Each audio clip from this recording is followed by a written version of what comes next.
A sword spirit? Lu Mingxuan's words created another massive stir.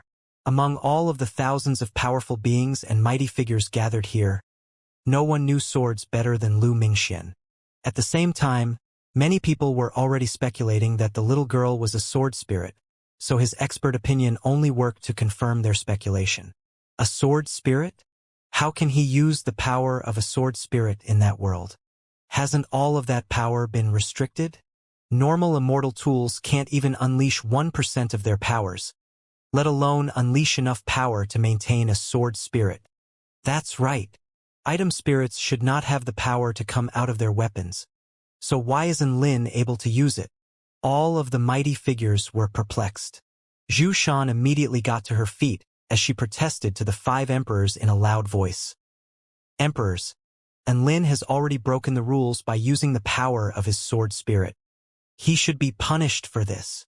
But there are no rules prohibiting the use of sword spirits. Emperor Ziwei replied with an indifferent expression. My husband's sword also has a sword spirit, but he didn't use it. Zhu Shan was unconvinced. The Dao observation space has its own restrictive power. He didn't use it because he was unable to, not because he chose not to use it. Emperor Changsheng shut her down mercilessly. Zhu Shan. The atmosphere suddenly became a little awkward. Zhu Shan turned to Lu Mingxian with a guilty expression on her face, as if she was apologizing for bringing up this topic that brought further embarrassment to Lu Mingxian. Why? Why is he able to use his sword spirit?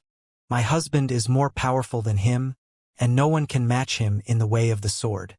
His sword spirit has been in existence for tens of thousands of years. How could it be inferior to that little girl?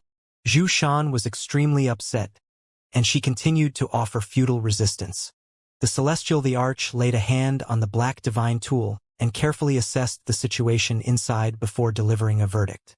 I can sense that little girl's aura is definitely one that is unique to sword spirits. However, she is very special. Under normal circumstances, my divine tool would be able to exert restrictive power on all living beings within it. She is instead exerting restrictive power over my divine tool. This is the reason why she is able to manifest herself even though she is below the Dao integration stage. Even my divine tool is unable to prevent her from doing so. A deathly silence in which even a pin drop could be audibly heard ensued. Zhu Shan was completely dumbstruck. The Celestial Thearcha's words were ringing in her head. And Lin's sword spirit could restrict the Celestial Thearcha's divine tool? The Celestial the Arch definitely wouldn't be lying in a situation like this. In that case, the information he was revealing was a little terrifying. Countless powerful beings and mighty figures turned toward that adorable little girl again. No one dared to say anything now.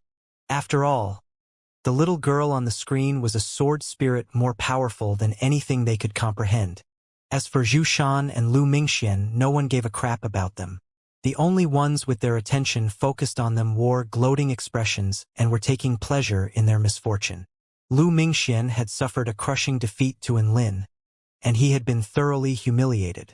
Enlin's sword spirit was powerful enough to overwhelm the divine Dao space, so who could state any objections?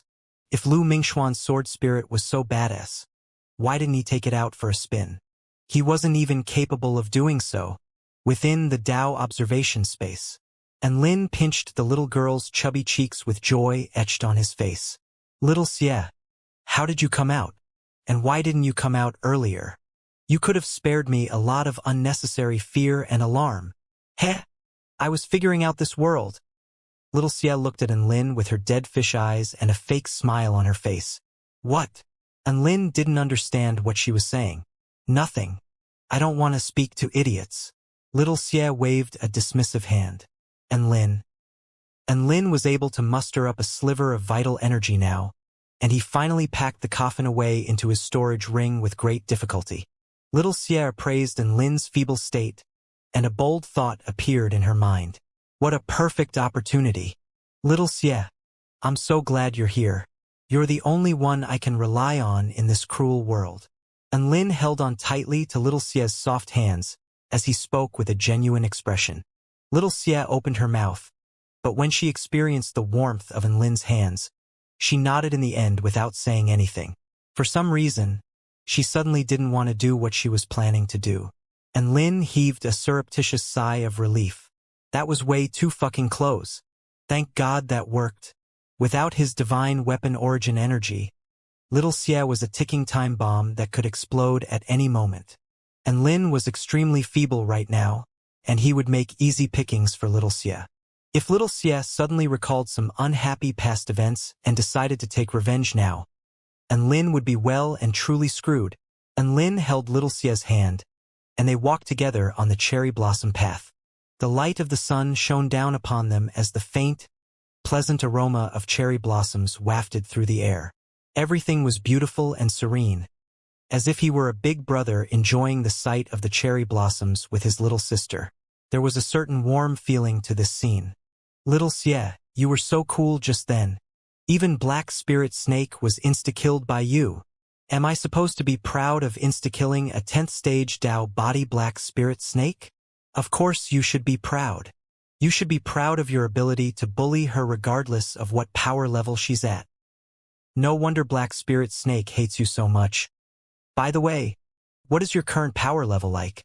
Little Xie's brows furrowed slightly, as if she was pondering this question carefully. Even though I can restrict this world, in order to ensure the stability of the space here, I can only unleash spirit nurturing stage power. And Lin was a little concerned. That's still a little dangerous. Even Michael was able to unleash half-step soul formation stage power after activating his Holy Spirit body. Little Xie added with an expressionless voice, when I said spirit nurturing stage, I was using your spirit nurturing stage power level as reference. Then we're invincible. And Lin was ecstatic.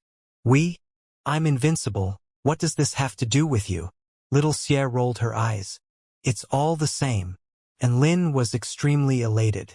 He was going to get carried by little Xie. Thus, and Lin continued onward with little Xie leading the way. Be careful. There's a cherry blossom poison formation up ahead.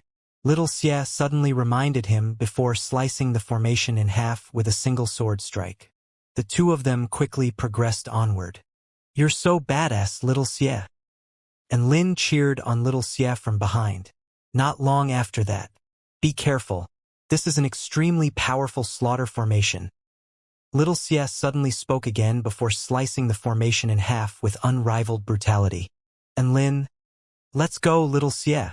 At a crossroads, there were 5 different paths they could take. Little Xie pointed a little finger down one of the paths. This way. Why? And Lin was perplexed. A pure and innocent smile appeared on little Xie's face. I can sense a battle taking place in that direction. There will be more people to bully there. And Lin, let's go, little Xie. Charge. Secure this passageway for our divine agriculture imperial family. A man in a green robe roared, and his other 3 fellow team members all heeded his call. The Dragon Court of the Eastern Seas is not afraid of the divine agriculture imperial family. A middle-aged man with 2 dragon horns on his head let loose a war cry, and the other 4 dragon tribe cultivators behind him followed suit as they engaged in a battle with the divine agriculture imperial family. This was a 5-on-4 battle, so they held the upper hand over the divine agriculture imperial family. Well, if it isn't Mr. Ao Meng. And Lin greeted the Dragon Court leader with a nonchalant smile. He looked at the 5 members of the Dragon Court. Ao Xiao hadn't participated in this event, and among the 5 of them, there were 4 return to Void Stage mighty figures, which included Ao Qingyu, as well as 1 Soul Formation Stage powerful being. And Lin was feeling a little disgruntled by this. Why were they able to gather all of their team members while he still hadn't encountered even a single one of his team members? Ao Meng was initially given a massive fright at the sight of An Lin before an ecstatic expression appeared on his face. Mr. An Lin, I can sense that you're currently in a very bad condition. How about this? You hand over the heavenly peach tree in your storage ring to us, and we'll protect you. The divine agriculture imperial family members are very powerful. And Lin's expression darkened. How did everyone know that he had a heavenly peach tree? Handing over the heavenly peach tree in exchange for protection? Did Ao Meng think he was an idiot? and Lin completely ignored Ao Meng's greedy face. Before Ao Meng made a move, all of the divine agriculture imperial family powerful beings became excited. It's in Lin. He has a heavenly peach tree. Ha ha ha. That heavenly peach tree is going to be ours soon. Get him. The four divine agriculture imperial family powerful beings pounced toward Enlin. Ao Meng immediately followed suit. Hurry up and capture Enlin. Don't anyone else take his heavenly peach tree. The Dragon Court and Divine Agriculture Imperial family teams both pounced toward Enlin. As for the little girl beside him, she was quite adorable, but she was not as adorable as Heavenly Peaches, so they all ignored her. Little Xia didn't really take it to heart. Instead, she stood in front of Enlin with her evil-slaying sword in her hand, and she suddenly disappeared on the spot. All of a sudden, sword projections hurtled through the air at blinding speed as blood erupted from the bodies of their assailants.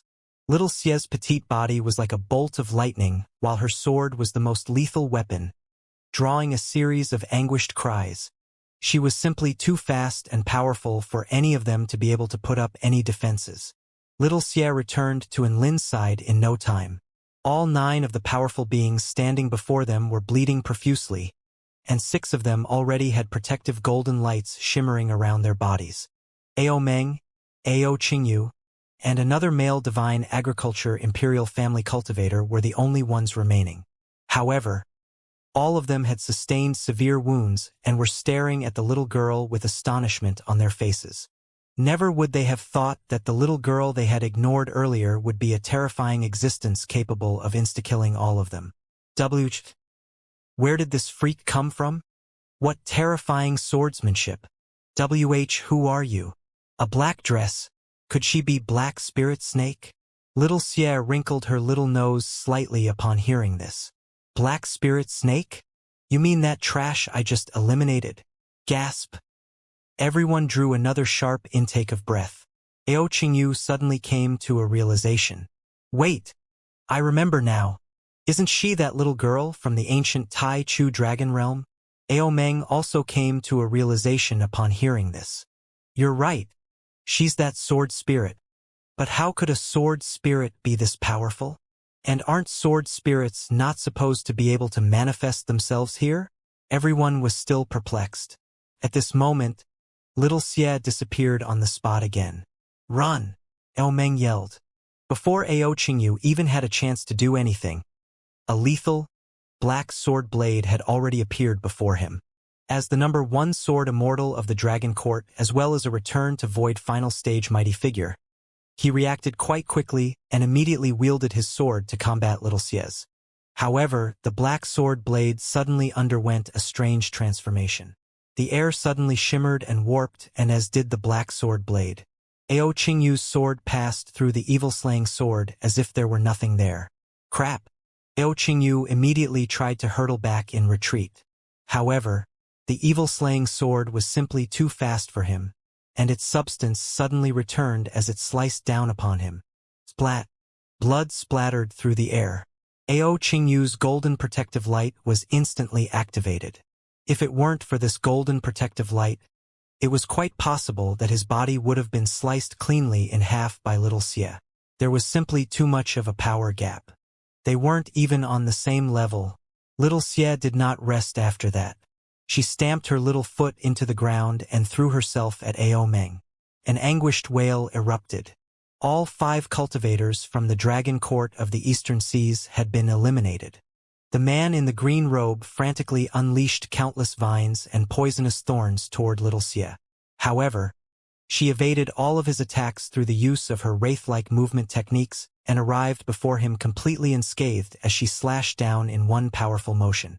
The 4 cultivators from the Divine Agriculture Imperial family had also all been exterminated. And Lin was transfixed, and he couldn't help but burst into applause. Nice one, little Xia. You're invincible here. Little Xia harumphed coldly as she withdrew her sword. Let's go. Howl. And Lin, you fucking hack. Ao Meng roared with rage and indignation. You're just a pretty boy who freeloads off that little girl. Ao Qingyu was also extremely enraged. And Lin was even more elated by their insults. and he enveloped little Xie in a tight hug with a beaming smile on his face. She's my sword spirit. No one's stopping you from nurturing a sword spirit as badass as her. Meng threw up an enraged mouthful of blood at the sight of Enlin's shameless face. Before they even had a chance to hurl more insults, they were teleported out of this world. TSK, TSK, TSK. How pitifully weak. The loneliness of an invincible man appeared on Enlin's face. Little Xie struggled in his arms before looking up at him with expressionless, dead fish eyes. Are you going to put me down? Enlin was a little embarrassed as he gently placed little Xie onto the ground. He looked up to discover that they were now at a crossroads with 6 paths available. On the path directly in front of them, flower petals had been strewn to spell out a string of words, 5-person flower path. There was an enchantment barrier on the entrance of the small path, above which 5 spots hovered, one of which had already lit up. 5-person flower path? Does that mean only 5 people can enter? One of those 5 spots has lit up, so someone must have entered already, right? And Lin speculated. Little Xie was thinking the same thing. No wonder a battle would break out between the Divine Agriculture Imperial family and the Dragon Court. Looks like spots are limited. The two of them immediately entered the 5-person flower path without any hesitation. Little Xie's attitude was, I'm invincible, so I don't have anyone to fear. And Lin's attitude was, my little Xie is invincible, so I have no one to fear. Thus, the two of them entered the 5-person flower path. After passing through the enchantment barrier, the space around them began to transform. The path before them seemed to have become illusionary before branching out into countless different paths. A faint voice sounded in the sky above. Flower lust formation, activate. Over 100 cherry blossom paths with no end in sight appeared before them. It was like a complex maze, with no sense of direction, nor any beginning or end. Flower petals danced in the sky, giving onlookers a sense of entrancement. Little Xie's expression shifted slightly upon seeing this. Be careful. The scent of the cherry blossoms is poisonous. And Lin immediately held his breath upon hearing this. What type of poison? Is it lethal? Peculiar expression appeared on Little Xie's face. Well, it's not lethal, but it does have powerful aphrodisiac properties. And Lin? Why would this type of poison be present in the formation? In the heavenly palace. All of the powerful beings and mighty figures gathered dined on fruits as they spectated the battle for the heavenly peaches. At the moment, the 4-9 Immortal sect has secured 2 heavenly peach trees. The Hall of Creation has secured 1. The 10,000 Spirits Immortal sect has secured 1. The Spring Divine Tree Realm has secured 1. And the Wild Illusionary Shadow Tribe has secured 1. There are still 3 unclaimed heavenly peach trees left. Those 3 heavenly peach trees are all located in the deepest part of the cherry blossom forest. There are now only just over 100 contestants left among the original 800, and most of them have entered the cherry blossom forest in pursuit of those final 3 heavenly peach trees. The climax is coming. All of the spectators were getting a little excited. However, someone soon exclaimed in shock and horror, "Holy fuck! What did I just see? My God! This..." On one of the screens, a man encountered a female stone tribe cultivator and immediately stripped off his clothes. The female stone tribe cultivator also shed all of the moss on her body as they came together in a passionate, nude embrace. Everyone was astonished. What the hell were they doing? Those 2 living beings were instantly teleported back after golden lights enshrouded their bodies. The Tao observation space had even gifted each of them a set of clothes upon their return. Detected that 2 living beings have already lost control over their hearts. They are no longer fit to continue and have been eliminated. The Tao observation space's robotic voice sounded. The man who had stripped off all of his clothes only came to his senses then, and he stared at the female stone tribe cultivator with an appalled expression. Holy shit! He had almost fucked a rock. They were not the only ones who were stripping in the cherry blossom forest. Some had even taken off their clothes even though there was no one around. A male disciple from the heavenly artifact Immortal sect of the Kingdom of the 9 States tore away his clothing before pouncing toward a ball monster of the Hall of Creation. One contestant after another was eliminated from the cherry blossom forest. Many of the spectating mighty figures were beginning to figure out what was going on. They had all been struck by the extremely powerful aphrodisiac properties of the flower lust formation, making them lust for any living beings regardless of their species and genders. There were over 50 contestants that had entered this formation, over half of which had been eliminated due to loss of control. Amid all of this farcical turmoil, there was an excited white dog chasing after butterflies. That's right, he was Dubai. To think that the emperors of the heavenly court would set up a trial like this. If it weren't for the fact that all of the sensitive bits have been blurred and everyone is eliminated before they have a chance to do anything, I would have gone to the police. TSK, TSK, TSK. What a strange fetish. All of the mighty figures discussed spiritedly among themselves. None of them were all that averse to what they were seeing. Instead, they were looking on with relish. Lust was a major obstacle on the path to pursuing Tao. Whether one could retain control over themselves and ensure their Tao hearts remained resolute was an important trait in cultivators. As such, this formation was a good trial for them in a way. Within the Tao observation space, a little girl continued onward while holding a man's hand. Any obstacles or impediments they encountered were kept at bay by her powerful vital energy, including the aphrodisiac floral scent and the lethal flower petals. Little Xia, you really are a little girl that gives one a sense of security. And Lin couldn't help but offer words of praise. Shut up. Little Xia spoke in a cold voice. This was the 100th compliment and Lin had given her. It felt pretty good at the start, but listening to so many compliments was simply annoying now. And Lin immediately fell silent. He had been reduced to a feeble mortal, so he would have no sense of existence if he didn't say anything. He went wherever little Xia went, and when they encountered any danger, he would stand on the sidelines while little Xia fought in his stead. How was he supposed to live if he wasn't even allowed to cheer her on anymore? At this moment, little Xia's footsteps suddenly faltered. What is it, little Xia? And Lin asked. Little Xia's delicate brows furrowed slightly as she pointed at a mark in the ground, which she had made with her sword intent. I've been here before. And Lin's heart jolted with shock. We've come back to where we once were? Have we been walking in circles? He had heard of this type of scenario many times before, but he still found it to be quite unbelievable when experiencing it firsthand. After all, even though they were walking along a winding path, he was sure that they were traveling deeper into the forest the entire time. So how had they ended up where they started? What do we do now? And Lin was at a loss for what to do. Little Xia looked behind her to discover that the path had become straight somehow without them even noticing. Looking around them, this looked like the exact same place that they had entered the formation from. And Lin had also observed this, and he immediately became excited. I get it now. Could it be that the entrance and exit to this formation are one and the same? Little Xia rolled her eyes. Master, has your IQ also dropped along with your combat prowess?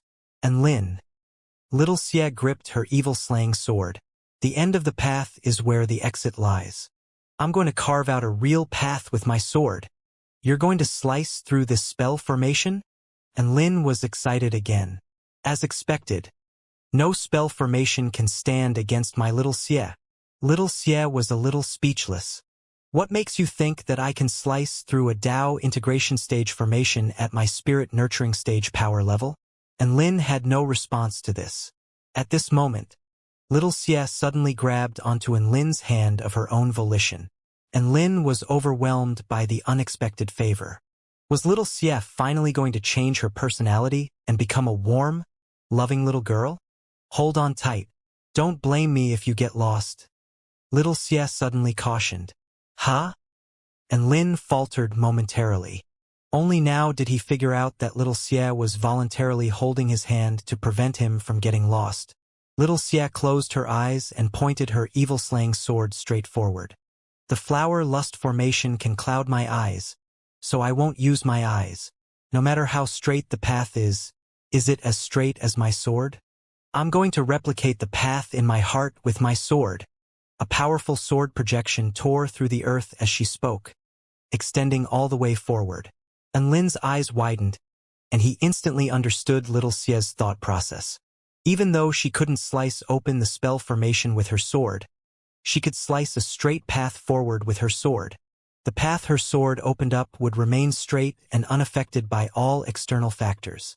Little Xia closed her eyes and walked along the fissure in the ground created by her sword strike, all the way until the conclusion of the fissure, upon which she unleashed another sword strike. There was nothing that could distract her now.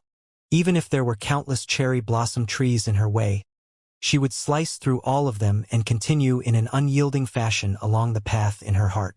That's right, this was an absolutely straight line without any chance of going off track. All types of traps and cherry blossom monsters appeared in her way, but all of them were vanquished by her sword. Thus, they forged ahead through the formation. Before they knew it, they had come out of the cherry blossom forest. The air around them suddenly became extremely pure and fresh. Rich vital energy could be detected here, giving both of them a sense of comfort and relaxation. However, neither of them had time to bask in this new environment. Both of them were staring intently at the trees ahead of them. There were 3 heavenly peach trees right before their eyes. On a small hill, 3 heavenly peach trees swayed in the breeze. All of the heavenly peaches on the trees also swayed along with the leaves and branches, flaunting their delectable bodies and striking onlookers with the urge to pick all of them off their respective trees. "Oh, looks like someone else is coming?" A light, ethereal voice suddenly sounded, and Lin turned to discover a man sitting in midair with a semi-translucent white-winged body who was looking down at him. His eyes were like blue flames, and his body was as insubstantial as the wind, and Lin could just make out the outlines of a man. He could even see through him to the tree leaves and dust particles in the air. This strange living being was the Tao integration stage super mighty figure of the Hall of Creation, Windwalker. This is the first cultivator below Tao integration stage that has arrived here, right? An extremely handsome man said with a smile, and Lin turned around, and his heart jolted again with a hint of surprise. Sect leader Shenyuan Luan of the 10,000 Spirits Immortal sect was also here. Sect leader, and Lin really is an exceptional talent. You were just lying in a coffin not long ago, but you've managed to get here ahead most of the other contestants. Zhu Shuza was also here, and he spoke with an expression of approval and acknowledgement on his face as he looked at Lin. And Lin was going to be his future nephew-in-law, so he had to assess Lin for himself. At the moment, he was very impressed with what he was seeing. Even though Lin had been severely debilitated, he was able to get to this point ahead of many powerful beings and mighty figures, some of whom were even Tao integration stage super mighty figures. This was a small miracle in itself, and it was very much worthy of praise. And Lin pays his respects to all seniors present. And Lin was given a fright by this bustling scene, and he quickly calmed his emotions before extending a respectful greeting.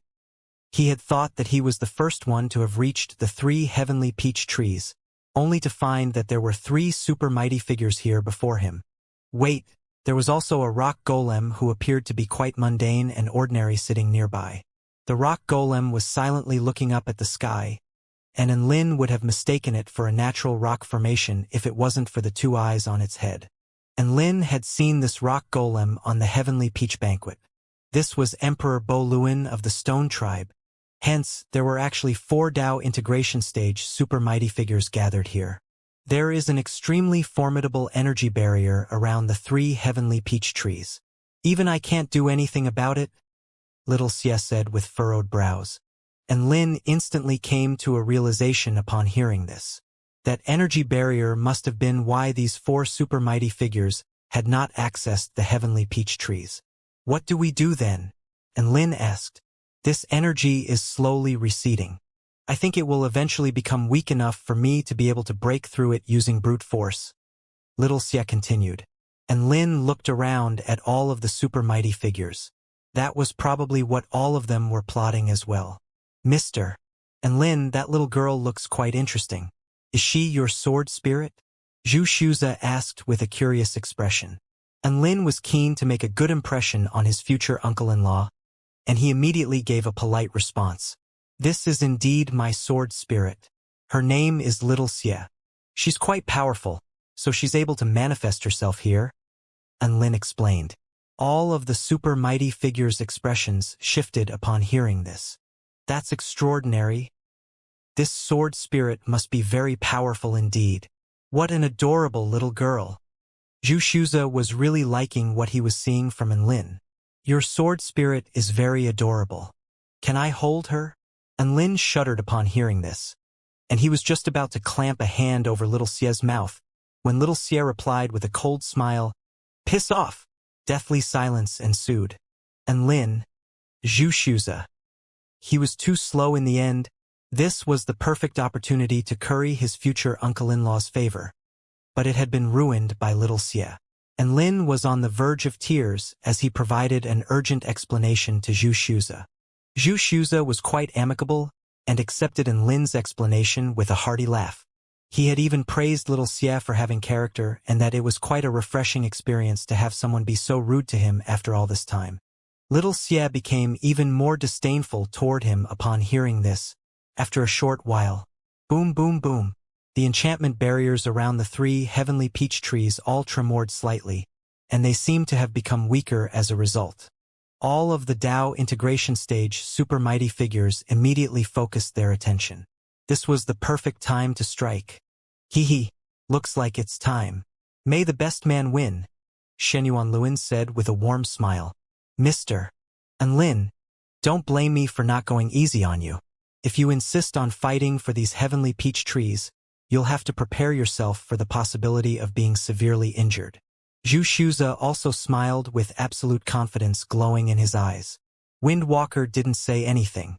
His eyes were completely glued to the 3 heavenly peach trees. In a contest of speed and stealing things, no one could beat him here. Emperor Bo Luin also came to his senses and looked around at his surroundings before focusing his attention on the heavenly peach trees. All of the super mighty figures were preparing themselves for battle. A tender, yet domineering voice suddenly asked, "Enlin, why don't we get rid of these annoying guys first?" Everyone instantly fell silent. All of the mighty figures turned toward the little girl with incredulity etched on their faces. What did she say? Ahem. I think she said she was going to get rid of all of us. Mr. Enlin, your sword spirit is, for lack of a better term, a little naive. Xianxia tried to put things in a euphemistic way. Come fight me if you want to die. Windwalker was a lot more direct.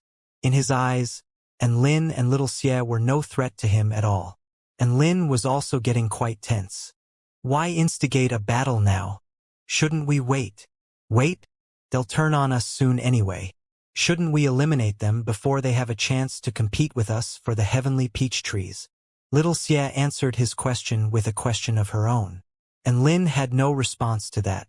All of the super mighty figures were even more astonished. From Enlin and little Xia's conversation, it appeared as if they were sure that they could defeat all of the super mighty figures here. And the only choice they had to make was whether to pick them off sooner or later. Don't bite off more than you can chew. Xianxia couldn't help but burst into laughter. Little Xia turned to him. All right, I'll start off with you then. Be careful now. Generally speaking, little Xia wouldn't offer her opponents any words of caution before she attacked them. However, Xianxia was going to be one of Enlin's future relatives, so she decided to be nicer to him. Xianxia chortled with mirth. Come on then. Both of you can fight together. I'll make sure to go easy on you. And Lin waved his hands with a smile. I'm not fighting. Anyone here could easily beat the crap out of him, so of course he wasn't going to fight. He was just going to have to get little Xia to carry him again.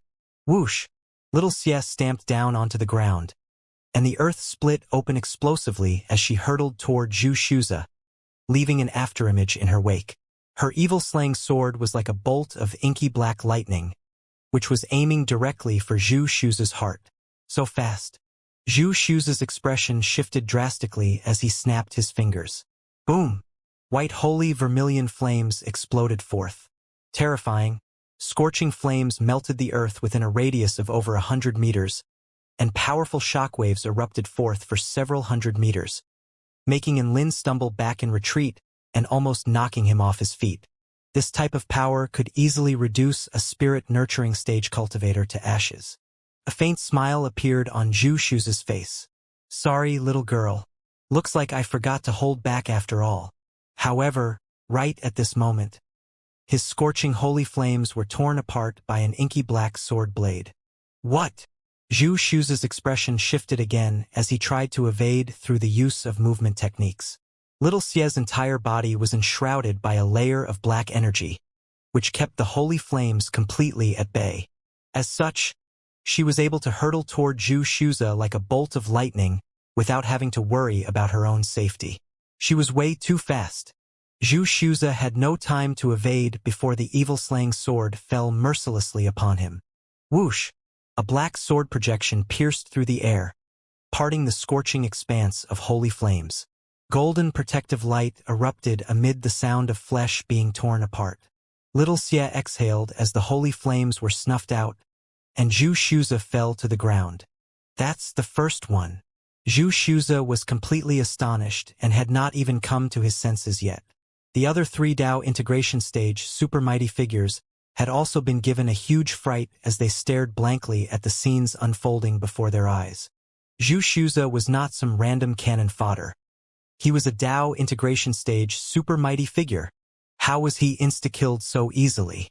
"You?" Zhu Shuza pointed at little Xia with an expression of shock on his face. "You were pretending to be an adorable kitten, but you're actually a ferocious tiger." Her speed and power were both simply terrifying, but she was still adopting the form of an adorable little girl to lure him into a false sense of security. How despicable! Little Xia pursed her lips. "Why do I have to pretend to be adorable? I am adorable." Zhu Shuza. Thus, the sect leader of the Vermilion Bird sect was eliminated with a wave of indignation surging through his heart. Little Xia turned around and focused her attention on the remaining 3 Dao integration stage super mighty figures. Windwalker, Emperor Bo Luan, and Shenyuan Luan immediately formed an unspoken alliance to bring down Little Xia together. They had just witnessed Zhu Shuza being insta-killed, and they were not arrogant enough to think that they could defeat Little Xia in a one-on-one battle. Their only plausible course of action was to combine forces and attack her together. All-piercing spear. Even though Emperor Bo Luan was quite burly in stature, he was extremely fast, and he pierced through the air like a massive cannonball. His arm began to elongate and twist to form a corkscrew spear that was aiming straight for Little Xia. Windwalker flew into the sky before spreading his hands. Heavenly gravity wind. A heavy gust of black wind fell from the sky like a waterfall. The space within a radius of 300 meters around Little Xia began to cave in and fracture. Her entire body was also being crushed by an omnipresent gravitational force, which forced her knees to buckle slightly as her bones creaked and protested. Shenyuan Luan didn't say anything as he made his way forward with his sword in hand. However, he was like an ethereal, untraceable being who seemed to have fused together with nature. Even though his movements were quite elegant and graceful, he was still able to close in on Little Xia at incredible speed. His grace was as free-flowing as the wind, and Lin felt as if he had been given a sneak peek at the future Shenyuan Cheng. All 3 Dao integration stage super mighty figures had struck at the same time. There was no way back for Little Xia. However, she did not appear to have any intention of taking a step backward either. She turned toward Emperor Boluan's corkscrew arm and thrust forward with her evil-slaying sword. Bam! The spear and the sword clashed violently as energy exploded forth. Emperor Boluan's all-piercing spear seemed to be imbued with the power of his will and thoughts, which traveled along the evil-slaying sword. This was a substantial manifestation of the will to pierce through and vanquish anything in its wake. At the peak of his powers, Emperor Bo Luan was able to use this technique to pierce through even immortal tools. His intentions were obviously not to shatter the evil-slaying sword this time. Instead, he was trying to transmit the power through the evil-slaying sword and pierce through Little Xia's body. However, this power was suddenly vanquished by another mysterious power upon making contact with the evil-slaying sword. Emperor Bo Luan's expression shifted, and he was about to retreat. "You want to run?" Little Xia's body abruptly tipped forward, and the sword intent of her evil-slaying sword soared into the heavens. Shatter! A black light erupted from the tip of her sword, and an excruciating pain shot through Emperor Bo Luan's arm amid the sound of something crumbling.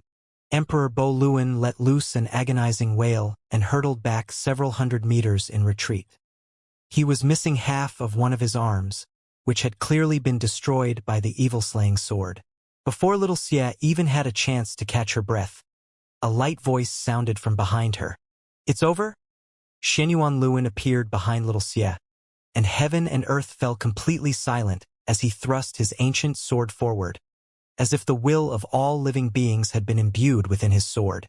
Little Xia's speed of movement had been hampered by Windwalker, so there was no way she could evade this sword strike. What was surprising to Xianyuan Luan was that little Xia didn't even try to evade or block the attack. She still had her back to him, and her body maintained its original pose of thrusting her sword forward. Had she given up? A faint smile appeared on Xianyuan Luan's face. Even the most powerful opponent wasn't invincible after all. Vanquish the heavens and slay all evil. Annihilation. A tender voice suddenly sounded. Bursts of black light suddenly erupted from the inky black evil-slaying sword. In that instant, Xianyuan Luan experienced an indescribable sense of impending death. He didn't know where it was coming from, nor did he know how to evade it. Bam! Blood erupted from his chest. A golden protective light then immediately appeared around his body. Xianyuan Luan stared blankly down at his chest with confusion etched on his face. What kind of ability is this? He had no clue how he had been struck. This was the sword technique little Xia had attained after becoming a divine tool, and it gave her the ability to annihilate her target in a certain direction. Unfortunately, she was not in her peak condition and could only select the direction as opposed to the specific location. Xianyuan Luan clasped a hand over his chest, and he became more and more confused as he stared at the little girl before him. The little girl didn't even turn around to face him. In the next instant, Xianyuan Luan was eliminated. Emperor Bo Luan and Windwalker's calm facades finally cracked upon seeing this. What an uncanny ability. It was like she was using fucking hacks. Little Xia was not going to give them a chance to catch their breath. She immediately turned and hurtled toward Emperor Bo Luan. Windwalker quickly moved along with little Xia in order to continue to exert his gravitational technique over her. However, he was astonished to discover that little Xia was still able to move at an alarming speed even under his wind gravitational field. Emperor Bo Luan had his pride as a Dao integration stage super mighty figure, so he was definitely not going to back down or run away in a situation like this. He also began to charge toward little Xia, and his remaining arm transformed into an extremely resolute rock shield, which had a golden barrier of energy on his surface. Unbreakable shield. The rock shield bulldozed toward little Xia like a massive mountain, sweeping up gale-force winds in its wake. At the same time, the power of will and thoughts like, "I'm the most powerful, and nothing can break me," began to appear. Even little Xia could clearly detect that peculiar power. "Let me shatter your pitiful hallucinations." Little Xia chuckled coldly as she further accelerated toward Emperor Bo Luan. A divine light erupted from the divine sword in her hand. Boom, boom, boom. One inky black sword projection after another tore through Emperor Bo Luan's shield arm, inflicting about a dozen massive wounds on his body at the same time. A golden protective light appeared in that instant. An expression of despair appeared on Emperor Bo Luan's face. This little girl was too fierce for him to contend with. Little Xia looked up at Windwalker with a cold expression. "You've bothered me for quite some time, and now it's finally your turn?" Windwalker shuddered slightly before speaking in his ethereal voice. "I am an elemental body. As long as I make myself insubstantial, you won't be able to hurt me. So how will you battle me?" "Oh, really?" A faint smile appeared on little Xia's face as she extended a soft little hand with her palm facing toward Windwalker, upon which a black vortex appeared over her palm. Windwalker was struck by a burst of terrifying suction force. His expression shifted drastically. Divine wind travel. He let loose a panicked cry, and his body transformed into blue wind to escape the suction power before fleeing into the distance. Little Xia did not give chase. Instead, she looked around with an arrogant expression in her inky black eyes. She had just defeated 4 Dao integration stage supermighty figures in quick succession, and it was as if her eyes were saying, "Who's next?" In the heavenly palace, the image of little Xie defeating 4 Dao integration stage supermighty figures caused another huge sensation. Countless powerful beings and mighty figures turned to look at the adorable little girl with astonishment etched onto their faces. So the most adorable living being here is also the most terrifying one. It's over. Our sect has almost no chance of securing any heavenly peaches now. Which one among us is going to be able to defeat such a formidable little girl? Sect leader and Lin's sword spirit is way too powerful. Can we report him? I didn't know you were so keen on becoming the second Zhushan. Forget I said anything. All of the mighty figures present were looking at Enlin with envy and admiration.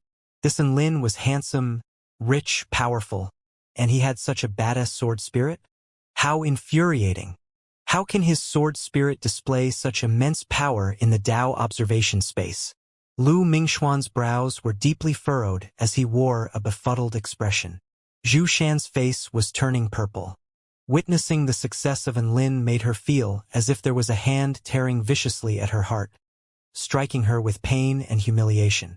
Many of the other heavenly sword sect disciples were also wearing expressions of envy and yearning. They would have no regrets in life if they had such an awesome sword spirit. All of the 4-9 Immortal sect members erupted into raucous cheers for their sect leader. Nice big brother, and he never disappoints. We can feast on heavenly peaches this time. Ha ha ha. I propose a celebratory toast. Everyone was already celebrating in advance. Within the Dao observation space. After that battle, little Xie's adorable little cheeks were slightly pale. Nice one, little Xie. You're awesome. And Lin immediately rushed over to assess her condition, as well as to rub her tummy and pinch her cheeks. Fuck off. Little Xie exploded with rage. And Lin withdrew his hands sheepishly. He did not have the power to mess around with little Xie at the moment. How are you feeling? I can sense that you're a little feeble, and Lin asked. I'm all right. I unleashed some power outside of the spirit nurturing stage, so I suffered a little bit of backlash, that's all. Little Xie replied in her usual cold voice, and Lin was feeling a little sorry for her. Let me rub your tummy to make you feel better? Little Xie. Fuck off. The two of them arrived at the enchantment barrier around the 3 heavenly peach trees, and Lin wore a heavy expression on his face. Do you think you can break this barrier? And are you going to suffer a backlash from doing so? Little Xie poked the barrier before her with her sword. Even if there will be a backlash, I can just slice through the backlash energy. And Lin had no response to this.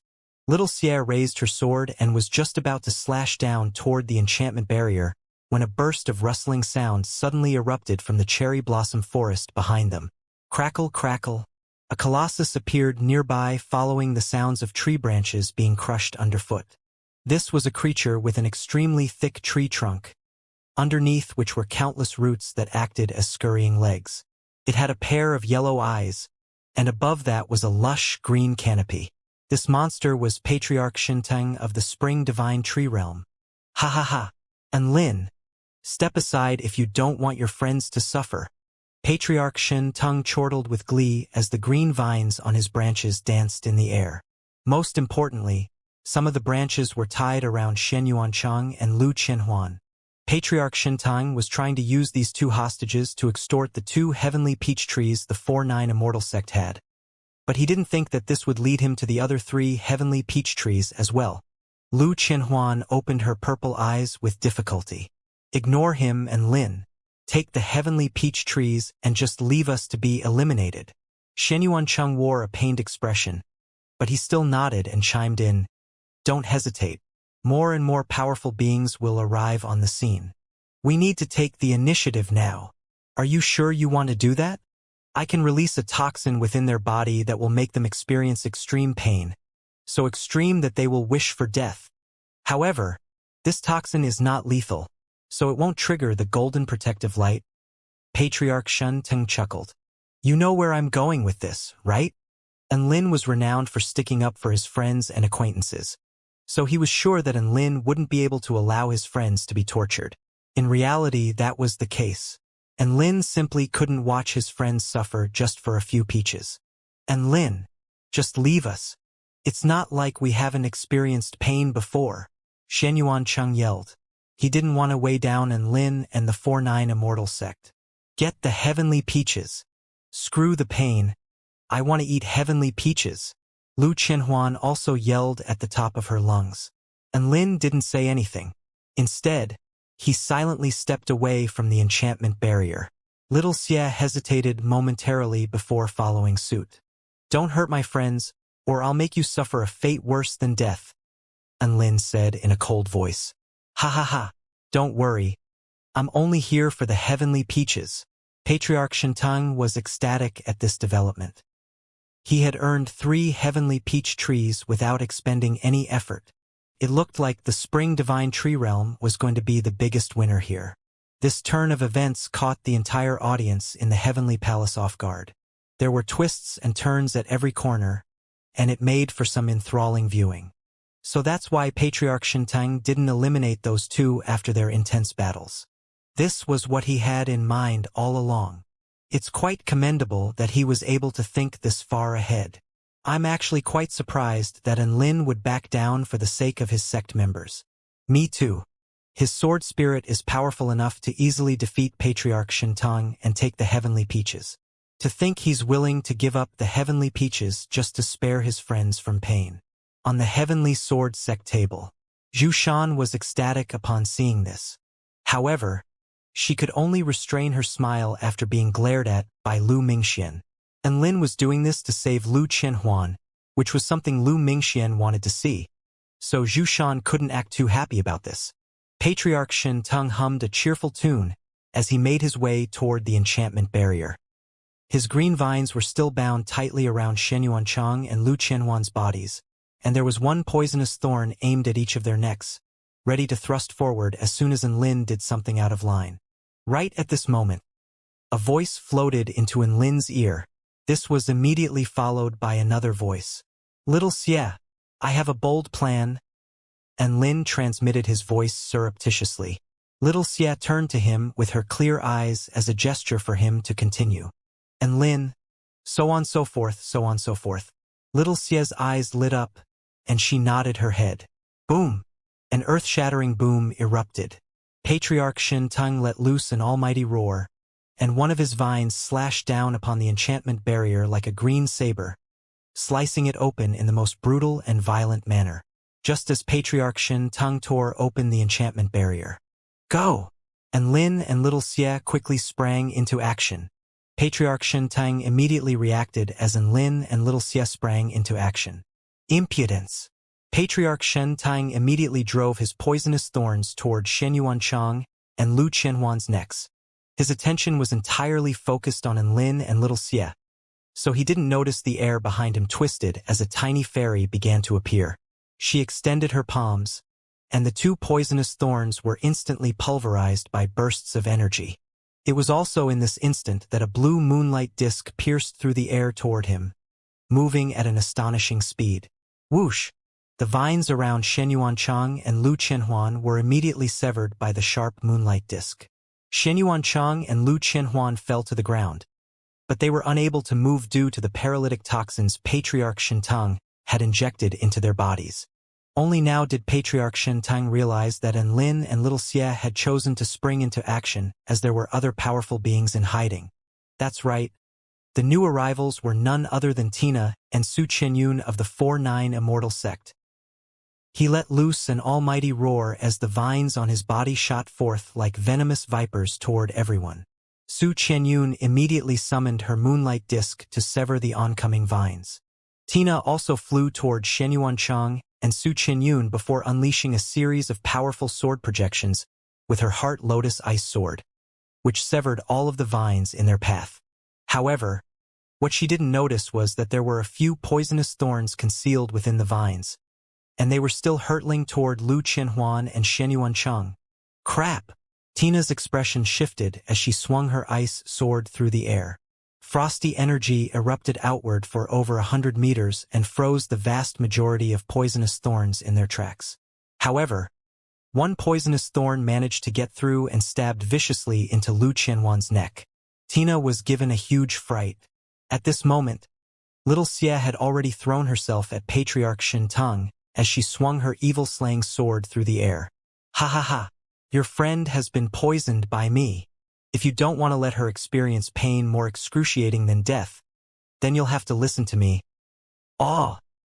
A series of terrifying sword projections rained down mercilessly upon his body, sending his internal green fluid splattering through the air as he frantically hurtled back in retreat. What are you doing? Are you just going to leave your friend in excruciating pain? Only I have the antidote to that poison, Patriarch Shintang yelled. He didn't think that Enlin and the others would come to a completely different decision to the one they had arrived at before. Sure enough, Lu Qianhuan was already crying because of the pain, and her features had turned deathly pale as she clenched her fists tightly, as if she was enduring extreme pain. A cruel smile appeared on Patriarch Shintang's face upon seeing this. See? If you don't give up now, I'll... Before he even had a chance to finish its sentence, little Xia was already charging toward him. A terrifying black sword projection erupted, making heaven and earth dim as a result. Die! Patriarch Shintang's body was torn apart. Ah! Finally, a protective golden light appeared around his body. You've all gone insane. You don't know just how much pain that girl is in. Patriarch Shintang glared at everyone with shock and rage on his face. Little Xia ignored him and made her way directly over to Lu Qianhuan. Sister Little Xia, what do we do now? My healing technique is ineffective. Tina wore a panicked expression as she unleashed one healing technique after another. But Lu Qianhuan was still crying out with excruciating pain. Just cut her down, Little Xia said indifferently. Both Xianyuan Chang and Tina faltered slightly upon hearing this. Lu Qianhuan was the first to come to comprehend what Little Xia was saying. I get it. You want to eliminate me and activate the golden protective light? That's a good idea. Quick, cut me down.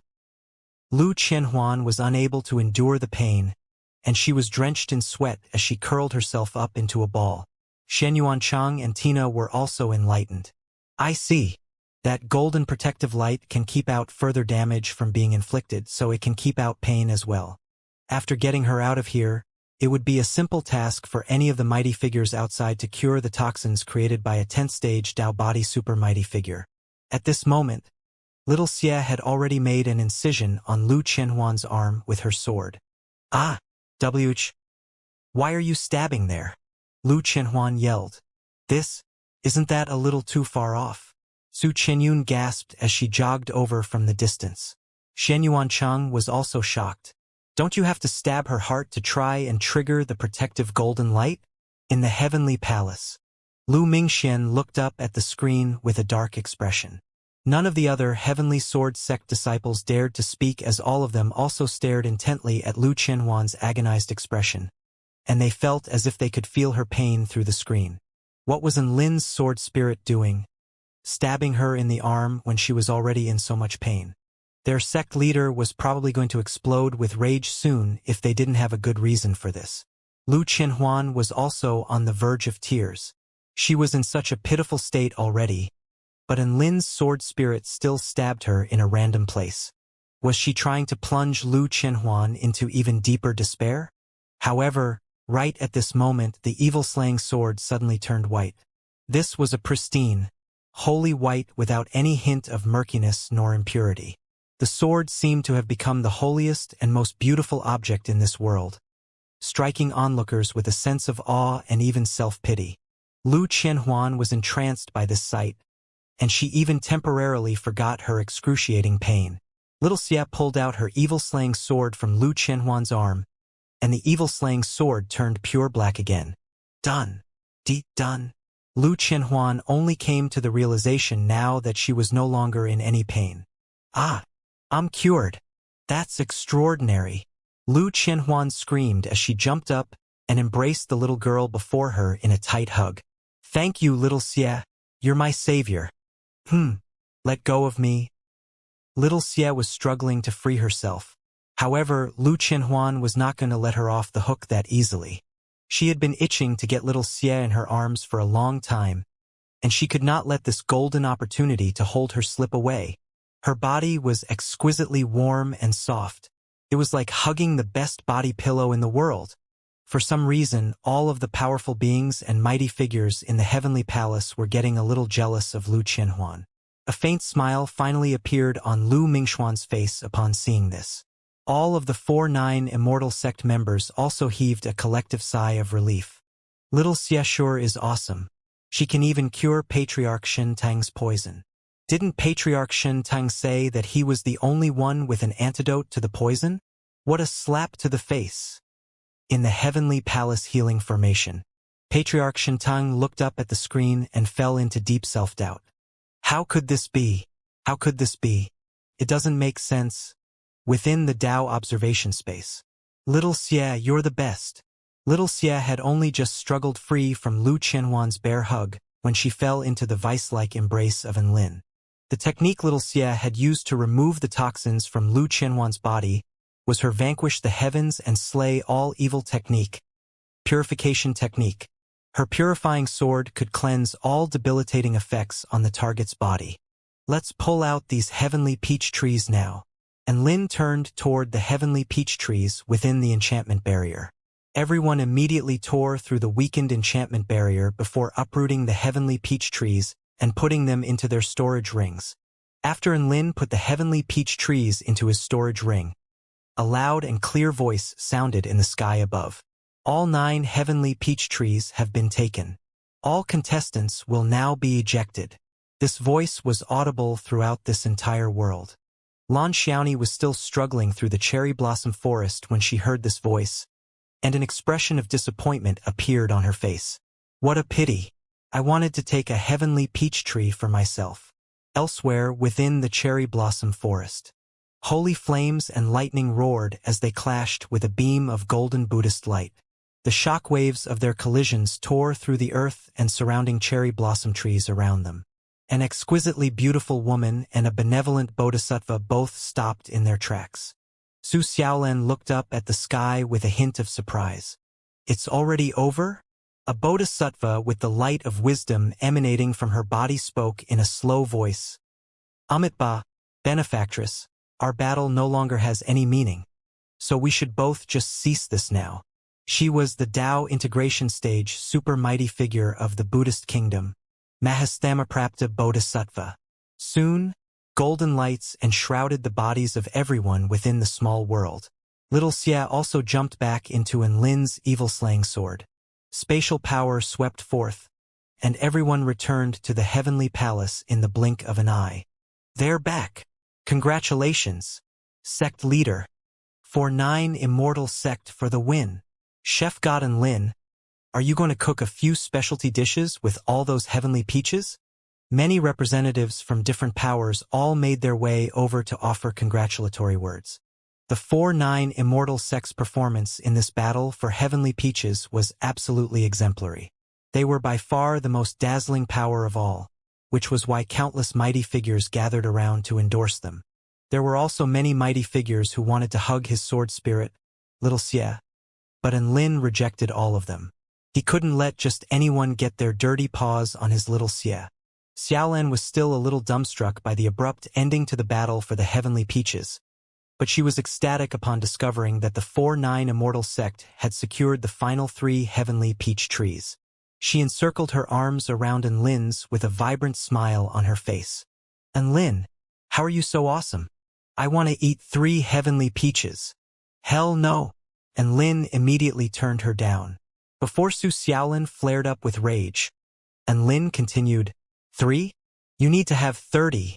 The surrounding mighty figures' hearts jolted upon hearing this. How badass! Some of the heavenly court celestial maidens had also turned toward him with expressions of yearning. If only their Dao partners were as awesome as Enlin. Lan Xiaoni made her way over to Enlin with a smile. I was all depressed for nothing.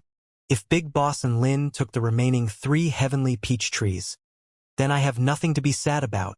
The mermaid princess' gloomy mood was completely swept away in an instant. After returning to the 4-9 Immortal sect table, all of the spectating members gave them a raucous hero's welcome. The Celestial the Arch took the stage again with an elated smile on his face. The 4-9 Immortal sect is the big winner of this battle for the Heavenly Peaches. I'll now invite sect leader Lin onto the stage to deliver an address. Among the 9 Heavenly Peach trees, the 4-9 Immortal sect had secured 5, the Hall of Creation secured 1, the 10,000 Spirits Immortal sect secured 1, the Spring Divine Tree Realm secured 1, and the Wild Illusionary Shadow Tribe secured 1. The 4-9 Immortal sect was undoubtedly the biggest winner by far. And Lin was a little taken aback by the Celestial Thearch's words. He didn't know he would have to deliver a speech. However, he had been through a lot, so something like this certainly wasn't going to make him nervous. Our 4-9 Immortal sect is a sect that champions peaceful development. We try to cater to others in everything that we do. As such, we have only taken half of the available heavenly peach trees. Deathly silence ensued as his voice fell. The 5 emperors of the heavenly court were astonished. All of the representatives from other powers were astonished. Even those sitting at the 4-9 Immortal sect table were astonished. And Lin sure dared to talk. Cater for others my fucking ass. What he was saying was that the 4-9 Immortal sect was the equivalent of all of the other 99 first-rate sects across the entire Taichu continent. How completely and utterly impudent. However, for some reason, even though all of the mighty figures and powerful beings present were astonished by his words, very few were actually disdainful toward him. Instead, most of them were envious toward or in admiration of him. Those who talked the talk but could not walk the walk were impudent and arrogant. However, those who could also walk the walk were instead ambitious and proud. And Lin's 4-9 Immortal sect had indeed secured over half of the heavenly peaches during this heavenly peach banquet. So he did have the right to say this, as it was nothing but the truth. Many of the top-rate young prodigies were already beginning to cheer and applaud. They now had a new role model in this miraculous man. They envisioned the day when they would be able to deliver such a rousing and domineering speech in the heavenly palace. What a day that would be! Soon, enthusiastic applause and cheers erupted throughout the entire palace. And Lin extended a smiling salute toward all of the mighty figures before taking a seat. That was some flex. Lu Mingxian looked at the man under the limelight as countless complex emotions ran through his heart. How had this man become so dazzling and eye-catching all of a sudden? Zhu Shan had been completely defeated and was dejected to the extreme. So much that she didn't even engage in her forte of running her mouth anymore. What could she say to a man who had taken 5 heavenly peach trees? Could she say that he was trash for not securing the other 4 heavenly peach trees as well? That would be an insult to everyone here, including her own husband. Lin Junjun couldn't help but burst into laughter at the sight of Lin's epic flex. You sure are an extraordinary man, Lin. Meanwhile, Lin was beginning to distribute and allocate the heavenly peaches. Taking away the 30 heavenly peaches I gave to Hong Do, we have a total of 470 heavenly peaches. And Lin spoke with a scorching light shimmering in his eyes. Everyone's breathing accelerated upon hearing this. They had only been able to eat 3 heavenly peaches each. But now, there were 470 peaches available to them. Those 5 heavenly peach trees are also going to be very handy, Bai Ling said with a smile. Even though the heavenly peach trees can only survive in the heavenly court's heavenly peach orchard, I should definitely be able to use technology to replicate those conditions and plant the 5 heavenly peach trees at our sect. Everyone was even more ecstatic upon hearing this. So that means we can enjoy heavenly peaches in the future even without coming to the heavenly court? Dabai yelled with excitement as drool rolled down his chin. Alright, calm down guys. This is not something that's going to happen in a day or two. So just let Big Sister Bai do her thing. And Lin clapped his hands with an expression that was filled with anticipation. Let's make a decision on how to distribute the heavenly peaches. Everyone nodded eagerly, and Lin smiled and puffed out his chest. All right then, who was the MVP for this battle for the heavenly peaches? Everyone yelled out a name in unison. Little Xie. And Lin? And Lin faltered for a full 3 seconds upon hearing this. He was still waiting for praise from all of his friends, but they chose to champion Little Xie instead. What? Why is it Little Xie? Shouldn't it be me? I'm Little Xia's master. And Lin argued, Little Xia is Little Xia, and you are you. Little Xia is now an independent life form after successfully nurturing her spirit, Lu Qinhuan said with a dainty smile. She was trying to curry Little Xia's favor in order to be able to hug her again. Everyone nodded in agreement with Lu Qinhuan's statement. Even if you did contribute somewhat, at most, your achievements would earn you half a tree out of the 3 heavenly peaches trees, which means that 2.5 of them should still go to Little Xia. Su Xiaolan analyzed. This was quite a fair evaluation, and Lin had no choice but to accept this harsh reality. All right. How many heavenly peaches should Little Xia get then? He massaged his brows as he spoke. A few dozen at least. Over 100. Even 200 is reasonable. All of the sect members voiced their opinions, and Lin made a compromise between all of the suggestions. Then we'll go with 100 heavenly peaches. Immediately afterward, all of the members who had participated in the battle for heavenly peaches received their rewards according to their contributions. And Lin received 64 heavenly peaches, Su Xiaolan, Su Qinyun, Shen Yuanchang, and Lu Qinhuan each received 20, Tina received 10. Dabai and Xiao Chou literally did nothing, so they each received only 5. The 12 cheerleaders of the sect each received 3 heavenly peaches. All of the mighty figures around them were green with envy upon seeing them. Even the members who hadn't participated in the activity received 3 heavenly peaches each. That was what everyone had been allocated from the start.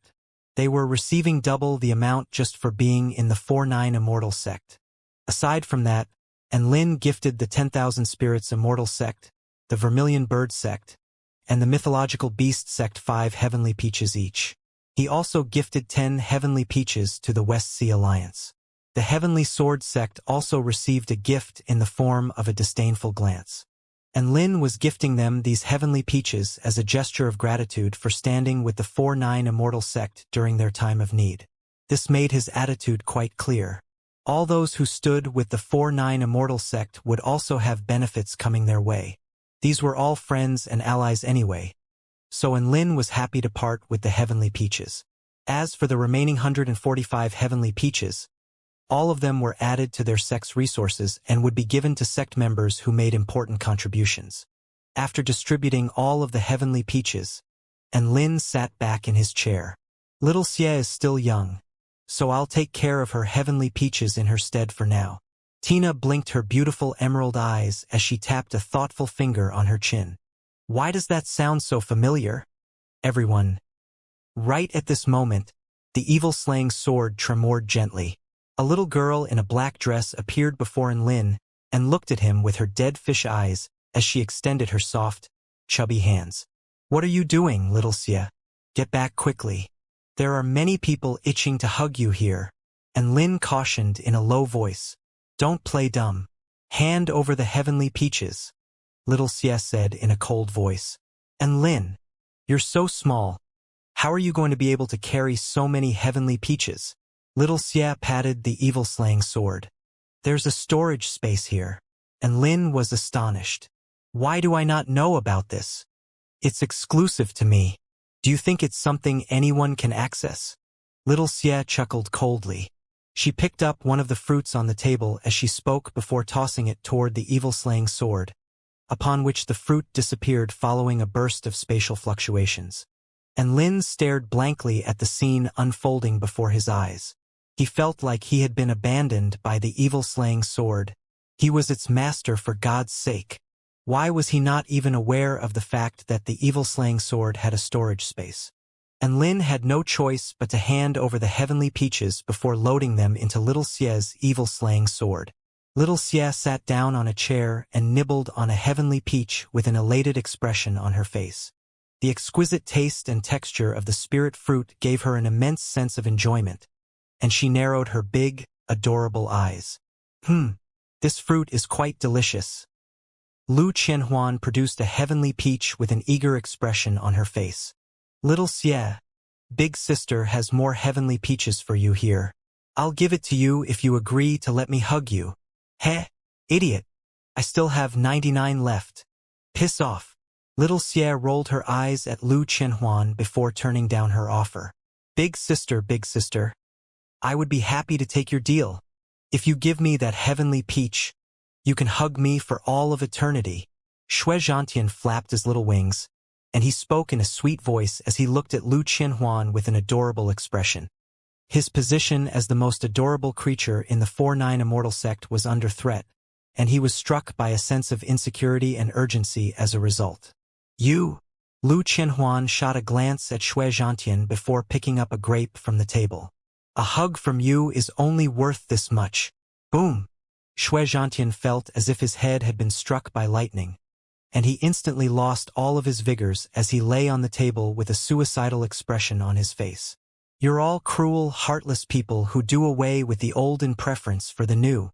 All of you loved to hug me before. Wah!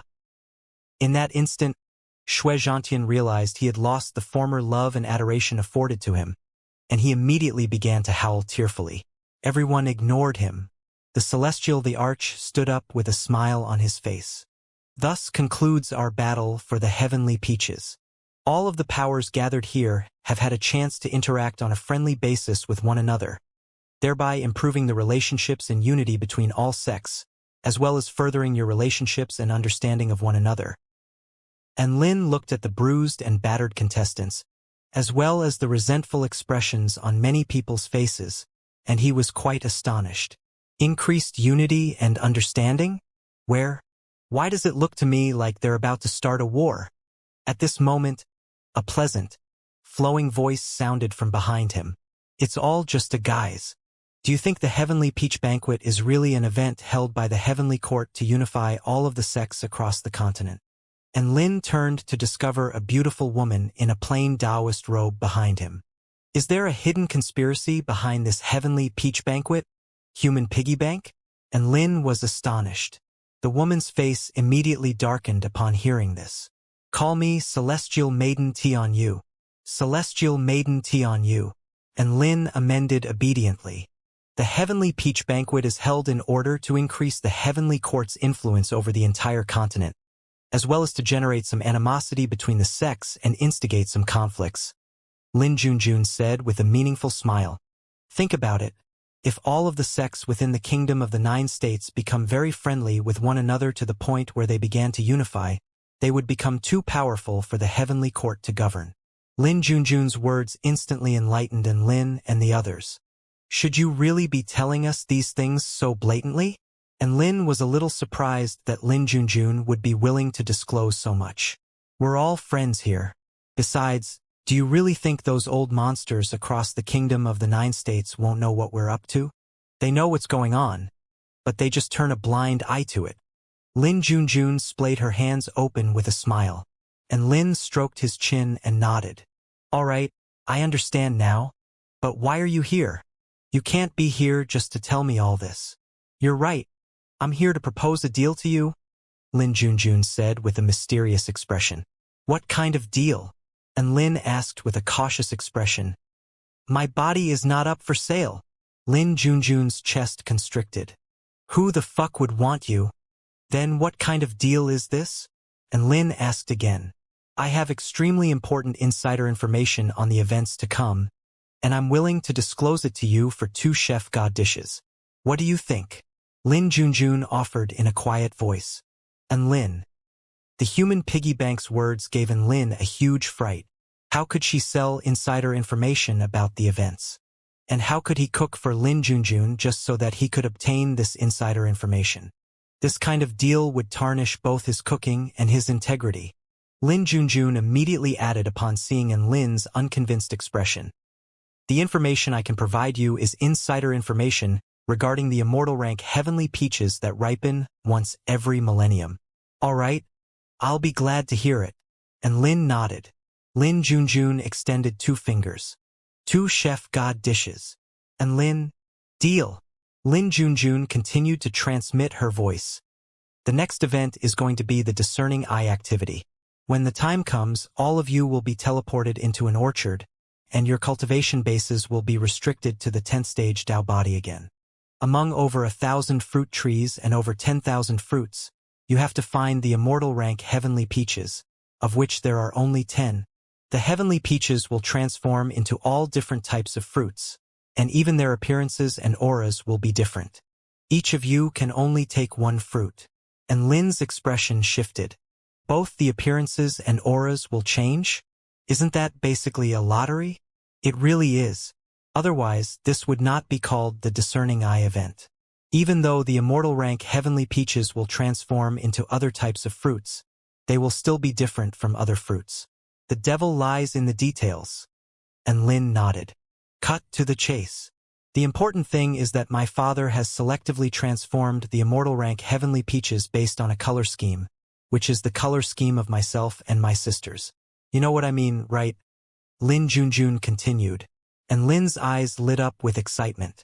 So you're saying red, orange, yellow, green, aqua, blue, and purple? The Immortal rank heavenly peaches are all distributed among fruits of those colors. Lin Junjun nodded. That's right, and he loves me the most, so… And Lin nodded. There will be more of them among the purple fruits? A gratified smile appeared on Lin Junjun's face. Smart. And Lin couldn't help but look up at the buoyant Celestial the Arch on stage that was about to announce the rules. He probably had no idea that the daughter he loved the most was engaging in this shady deal with him. To be honest, this information isn't really worth 2 dishes. And Lin spoke with a troubled expression. Lin Junjun glared at Lin and pouted. What? You've heard the insider information, and now you want to go back on your word? That's 10 immortal fruits. I've already narrowed down your search area significantly, so what else could you want? Wouldn't it be worth it if you recovered 1 or 2 of the immortal fruits? It's exactly because I can take all 10 that I don't think this deal is worth it.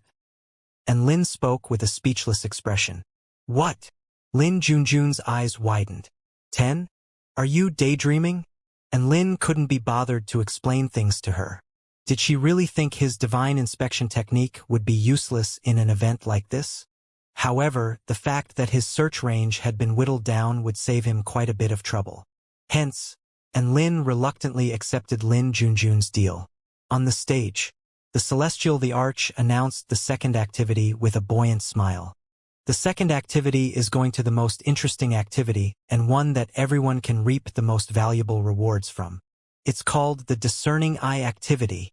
The Celestial the Arch then began to elaborate on the rules. When all of the mighty figures heard that there were tens of thousands of precious fruits in the orchard, among which there were over 1,000 spirit fruits and 10 immortal fruits, all of their eyes lit up. To think that there was such a good place in the heavenly court. However, all of them were a little disappointed upon learning the fact that each contestant could only take 1 fruit for themselves.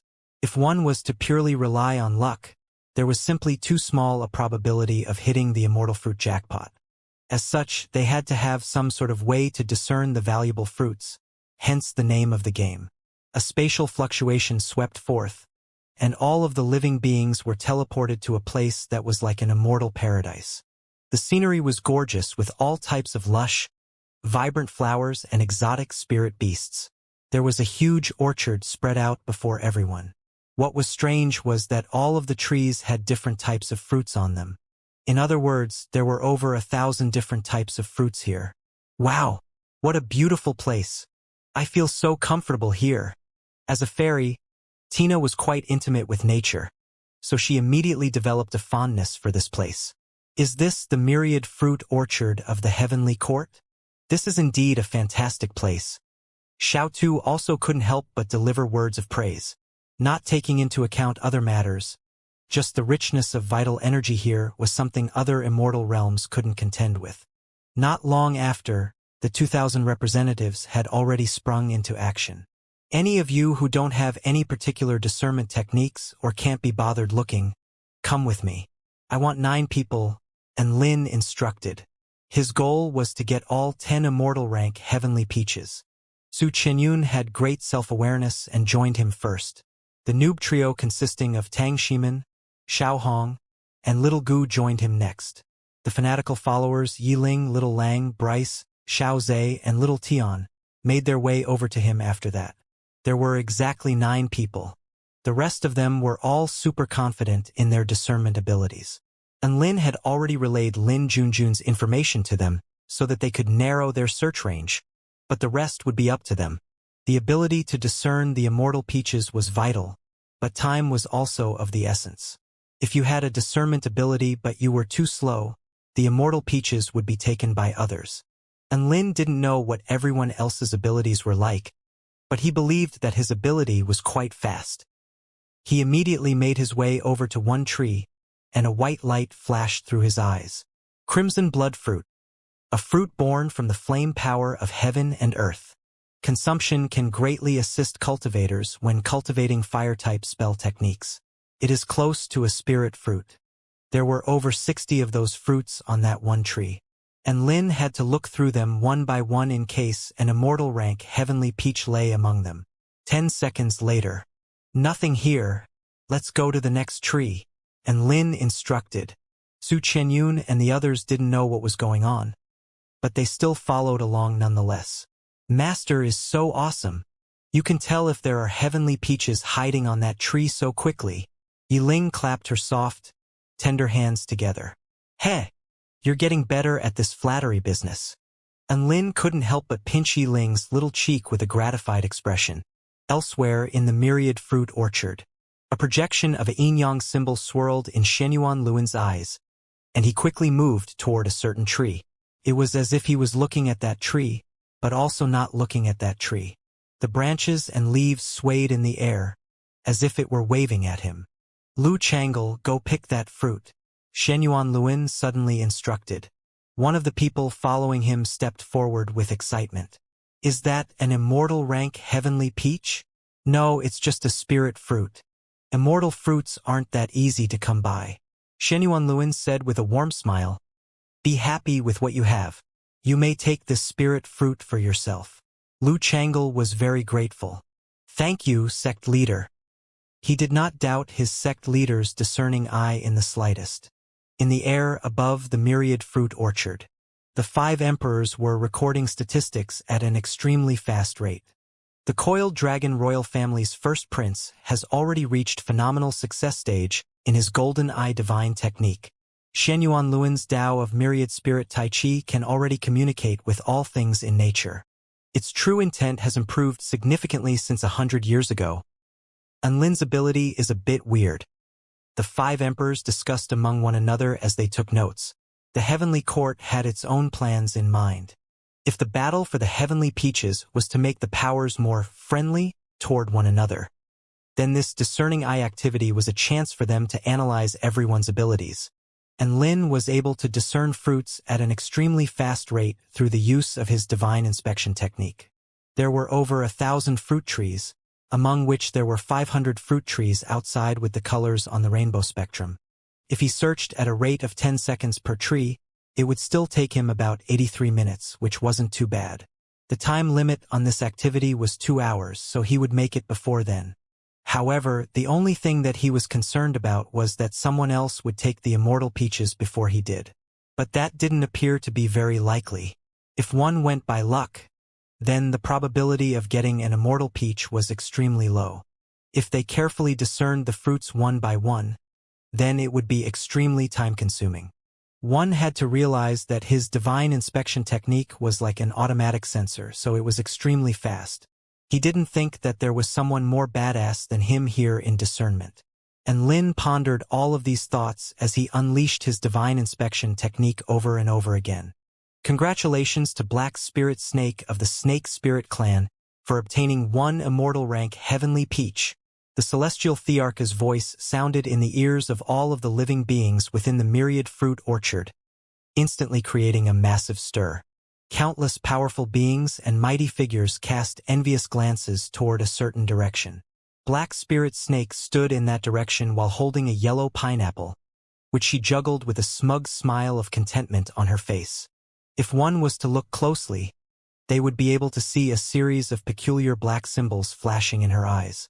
She cast a provocative glance toward Lin at the same time. And Lin took a deep breath and averted his eyes before continuing in his search for heavenly peaches. He had underestimated all of these mighty figures. These were Tao integration stage super mighty figures, so all of them must have possessed unimaginable spell techniques. He couldn't continue to proceed with his plan of obtaining all of the immortal rank heavenly peaches.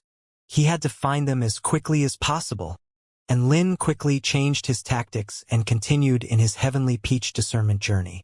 There were 10 immortal rank heavenly peaches distributed between the 7 colors: red, orange, yellow, green, aqua, blue, and purple. Seeing as the celestial Thearch's favorite daughter was Lin Junjun, there must have been more of them distributed among the purple fruits. As such, there were probably 3 or 4 purple immortal rank heavenly peaches here, and Lin quickly traveled through the orchard while focusing solely on the purple fruits. Large jade grapes, purple fire fruits, deep aroma fruits, wind phoenix purple fruits. He continued to use his divine inspection technique on all manners of purple fruits until an unexpected string of information appeared in his mind. 1,000-year heavenly peach. Grown in the heavenly court for 1,000 years while gathering the power of heaven and earth as well as the moon and the sun the entire time.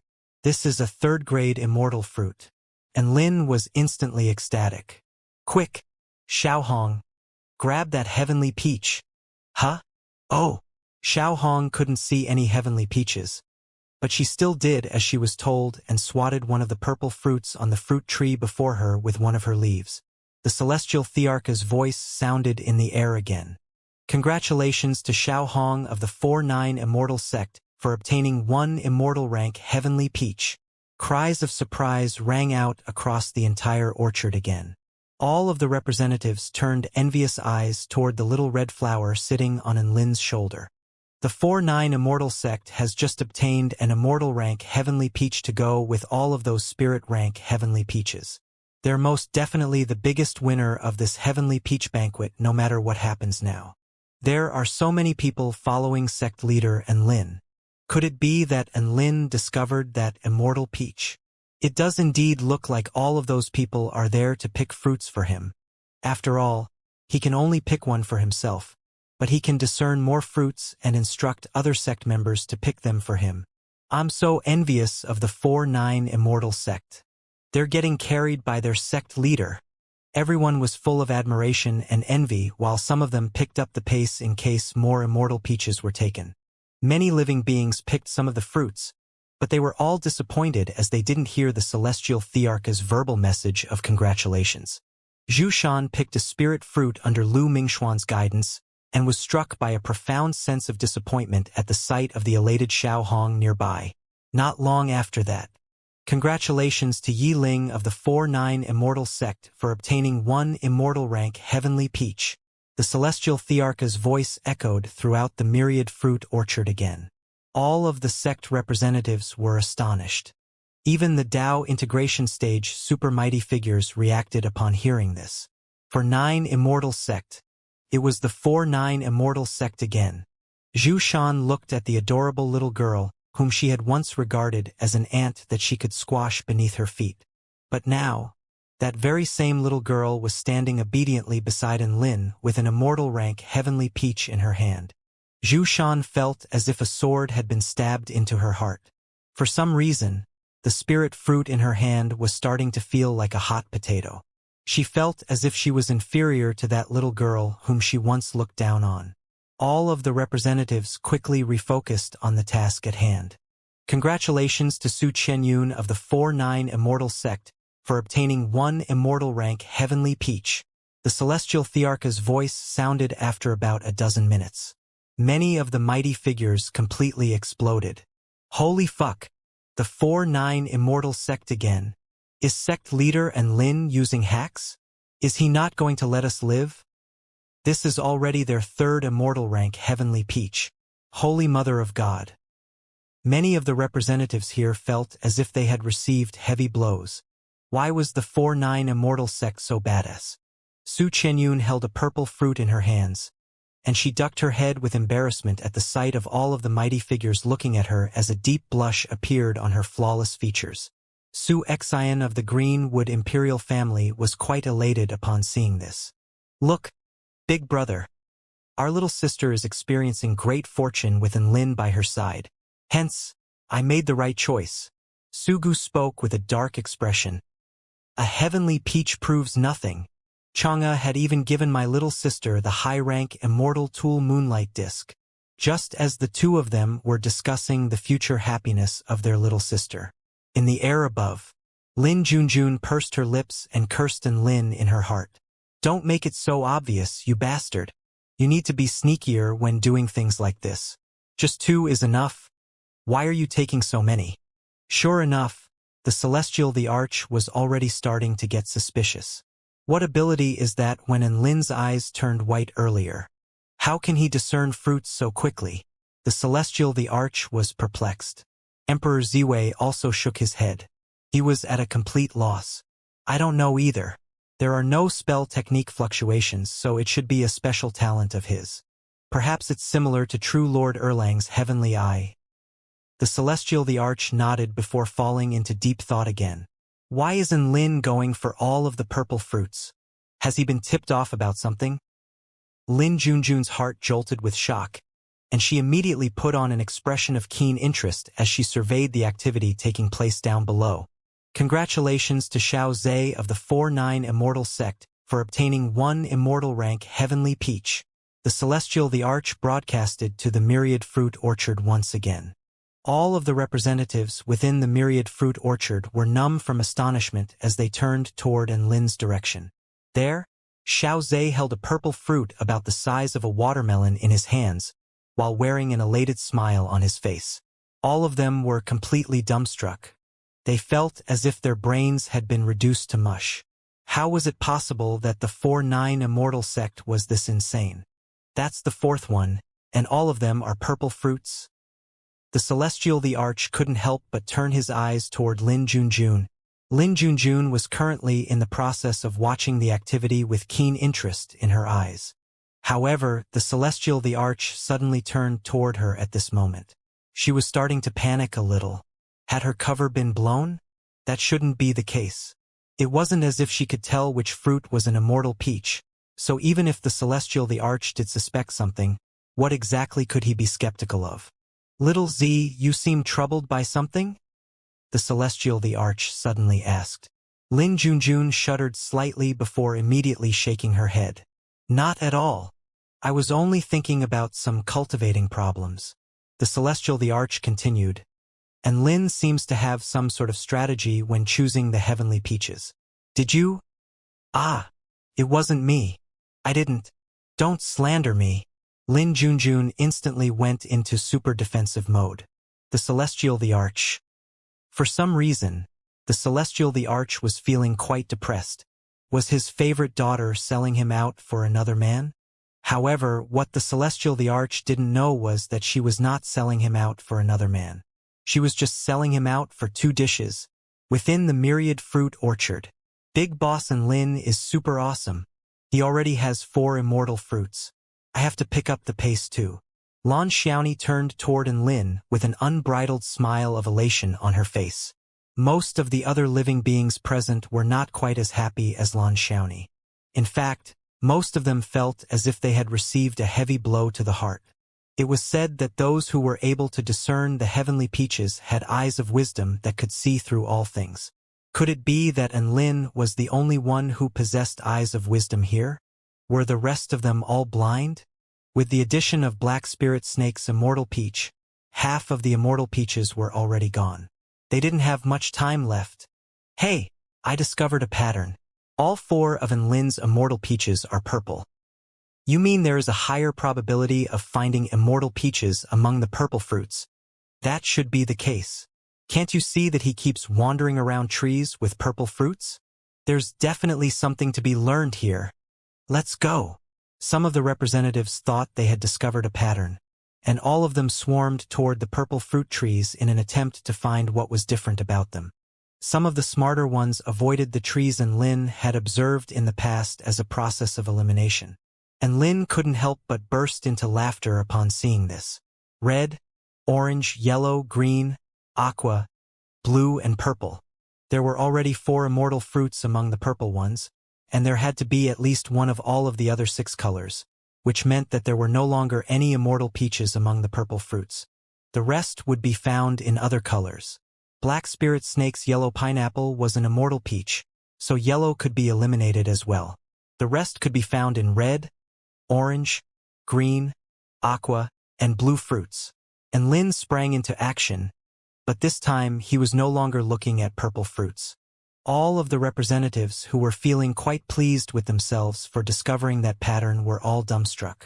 Why was it that just when they had discovered something, and Lin immediately slapped them in the face? Congratulations to Lan Xiaoni of the West Sea Alliance for obtaining 1 immortal rank Heavenly Peach.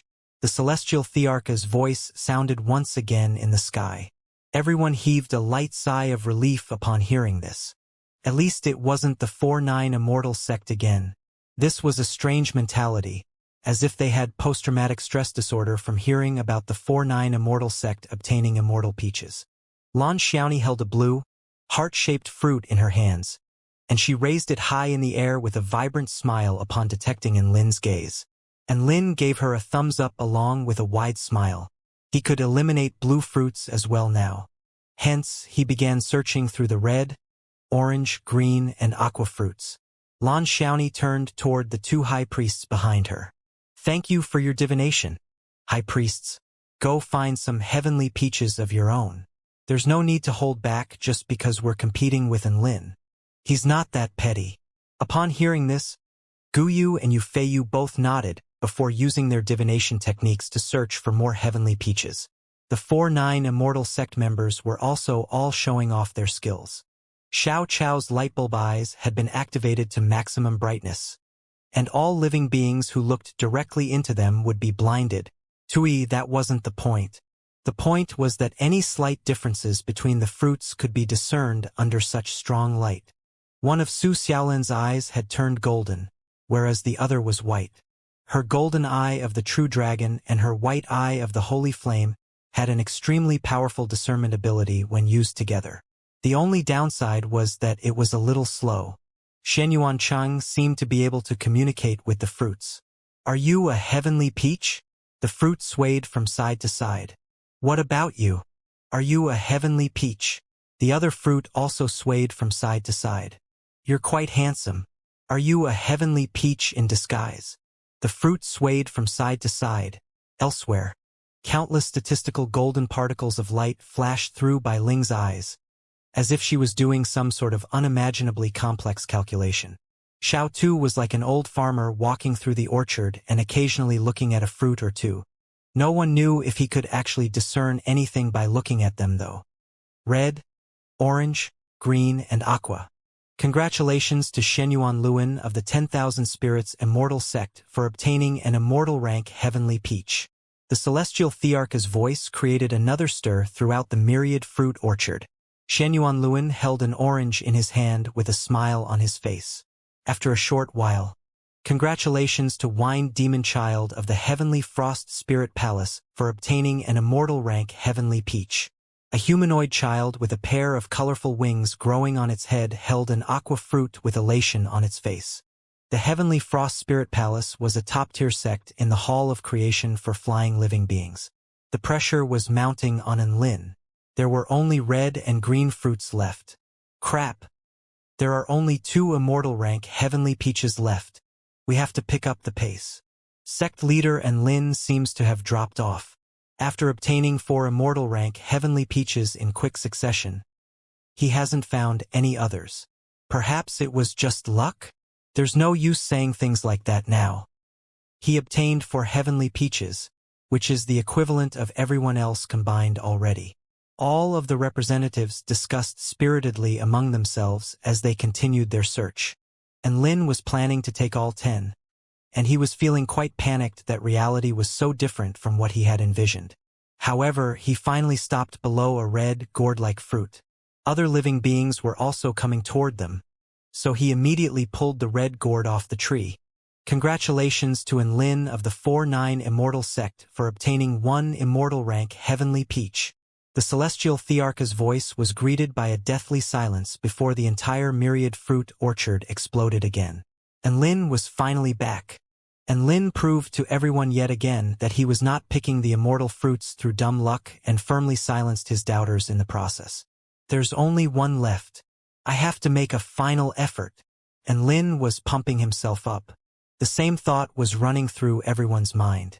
However, a voice sounded again less than 2 minutes later. Congratulations to Su Xiaolan of the 4-9 Immortal sect for obtaining 1 Immortal rank Heavenly Peach. The celestial Thearcha's voice struck despair into everyone's heart. The 4-9 Immortal sect had taken the final Immortal Peach as well. And Lin turned toward a certain direction, and the woman there was also turning toward him at the same time. Thus their eyes met. Su Xiaolan held a large green fruit, which looked like a lantern, and a smug, vibrant smile lit up her exquisitely beautiful features. And Lin immediately gave Xiaolan a thumbs up. Nice one, Xiaolan. All 10 Immortal rank Heavenly Peaches had been found. There were only several thousand spirit fruits and tens of thousands of precious fruits left to be found. The representatives who hadn't yet picked any fruits all milled around with dejected expressions as they tried to pick some other fruits.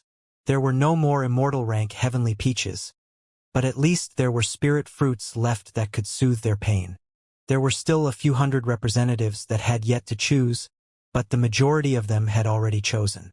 And Lin helped the remaining 4-9 Immortal sect members choose spirit fruits, all of which were high-rank spirit fruits with no exception.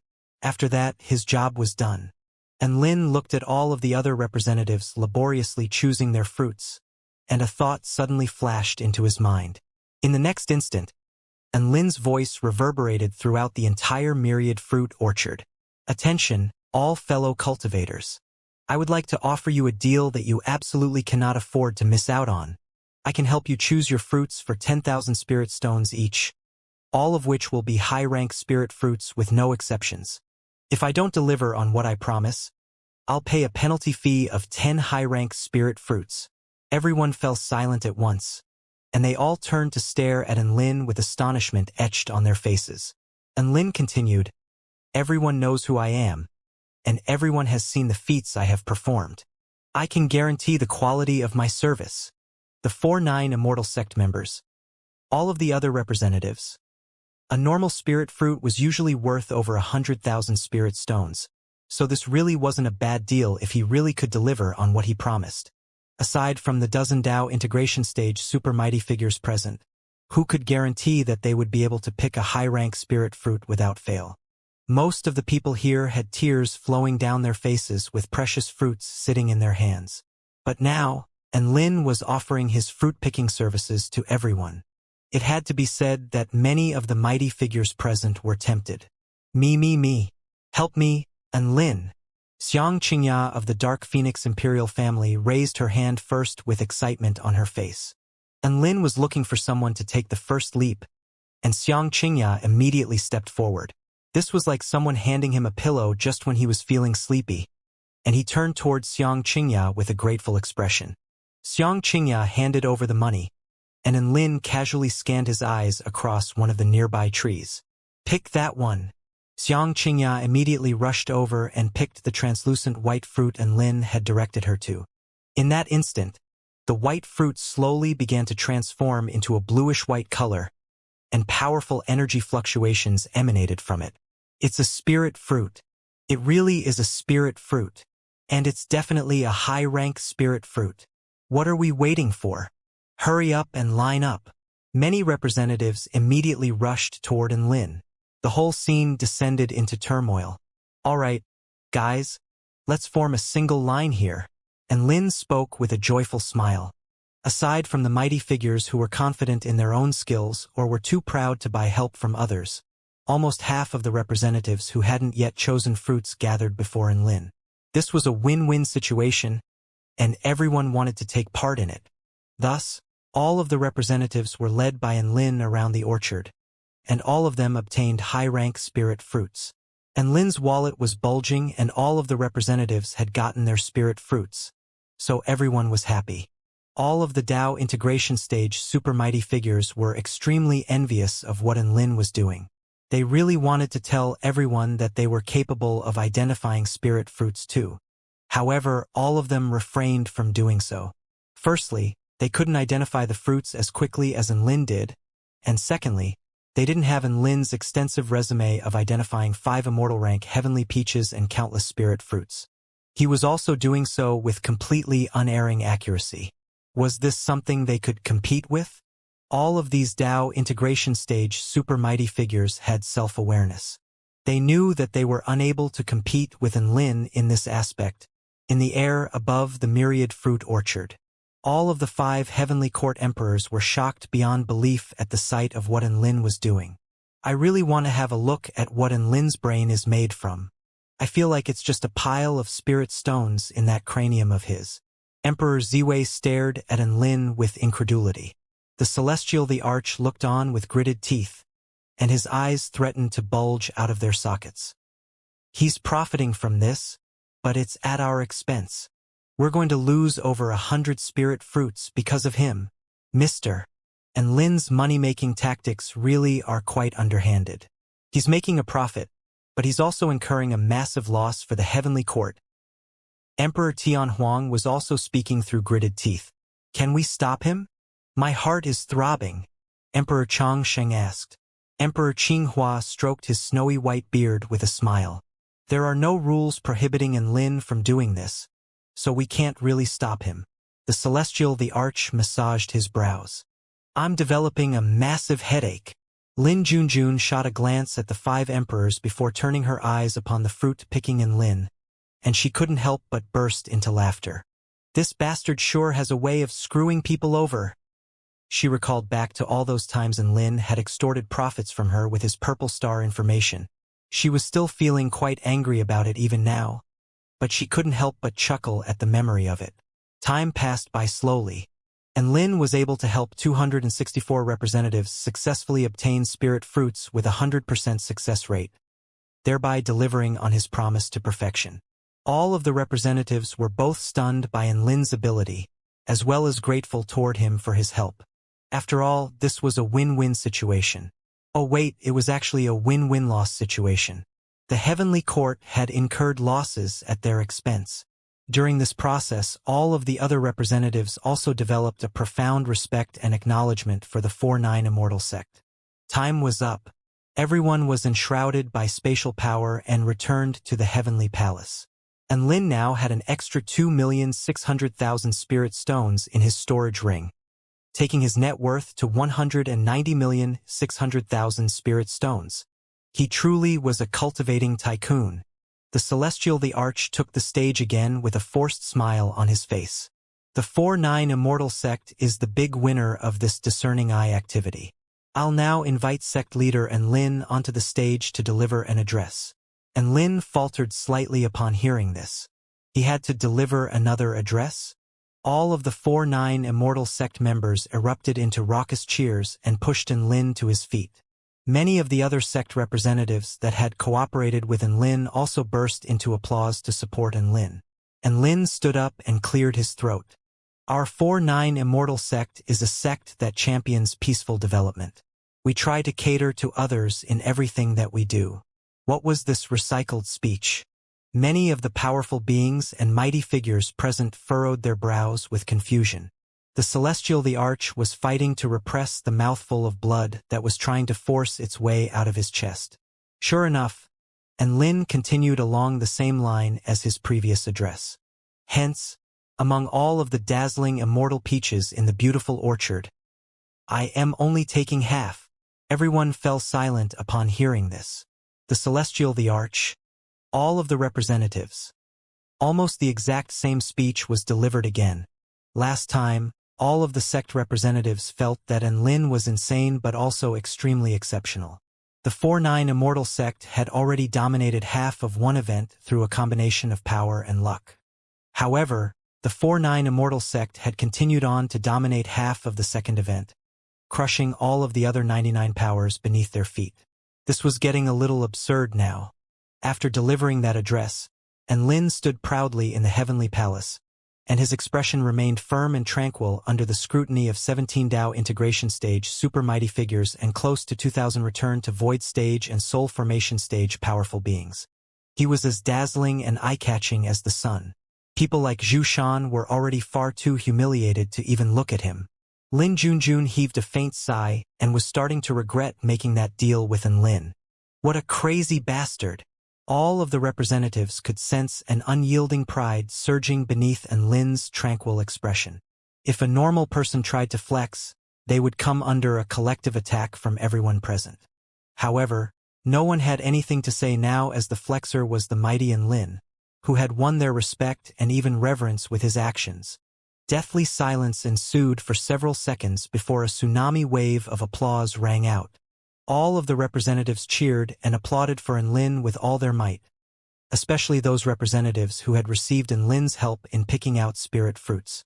No one knew what heights Lin would scale to in the future, but one thing was for sure: he was very badass now, and he would only become more badass in the future. Anyone who tried to engage Lin in a war of words now would either be suicidal or severely lacking in brain cells. Thus, Lin sat back down with a calm and collected expression amid the waves of raucous applause. Xianxia pounced toward Lin excitedly. "Master, you are my lifelong role model. That speech you just delivered struck me with a profound sense of awe and veneration. I feel like I almost ascended into the sky upon hearing it." And Lin slapped Xianxia aside before turning to the woman beside him. "Xiaolan, what do you think? It's the same speech, but the execution was even more impressive than the last time." Su Xiaolan replied with a smile. "Even I was stunned by you there. Ha ha ha. Your Dao partner is no ordinary man. He must be a man who is going to stand at the pinnacle of the world someday." And Lin was getting a little carried away. Su Xiaolan rolled her eyes. "All right, let's allocate the fruits first." "Allocate the fruits? There are 20 people here and 20 fruits, so everyone can just keep their respective fruits." And Lin cocked his head to the side with confusion on his face. "That's not fair, master. A noob like me does not deserve an immortal peach," Xiao Hong protested in her sweet voice. And Lin, what could he say to a beast pet with so much self-awareness? "I think we should distribute the fruits according to everyone's contributions," Bai Ling suggested. And Lin was undoubtedly the MVP, so he deserves 2 immortal peaches. Does anyone have any objections to that? Everyone shook their heads with justified expressions. Bai Ling continued, "Su Xiaolan should take 1 immortal peach as well. We'll split the remaining 3 immortal fruits among the 18 of us. Then contribute the 14 spirit fruits to our sex resources." Bai Ling's allocation method was quite reasonable, so no one had any objections. At this moment, the Celestial the Arch took the stage again. "Next up is the third activity. I hereby announce the official commencement of the Heavenly Peach Banquet Dance." When the Celestial Thearch's voice fell, bursts of iridescent light flashed through the pristine white heavenly palace. Dreamy light descended while soothing music began to appear. And Lin knew that they were free to do whatever they wanted now. They could eat, drink, or dance to their heart's content. As the biggest winners here, the members of the 4-9 Immortal sect were going to sample their Immortal rank Heavenly Peaches.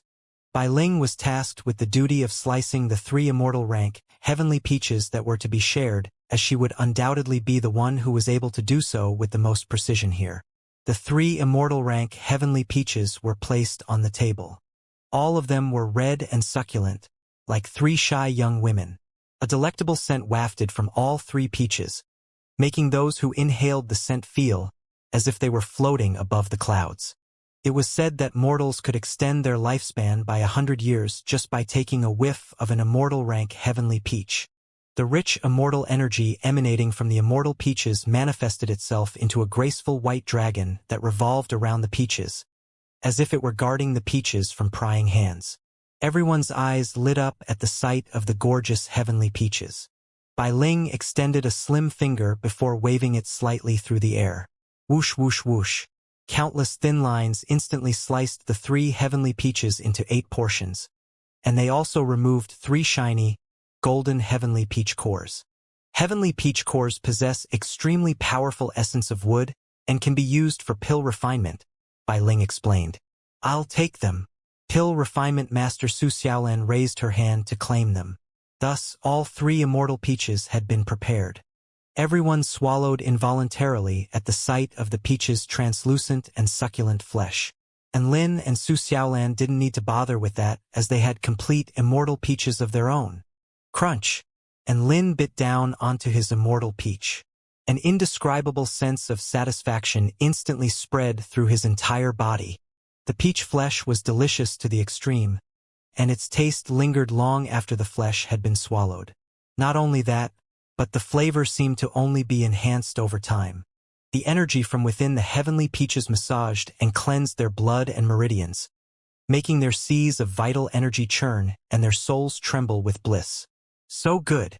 I feel like I'm about to rise into the sky, and Lin exclaimed. Me too, Su Xiaolin moaned. Whoosh, two pairs of white wings appeared on their backs, and Lin and Su Xiaolin held hands as they rose into the air before dancing in the sky above. Black Spirit Snake was just about to sample her heavenly peach, but she stopped herself upon seeing this. She spoke with a disdainful expression. That looks quite shameful for some reason. All of the other 4-9 Immortal sect members also sampled the Immortal peaches, and all of them also wore expressions of bliss upon doing so. Even though they didn't rise into the sky, this was definitely an extremely enjoyable experience that they would remember for a long time to come. All of the other mighty figures present were green with envy. The 4-9 Immortal sect looked like they were in heaven, whereas everyone else could only look on with envy and yearning. After eating the Immortal peaches, all of the 4-9 Immortal sect's cultivators lay feebly in their chairs, feeling too blissful to even move. The spirit fruits on the table were suddenly as bland as plain white rice to them. Next, it was time to make some friends. All of the powers and sects that came to the 4-9 Immortal sect table were trying to establish better relations with their sect, and there were many more of them than expected. If it weren't for the fact that lining up at the 4-9 Immortal sect table would be too humiliating for the other powers. There would be a long line extending the entire length of the heavenly palace. There were also many beauties who wanted to invite Lin to dance, but all of them were turned down by him. He did not want to die yet. Thank you very much. Thus, the heavenly peach banquet drew to a conclusion amid a joyful atmosphere. And Lin thought to himself for a moment before deciding that it was finally time to go back to university after ditching it for 2 months. And Lin rode on Debai all the way to the United University of Cultivation. Beside him was a little whale who was constantly blowing bubbles. All of the bubbles revealed written messages. The little whale. Sigh, with the help of the 5 emperors, I can manipulate the size of this body, but the heavenly peaches are still tasteless to me. Wah. And Lin chuckled. Don't you already have 10 million spirit stones? A high-rank blood differentiation divine pill costs around 300 million, so you'll only need to earn 290 million. The little whale became even more depressed upon hearing this, and he frantically blew more bubbles. That's 290 million. It's an astronomical value to me. God knows when I'll get there. Celestial Immortal Yu Hua offered words of consolation. Don't worry, Principal. We have many more opportunities to earn money in the future, so we'll definitely get there someday. The little whale was still very dejected. I'm afraid that I'll already have completed my transformation into a Kuan Peng thousands of years from now. Thousands of years? And Lin was shocked. Surely it won't take that long. I can earn 100 million in a year, so 3 years should be enough. Celestial Immortal Yu Hua.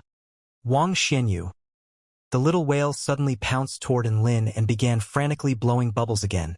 Please teach me, big boss. Lin spoke with an exasperated expression. You're the principal, and I'm just a student. Please don't ask me for help. The little whale was unwilling to give up. Mister. And Lin, you are the #1 prodigy who has ever set foot in our university. You took pride in the school once, and now the school takes pride in you. Hence, I take pride in you as well, so why can't I ask you for help? That made sense. However, Lin still firmly rejected him.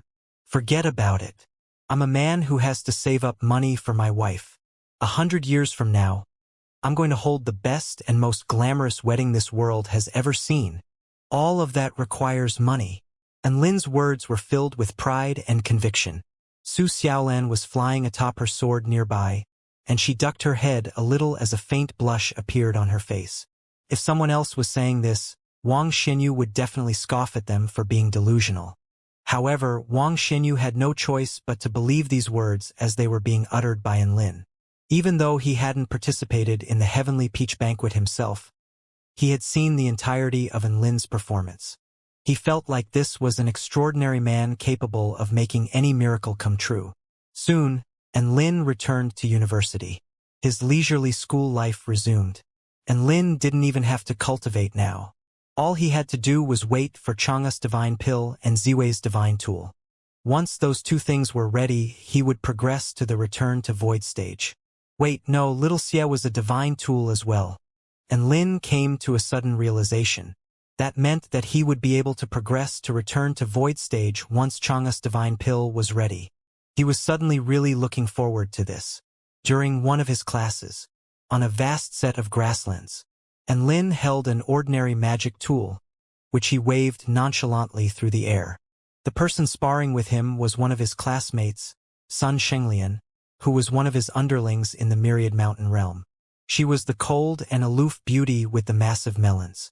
She was once the woman with the most vicious chest among all of Lin's acquaintances. However, that title had since been taken by the Grandmaster Construction Cultivator.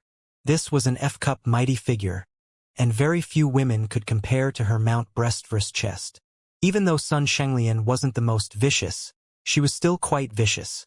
She wore a set of blue, tight-fitting Taoist robe, which accentuated her tall and slender yet voluptuous figure to perfection. Her fair, long neck and intricate collarbone made her appear as if she were a beautiful and proud swan. And Lin was only casually attacking her with his magic tool. But Sun Shenglian was being forced back relentlessly.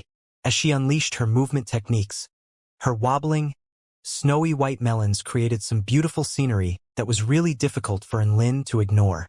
After staring for a while, Lin got a little bored and took advantage of a chink in Sun Shenglian's defense to lay the blade of his sword on her neck. I lost? Sun Shenglian heaved a forlorn sigh, but her eyes were glowing with excitement. She was making significant strides in the way of the sword through her sparring matches with Lin. Lin was completely unaware of this, and he nodded with a nonchalant smile. He had already transcended to a much higher level, so he didn't really think that his swordsmanship was all that great. As such, he didn't know just how much he was helping these students by sparring with them. He was just bored out of his mind. Since all of his fellow classmates wanted to spar with him, he decided to satisfy their request. The swordsmanship instructor stroked his beard and let loose a forlorn sight as he looked on from nearby. Sigh. To think that there is a student more proficient in the way of the sword than I am. His sword intent is profound and vast, and the students don't feel any psychological burden when sparring with him. He's bringing out more of their latent potential than I ever could. The teacher was both a little disconsolate but also filled with awe and admiration. He felt like Lin could easily flip the roles and teach him a thing or two. My turn. My turn. Big brother please enlighten me. A sprightly girl with short hair and in a pink robe stepped forward with a wide grin on her face. Lin heaved an internal sigh at the flat-chested Miao Tian standing before him. Sure enough, only girls with larger breasts were realistic and more three-dimensional. Right at this moment, whoosh whoosh whoosh, a few frosty ice darts were already hurtling toward him. Lin came to his senses and reflexively attacked the darts with the longsword in his hands. Clang clang clang. His accuracy and timing were perfect, and the power he imparted upon his sword strikes was extremely fearsome. The spiritual-level frosty ice darts were swatted into the distance. Miao Tian stood with a blank expression on her face. Peculiar silence ensued. Soon, tears began to well up in Miao Tian's eyes as she spoke in a sobbing voice. Lin, you're a bully. I'm sorry. I wasn't paying attention and accidentally forgot to hold back. Haven't you already refined those spirit tools? You can summon them back. Lin immediately spoke in an urgent voice. Miao Tian spoke with an aggrieved expression. You've swatted the darts too far away. I can't even sense them now. Lin? That was awkward. Lin had no choice but to unleash his powerful divine sense to help Miao Tian recover her weapons. Their sparring match continued, but Lin switched to using his bare hands rather than a sword. It had to be said that at his level, he could do anything he wanted against these guys. He wasn't invincible in all areas, but it was certainly more than enough for sparring matches of this nature.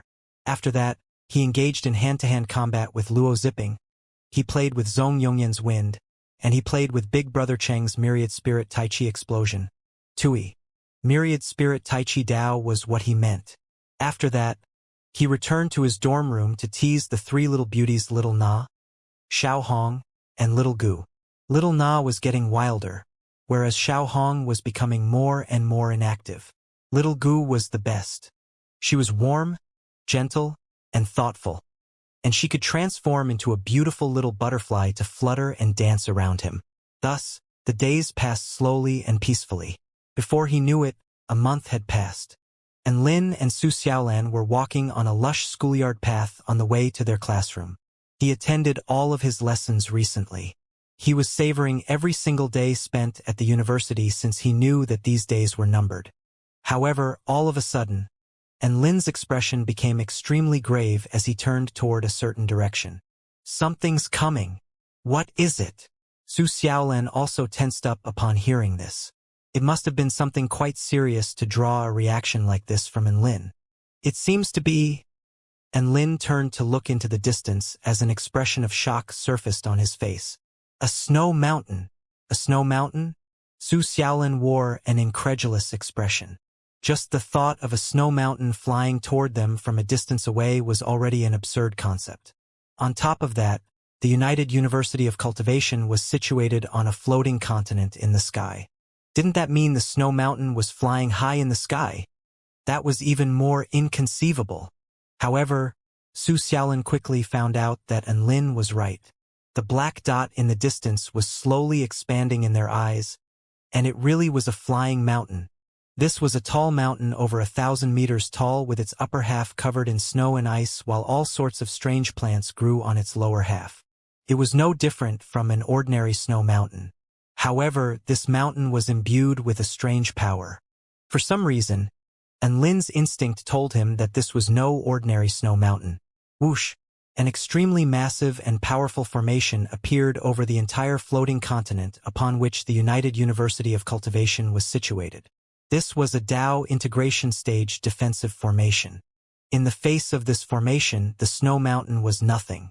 Even a divine mountain over 100,000 feet tall would not be able to put so much as a dent in the formation. However, at the moment the snow mountain struck the formation, a peculiar, twisted power appeared, tearing a huge hole within the formation that allowed the snow mountain to crash into a mountain within the university. Boom! An earth-shattering boom erupted. The snow mountain flattened the mountain upon which it had fallen on. Holy shit! What the hell was that? Lin was dumbstruck. Shouldn't the snow mountain be pulverized after crashing into the formation? Why was that not the case? This spontaneous disaster had alerted all of the mighty figures within the university. The snow mountain had crashed into a rather secluded location away from the classrooms, so the majority of students had not been made aware of it. Right at this moment, Lin's expression shifted drastically. Holy fuck! Another one? He turned to look up into the sky, where another black dot had appeared. The black dot slowly expanded again and revealed itself to be another snow mountain. The snow mountain whistled through the air and crashed through the formation again before diving into a massive lake within the forest of 1,000 peaks. Boom! The earth tremored violently again. A gargantuan splash appeared over the lake as a massive fissure over 10,000 meters in length appeared on the ground. In the end, the beautiful lake was transformed into a cold, dead snow mountain. All of the students in the classrooms felt the ground tremor and quake beneath them, as if the earth had just sneezed. What the hell? Where are these snow mountains coming from? Lin looked into the distance with a grave expression. He didn't know what lay in the distance, but he knew that there was something there. Su Xiaolan suddenly thought of something. Lin, do you remember how the same thing had happened to the snow maidens of the opposite shore realm not too long ago? An expression of shock appeared on Lin's face. You're saying the same being from back then is hurling snow mountains at us now? Su Xiaolan nodded with a heavy expression. It's very much possible. This was not a good notion. The snow maidens had the great empress to protect them, but they still suffered extensive casualties. How were they going to combat these snow mountains now? Right at this moment, another snow mountain hurtled toward the university from the distance. This snow mountain was over 10,000 feet tall, and it crashed toward the United University of Cultivation like a terrifying meteorite imbued with boundless kinetic energy, determined to crush this entire floating continent. Crap! It's heading for the classrooms. And Lin's expression shifted drastically. Su Xiaolan's heart also jolted with shock. The snow mountain was aiming for a location where many students and teachers were gathered.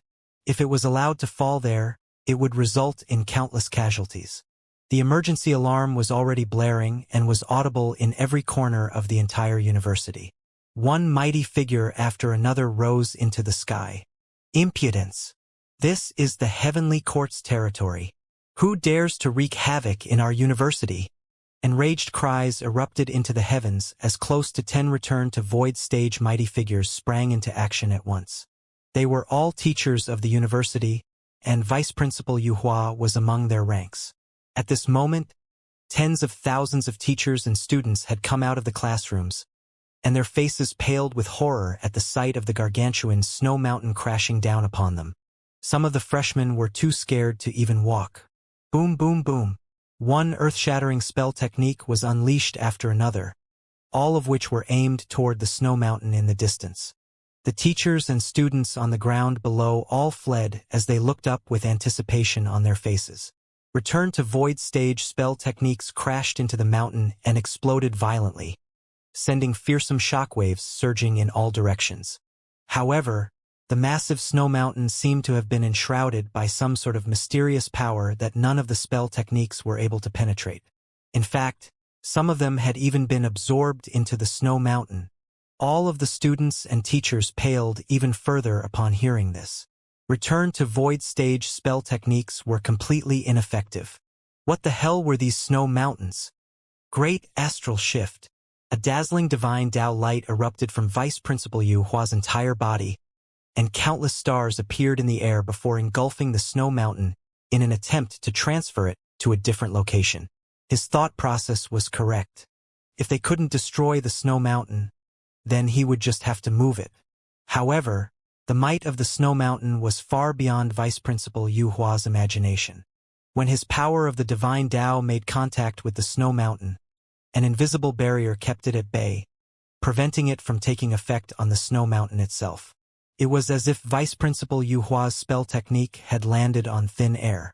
Over, his face paled with despair. Right at this moment, an extremely massive whale suddenly appeared.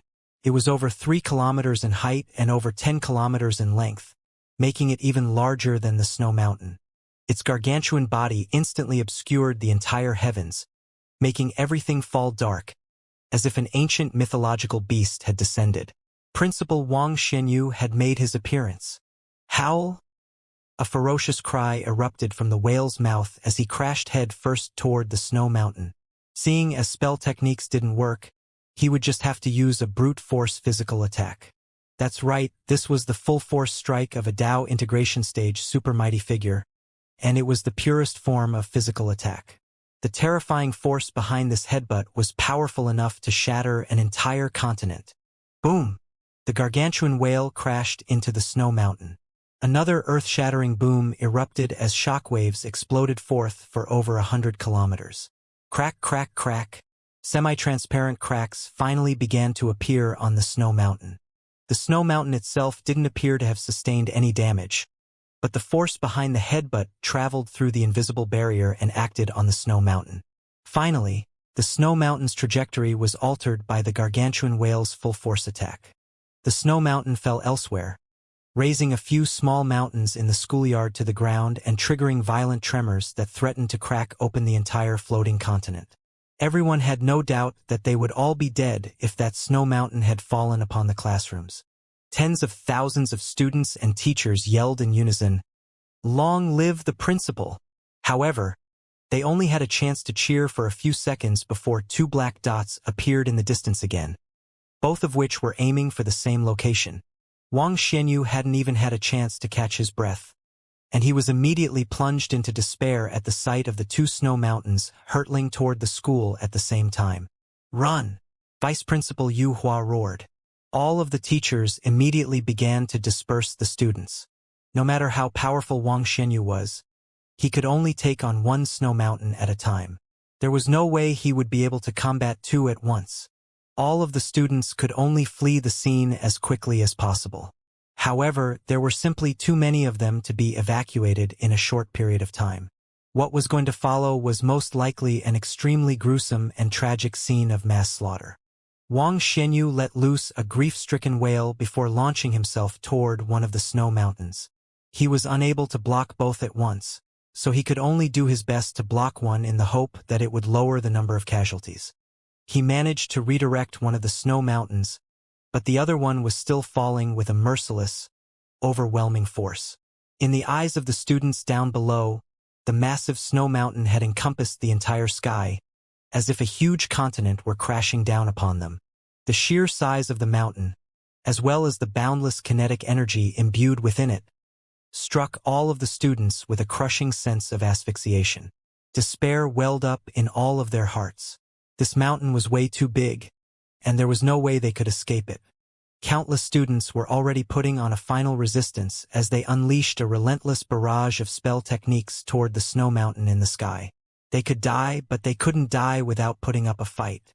Unfortunately, their resistance was completely futile in the face of the snow mountain. At this moment, two figures appeared in the sky, right in the path of the oncoming snow mountain. One of them wore a robe as white as snow while the other wore an elegant green dress. These were the living legends of the university. Its senior student Enlin and senior student Su Xiaolin. They're finally here. Some of the students yelled with fanaticism in their eyes. Even Vice Principal Yu Hua was unable to do anything to that snow mountain. Are they going to die with us? Even though that was what they were saying, many of the students still had a glimmer of hope reignited in their hearts. Enlin and Su Xiaolan were the final psychological pillars in the students' hearts, making them feel as if they had a chance at survival. Enlin and Su Xiaolan were easily powerful enough to evade the snow mountain. However, they chose to stand up for their fellow students. If they failed in their attempt to combat the mountain, they would lose their chance to escape and would be crushed under it along with all of the other students. Believe in them. Senior student Enlin has never disappointed us before. Tens of thousands of students and teachers clenched their fists as they looked up into the sky. Su Xiaolan immediately unleashed the most powerful sword strike she was capable of. All of the students down below felt as if holy vermilion flames were incinerating the sky above amid a true dragon's roar and a vermilion bird's cry. A sword projection over 10 kilometers in length, imbued with boundless holy might, swept toward the falling snow mountain. The power within this sword strike had already reached the return to void pinnacle stage. Boom! An earth-shattering collision erupted, and the sword projection managed to stall the snow mountain for a fraction of a second before the sword projection began to crumble, as if it had come into contact with some sort of energy. The snow mountain continued its descent. Su Xiaolan's body swayed slightly as her feature paled, and Lin remained unfazed. He immediately activated his origin energy of the netherworld, upon which his aura was elevated to return to void stage as a black divine light erupted from his evil-slaying sword at the same time. Heaven and earth were enshrouded by complete darkness. There was no heaven, no earth, no anything. The only thing remaining was the oncoming snow mountain, as well as the eye-catching white figure standing before it. Countless students were shocked by what they were seeing as they were unable to comprehend what had happened. Wang Xianyu's expression suddenly shifted to one of shock and elation at this moment. This is the domain of a divine sword spirit.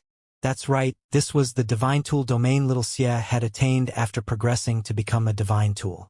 Little Xie, can you annihilate the mountain into nothingness with your vanquish the heavens and slay all evil techniques? That's impossible. It's too big. All right. And Lin was not disappointed. Instead, he raised his evil-slaying sword and swung down with unprecedented determination. Evil sword technique, 9th variation, Eternal Night. He unleashed the most powerful sword strike of his entire life up to this point. The sword projection seemed to have blended into the domain of darkness, making it invisible to the naked eyes. However, the boundless, crushing sword intent sweeping through the air verified its existence. This was a power that struck fear into Wang Xianyu's heart. This was one of the sword techniques Enlin obtained in the Abyss of Evil when little Xia imparted all 9 evil sword techniques upon him. Enlin had used the most powerful of the 9 strikes from the get-go. The snow mountain did not react to this sword projection. It was still crashing down with its usual might, as if the sword projection before it were nothing but a mere illusion. Just when it looked like it was going to crush Enlin and Su Xiaolan into mincemeat. Bam! A dull thump erupted from within the snow mountain. It sounded as if something had been severed. The massive snow mountain over 10,000 feet tall was quickly broken down before being completely engulfed by absolute darkness. Light returned to heaven and earth. Tens of thousands of students and teachers looked up in the sky. There was no longer anything there. Only Enlin and Su Xiaolan were left standing in the sky, as if they were the unyielding guardians of the university. As for the snow mountain, it seemed to have been broken down to its most microscopic constituent particles and was nowhere to be seen. Boom! The snow mountain swatted aside by Wang Xianyu crashed to the ground in the distance, sending earth-shattering tremors through the ground. However, no one paid any attention to that. They were still staring up at the duo in the sky, unable to come to their senses. The snow mountain disappeared? God and annihilated the snow mountain with one sword strike? My God! Am I dreaming? Senior student Enlin is badass. Wah! Student Enlin is so cool. Countless students were venting their emotions. Some were incredulous, some were reverent, and some were elated that they had managed to survive. Even Wang Xianyu was shocked beyond words. One had to realize that even he was unable to destroy those peculiar snow mountains. But Enlin reduced it to nothingness with a single sword strike. How could he not be astonished? Even Enlin himself was startled by this. I only wanted to break the snow mountain, but I ended up annihilating it instead? Am I this badass already? Enlin murmured. Heh, without that protective layer, it's just an ordinary snow mountain. Hence, it's not strange that the Eternal Night Strike was able to annihilate it. I broke that defensive layer, so I'm the most badass one. Little Xia dealt a merciless blow to him in her cold and tender voice. Enlin. Just what is that defensive layer? Enlin was curious. This was something that could penetrate through a Dao integration stage formation and was immune to all return to void stage spell techniques. Enlin was feeling quite curious about what it was. Little Xia replied, It's... Right at this moment, Vice Principal Yu Hua yelled again, Run! Enlin and Su Xiaolan both faltered upon hearing this before looking into the distance. There, they discovered 5 black dots quickly hurtling toward them. There were 5 snow mountains this time. Is there no end to this? Enlin was completely dumbstruck. First, it was 1 snow mountain at a time, then 2 at once, and now, 5 of them were crashing down upon them at the same time. What were they supposed to do now? Most importantly, none of them had any ideas where the snow mountains had come from, who had launched them, why the snow mountains were so powerful, and why they were being hurled at them in the first place. The students had not been evacuated yet. Enlin gritted his teeth and was just about to force himself to unleash his Eternal Night Strike again. At this moment, 5 pillars of divine light appeared in the air. Each of them was imbued with boundless divine might and was as dazzling as the sun. The Celestial the Arch, Emperor Ziwei, Emperor Tianhuang, Emperor Changshang, and Emperor Qinghua appeared at the same time before flying toward the 5 snow mountains. Bam! Bam! Bam! A series of earth-shattering collisions erupted. The 5 emperors of the Heavenly Court used their most powerful melee attacks to knock the snow mountains off their original course. All of them had clearly taken a leaf out of Wang Xianyu's book. Our Heavenly Court is not as easy to push around as the Snow Maidens. This is the territory of the Heavenly Court. No one can wreak havoc here, the emperors roared as they unleashed extremely terrifying auras. In the face of the unbridled strength of all 5 Heavenly Court emperors, even a Dao integration stage super mighty figure would be trembling with fear. In the distance, space twisted, and a figure gradually began to reveal itself. It seemed to be both substantial and illusionary at the same time. It was like the wind or the clouds, and it was extremely massive, as if it were a god that had descended upon the world with the earth beneath its feet and its head reaching into the heavens. Streams of wind revolved like divine halos around its head, seemingly as if they would continue to revolve for all of eternity. It was simply too tall. No one knew just how many hundreds of thousands of feet tall it was. This was something that all living beings had to look up at. It was as if it were a representative of this entire world. All of the mighty figures were struck by a crushing sense of asphyxiation, as if any movements they made would be a gesture of disrespect to this almighty being. Many of the students were unable to bear its boundless divine might, and all of them had already collapsed to the ground. The celestial Thearch's expression shifted drastically upon seeing this before he unleashed his power of the divine Tao, which instantly fused into heaven and earth. Crack! The impossibly massive living being that stood between heaven and earth was shattered like cloud and mist. Its divine might suddenly disappeared. Those with exceptional eyesight would be able to make out a humanoid creature in the distance that stood about 2 meters tall. It had no facial features aside from a pair of golden eyes. Its body was still semi-transparent and pristine like white jade, giving it a warm and serene appearance, but the divine wind halo on its head struck one with an indescribable sense of fear. "Who are you?" The celestial the arch wore an extremely grave expression. The strange being raised its head to appraise the world around it with its cold, golden eyes. The wind stopped. Peace resumed. The students and teachers continued to quickly evacuate. Everyone knew that this was the calm before the storm and that if they didn't leave now, they would have no chance of doing so in the future. And Lin and Su Xiaolan also wanted to evacuate. This was a battle between Tao integration stage supermighty figures, and they did not have the power to participate in it yet. Just as they were about to leave, and Lin suddenly discovered that the mysterious being's golden eyes seemed to have settled on him. "I am Wind." An extremely ethereal yet very pleasant voice sounded.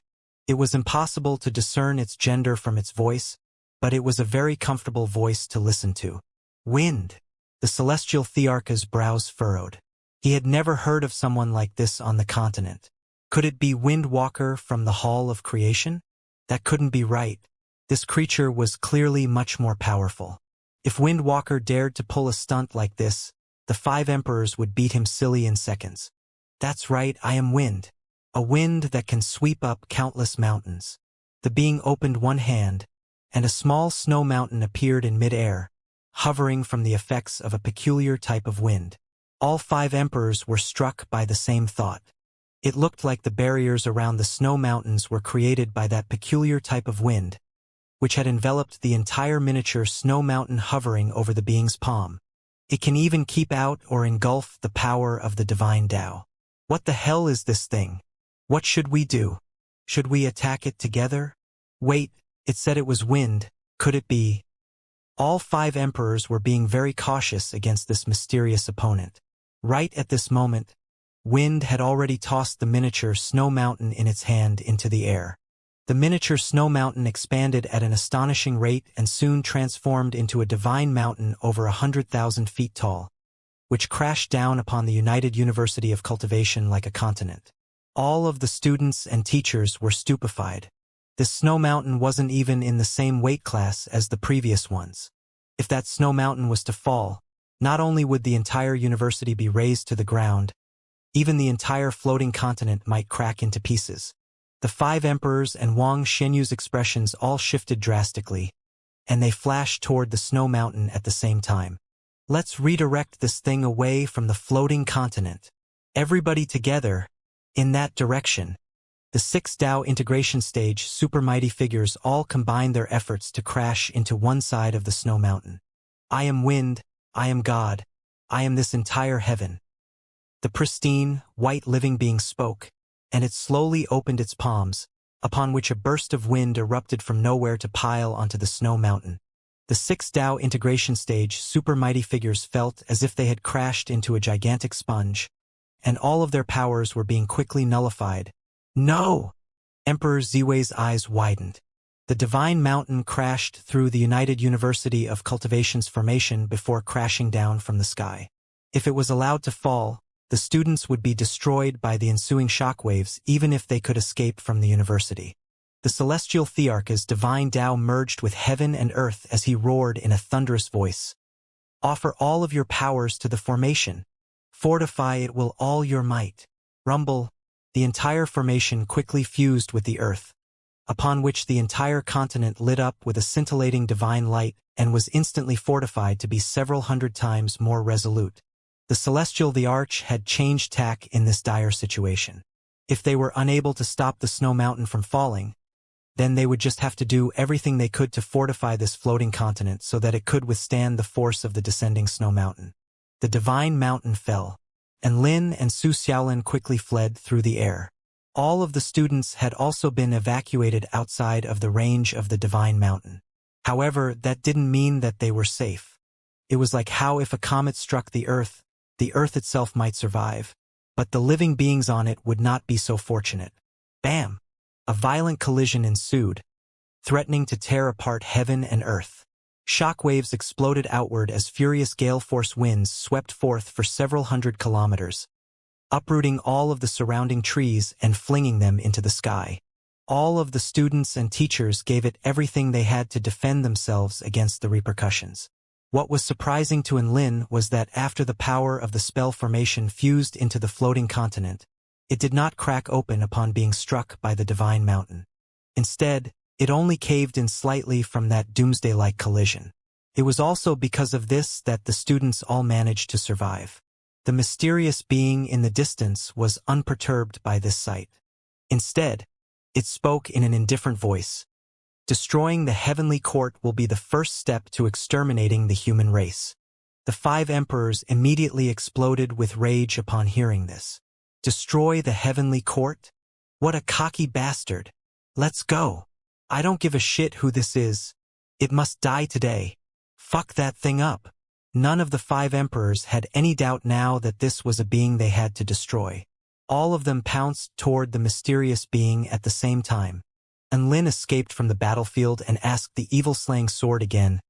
Little Xie, what did you say that energy that's protecting the snow mountain was? And why were you able to break through it? Little Xie was silent for a short moment before replying. That power is a little like the powers of laws, but it's not as simple as that. It is a power of the law of the world's core or power of the law of the Taichu continent. In other words, it is the power of the heavens. And Lin's expression shifted drastically upon hearing this. He abruptly turned to look at the semi-transparent, mysterious being. The 5 emperors were throwing themselves toward that mysterious being, but it was, in turn, watching him. Their eyes met for the second time, and Lin felt as if he was able to see a hint of a smile in those golden eyes. Be careful, Celestial the Arch. That creature could very possibly be the representative of the heavenly Tao who controls all types of wind, so don't use any wind spell techniques against it. And Lin yelled, That's the heavenly wind god? The celestial thearch's heart jolted upon hearing this. He had heard Lin mention the heavenly sea god, who was the master of the sea and a representative of the heavenly Tao. This was one of the most confidential secrets of the heavenly court. The creature before them was the master of wind, so it was clearly the heavenly wind god. This was a godlike creature who controlled all wind. Aren't representatives of the heavenly Tao not supposed to be able to enter the Taichu continent? Emperor Ziwei murmured to himself. The hole in the sky is getting more and more terrifying, so I'm not really surprised. Emperor Tianhuang spoke with a grave expression as wings of golden lightning appeared on his back. The heavenly Tao of this world was transformed again when the evil dragons of the ancient Taichu dragon realm broke in. Now, foreign tribes outside of the ancient Taichu realm are also itching to replicate what the evil dragons did. So it's no surprise that something like this would happen. The celestial the Arch spoke with a heavy expression. Even as they were conversing with one another, the 5 emperors' powers of the divine Tao were already sweeping toward the heavenly wind god. Any of the emperors could raise an area within a radius of 50 kilometers to the ground with a casual strike. Now that all 5 of them were unleashing their full powers at the same time, devastatingly terrifying energy was raging in the air, making the very heavens twist and crumble. In the face of the energy hurtling toward it, the heavenly wind god waved a nonchalant hand. Bam! Something seemed to have been compressed before exploding. All of the powers of the divine Tao were pulverized by a single palm. All 5 of the emperors were shocked to see that it was able to dispel their combined power so easily. Don't be scared. It has to dispel our attacks, which means our attacks are actually posing a threat to it. The Celestial the Arch encouraged. The other emperors also understood this, and all of them prepared to launch a second wave of attacks. A mouth suddenly appeared on the heavenly wind god's face upon hearing this, and its corners perked up in a slight grin. A pleasant, ethereal voice sounded. It would hurt a person if an ant was to bite them. The person brushes the ant away and the ant thinks that it can defeat the person? How pitifully delusional! It was quite clear that the heavenly wind god was regarding the 5 emperors as mere ants. The 5 emperors were all enraged upon hearing this, but they soon repressed this irrational response. If this heavenly wind god is truly a representative of the heavenly Tao, then this is definitely how it actually sees us. It must have a motive for doing this, which is to make us angry and lose our cool as a result. The Celestial the Arch spoke in a slow, soothing voice. Right at this moment, white snowflakes began to fall from the sky. It's snowing? All of the fleeing students and teachers looked up at the translucent snowflakes falling from the sky, feeling as if they were seeing snow fairies dancing in the air. All of their worries and negative emotions were suddenly forgotten in that instant. Snow can purify everything, and wind will blow away your worries. The heavenly wind god spoke in a slow voice before flicking a finger toward the massive, divine mountain that had crashed into the university, upon which a light breeze blew for over 1,000 kilometers. Come out, powerful beings from another world. Cleanse and purify everything here. Whoosh! A blue, rhomboid enchantment barrier suddenly appeared, encompassing the entire United University of Cultivation within. All of the heavenly court's most powerful beings are here.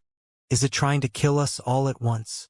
Emperor Ziwei's expression had become extremely dark, and he opened his palm as a small white rhomboid structure appeared over his palm. All of the students and teachers were trying to flee this continent in order to head for the heavenly court or other places in the kingdom of the 9 states, but they were all instantly dumbstruck at the sight of the blue, rhomboid enchantment barrier.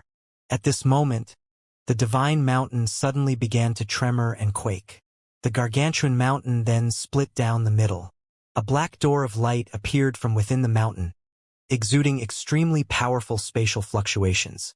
A series of humanoid living beings with white scales all over their bodies rushed out of the gate of light while holding all types of weapons in their hands. All of their body parts were very similar to humans, but they were covered in glistening white scales with snowy white hair and golden eyes. Kill? Kill all of the humans. So this is the center of the universe, the Taichu continent? It really is an enticing place. This place will belong to us soon. Kill everyone here. The living beings rushed toward the students and teachers as they roared. For some reason, Lin was reminded of the ancient heavenly fiend Celestial, who had led a series of monsters into the West Sea in a bid to destroy all humans. Both of them were representatives of the heavenly Tao, and both of them led living beings from alternate worlds into this one. The only difference was that last time, they had spawned in the West Sea and were exterminated before they even saw what a human looked like. But this time, they had appeared in the most core region for mankind, the heavenly court. Gale force winds began to howl. The beautiful, dancing snowflakes in the air instantly transformed into a lethal storm that could freeze and slaughter all living beings. At the edge of the enchantment barrier, the heavenly wind god opened up another gate to an alternate world. The 5 emperors were all shocked and enraged as they unleashed their most powerful treasures.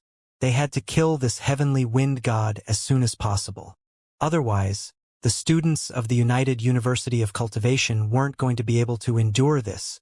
Emperor Qinghua waved a sleeve through the air, and a dark golden bell appeared, tinkling with a bleak and desolate sound that reflected the passing of countless years. This was the intermediate rank divine tool, the ancient bell of time. Each time the bell struck, 10,000 years passed for its target. This was a time-type offensive divine tool, which was an insanely powerful artifact. It could be unleashed on anything, and there was almost no one that could defend themselves against this type of attack. Emperor Qinghua's power of the divine Tao fused together with the ancient bell of time, and just the power that unwittingly escaped from it was enough to instantly reduce the plants down below into bleak soil. Nothing in this world could combat against the passing of time. The passage of time would reduce all things to dust. Perish! Emperor Qinghua waved a hand, and the ancient bell of time flew toward the heavenly wind god. A dark golden divine Tao light quickly expanded to enshroud the heavenly wind god. A faint smile appeared on Emperor Qinghua's face. Soul formation stage powerful beings were unable to last even a second under his divine Tao light. Even return to void stage mighty figures would be dead within a minute. So how long will you last? Emperor Qinghua looked at the heavenly wind god as he posed the question in his heart. The heavenly wind god was enshrouded by the dark golden divine Tao light. The ancient bell of time revolved around the heavenly wind god, and each of its tolls signified the passing of 10,000 years. If a Tao integration stage supermighty figure were to relinquish all resistance against the ancient bell of time, they would age at an alarming rate and could even die as a result. Emperor Qinghua poured forth all of his powers into the divine tool. The heavenly wind god cocked its head to the side as it looked at Emperor Qinghua with a confused expression. "What are you doing?" Emperor Qinghua's heart jolted slightly. Some time had already passed, but the heavenly wind god didn't appear to have been affected at all. A smile suddenly appeared on the heavenly wind god's face. "Oh, I get it. You're trying to make me age." It opened its hand, and a miniature, white wind spiral appeared in its palm. "You don't seem to have understood the meaning behind my existence. I am the very heavens. The heavens are eternal and will never age. You want to use the power of time to make the heavens age? What a naive idea." The white wind spiral swept forth as it spoke. Whoosh! The wind spiral cut through Emperor Qinghua's power of the divine Tao like a hot knife through butter. Emperor Qinghua's expression shifted, and he instantly hurtled back in retreat. However, the wind spiral was too fast for even Qinghua to evade. It spanned the distance of several hundred kilometers in the blink of an eye, and even the dancing snowflakes in the sky were instantly wiped away. Whoosh! Blood splattered through the air. The divine body Emperor Qinghua had cultivated for countless years was sliced cleanly in half by the wind spiral. His life force immediately became weak, and even his soul was severely wounded after his body was sliced in half as he fell feebly from the sky. "Qinghua! I'll fucking kill you!" Emperor Ziwei and Emperor Tianhuang roared at the same time. Emperor Ziwei hurled a small, silver spear through the air, from which a divine light erupted as if it could pierce through all things in this world. It crashed violently into the blue enchantment barrier, making it tremor violently. This was the intermediate rank divine tool, the Galactic Realm Piercing Spear. At the height of its power, it could even pierce through two worlds. Emperor Ziwei had now injected all his powers into the Galactic Realm Piercing Spear, making it a truly unstoppable weapon capable of puncturing all things. Emperor Tianhuang pulled out a piece of artwork from his storage ring, which depicted 9 peculiar-looking beings. Even though their looks were a bit bizarre, the paramount majesty they possessed was undeniable. 9 Sage Mystic Painting. I summon the myriad lightning sage. Emperor Tianhuang made a hand seal, and his power of the lightning divine Tao exploded before merging into the painting. A monster with a dragon's body, for lightning claws, and 8 pairs of wings leaped out from the artwork. Its emergence instantly transformed the entire heaven and earth into a scintillating realm of lightning. This myriad lightning sage monster roared as it pounced toward the heavenly wind god. On one side was the silver spear that could pierce through 2 worlds, and on the other side was a monster imbued with boundless holy might. The 2 emperors had unleashed their full-force attacks, and the heavenly wind god finally took defensive measures. It patted its body with both hands, upon which a transparent barrier of wind appeared around its body. All of the emperors were struck by a sense of familiarity. That barrier was most likely the same as the barriers around the snow mountains that had fallen upon the United University of Cultivation. The galactic realm-piercing spear was imbued with the boundless, incandescent power of stars, lighting up the entire world and threatening to pierce through the entire heavens. Screech, screech, screech.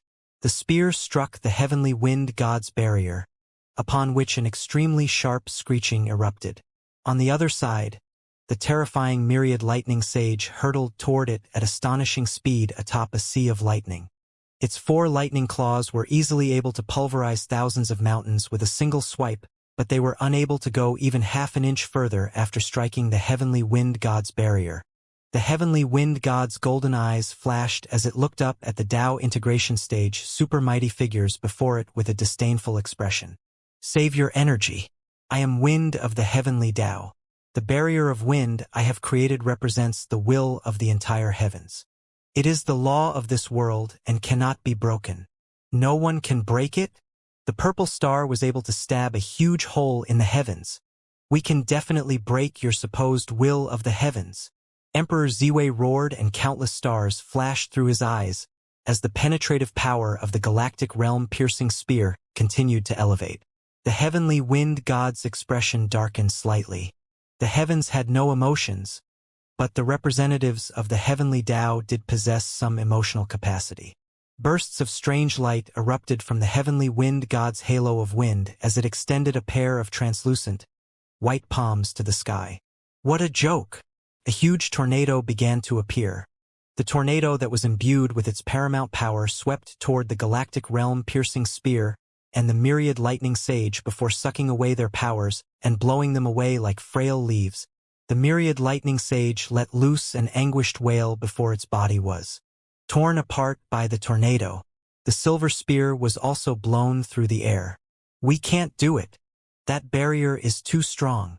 Emperor Tian Huang wore an expression of astonishment, and blood trickled down from the corners of his lips due to the backlash of having his spell technique destroyed. At this moment, Emperor Ziwei suddenly turned toward another direction. There was a man in a white robe there. He knew that before they had arrived, that man was able to break through the seemingly indestructible barrier before destroying one of the snow mountains. At this moment, several thousand alien tribe powerful beings had swarmed out from the spatial gate within the gargantuan divine mountain. All of them were extremely powerful. Their white scales acted as extremely potent armor, and they were capable of unleashing all sorts of peculiar spell techniques. Ha ha ha! Ants of this world, experience the horror of us wind demons. All of the powerful beings pounced toward the students with sinister smiles on their faces. The Tao body stage students unleashed a relentless barrage of attack against the wind demons, but they were unable to break through their scale armor. It was quite clear that all of these wind demons were predominantly at the spirit nurturing stage or above. Hee, you're all trash. Pitiful ants like you do not deserve to live in such a beautiful world. Kill them all. Cruel, ruthless smiles appeared on their faces as they pulled out all types of strange weapons. They were now less than 100 meters away from the tens of thousands of students. At this moment, a man in a flowing white robe appeared before all of the students. The man's arrival was very spontaneous, and none of the wind demons thought much of him. However, if they had been paying attention, they would have seen that all of the students' expressions had shifted from anxiety and horror to unbridled veneration and reverence. The wind demons were still charging ahead, and they were already envisioning themselves chopping all of the trash before them into countless pieces. All the way up until that white-robed man unleashed a sword projection that extended for several dozen kilometers. Only then did they abruptly discover that they were the true trash. The inky black sword projection obscured the entire sky, engulfing everything within its wake. Thousands of wind demons were cut down without any resistance, as if they didn't even exist. The sword projection disappeared. There was not even a single wind demon left. More wind demons charged in through the spatial gate. Charge! Kill all of the trash within this world. Ha ha ha! They chortled as they raised their weapons. However, they were all dumbstruck by the sight that greeted them. Huh? Where are all our tribal brethren? And Lin answered them with a smile. You mean all that trash that came in before you? I killed them all. All of the wind demons were immediately dumbstruck. Thousands of their tribal brethren had been slain in the blink of an eye. This world was fucking terrifying. Do you want to wait for more reinforcement for me to cut down? Or do you want to come at me now? And Lin asked with a cold expression. The few dozen wind demons looked at each other, and it was as if they had a tacit understanding with one another as they turned around and rushed back into the spatial gate without even uttering a single word. Gasp! Each of the teachers and students drew a sharp intake of breath. They were preparing for a brutal battle, and this turn of events had caught them completely off guard. They ran just like that? God enforced all the wind demons into retreat with one sword strike. Badass. Student and Lin, why are you so cool? Emperor Qinghua has been severely wounded. The situation is not looking good for us. This place is still too close to their battle. All students with low cultivation bases, hurry up and get away from this place. The teachers were not very optimistic about the current situation, and they were still herding all of the students away. These were all prodigies that would grow up to become the future of the human race. The teachers couldn't allow them to die here. Several dozen returned to void stage mighty figures had already gathered outside the blue, rhomboid enchantment barrier. They were the elite forces of the heavenly court. This spontaneous disaster was dire enough to threaten the entire heavenly court, so everyone had dropped everything to come here.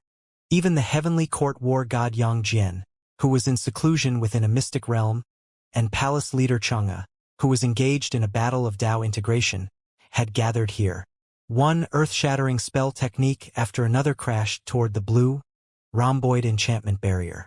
However, the enchantment was seemingly indestructible.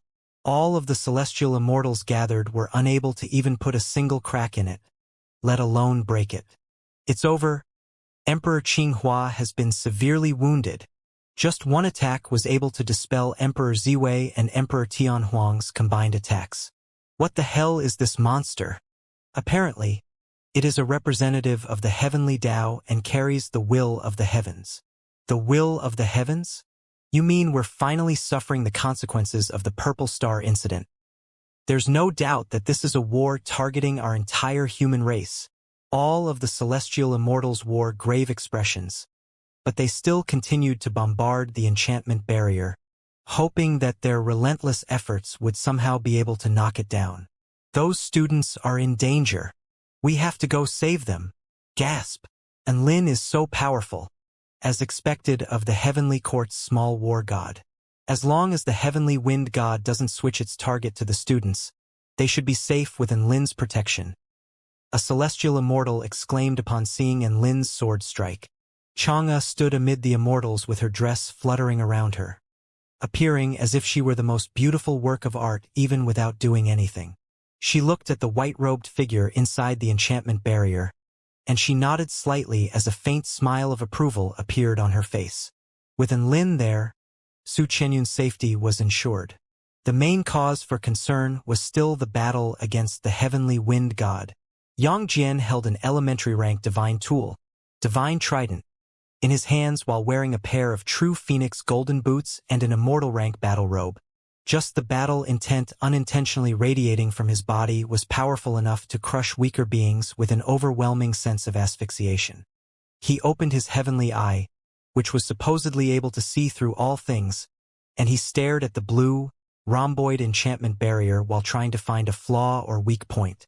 True Lord Erlang, how's it going on your end? Celestial Immortal Yu Ding asked in an urgent voice. Yang Jian's brows furrowed slightly.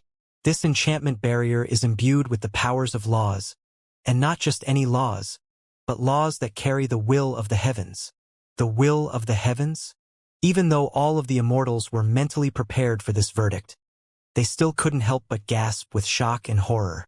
They had envisioned themselves fighting all sorts of powerful enemies, but never did they think that they would have to fight against the entire heavens someday. They were truly trying to defy the natural order here. So what if it's the will of the heavens? With enough power, we can even cut down the entire heavens. Just as all of the immortals were being struck by a sense of powerlessness, a pleasant, encouraging voice erupted, sending tremors running through their hearts. All of the immortals turned to discover a pristine, white ball of fur waving around his intricate little wings. He wore a serious expression on his adorable face, as if he really were going to cut down the heavens. Come on! Let's cut down this accursed sky. The adorable white beast pet roared in a fervent, impassioned voice. All the immortals. The new arrivals were Xianxia, Dabai, and the others. Many of the immortals gathered knew that Xianxia was all bark and no bite, so they quickly ignored him and continued to focus their attention on the battle taking place within the enchantment barrier with tense expressions on their faces. Within the enchantment barrier, after dispelling the combined attacks of the two emperors, the heavenly wind god casually launched a palm forward, and a transparent palm of wind crashed through several dozen defensive spell techniques set up by Emperor Ziwei before crushing him into the floating continent, mowing down over 100 mountains on the continent in the process. PFFF. Emperor Ziwei threw up a mouthful of blood intermingled with pieces of internal organs. The heavenly wind god had severely wounded another emperor with just a single strike. All of the immortals outside of the enchantment barrier were struck by shock and horror upon seeing this. The 5 emperors were considered to be very powerful, even among Dao integration stage super mighty figures, but they were completely no match for the heavenly wind god. This opponent was not just powerful. This was an opponent that lay outside the realm of reason. The heavenly wind god raised its hand. It was just about to smash Emperor Tian Huang into the ground as well when Emperor Tian Huang immediately unleashed his flashing lightning movement technique, transforming his body into lightning before constantly changing his locations. He disappeared and reappeared over 10,000 times within the span of a second. The heavenly wind god's hand faltered, as if it was unable to decide where to strike. All of the immortals finally saw a glimmer of hope. It seems to be unable to keep up with Emperor Tian Huang's speed? It's not invincible after all. That's right, it does have a weakness. Emperor Tian Huang is superior to it in the speed department, which he could use to his advantage. Right at this moment, a dismissive smile appeared on the heavenly wind god's face. It splayed open both hands before swinging them in a downward direction. Boom! In that instant, it was as if the entire sky had fallen. A terrifying power fell from the sky, encompassing a radius of several hundred kilometers. A boundless crushing power instantly caused the earth to cave in.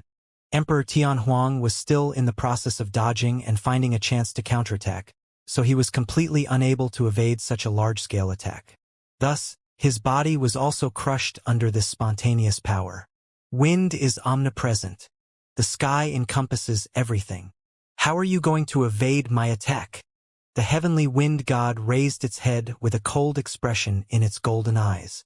All of a sudden, the heavenly wind god sensed a power that enshrouded the entire heaven and earth. A black formation appeared on the ground before instantly engulfing the sunlight. The formation was extremely massive and complex, and there was no end in sight to its Dao realm. This was a formation that was at the pinnacle of the Dao integration stage. It was imbued with the power of great annihilation. It was as if it was going to engulf everything in this world. A man stepped through the air. You have my thanks for buying time for me. The sky engulfing formation has been completely activated. So what if my opponent is the heavens? I, Emperor Changsheng, will engulf the sky today.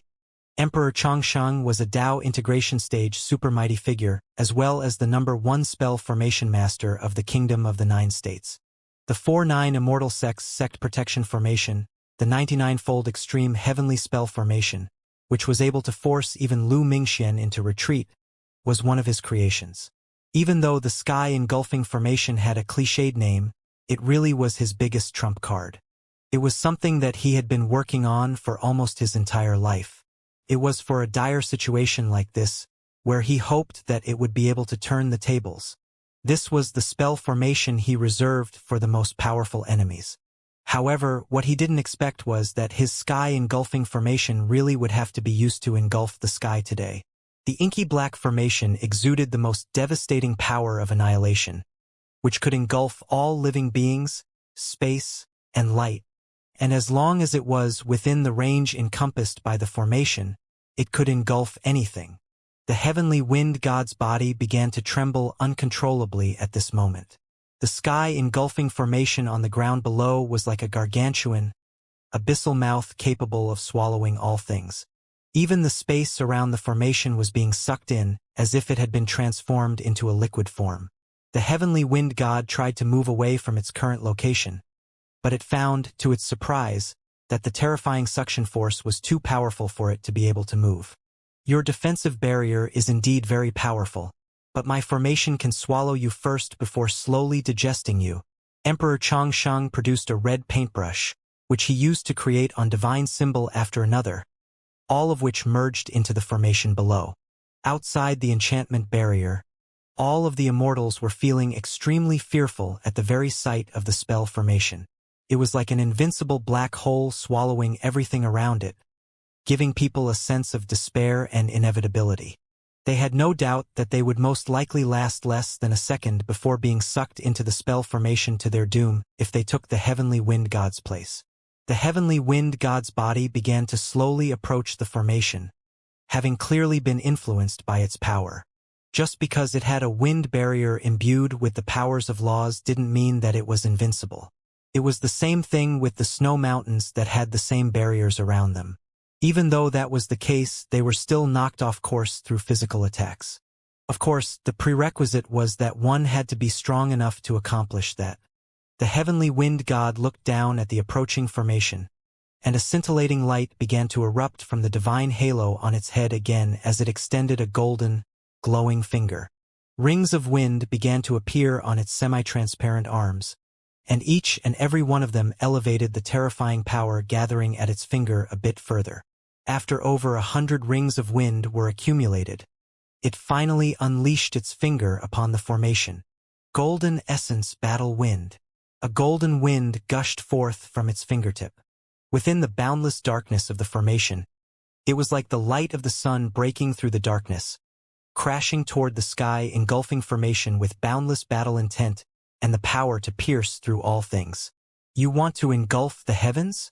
How impudent! At that moment, the heavenly wind god seemed to have transformed into an invincible war god, and the regal might as well as the surging battle intent emanating from its body were powerful enough to bring all living creatures to their knees. The sky engulfing formation frantically sucked away and blunted the power of the golden essence battle wind. However, the golden essence battle wind was like a sharp saber piercing into the core of the spell formation at an alarming speed. Boom! The golden wind punctured the all-engulfing formation, leaving a golden trajectory in its wake that spanned the entire length of the area encompassed by the blue enchantment barrier. Emperor Xianxia's sky-engulfing formation was broken by a single finger from the heavenly wind god. After the sky-engulfing formation was punctured by the golden essence battle wind, it was then completely shattered, and its power disappeared as the light returned to heaven and earth. The number 1 spell formation master of the Kingdom of the Nine States, Emperor Xianxia, was also struck by a backlash from the spell formation, and he threw up a mouthful of blood. Emperor Xianxia, Master! It's over. Even Emperor Xianxia's most powerful formation was destroyed by a single finger from the heavenly wind god. Who can stand against this fearsome enemy? All of the immortals outside the enchantment barrier had turned pale from despair and horror. In their hearts, Emperor Xianxia was invincible after being allowed to set up his formation. However, his most powerful formation was vanquished by the heavenly wind god, seemingly with ease too. This was simply too astonishing for all of the immortals, and they were finding it difficult to even breathe. All of the students within the enchantment barrier were filled with despair. One legendary immortal after another was being defeated before their very eyes. The heavenly wind god was like a creature from their worst nightmares. Ha ha ha ha! You're all dead. The 7 monarchs among us wind demons have all arrived. Die, trash! Let blood stain this entire earth red. Hundreds of wind demon powerful beings swarmed out from the spatial gate. Among them were 7 extremely powerful wind demons. Not only were they larger than their tribal brethren, but all of them also had streams of flowing wind as sharp as sabers and swords revolving around their bodies, which appeared to be something similar to the powers of domains. You're the piece of trash that killed my subordinates? Roar! I'm going to chop you up and eat you. The 7 powerful wind demons charged toward Enlin as fast as the wind. Enlin didn't even say anything. All he did was unleash another sword strike. An inky black sword projection engulfed heaven and earth, sweeping through the air like a black crescent moon, instantly destroying the 7 powerful wind demons, as well the several hundred wind demon powerful beings behind them. Another insta-kill. The students and teachers didn't even get a chance to be struck by anxiety before they all calmed down again. Senior student and Lin Shure is reliable. I've never seen God and be defeated before. He is a true war god. He doesn't waste time with unnecessary words in battle. But his swordsmanship is peerless. The students didn't have a chance to fight, so they could only praise Lin with all their might. At this moment, wind demons were still pouring out from the spatial gate. Charge! Ha ha ha! With the 7 monarchs here, all of them will be exterminated in minutes. Die! Holy fuck! Where are our tribal brethren? All of the wind demons were dumbstruck at the lack of wind demons before them. They soon realized what had happened, and chills ran through their entire bodies. All of the warriors who had come out before had been slaughtered. Screams erupted as the wind demons turned around and fled back into the spatial gate again. What a familiar scenario. And Lin was able to scare off the wind demons again with his invincible might. He was like an invincible guardian standing before the spatial gate. With him here, all enemies would die if they tried to attack, so they could only scurry away back to their original world. The wind demons' grand plan of invasion had only just begun, and it had already suffered severe setbacks. In contrast, the heavenly wind god was crushing the 5 emperors in their battle. Die! The heavenly wind god stepped through the air as fast as a bolt of lightning and instantly appeared before Emperor Changsheng. At the same time, it stabbed a finger toward Emperor Changsheng's head. This finger was comparable in power to the one that had broken the sky engulfing formation. If it was allowed to strike Emperor Changsheng's head, there was a very good chance that he would die. In this dire moment, a palm hurtled past and slapped the heavenly wind god viciously in the face. Bam! A dull explosion erupted. The heavenly wind god's face was twisted, and it was slapped away for over a kilometer. The high and mighty heavenly wind god was knocked flying by a single slap. Everyone fell completely silent upon seeing this. They focused their gazes to discover a graceful man still maintaining a slapping pose as his white imperial robe billowed out around him. This was an extremely natural scene, as if it had fused together with heaven and earth. All of the immortals outside of the enchantment barrier were caught in a daze, and so were the students. The heavenly wind god had steamrolled for heavenly court emperors in quick succession, striking horror and despair into everyone's heart. However, right at this moment, the celestial the arch sprang into action, knocking back the heavenly wind god with one strike and reigniting the hope in everyone's heart. It's really satisfying watching that heavenly wind god bastard get slapped in the face. The celestial the arch is so cool. Daddy, you're the best. Go, Daddy. 7 exquisitely beautiful celestial maidens cheered on the celestial the arch enthusiastically from outside the enchantment barrier. The Celestial the Arch was the most powerful being within the Kingdom of the 9 States, as well as one of the most powerful Dao integration stage super mighty figures across the entire continent. He had finally shown everyone a glimmer of hope. The heavenly wind god righted itself in midair and instinctively laid a hand on its cheek before a smile appeared on its face. An attack like this doesn't really do it for me. The celestial Thearch's eyes reflected the sky, and countless minuscule divine symbols flashed through his eyes. It was as if he was doing some sort of extremely complex calculations. Oh, how interesting. Your divine Tao is related to the sky, and you're analyzing me? You're using the power of the heavens to analyze me? The heavenly wind god seemed to have discovered something extremely hilarious, and it couldn't help but burst into laughter. Are you an idiot? I am the heavens. You're borrowing my help to combat me? Have I given you permission to do so? It waved a hand as it spoke, and a transparent wind blew for over 3,000 kilometers. The celestial Thearch's connection with the heavens was abruptly severed. However, the celestial Thearch's expression did not shift in the slightest. Your power is weakened after coming into the Taichu continent. Is that not an act of the heavenly Tao? You're fighting against yourself anyway, So why can't I borrow your power to defeat you? Ha ha ha. The heavenly wind god chortled with mirth as a disdainful light flashed in its golden eyes. You think you have what it takes? Whoosh! A light breeze blew past. A clean, powerful fist suddenly appeared before it. The heavenly wind god's expression shifted drastically.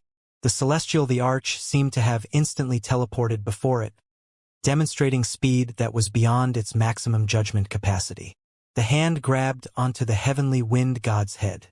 A power imbued with a paramount heavenly might began to converge toward the palm. It wasn't very terrifying, but it did possess a quality of inevitability, as if it were a peerless power that nothing could stand against. Analysis complete. Now initiating destruction. The arch looked at heavenly wind god with completely expressionless eyes, and his words were like heavenly decree being passed down, sealing the heavenly wind god's fate of death. In the next moment, a violent explosion erupted throughout heaven and earth. Bam! The heavenly wind god's head was crushed by the celestial thearch's hand. Ah! The heavenly wind god let loose a blood-curdling cry, and its body crumbled along with its divine halo. In the end, its body completely disappeared, as if it had never existed. Heaven and earth returned to normal. He won. Yes, we finally won. Long live, Celestial the Arch. Ha ha ha. That accursed heavenly wind god is finally dead. And it was insta-killed too. The Arch truly is the most powerful being in the kingdom of the 9 states. The heavenly wind god's death made all of the immortals, students, and teachers ecstatic.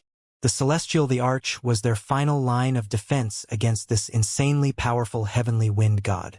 If even the Arch was unable to defeat it, then the ensuing consequences would be unimaginable.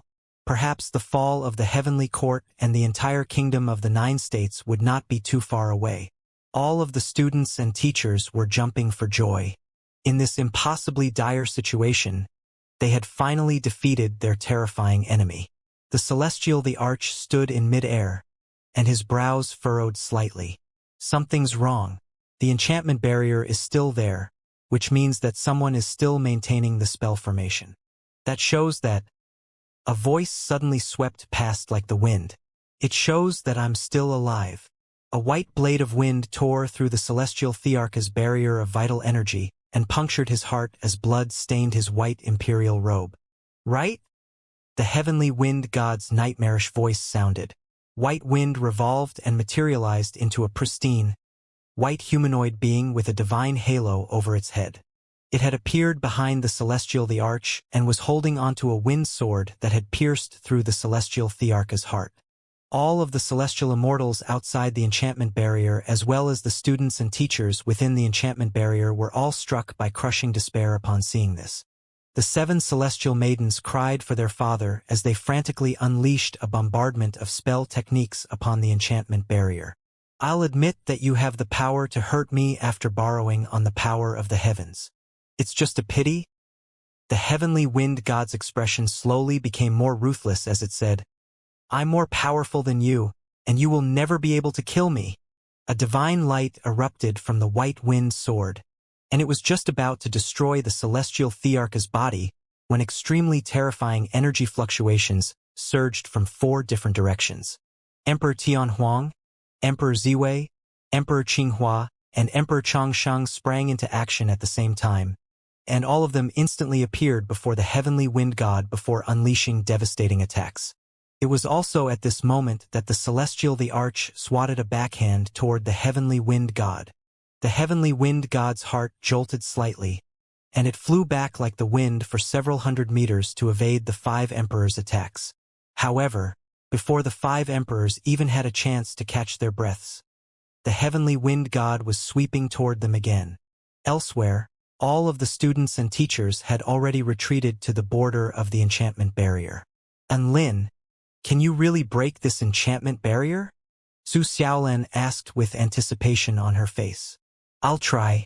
This enchantment barrier appears to be quite similar to the defensive barriers around the snow mountains. I was able to slice through those defensive barriers, so this one should be no problem. And Lin replied. Then I'll leave it to you, student and Lin. Vice Principal Yu Hua nodded. And Lin drew his evil-slaying sword and slashed down upon the enchantment barrier. In order to maximize the power of his sword strike, he had even used his origin energy of the netherworld. Boom! An earth-shattering boom erupted. The sword blade struck the enchantment barrier, but it was unable to pierce through, and Lin's heart jolted in shock. What a resolute barrier! Could it be because I haven't used the divine sword domain? A cold and tender voice sounded. That's not it. Even without using my domain, I have the power to sever laws. You're just too weak. And Lin. Did she have to say that in front of all of these teachers and students? Just as Lin was feeling a little awkward, a terrifying wind power suddenly exploded in the distance. Monstrous gale force winds detonated over 100 surrounding mountains and created tens of thousands of craters in the ground. The 5 emperors lay within those craters, their bodies riddled with wounds. It's over. The heavenly wind god spoke in an indifferent voice as it stood at the center of the explosion with rings of golden wind revolving around its body. The heavenly wind god's voice wasn't loud, but it was audible throughout the entire heaven and earth. It was still standing at the very center of the battlefield. The 5 emperors had been defeated. No one was able to accept this shocking reality. Only after a few seconds did an immortal break the silence with their incredulous voice. They lost? The 5 emperors were all defeated. It's over. It really is over this time. The enemy we are facing this time isn't even on the same level as anything we've faced before. This is something we have no chance of combating. Is the heavens really going to bring ruin to our heavenly court? Countless celestial immortals clenched their fists as their bodies trembled uncontrollably. The 5 most powerful emperors of the heavenly court had already fallen. Who could defeat this almighty enemy? No matter how many immortals tried, they would all just be moths diving into a fire in futility. Just as all of the immortals were wallowing in despair, a voice erupted throughout heaven and earth. Get out of here! The celestial the Arch stood up again with his hair and imperial robe in complete disarray. He was extremely severely wounded, but the fire in his eyes was burning more brightly than ever. He was like a valiant warrior walking into his final battle. How could this be? Celestial the Arch. Tears welled up in all of the celestial immortals' eyes. They knew what the celestial Thearch's intentions were. All the celestial the Arch could do now was to minimize the number of heavenly court casualties. In other words, the 5 emperors really were going to die here. What are you still doing here? Go! The celestial Thearch's voice exploded again like the wrath of the very heavens. Dad, don't do this. I won't go no matter what you say. The 7 celestial maidens all had tears streaming down their faces as they stood outside the enchantment barrier. Even though they were all petrified, there was unyielding determination etched on all of their faces. They had already made up their minds. If the heavenly court was going to fall today, then they would fall along with it. I can't just run away after witnessing the fall of the emperors. I would rather die in battle than die from guilt and cowardice. Yang Jian spoke in a firm voice. That's right. I want to fight too. Fuck it. I'll land a hit on that bastard even if I die.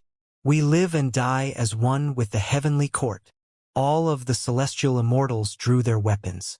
Even the soul formation stage Earth immortals gathered together, unleashing a series of combination spell formations in a final resistance. Despite the celestial Thearch's words, not even a single one of the heavenly court immortals chose to run away. Even the 5 emperors were dumbstruck by this. Geez, why did the heavenly court recruit idiots like you? The celestial the Arch scolded them before an irrepressible smile appeared on his face. Emperor Qinghua pulled out a crimson bone and muttered to himself, even if my body and soul are to be ground down into nothingness, I'm going to fight for those idiots behind me. Emperor Tianhuang, Emperor Ziwei, and Emperor Changsheng had also stood up, and divine light erupted into the sky from their bodies, as if they were unbreakable pillars. The heavenly wind god chuckled. Even now, you still think you can defeat me? So this is the extent of what the human race has to offer. I really don't understand what Master Heavenly Sea God is plotting. when we could so easily stamp all of you into the ground? A golden essence battle wind imbued with terrifying battle intent began to manifest into all types of shiny, golden weapons, which hurtled toward the emperors. All of the weapons possessed extremely formidable powers, as well the power of law to penetrate any armor or defense. The golden essence battle wind had sliced through one of Emperor Qinghua's arms as if it were tofu, despite the fact that that arm possessed the bloodline of Xianwu. Countless shiny, golden weapons were flying toward them now, and all of them were scythes of the Grim Reaper delivering inevitable death. This was not a question of whether they could block those weapons. It was only a matter of whether they could evade them. Regardless of what defensive measures they took, those weapons would be able to pierce through them as if there were nothing there. The 5 emperors were not fearful in the slightest as they pounced toward the heavenly wind god again. The final battle was about to take place. At this moment, the wind demons emerged from the spatial gate again.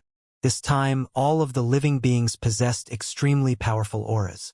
They wore crowns on their heads as well as matching purple Taoist robes. Their golden eyes were sharp and piercing, and terrifying streams of wind revolved around their bodies, capable of annihilating anything that approached them. Normal cultivators would collapse to the ground just at the very sight of them.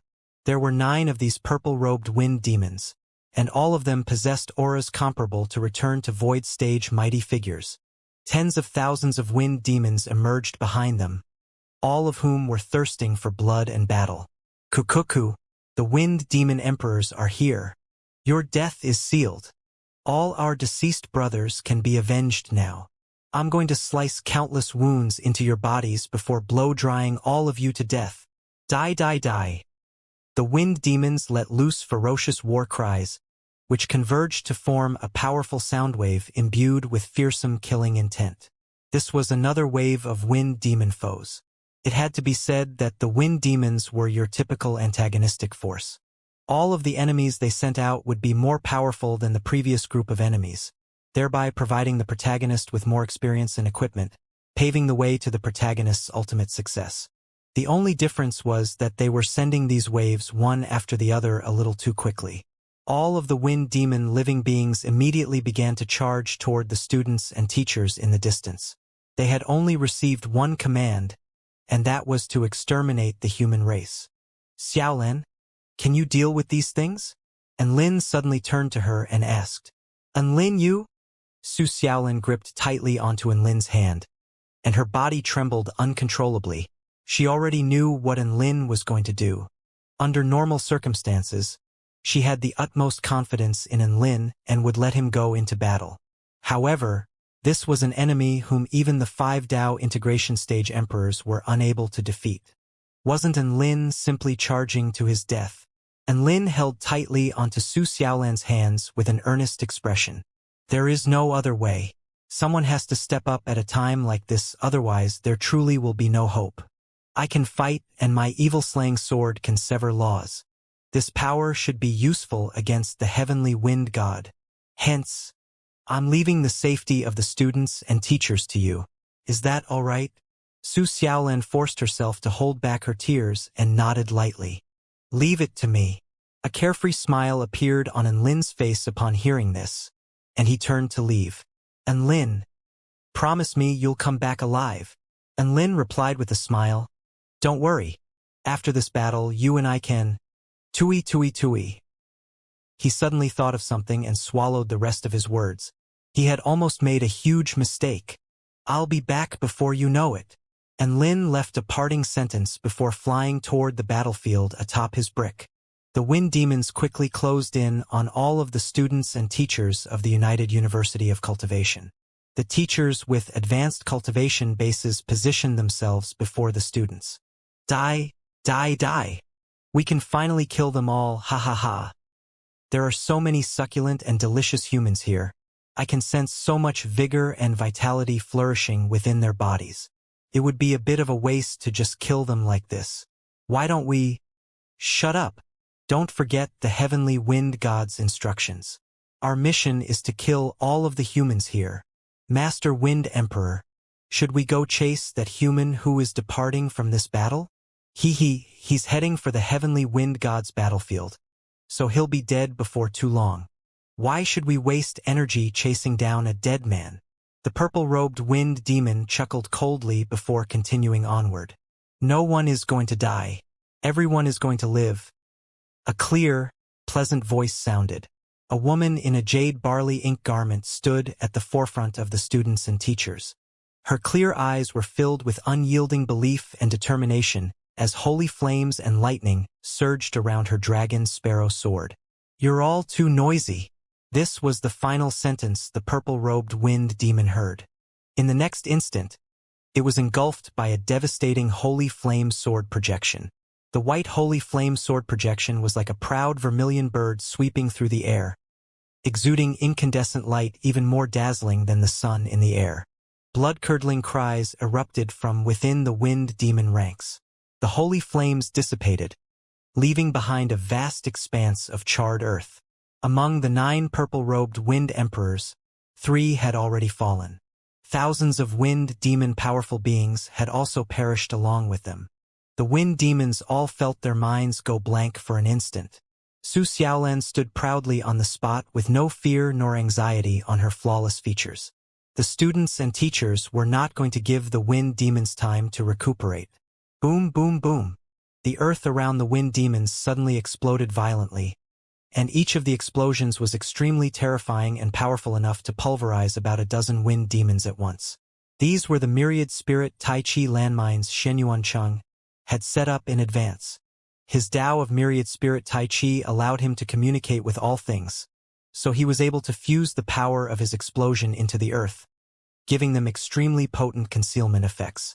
Dazzling explosions erupted from the ground amid the blood-curdling cries of the wind demons. Shenyuancheng's landmines demonstrated the art of explosions to over 1,000 wind demons, making it the last work of art they ever laid eyes on. Soon, a full-blown battle had erupted.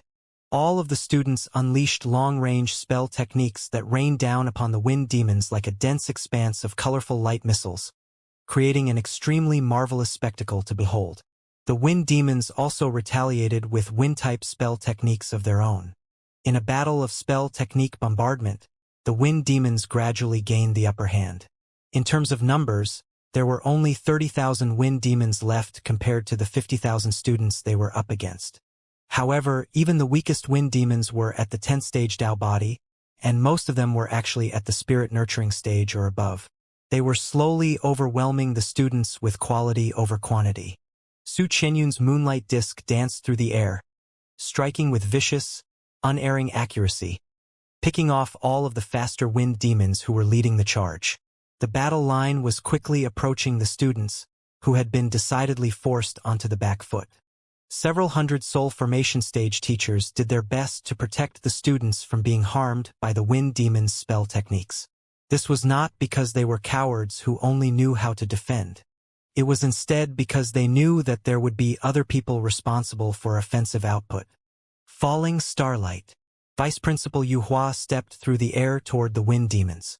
His robe billowed out around him, and the power of the star Divine Tao soared in the sky before crashing down to earth like a meteor shower.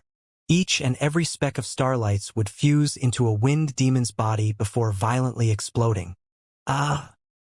A new wave of blood-curdling cries erupted from the wind demon army as more and more of them exploded like fireworks of starlight, blood, and flesh.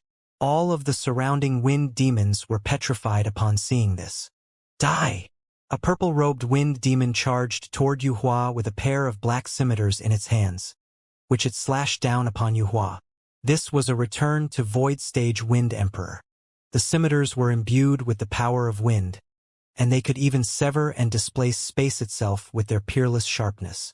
The scimitars left black trajectories in their wake that were extremely fast and lethal. Star-grabbing hand. Vice Principal Yu Hua's hand suddenly took on a crystalline quality, which shimmered with a peculiar light under the light of the sun, and he met the oncoming scimitars with his bare hand. Crack!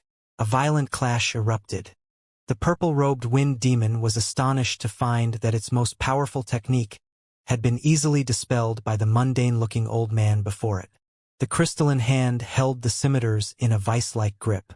Before the purple-robed wind demon even had a chance to react, Yuhua's other hand had been clenched into a fist, and it was hurtling toward the wind demon twice as fast as the scimitar strikes it had unleashed. Bam! The Wind Emperor's head exploded like a watermelon, and its aura completely disappeared. Elsewhere, a man holding a feather fan strode forward slowly, as if he were taking a leisurely stroll. He was Sword Immortal Ming Yuan, who taught the students in the way of karma. The wind demons were now less than 1,000 feet away. Only now did Sword Immortal Ming Yuan look up in the sky before heaving a faint sigh. Sigh. It's going to rain sabers. The wind demons chortled with mirth upon hearing this. Let's go kill that nut job up ahead. Their voices had only just trailed off when countless sabers rained down like a torrential storm from the sky. These weren't just ordinary sabers either. These sabers were able to easily slice through the resolute scale armor of the wind demons. Blood splattered through the air as anguished wails erupted from the wind demon army. The entire ground below them was stained red. Sword Immortal Ming Yuan looked at the wind demons who were charging ahead despite the rain of sabers, and he furrowed his brows with concern. Don't run too fast or you might slip and fall to your death. I have a nagging feeling that half of all you wind demons are gonna slip and die. Slip my fucking ass. And how could we die just from falling over? A soul formation stage wind demon roared with rage as it pounced toward the man standing before it. Right at this moment, it suddenly lost its footing and began to crash to the ground. If this were just a normal fall, it would have been fine. Unfortunately for it, there were still sabers impaled into the ground from the rain of sabers falling from above. These sabers were double-headed with blades on both sides, and one of them was aimed directly at its heart. Blat! The soul formation stage wind demon was impaled in the heart. Before its death, it was still staring with incredulity at the man standing before him. Absurdity, incredulity, shock, horror, a myriad of emotions welled up in its punctured heart before it finally perished. Not only did that wind demon powerful being slip and fall to their death, but many other charging wind demons were also tripped over by some sort of inexplicable power before falling to their deaths. The remaining wind demons were truly terrified. They had no idea how the man standing before them was doing these things. They were just about to skirt around the man and let the purple-robed wind emperors deal with him when Sword Immortal Ming Yuan's voice sounded again. Ah! The remaining wind demons better not move. You're all going to spontaneously explode if you take 3 more steps. All of the wind demons' expressions shifted drastically upon hearing this. Most of the wind demons really did completely stop in their tracks after witnessing the bizarre feats this man was capable of. All of the stationary wind demons were then greeted by a devastating sword projection unleashed by Sword Immortal Ming Yuan. Sword Immortal Ming Yuan cleaned up all of the remaining thousands of wind demons with one sword strike. Hee. What adorable creatures. They really were stupid enough to stand still and let me kill them. If the deceased wind demons could hear what Sword Immortal Ming Yuan was saying, they would probably be enraged to the point of coming back alive. At the same time, several other return to Void Stage teachers, as well as top-tier Soul Formation Stage powerful beings like Sword Immortal Ling Xiao and Earth Immortal Yuing all unleashed barrages of their most powerful attacks. The Wind Demon only realized now how naive their thoughts of a crushing victory in their favor were. Even though they could crush all of the students, there were much more powerful foes that they had to contend with. The battle between the Wind Demons and the students and teachers was about to draw to a conclusion soon. However, the students and teachers were struggling to muster up any joy as they knew that their battle was not the one that would decide the fate of the Heavenly Court. That battle was the one taking place between the Heavenly Wind God and the 5 Emperors. Sword Immortal Ming Yuan could be said to be the teacher with the deepest understanding of Enlin, and he turned toward the white-robed man flying into the distance as a peculiar light flashed in his eyes. The light was like cloud and mist, which quickly dissipated as his eyes regained clarity. Your fate is extremely bizarre and peculiar. Under normal circumstances, I would not be able to predict your future. But this time, no matter how I simulate the events, your fate of death is inevitable. A grief-stricken expression appeared on Sword Immortal Ming Yuan's face, but he soon shook his head. But that is not a future that is set in stone. It is only a future that I have simulated. Anything is possible in this world, and I think there is still hope. At this moment on the battlefield of the 5 emperors, the heavenly wind god crushed the 5 emperors into the dirt again with its invincible power. What stubborn enemies! Those who have developed their divine Tao to the extreme are indeed troublesome enemies to deal with. The heavenly wind god made its way toward the celestial the Arch, who had blood splattered all over his body. There were already a few ghastly holes on the celestial Thearch's body in which golden essence battle wind was still wreaking havoc, inflicting more damage upon his internal organs. He was half knelt to the ground, panting heavily. Even though his body was trembling uncontrollably, his consciousness had been severely depleted, and his aura was extremely diminished. He still refused to fall. The celestial the Arch could not fall.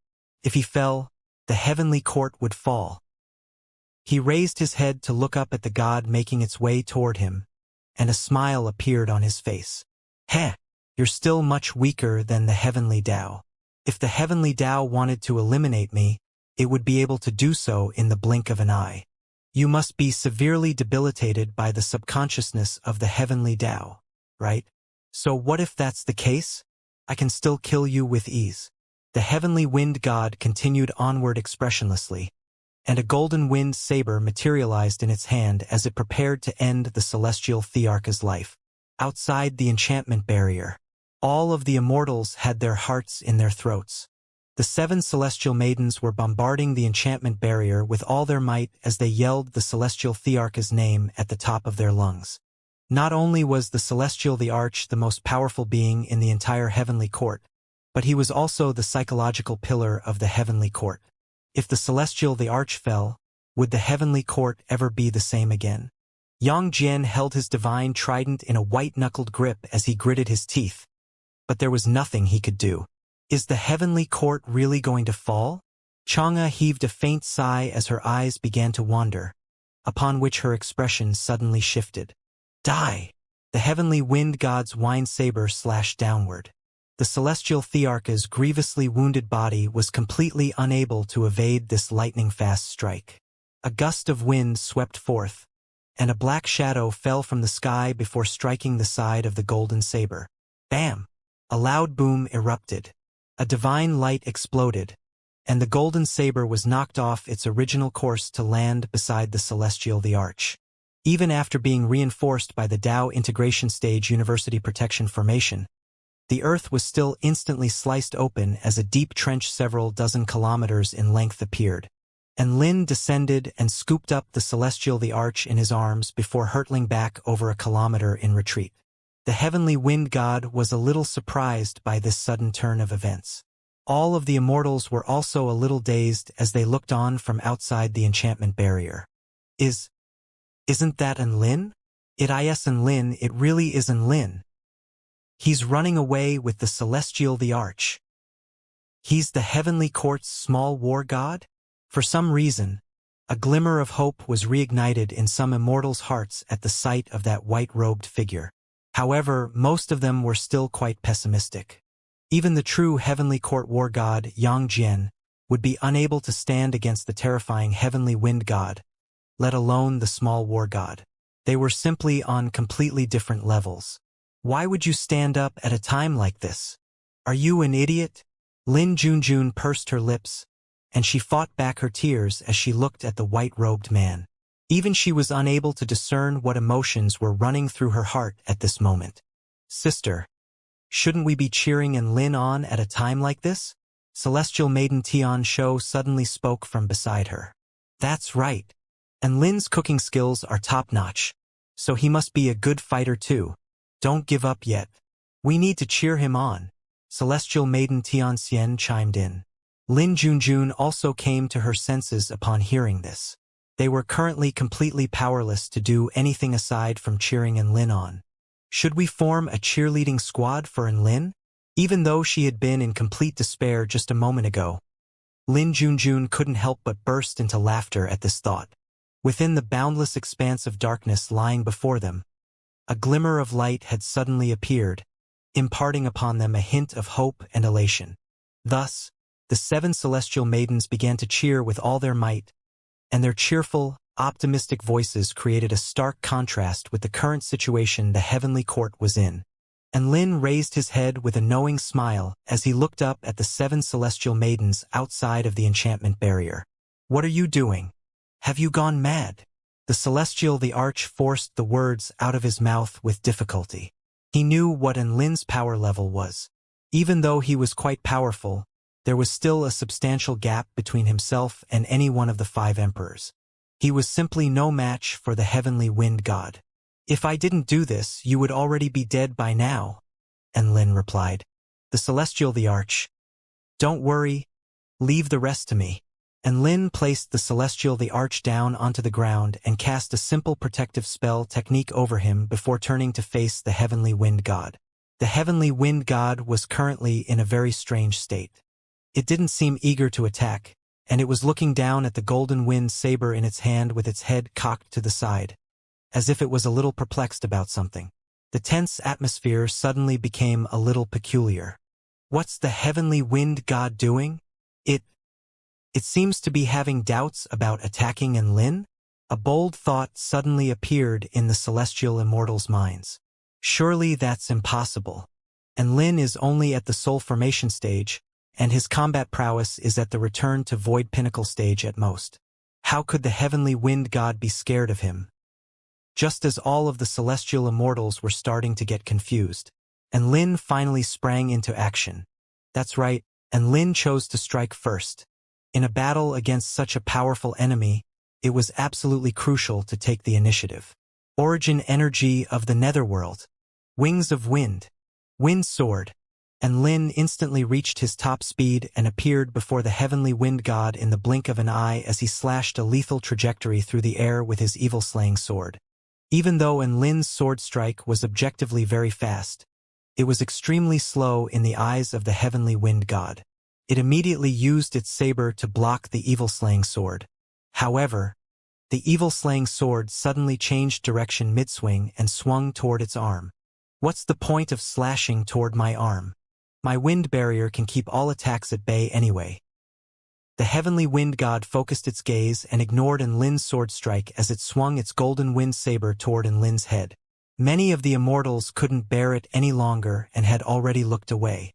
Lin Junjun and the others were so nervous that they had bitten through the skin of their lower lips, a fact which they were completely oblivious to. Whoosh! Right before the astonished eyes of countless immortals, an arm holding a golden saber flew into the distance. White blood splattered through the air. Everything seemed to have been frozen in time.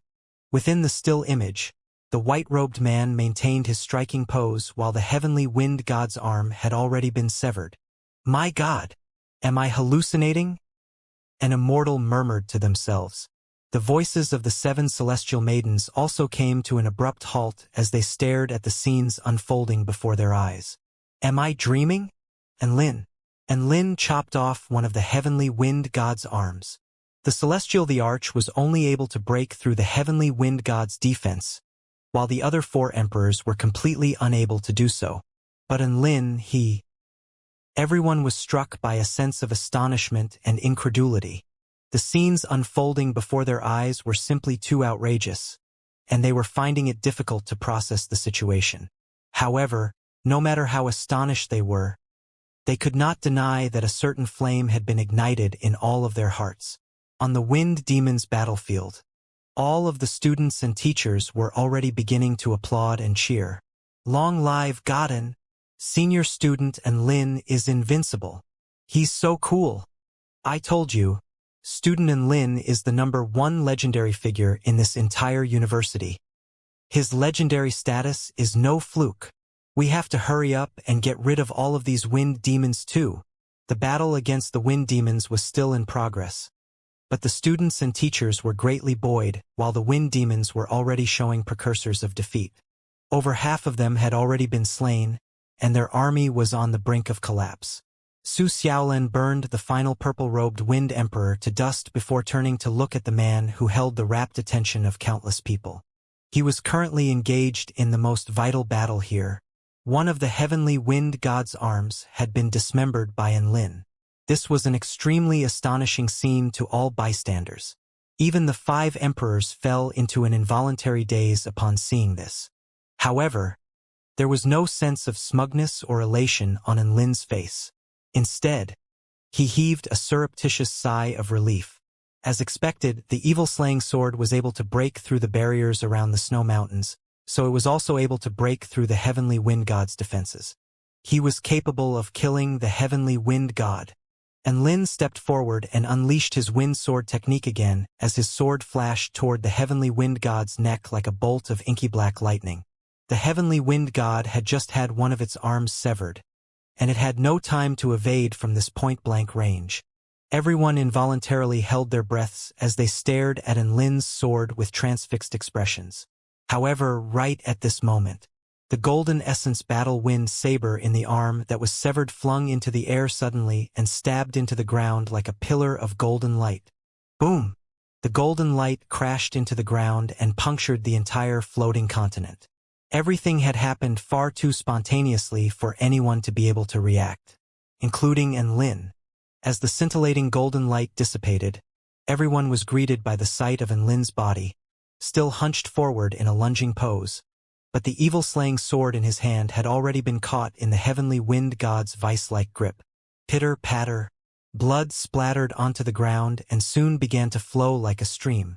Everyone focused their gaze to discover that a fist-sized hole had already appeared on Enlin's chest, and blood had stained his Taoist robe.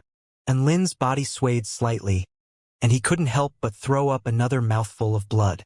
Enlin, you have to hold on. All of the immortals outside of the enchantment barrier felt as if their hearts had leaped into their throats. All 7 celestial maidens also let loose cries of surprise. Xianxia, Dabai, and the other beast pets were all screaming their master's name.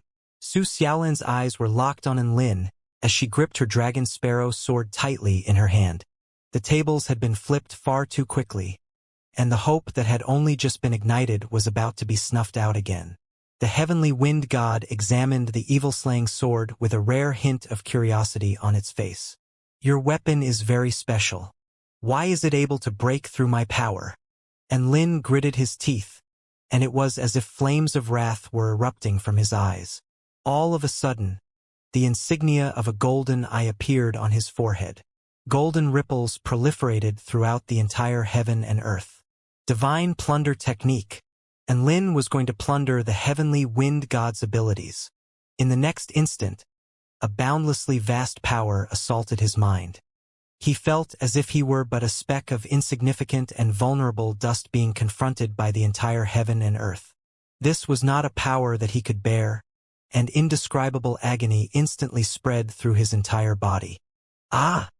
Enlin clasped his hands to his head and howled in agony as his divine plunder technique crumbled instantly. The heavenly wind god's golden eyes flashed with even more curiosity. How very interesting. You're trying to steal my power now? It materialized a new arm to replace the severed one, and its hand locked around Enlin's neck in a powerful grip. Its terrifying strength broke through Enlin's body of the war god, and the gruesome sound of bones being crushed erupted. The heavenly wind god smiled as it surveyed Enlin's agonized expression. Don't you know that I am the very heavens? You're trying to steal the power of the heavens? Shouldn't an ant like you know his place? Enlin's eyes were entirely bloodshot, and he forced himself into action as a divine light burst forth from his evil-slaying sword, which engulfed the entire heaven and earth, plunging the entire world around him into absolute darkness. Divine tool domain. Activate. Enlin suddenly disappeared from the heavenly wind god's death grip. His body had transformed into darkness before appearing elsewhere. At the same time, he unleashed his most powerful sword strike. Evil sword technique. Eternal night. Darkness surged as a peerlessly sharp sword projection engulfed all power, space, laws, and everything else. The eternal night attack was quite similar in effect to Emperor Chongshang's sky engulfing formation. However, the eternal night attack had the added power of being able to slice through the laws of heaven and earth, thereby making it a threat to the heavenly wind god. Open the heavenly vein. A divine light erupted forth from the heavenly wind god's halo, and clear meridians suddenly appeared all over its pristine white body. Its aura elevated explosively, as if the entire heavens were venting its flaming wrath. And even the divine tool's domain of darkness was close to being shattered by the terrifying aura emanating from its body. It unleashed a plain and simple punch. Bam! And Lin's eternal night suddenly exploded before being annihilated by the heavenly wind power. Not only that, but the white wind imbued with absolute cutting power pulverized the divine tool domain before flashing past Lin's body. Over 100 ghastly wounds were instantly sliced into Lin's body, from which blood gushed forth, and he fell feebly to the ground. However, he suddenly adjusted his body during his fall so that he could hold himself up on the heels of his hands. "You're very interesting. You possess an aura similar to mine, a range of strange abilities, as well as the power to hurt me. Who are you?" The heavenly wind god made his way toward Lin, who was completely covered in blood and was entirely unrecognizable. "Can't speak? Fair enough. Your divine body has sustained over 99% damage, so it would be a little difficult to speak. Theoretically speaking, your body shouldn't even have the structural integrity to hold itself up any longer. So why won't you fall?" The heavenly wind god materialized another golden wind saber as it looked at Lin, who was struggling to hold on with all his might. Lin panted heavily, and the images before his eyes were slowly becoming blurred. He was no longer able to hold on. But one thought lingered in his mind and continued to hold him up. "I can't fall now. If I fall, my fellow students, my teachers, my friends, my beast pets, Xiaolan, all of them are going to die here. I refuse to lose. So be it. I'll kill you and examine your sword later. Time to die now." And Lin. Two voices sounded at the same time. And Lin could tell that one of the voices calling him belonged to Su Xiaolan. His murky mind instantly regained a hint of clarity. At this moment, the golden saber was already falling down upon him. It was too fast for him to evade, and Lin wanted to move, but he felt as if his entire body were filled with lead and his efforts were only met with an indescribable sense of agony. Right at this moment, the evil-slaying sword in his hand suddenly tremored violently as an inky black divine light erupted forth. The heavenly wind god's expression shifted. A round and chubby little girl replaced Lin and held onto the evil-slaying sword in his stead. Was that a sword spirit? Even so, it was too late. And Lin's death was sealed. The heavenly wind god's golden saber continued to fall. Bam! The heavenly wind god's head suddenly exploded. The golden wind saber that was still falling from sheer momentum was also slapped away by the little girl. A deathly silence ensued. All of the immortals outside of the enchantment barrier, as well as all of the teachers, students, and the 5 emperors, stared blankly at the scenes unfolding before their eyes. Little Xie. And Lin was both shocked and elated as he called out the little girl's name with difficulty. Never would he have thought that little Xie would act on her own to save him in a dire situation like this. Vanquish the heavens and slay all evil. Annihilation. Little Xie spoke in her cold, tender voice as the evil-slaying sword slashed down upon the heavenly wind god's body. However, the heavenly wind god's headless body suddenly began to move even faster than the rate at which the evil-slaying sword was falling. It instantly clamped little Xie's wrist in a vice-like grip before puncturing little Xie's chest with its other hand as golden blades of wind wreaked havoc within little Xie's body. And Lin's heart throbbed with pain upon seeing this, and he cried out in a loud voice, "Little Xie!" Little Xie's features were deathly pale as she turned to Lin. "Hurry up and—" Bam! Another explosion erupted. The heavenly wind god slapped little Xie into nothingness with a single hand. And Lin felt as if he had fallen into a glacial river, and he glared at the heavenly wind god with boundless hatred and rage burning in his eyes. Right at this moment, a pair of arms suddenly encircled his waist before taking him away from the heavenly wind god. Su Xiaolan, let go of me. What are you doing here? I'm its target. And Lin tried to struggle free from Su Xiaolan's arms. He was terrified that Su Xiaolan's actions would lead to her doom. Only after facing the heavenly wind god could one truly understand just how terrifying it was. Su Xiaolan pursed her lips stubbornly with her arms firmly wrapped around Lin's waist as she fled into the distance. I can't you let die before my eyes. This entire space has been isolated by the enchantment barrier. Where can you take me? And Lin struggled with difficulty. Let me go. I have to fight. Right at this moment, a terrifying aura suddenly erupted from behind them. The heavenly wind god charged toward them. It was wielding the evil-slaying sword, and it unleashed several hundred terrifying sword strikes in the blink of an eye. Su Xiaolan unleashed her mystic technique, and her body flashed through the air as she evaded the heavenly wind god's sword projections. I don't feel anything different when I use this sword. That's really strange. Why is this trashy sword able to break through my powers of laws? The heavenly wind god waved his sword through the air as it spoke with a taunting expression. In its eyes, Su Xiaolan and Lin were just two ants hanging on for their dear lives. Let me go. Let me go. And Lin was still struggling. Su Xiaolan was already having a lot of trouble evading the heavenly wind god's attacks. And just as she was making a sharp turn, Lin slipped out of her arms like a slippery eel and fell from the sky. Ah, Lin! Su Xiaolan was given a huge fright and tried to catch him again, but her hands clutched at thin air. Lin had finally escaped from Su Xiaolan's arms, only to discover that he was completely unable to move. His body was far too severely injured, and there just so happened to be a jagged rock protruding from the ground below him. Thump! The rock was shattered after a violent collision as blood splattered through the air, and Lin lay on the ground like a dead fish. All of the immortals, as well as the students and teachers, drew a sharp intake of breath upon seeing this.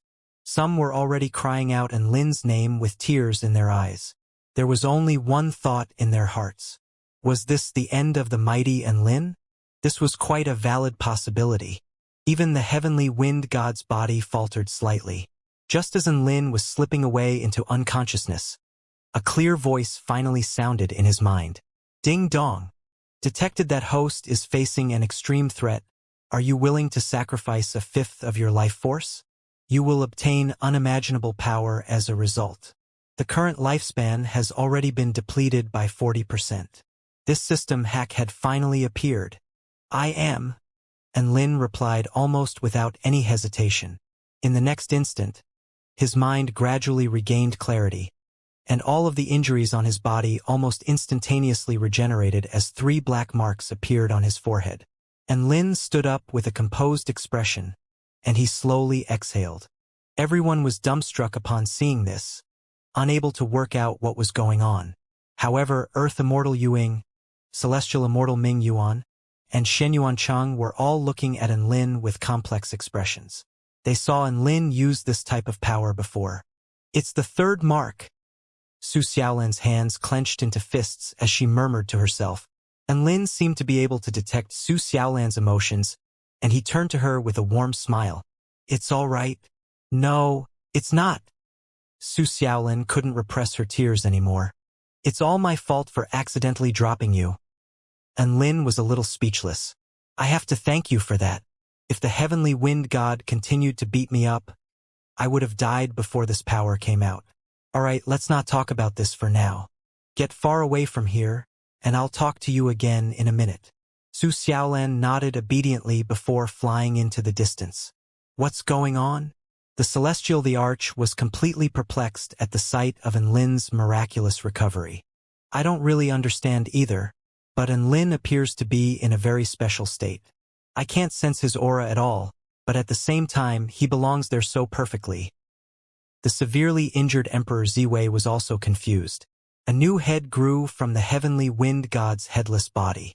It scratched its head as it looked down at Lin. Did I hear that right? Are you implying that you'll be able to finish me in a minute? Maybe only half a minute. Lin stretched an arm forward, and the evil-slaying sword tremored violently as it flew toward his hand. The heavenly wind god was still holding tightly onto the evil-slaying sword, and his body was also drawn to Lin. Ha ha ha! What an ignorant, impudent ant!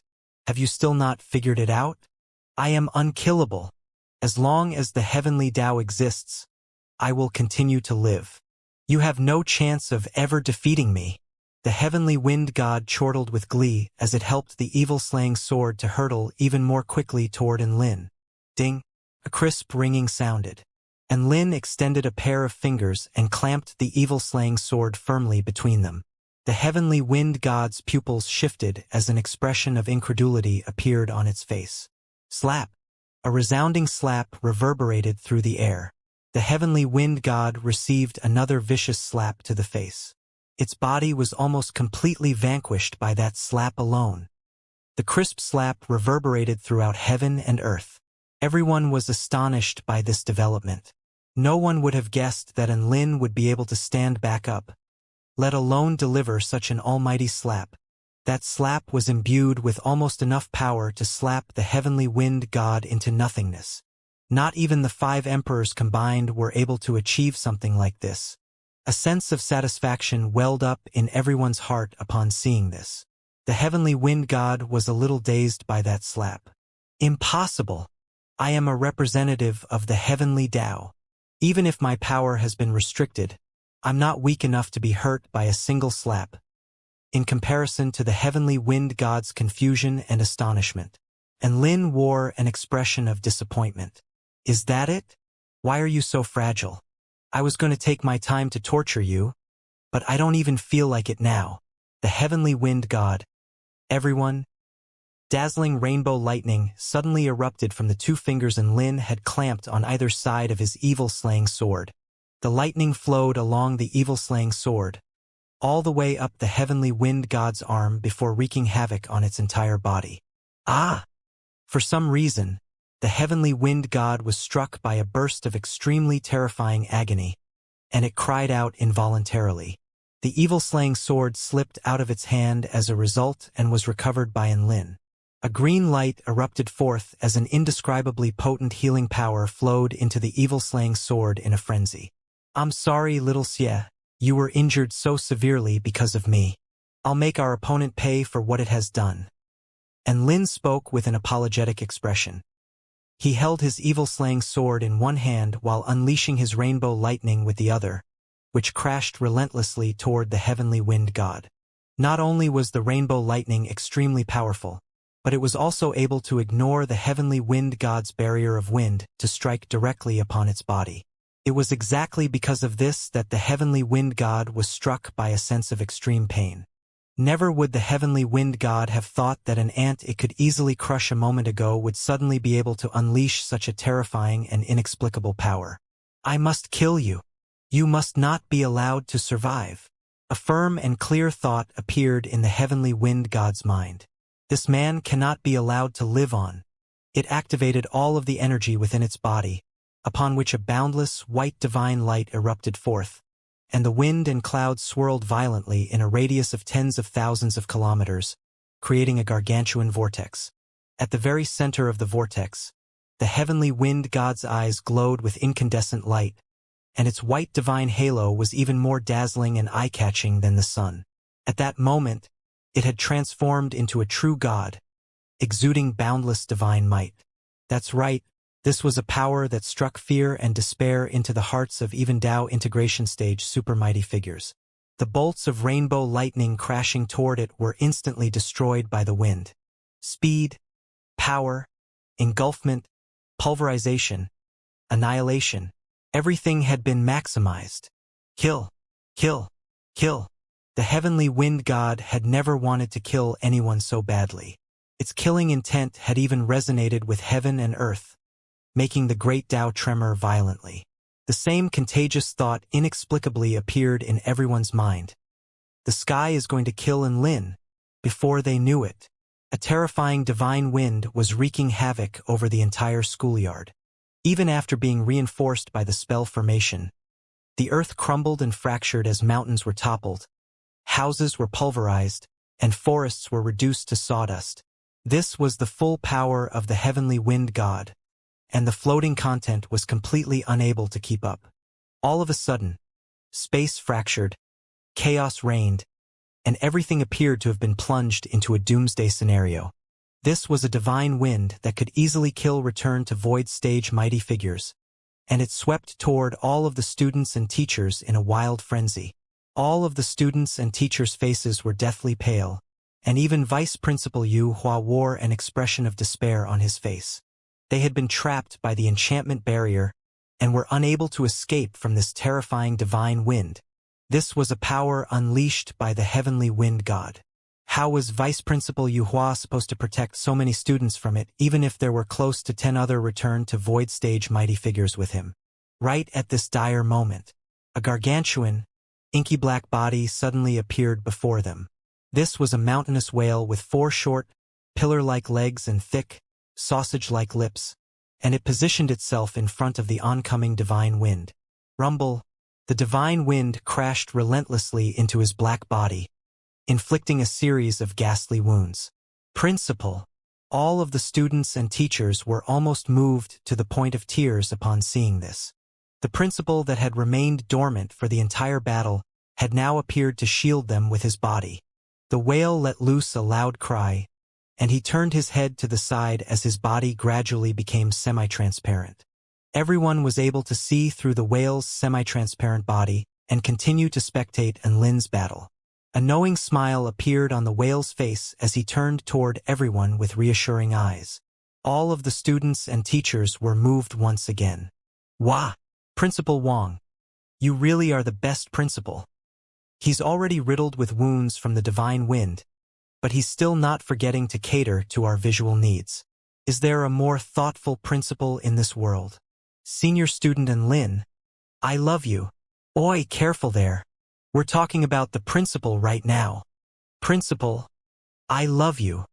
On the battlefield, the heavenly wind god was still exuding its boundless divine might.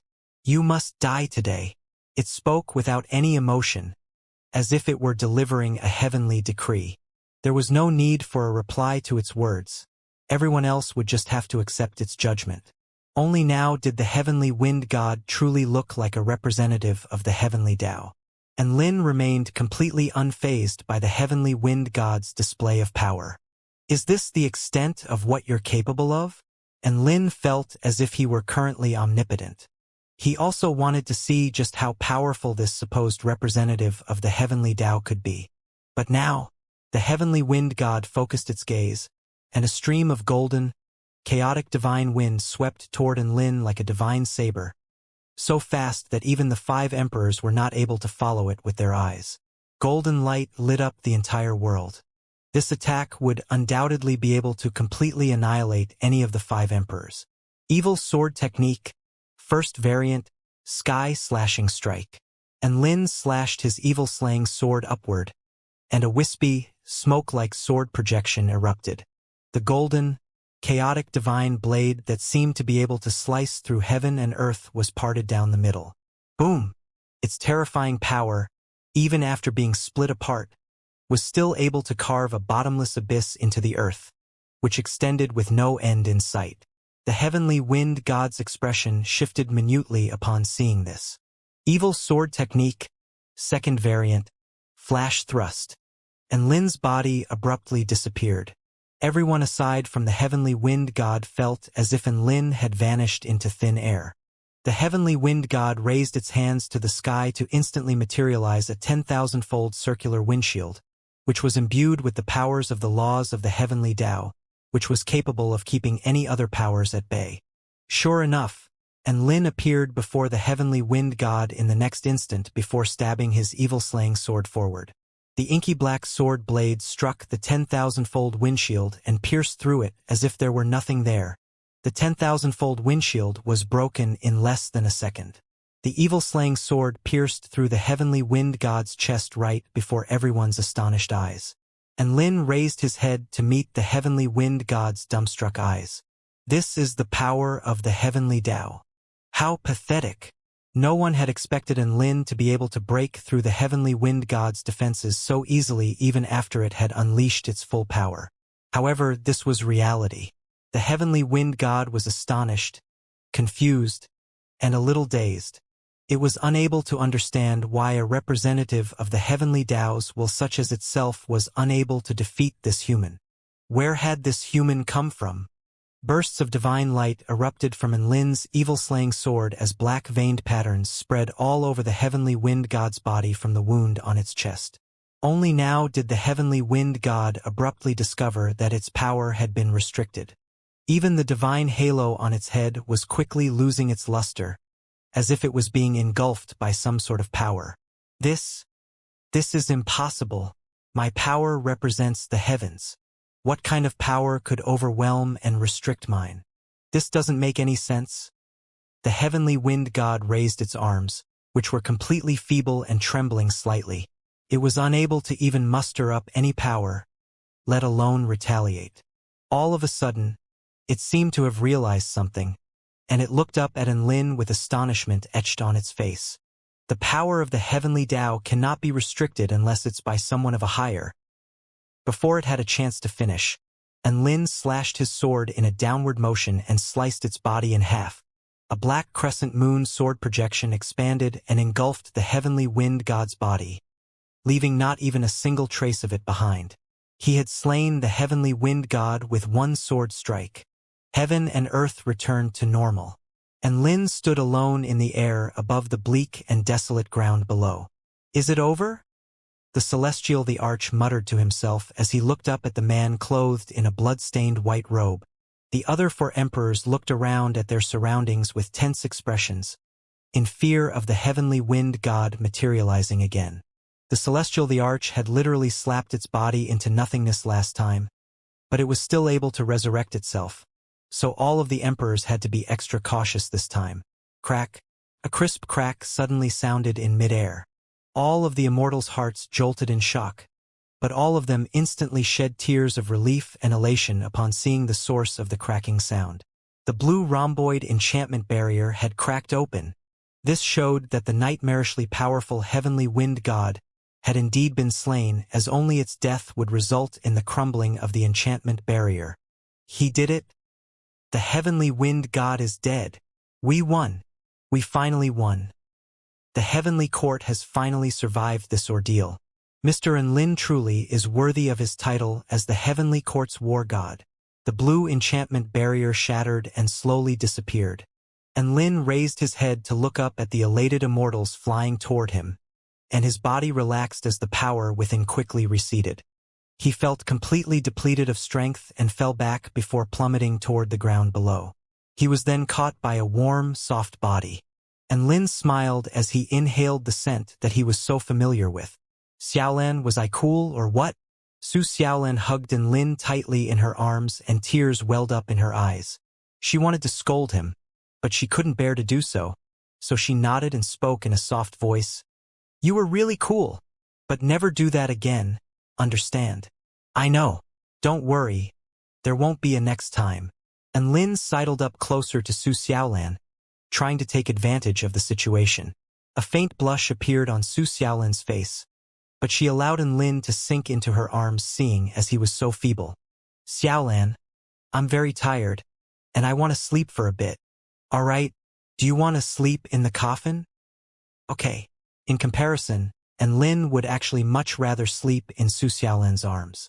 Thus, Enlin was slowly placed into the blood-soul jade coffin right before everyone's eyes, where he lay with his eyes closed and a serene expression on his face. Many of the immortals burst into tears upon seeing this. Wah, mister. Enlin was the most valiant man I knew. He had become the immortal I revered the most since the moment he stood up for the sake of the heavenly court. He was the true war god of the heavenly court. I'll never forget you, Enlin Hua. All of the immortals shed tears of grief. The celestial Thearcha's expression darkened upon seeing this. Oi! Can you guys watch your words? You sound a lot like you're delivering eulogies to Enlin. All of the immortals only came to their senses then. That's right, Enlin hadn't died, so why were they talking as if he had? None of them said anything else, but none of them left either. All of them were staring at the man within the coffin with gratitude and reverence etched on their faces. Lin Junjun carefully helped the Celestial the Arch to his feet, and she too made her way toward the coffin before looking at the man inside with a pair of eyes that were rippling with emotion. The Celestial the Arch was feeling a little depressed. He had been heavily injured, but his daughter was too busy looking at the man inside that coffin to attend to him. However, it was understandable. Even the exquisitely beautiful celestial maiden Xianxia didn't attract as much attention as Enlin did. She stood beside the coffin, looking down at Enlin, and she suddenly understood why Dao Lord Luya would be so interested in him. It had to be said that Enlin was simply full of surprises. Looks like I have to hurry up and finish that divine pill. I'm really interested to see just how powerful you'll become after taking the divine pill.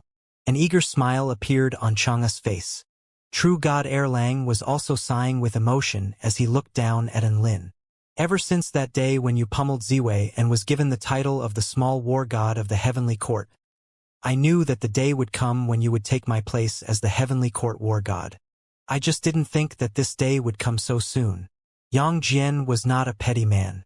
He was very glad to see Enlin's meteoric rise, and he was happy to endorse Enlin. It was extremely fortunate for the heavenly court that they had a war god like Enlin. Meanwhile, within the wind demon spatial gate, another 2 wind demons jumped out. Ha ha ha! Foolish humans!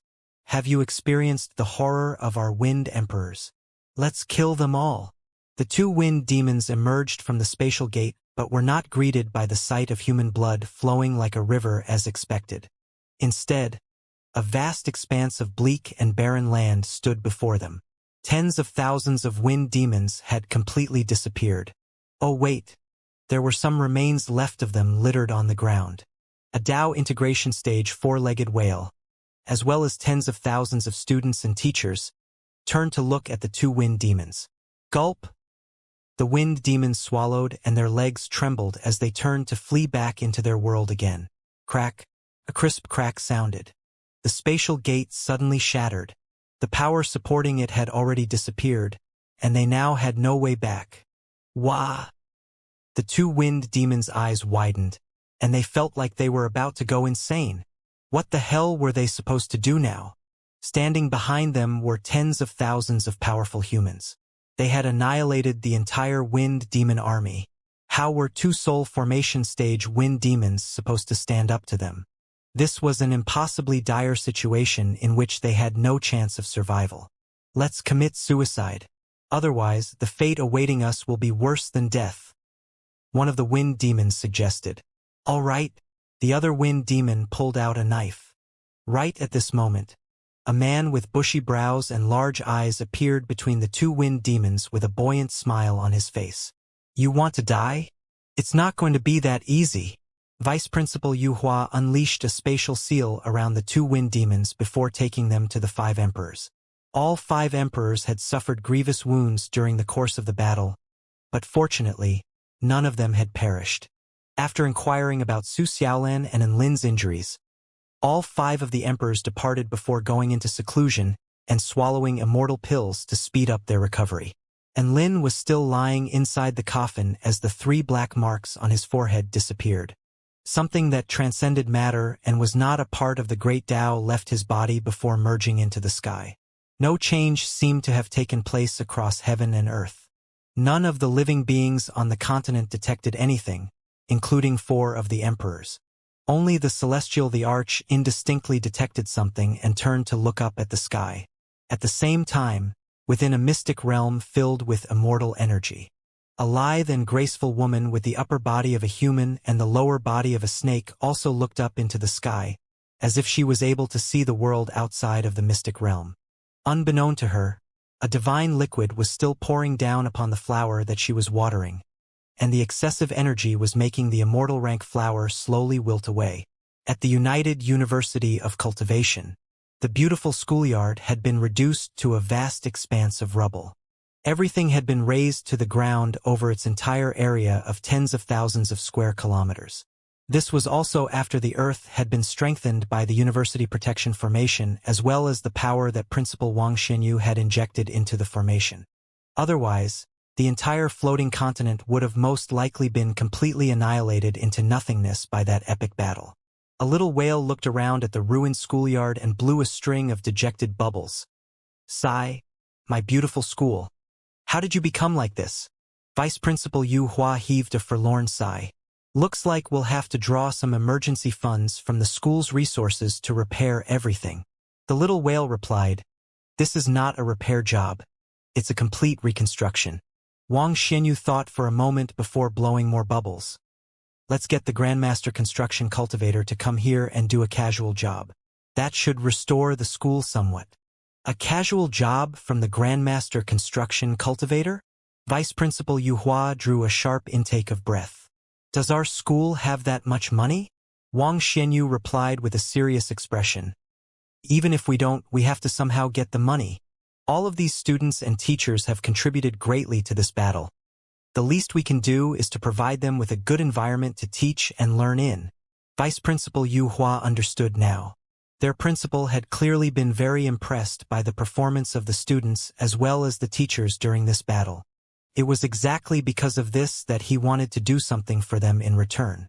Thus, the two principals immediately came to an agreement to reconstruct the school no matter how much it was going to cost. Within the darkness, after what felt like an eternity, Lin slowly woke up to find that he was no longer lying in a coffin. Instead, he was on a large, soft bed. "Ah! Giant Lin is awake." Tina the little fairy made the discovery first and exclaimed with delight. Dabai, Shuizhantian, Xiaohong, Little Gu, and all of the other beast pets also pounced toward Lin excitedly. "Big brother you're finally awake, woof." Dabai massaged Lin's chest with his paws. "Master, are you feeling all right now?" Xiaohong asked in her sweet voice. Lin sat up with a smile before doing some stretches. "I'm fully resurrected. Master. Your battle was so thrilling and extraordinary.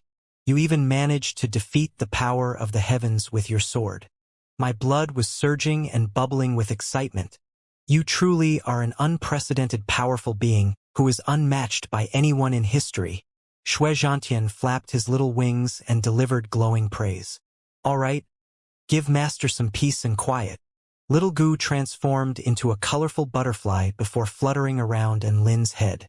"Master, what do you want to do now? Would you like Little Gu to perform a dance for you?" Xiao Hong hesitated momentarily before offering in her sweet voice. "Master, if you really would like to see us dance, I could join Sister Little Gu in a performance for you." Lin's mouth gaped open with incredulity as he stared at his two beast pets. He only managed to come to his senses after a short while.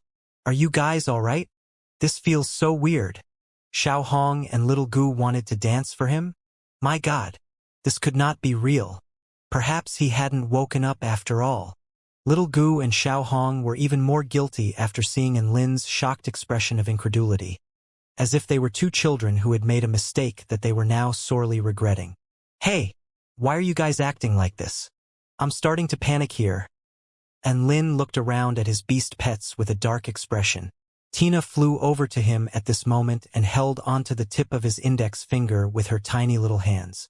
Tears welled up in her emerald eyes, and she spoke in a sobbing voice. "Wah, Giant Lin, that mystic technique you unleashed must incur a heavy price, right?" Dabai's ears drooped with dejection.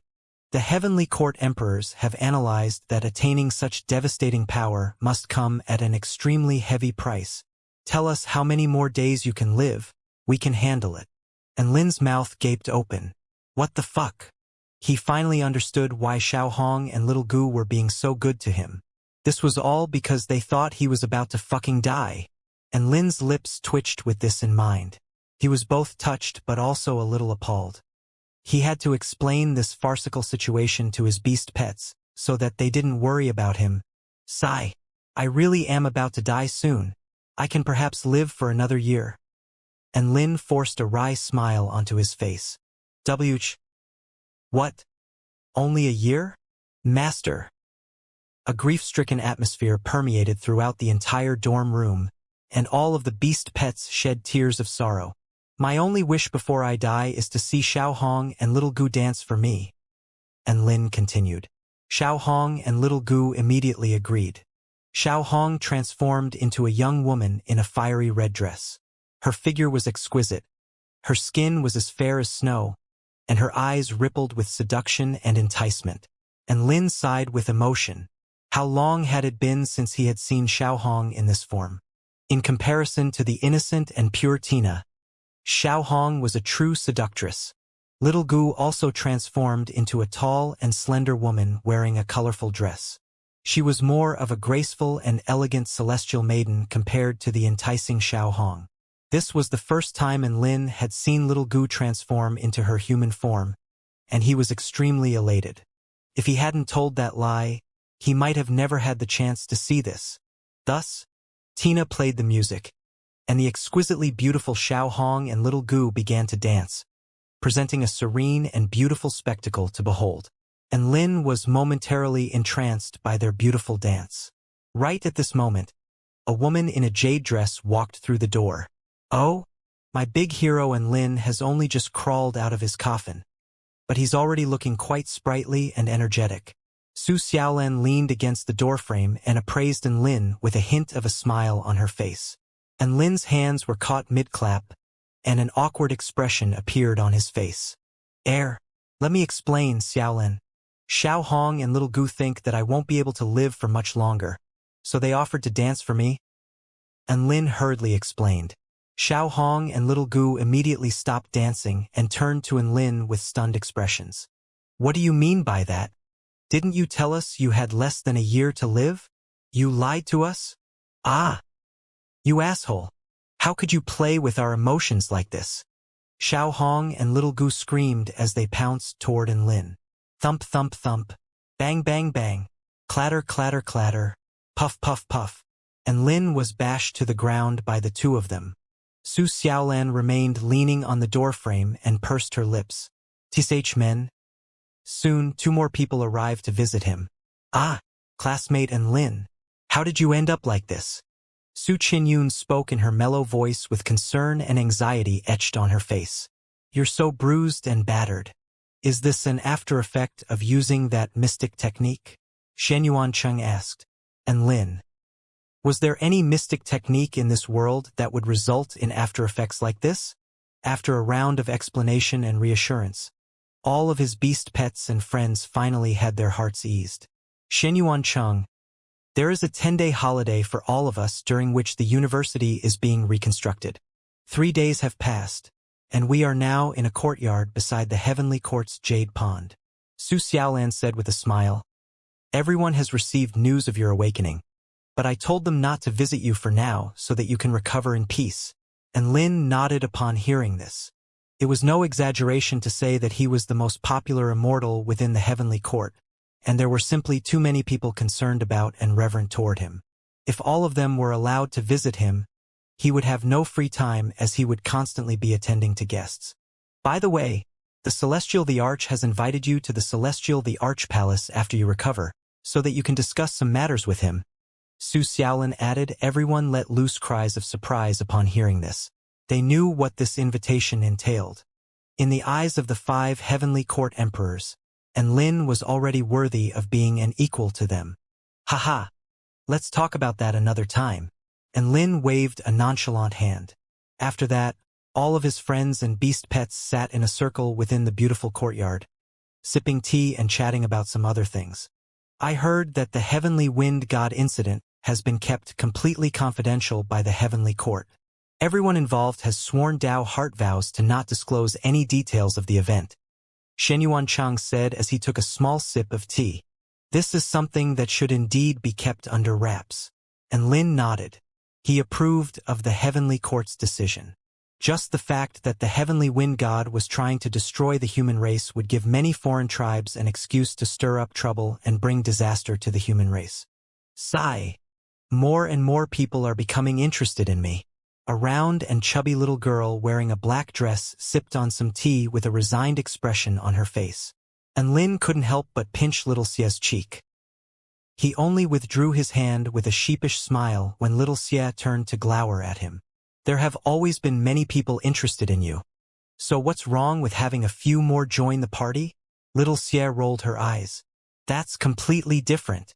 In the past, everyone was entranced by my looks, but now, they're trying to dissect me. That's all right. The Heavenly Court wants to dissect Lin more than they want to dissect you." Su Xiaolan consoled her. "And Lin? Xiaolan, does your conscience not ache when you say that?" Little Xia really was comforted. and she blinked her large eyes as she looked at Enlin with a wide grin. Enlin wore an aggrieved expression. Xianyuan Cheng burst into laughter. Classmate Enlin, you'll have to be careful when you walk around outside with the evil-slaying sword on your back. You'll form a duo with the two most sought-after dissection subjects combined. Class captain, even you're making fun of me. Enlin heaved a forlorn sigh. This world is such a cold, cruel place. He turned toward little Xie and extended his demonic claws again as he spoke. In this cold, harsh world, we're both in danger of being dissected, so we can only snuggle up together for warmth. He immediately laid his hands on her chubby cheeks and began rubbing them again. Can you stop? Little Xie immediately exploded with rage and began chasing Enlin around while wielding her evil-slaying sword. Save me, Xiaolan. My sword spirit is rebelling. Enlin cried for help. Nice one, little Xie. All men are trash, Xiaolan encouraged. Enlin. Before they knew it, a day had passed amid a leisurely atmosphere. In all honesty, Enlin was bursting at the seams with rage and guilt upon seeing little Xie being swatted into nothingness by the heavenly wind god. Fortunately, sword spirits had special constitutions, and she was able to go back and recuperate within the sword even after sustaining such grievous damage. The healing spell technique Enlin had unleashed for little Xie had allowed her to recover quickly. The next day, Enlin finally made his way to the Celestial the Arch Palace. There were some things that he had to face. Enlin looked up at the pristine, white palace that appeared to be hovering above the clouds. A divine light glowed around the palace, giving it a holy, ethereal feel. He began to walk up the cloud staircase. Enlin extended a finger, and a stream of wind revolved around it. Even though it wasn't an extremely powerful stream of wind by any means, it seemed to be able to resonate with the great Tao of heaven and earth. He even had a feeling that if he was to flick this stream of wind toward the Celestial the Arch Palace, the entire palace would be swept hundreds of thousands of feet away. This was one of his secrets, a secret which no one else knew. He now possessed the power of the heavenly wind god. To put it more accurately, he had absorbed the power of the heavenly wind god. On the Cultivation method tab of his system interface, the wind-type cultivation method was initially only at the 2nd stage, but it had now skyrocketed straight to the 9th stage. The system only provided one sentence of explanation. 9th stage wind spirit technique, the pinnacle in the Tao of wind, allowing one to unleash the power of the wind representative of the heavenly Tao. This was a super hack. However, he had tried to use the power of the wind representative of the heavenly Tao, only to find that all of his energy was depleted before he could even unleash the power. It was quite clear that he still didn't have enough strength to use this power. Even so, he had still experienced extremely alarming growth in the Tao of wind. Even though the system had always been trying to screw him over, it was also very badass. However, he was getting a little scared now that it was even able to snatch away the power of the heavenly wind god. Was this system even more powerful than the heavenly Tao? How was that possible? So how were the system and the heavenly Tao related? Could it have something to do with his Tianming Tao physique? Enlin felt as if there were more and more mysteries surrounding himself, and he didn't dare to disclose any of it to anyone else. Otherwise, he was afraid that he would be dissected before he unraveled these mysteries for himself. Phew! In any case, let's see what the emperors have to say. Enlin made his way over to the gate of the Celestial the Arch Palace and took a deep breath before entering the palace. Enlin opened the gate to the Celestial the Arch Palace. The scenes revealed to him inside were a bit unexpected. There was no grandiose decor, lavish furniture, or any worthy of note things for that matter. This was just a pure white space with a table and a few chairs. The 5 almighty emperors sat around the table, chatting as they enjoyed sunflower seeds. All of them turned around upon Enlin's arrival and waved at him with friendly expressions. Come on over, Mr. Enlin. Welcome, war god of our heavenly court. Mr. Enlin, come and taste my immortal tea. All of the emperors extended enthusiastic greetings toward him. Enlin strolled in and casually sat on one of the chairs. He had actually interacted with all of these emperors both directly and indirectly. Emperor Changsheng had given him a formation disc, Emperor Qinghua had tasted his frying pan dish during the Chef God Showdown, Emperor Tianhuang had beaten Leiden for him on the Dark Marshlands, and he had pummeled Emperor Ziwei in the Immortal Spirit Tower. As for the Celestial the Arch, this was the emperor he was most familiar with. The Celestial the Arch had saved him many times, and he had swindled his daughters out of a lot of money, so they definitely had a solid relationship. Ha! This tea is really good. And Lin took a light sip of Emperor Qinghua's tea to find that it was extremely delicious and immediately made him more focused and alert, but also more carefree and relaxed at the same time. Aside from that, there seemed to be some sort of intent realm imbued within as well, such that Lin felt as if he were in paradise when savoring and reminiscing the taste. The pure white space around him instantly transformed into a thriving world of lush scenery and gorgeous animals.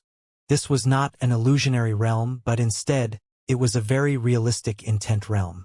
And Lin could even feel a white, furry fox snuggling up in his lap. Its soft, warm, and furry body did not seem to be illusionary in the slightest. The Celestial the Arch pointed to the intricate teapot with a smile upon seeing Lin's astonished expression. Don't underestimate this tea that Qinghua has brewed. The tea leaves in this teapot were made from immortal rank materials, North Dream immortal spirit leaves, and refined over and over again to create the finished product. And Lin really was astonished this time. Using immortal rank materials as tea leaves? What a lavish lifestyle. Emperor Qinghua stroked his snowy white beard and laughed heartily. After surviving that ordeal, I've gained a bit more perspective. Saving a good thing and not using it is the sign of an idiot. If I was to really die one day and I still haven't had a chance to enjoy all of the good things I have, what would be the point? Good things must be used in order to fulfill their value. If you constantly keep them in your storage ring, what's the difference between an immortal rank material and an ordinary brick? Emperor Qinghua had another leisurely sip of tea as he spoke. His words sent Lin into some deep thought.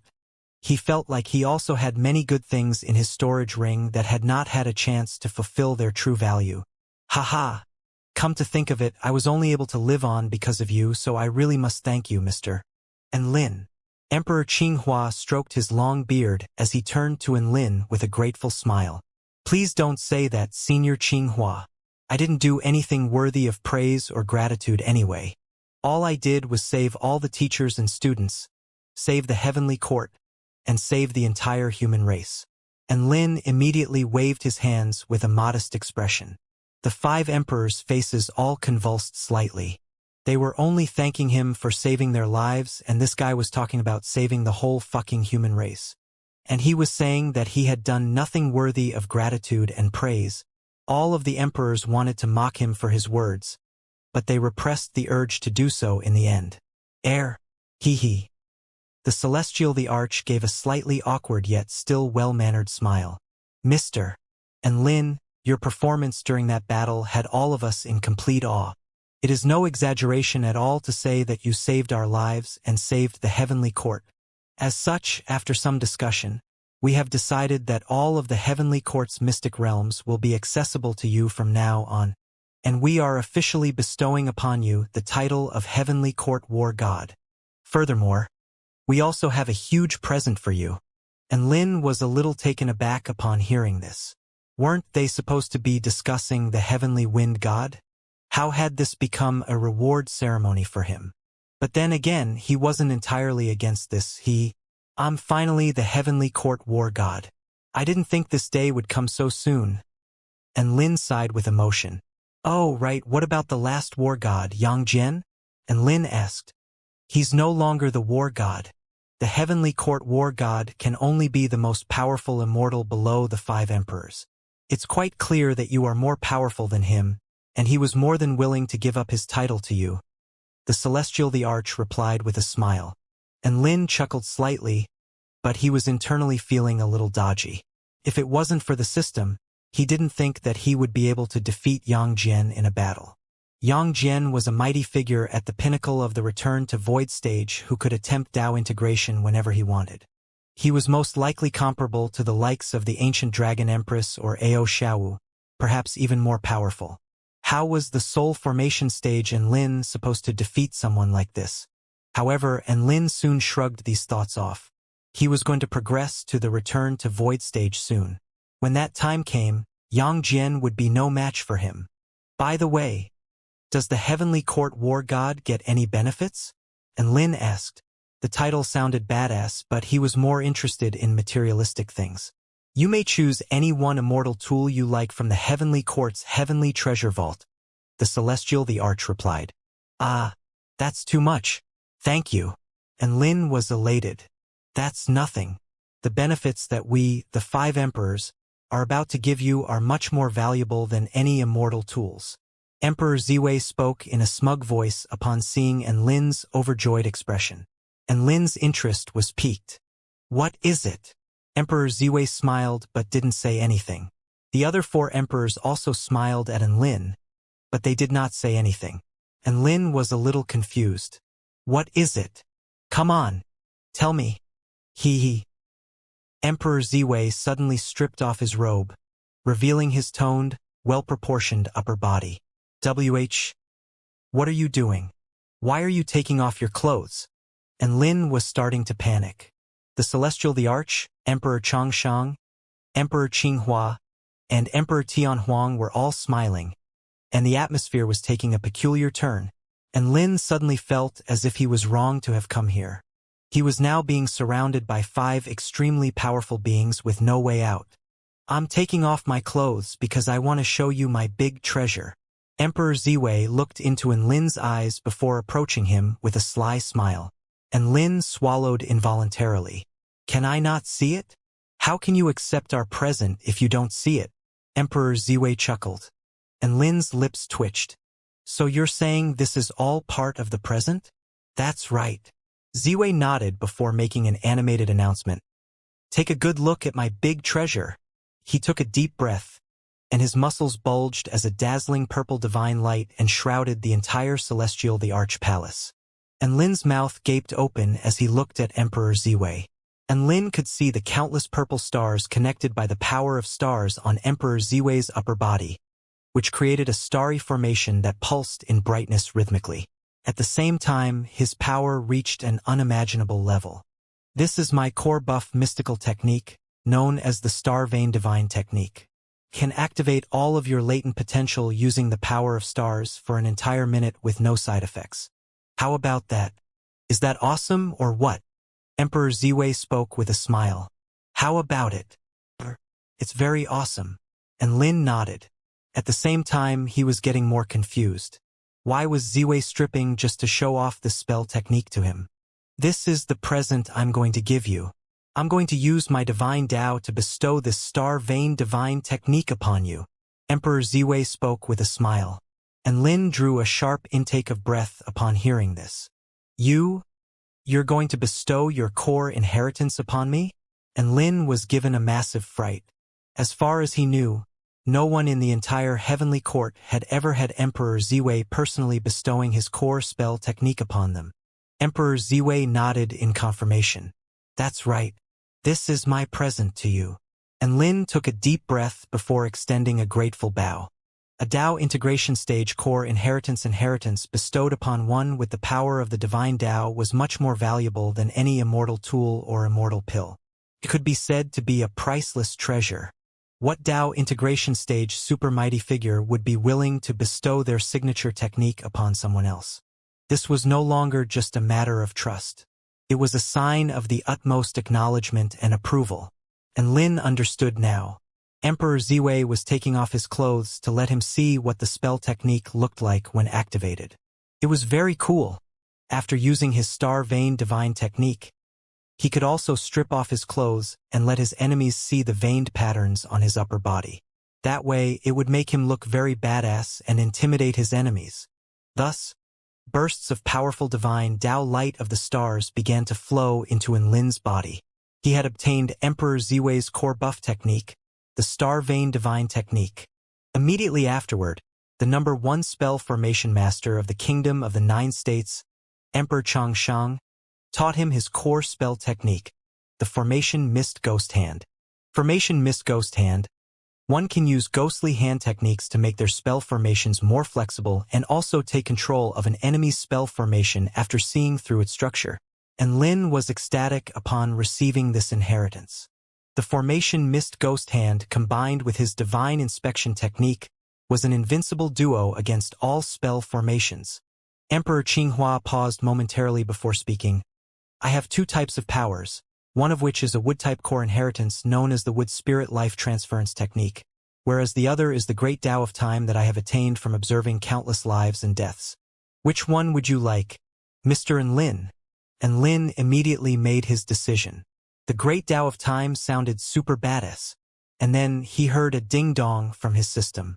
Detected that host has received a chance to attain a top-tier wood-type cultivation method. Now assigning the following mission. Receive Emperor Qinghua's Wood Spirit Life Transference Technique. Mission success. Receive Stage 3 of the Evergreen Technique. Mission failure. No consequence. And Lin instantly faltered slightly upon seeing this. He was already at the second stage of his Evergreen Technique, which gave him the power to reattach dismembered limbs. He now had a chance to take it to the third stage. The ninth stage of the Wind Spirit Technique was the power of the wind equivalent to a representative of the heavenly Tao. Then what would the ninth level Evergreen Technique be like? It had to be said that this was very tempting to him. If he could improve his system cultivation methods, then Enlin would definitely prioritize that. Furthermore, Enlin was quite irritated by the fact that there was no consequence for mission failure, as if the system didn't even care what he chose. You won't force me to do it? Well, I'm even more determined to do it now. Humph. Emperor Qinghua. I choose the Wood Spirit Life Transference Technique. Enlin replied. A warm smile appeared on Emperor Qinghua's face as the power of the divine Tao imbued with his true intent poured forth. Ah! And Lin cried out with satisfaction as he was basked in the divine Tao light. Ding dong! Congratulations! Host's Evergreen Technique has progressed to the third stage.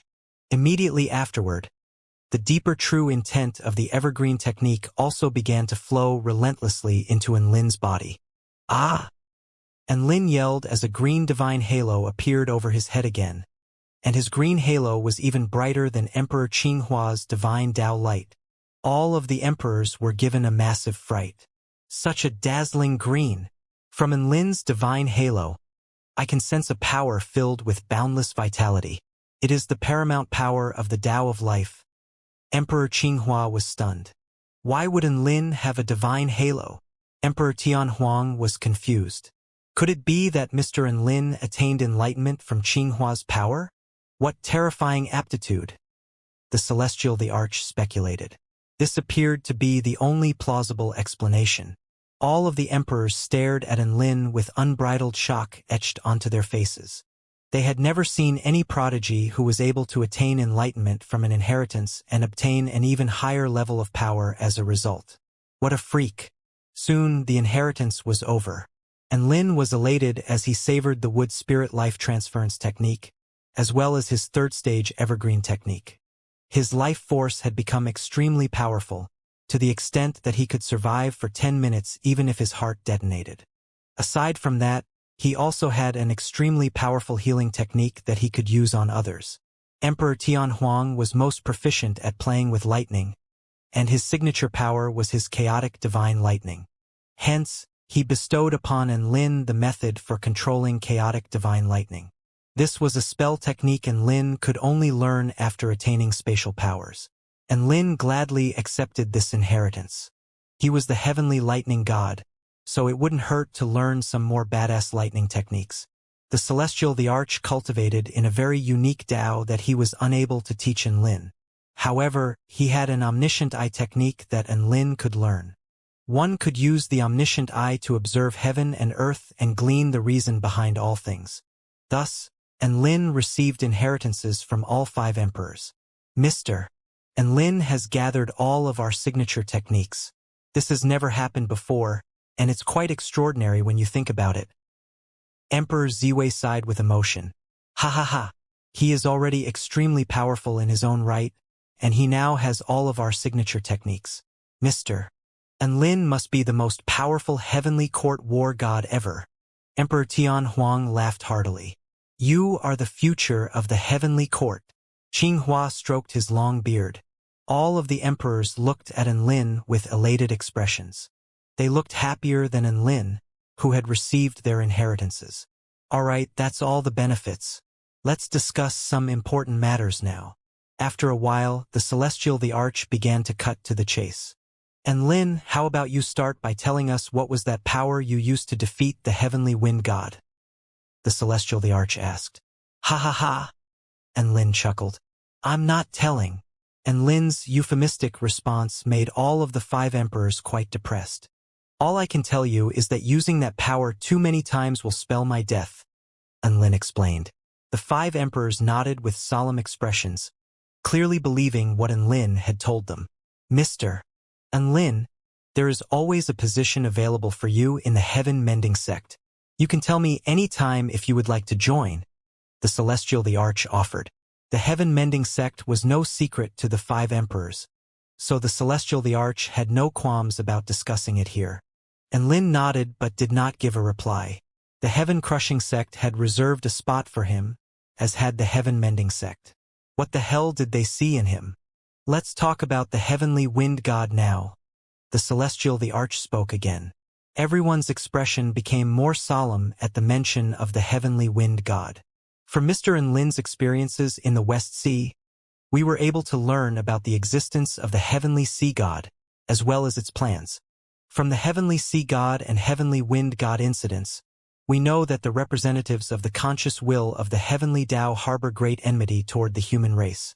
The Celestial the Arch said in a slow voice. Emperor Tian Huang heaved a heavy sigh. It's not just a case of enmity anymore. I feel like they won't rest until they hunt all humans down into extinction. Emperor Ziwei shook his head. We can't make a generalization like that. How do we know if there are representatives of the heavenly Tao that are not hostile toward humans? Emperor Changsheng shook his head with a wry smile. Do you think any part of the heavenly Tao would remain friendly toward us after the Purple Star incident? Ziwei had no response to this. As such, we must make preparations for the worst-case scenario. Emperor Qinghua spoke. Worst-case scenario? So we're going to treat the heavenly Tao as the enemy? And Lin asked. That's right. We don't have any other choice, do we? A resigned expression appeared on Emperor Qinghua's face. It's trying to kill us, so we must resist with all our might. There actually is another way. The Celestial the Arch offered a different opinion. The heavenly Tao is trying to exterminate the human race as it thinks that the human race is posing a huge threat to the stability of the world. If we right our past wrongs and repair our relationship with the heavenly Tao, I think it will change its attitude toward us. The Celestial the Arch was basically preaching the ideals of the heaven-mending sect. If the hole in the sky was not repaired, not only would the human race be struck by a calamity, perhaps all of the living beings of this world would suffer the same fate, and the history of the ancient Taichu realm would repeat itself. Mending the heavens? Emperor Tian Huang muttered to himself. That's such an abstract concept. It's much more straightforward to just cut down the representatives of the heavenly Tao. And how are you going to do that? We can't even beat one of them after combining all of our powers. The Celestial Thearcha's expression darkened. For some reason, all of the emperors suddenly turned to look at Enlin. Enlin, why are you all looking at me? Please continue. Ahem. Mr. Enlin, what are your thoughts on this? The Celestial the Arch asked in a gentle voice. All of the other emperors were also staring at Enlin with rapt attention. Enlin was feeling a little overwhelmed, and he trembled slightly like a seedling in the wind. Emperors, what you're talking about is mending of the heavens and cutting down the heavens. I don't know anything about either of those things. He withdrew slightly with an aggrieved expression. Hee hee, that's a good joke, Mr. Enlin. The Celestial the Arch chuckled. I gave Aomeng a 1,000-year-old heavenly peach, and he told me about everything that happened in the ancient Tai-Chu dragon realm, mending the heavens with a single sword strike. How badass! You really are fated to be the pioneer of the heaven-mending sect. The Celestial the Arch gave him a thumbs up as he spoke. Enlin's eyes widened. Xiaolan's damn grandpa. He sold Enlin for a heavenly peach. As for cutting down the heavens, everyone has witnessed your battle against the heavenly wind god, so there's no need to be so modest. You can mend the heavens and also cut down the heavens. How are you not qualified to offer your opinion? Emperor Ziwei chuckled. And Lin had no choice but to draw his evil-slaying sword. Little Xie, can you mend the heavens of the Tai Chu continent? Little Xie, no, and Lin continued. Why's that? You mended the heavens in the ancient Tai Chu dragon realm. The heavens of the ancient Tai Chu dragon realm shattered due to lack of structural integrity and forcefully broken by an external force. However, the heavens of the Tai Chu continent is blighted by a flaw in the heavenly Tao. These are two different concepts. Little Xie's cold, tender voice sounded, mercilessly dashing everyone's hope. See? I really don't know how to mend the heavens. And Lin sheathed his evil-slaying sword and splayed his hands open with a resigned expression. He had thought that the 5 emperors would be dejected upon learning of this. To his surprise, the celestial Thearcha's eyes instantly lit up. This is great. As expected of the heavenly court war god, you really can mend the heavens. And Lin? Mending the structure is one thing, mending the heavenly Tao is another thing. But you can already mend the structure, so why can't you mend the heavenly Tao? What if you can do it in the future? The celestial the arch spoke with an animated expression. Emperor Qinghua stroked his long beard. Ha ha ha. Fortune lies with our heavenly court after all. Mr. and Lin can mend the heavens, but we are completely powerless in this situation. Mending the heavens is like speaking a language. You can speak the Tai Chu language, so you'll have a chance to learn the ancient man language in the future. We're different in that respect as we're figurative mutes. Amazing! Fantastic! Future of the heavenly court. Mr. And Lin is so badass. All of the emperors delivered praise amid a joyful atmosphere. And Lin was astonished. They were making something out of nothing. However, and Lin didn't dash their hopes. Perhaps it was a good thing to have a glimmer of hope in such a dire situation of despair. By the way, we've finished questioning the 2 wind demons, Emperor Ziwei said. We can confirm that they were life forms bred by the heavenly wind god outside of the Tai Chu continent. Even though the heavenly wind god gave rise to them, they are located on another planet. And Lin nodded. So they're basically the heavenly wind god's underlings. That's right. The heavenly wind god is a true god in their eyes. Most importantly, those underlings were not weakened by the power of the Tai Chu continent at all. Emperor Ziwei spoke with a solemn expression. And Lin's expression stirred slightly. This was quite an important piece of information. The heavenly sea god had once created the ancient heavenly fiend celestial in order to destroy the human race, only for it to be slain before it even made it out of the West Sea. The main reason behind this was that the ancient heavenly fiend celestial's power had been severely debilitated by the heavenly Tao after entering the Tai Chu continent. Did this mean that the representatives of the heavenly Tao were already creating other powerful beings that could escape this restriction? Even though the power of the heavenly wind god was restricted by the heavenly Tao, it wasn't as great an extent as it had been in the past. That is something we have to be wary of as well. The celestial the arch continued. Everyone's mood became quite grave upon hearing this. It was quite clear that they were going to be struck with a disastrous calamity soon. After that, the celestial the arch talked about what measures they had taken or were going to take in order to prepare for the onslaught that was to come. And Lin stood up to leave after everything had been discussed. By the way, do you need me to do anything? And Lin suddenly realized that the celestial the arch hadn't arranged any duties for him. Just go with the flow, Mr. and Lin. Live as you normally would. The celestial the arch waved farewell to Enlin. Goodbye. Enlin was glad to hear this. A smile appeared on his face. Goodbye. The brief talk was over, and he strode out of the celestial the arch palace. And Lin flew back to the United University of Cultivation atop his brick. The reconstruction of the schoolyard was well and truly underway. Immortal constructions not only had to be pleasing to the eye from the outside, but there were also some important traits that had to be taken into consideration. Things like how to construct the buildings to flow with the environment around it, and to make it be able to gather as much spiritual energy of heaven and earth as possible were aspects that immortal construction cultivators were much more focused on.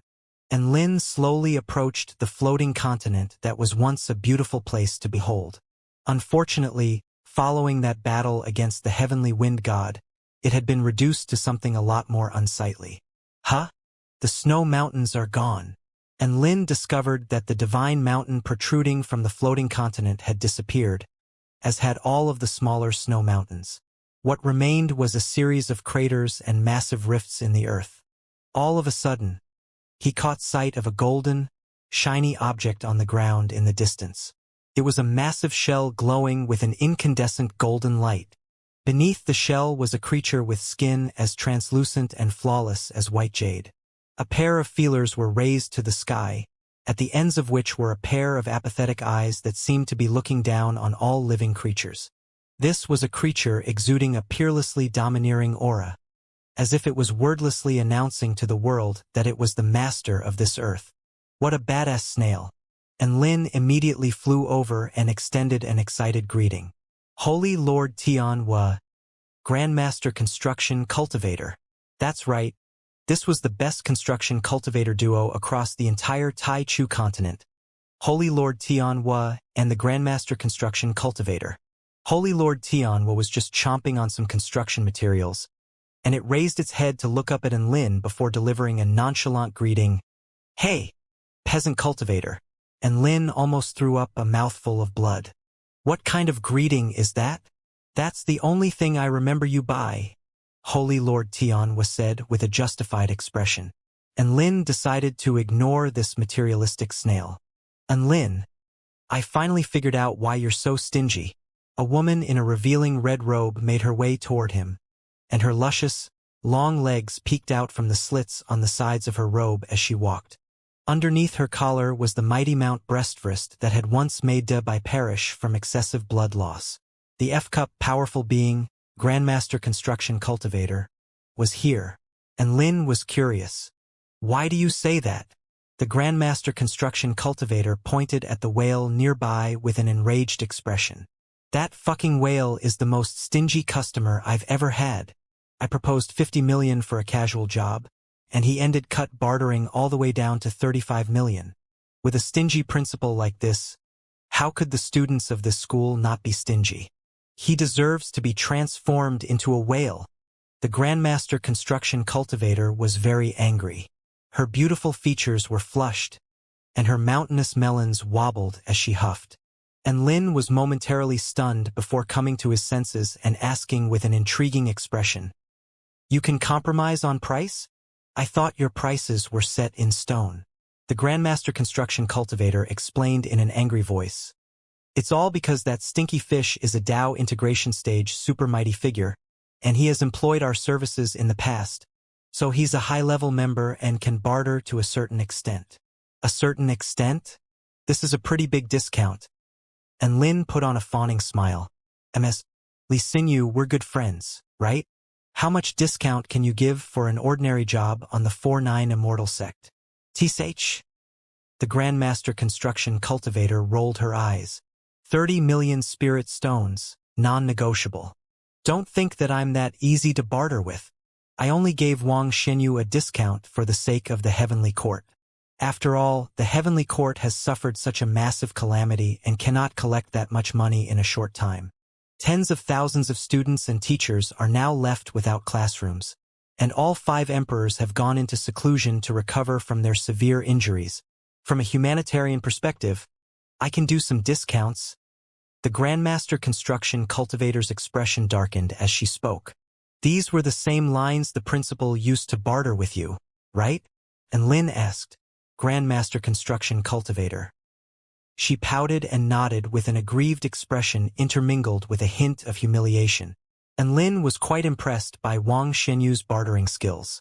It was quite clear that Li Xinyu had fallen victim to his expertise. He turned toward the little whale to find that he was blowing bubbles with a nonchalant expression while looking up at the sky. He had gotten what he wanted, so Li Xinyu could call him whatever she wanted. I've swallowed all of the construction materials, so we can start on the reconstruction process now. Please get away from here in the meantime. Holy Lord Tian were instructed. Wang Xianyu immediately dispersed everyone away. All of the teachers and students were currently situated at a heavenly court sanctuary. So the evacuation process was quite a quick one, as he only needed to evacuate a few spectating students. Whoosh! Holy Lord Tian was shell tremored violently and became as bright as the sun.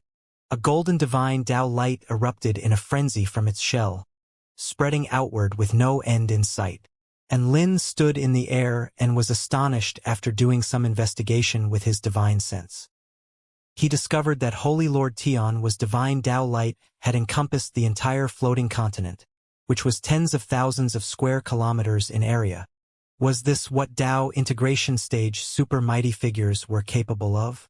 Li Sinyu's eyes seemed to encompass the entire world as she stomped down with a long leg. Creation from imagination. The massive snail's shell tremored even more violently, as if it was mixing something. Transference between two worlds. Ahohohoa. The broken earth was knitted together by a certain power as lush flora, mountains, rivers, and lakes began to reappear over the bleak and desolate landscape. The beautiful full moon mountain, the peculiar forest of 1,000 peaks. Everything was recovered. Not only that, but a new snow mountain over 100,000 feet tall had also appeared in the schoolyard. And Lin clicked his tongue in wonder. So the snow mountain hasn't been taken away after all. PFFF, PFFF, PFFF, PFFF. Rumble, rumble, rumble, rumble. Holy Lord Tian would continue to twist its body, and a series of beautiful new classrooms appeared, alongside blocks of intricate, antiquated dorm rooms. I was feeling a little worried, but it looks like everything is back to normal now. A gentle, pleasant voice sounded from beside him, and Lin turned to discover Su Xiaolan flying over from nearby. She was wearing an enchanting smile on her face as she looked into his eyes. Xiaolan, are you here to watch the reconstruction too? And Lin was elated to see her. No, I came to see you. Su Xiaolan turned toward him with an enticing smile, and Lin's heart jolted with bliss. The sun slowly set into the clouds, creating a golden sea of clouds in the sky. A few snowy white cranes flew and danced in the air, letting loose a few ethereal, distant cries from time to time. This was a glorious sunset. Hey, and Lin, look over there. Su Xiaolan patted Lin's shoulder and pointed in a certain direction. And Lin turned and was momentarily stunned by a scene that would remain in his memory for the rest of his life. In the western region of the floating continent on which the United University of Cultivation was situated, the sun had turned the sea of clouds golden, making it appear as if the floating continent was an island hovering over a bed of golden clouds. The color of the sunset gradually switched between a series of vibrant colors, giving off a collection of magnificent lights. The golden light was dazzling and vibrant. The red light was like roaring flames. The purple light possessed a dreamy quality, and Lin and Su Xiaolan stared at the marvelous spectacle unfolding before their eyes, feeling as if everything was extremely surreal. However, this was far too realistic to be a dream. There are legends of an extremely rare phenomenon in the university known as the 100,000 feet rainbow clouds. And Lin, I feel like we're very lucky. Su Xiaolan slipped her hand into Lin's with an excited expression on her face. And Lin gradually came to his senses after hearing Su Xiaolan's words. He remembered back to his early days at the United University of Cultivation, where he had been put into detention after his brawl with Liu Debao. He had only just come out when he was greeted by the magnificent sight of the sun setting into the sea of clouds. Back then, he had imagined to himself just how glorious the legendary 100,000 feet rainbow clouds would be. He was also thinking back then about how awesome it would be to see such a magnificent spectacle someday. He didn't think that his dream from back then would come true today. And he certainly didn't think that someday, Celestial Maiden Xiaolan would voluntarily hold his hand. A sense of bliss and elation welled up in Lin's heart as he held Su Xiaolan's soft, warm hand in his. The light of the setting sun had been refracted by the sea of clouds into 7 different colors. This was an extremely peculiar phenomenon that made it appear as if the entire sky was filled with these vibrant, colorful clouds. Thus, The brand new school was constructed with this extraordinary phenomenon as its backdrop. Hey, and Lin, what are you doing? Su Xiaolan let loose a cry of surprise. Let's go over there. And Lin held onto Su Xiaolan's hand and flew toward the sea of clouds with an excited expression. Cloud fortification technique. Boom! The vibrant clouds within a radius of 5 kilometers suddenly congealed to become soft and bouncy structures. And Lin and Su Xiaolan dove into the clouds before being bounced back and flying high into the air. Oh, I feel like we're blasting off into outer space. And Lin held onto Su Xiaolan's hand as they were both hurled into the sky. Haha! These clouds are so much fun. Su Xiaolan also let loose peals of joyful laughter. They felt like they were playing on a massive, beautiful trampoline. The sunset, the rainbow clouds, and the surreal trampolining experience. These were in Lin and Su Xiaolan's memories regarding the 100,000 feet rainbow clouds. The next day, a brand new school stood before tens of thousands of students and teachers. Wow, I've really missed this place. It has only been a few days, but it feels like it has been much longer. Wah! I thought the school would never be the same again. Who would have thought that it could be recovered to its original state? This reconstruction happened far too quickly. I can't help but wonder if this school is just an illusion.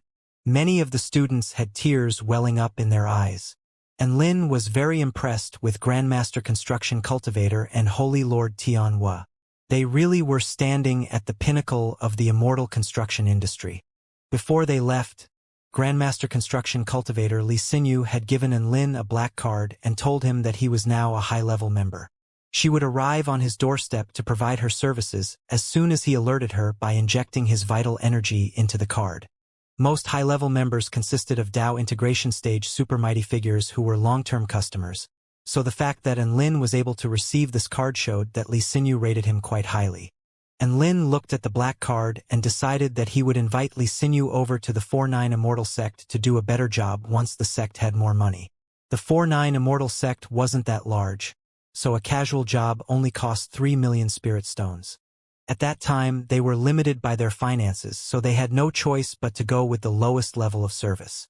And Lin was currently already able to afford an ordinary job.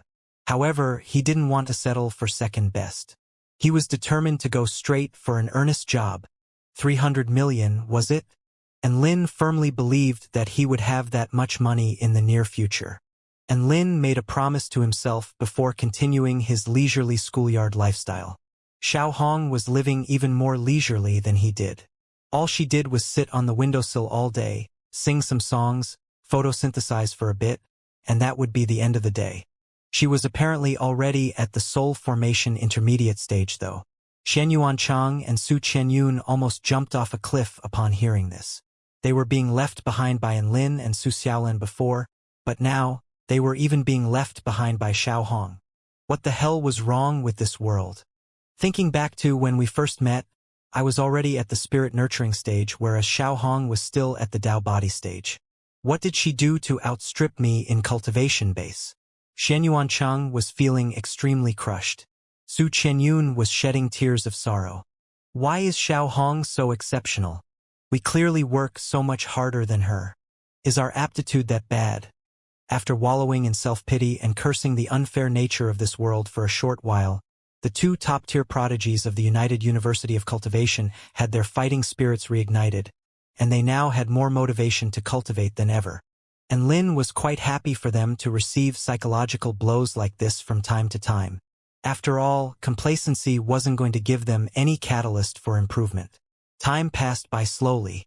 Before An Lin knew it, 2 more months had passed. As usual, An Lin was lying on the roof of his dorm room.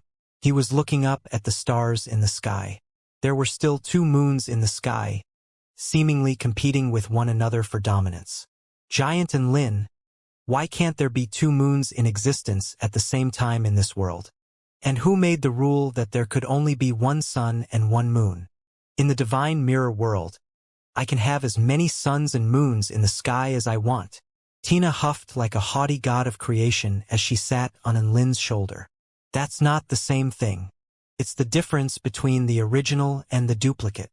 An Lin smiled and asked, think about it. Where did you first see the moon? Here, Tina replied. Thus, the Taichu continent's moon is the real and original moon. Even if you make more moons in the divine mirror world, it will be based on the moon of the Taichu continent, so they will only be replicas and duplicates. No matter how many moons you create, the original moon of the Taichu continent was born from chaos, and as such, it will always be unique. And Lin explained. Tina felt as if she had been enlightened, and she nodded her little head. Giant and Lin, I have a bold thought. What if the moon I create becomes more powerful than the one on the Taichu continent? Would it be able to replace the moon here as the original? With regard to that question, and Lin hesitated momentarily before looking up into the sky with a smile. You should ask the person in the sky. The sky! Tina looked up as well. Under the light of the pristine white moon, an exquisitely beautiful woman was descending elegantly toward them. The woman wore a white dress, which danced under the moonlight, blossoming like a divine lotus in the night. Her features were intricate and flawless, and her skin was as fair and translucent as white jade. She truly was a goddess under the moonlight, and her beauty was unmatched. She was the #1 beauty of the heavenly court, celestial maiden Xianxia. The goddess slowly descended beside Lin, and a light breeze blew by, sending the faint aroma of osmanthus flowers coming his way. Lin, can you stop sniffing? Xianxia spoke in a cold voice as she turned with a disdainful expression to the man beside her, who was still inhaling her scent with an intoxicated expression on his face. Haha, welcome, Palace Leader Xianxia. Forgive me for my rudeness, Lin said with a completely unapologetic smile. Celestial Maiden pursed her lips with an exasperated expression at the sight of Lin's nonchalant smile. I can't accept an apology from the high and mighty heavenly court war god. I'm just an ordinary celestial maiden working hard every day to fill my stomach. All right, let's stop with the pleasantries. Why are you here? Lin inquired with a hint of curiosity. This was the first time he could recall that Xianxia had come to find him. A smile appeared on Xianxia's flawless features. Why don't you take a guess? Lin blinked. Are you here to deliver my divine pill? Xianxia. That is correct. She was feeling a little disappointed. Things were not going as she had expected. Wasn't Lin supposed to make a few incorrect guesses before begging her to give him the answer? Why did he get it right the first time? Haha. Xianxia, you're the best. I've been waiting for this moment for a long time. Lin jumped up with excitement and whooped for joy. Congratulations, Giant and Lin. You finally have a chance to progress to the return to void stage now. Tina was also very elated as she fluttered around Lin. Xianxia pulled out a divine pill from her storage ring. When the divine pill emerged, a rainbow divine light instantly soared into the sky as a potent divine power swept forth, making Lin's heart jolt with a hint of shock. This is the Rainbow Divine Tao Pill? An expression of delight appeared on Lin's face. All of a sudden, the divine pill tremored violently, as if it was trying to escape from Xianxia's hand. Hurry up and refine it with your blood essence. You can only swallow it after you've become its master, Xianxia instructed in an urgent voice. Lin accepted the divine pill before dripping a drop of blood essence on it. The divine pill tremored violently for a short while before obediently lying on Lin's palm. A semi-transparent rainbow dress appeared from the divine pill before hovering around the pill. The pill itself was smooth and had a pristine, white color, and it looked like a celestial maiden clothed in a rainbow dress. The divine pill lowered its head in a display of shyness upon seeing its master looking down at it. Oh, it didn't actually have a head, but its round body ducked into his palm a little. Oh, right, take this immortal pill first before you take the rainbow divine Tao pill. Otherwise, you're going to become Celestial Maiden Lin. Celestial Maiden Xianxia passed an immortal pill to him, and Lin accepted it with a grateful expression. The Rainbow Divine Tao pill had an extremely terrifying side effect that would make a rainbow dress adhere to Lin's body for 10 years. I really don't understand why you need a divine pill to progress to the return to void stage. Are you really some alchemy patriarch like what Ishi is telling me? Xianxia was perplexed. and Lin almost threw up a mouthful of blood upon hearing this. Alchemy patriarch, my fucking ass. That was just a title forced onto him by Yi Shi. Don't listen to that fatso spout nonsense. I'm just taking this divine pill to celebrate my breakthrough to the return to void stage. And Lin explained. Xianxia, why do I feel like you're the one spouting nonsense instead? Xianxia couldn't help but roll her eyes at Lin's blatant lie. And Lin had no choice but to invent a fib. He couldn't tell her that, in order to progress to the return to void stage, he had to hold a divine tool and take a divine pill, could he? No one would believe him anyway. By the way, when are you making a breakthrough? I'll come to watch as well, Xianxia asked with a smile. And Lin was a little surprised. This was the first time he had seen Xianxia be so interested in anyone else aside from Su Qianyun. Was this still the same aloof hipster that he knew? I'll transcend my tribulation tomorrow at noon, and Lin replied. All right, see you tomorrow then. A gentle smile appeared on Xianxia's face. Her smile was extremely beautiful under the moonlight, and even after witnessing so many gorgeous celestial maidens, and Lin was still momentarily entranced by her exquisite beauty.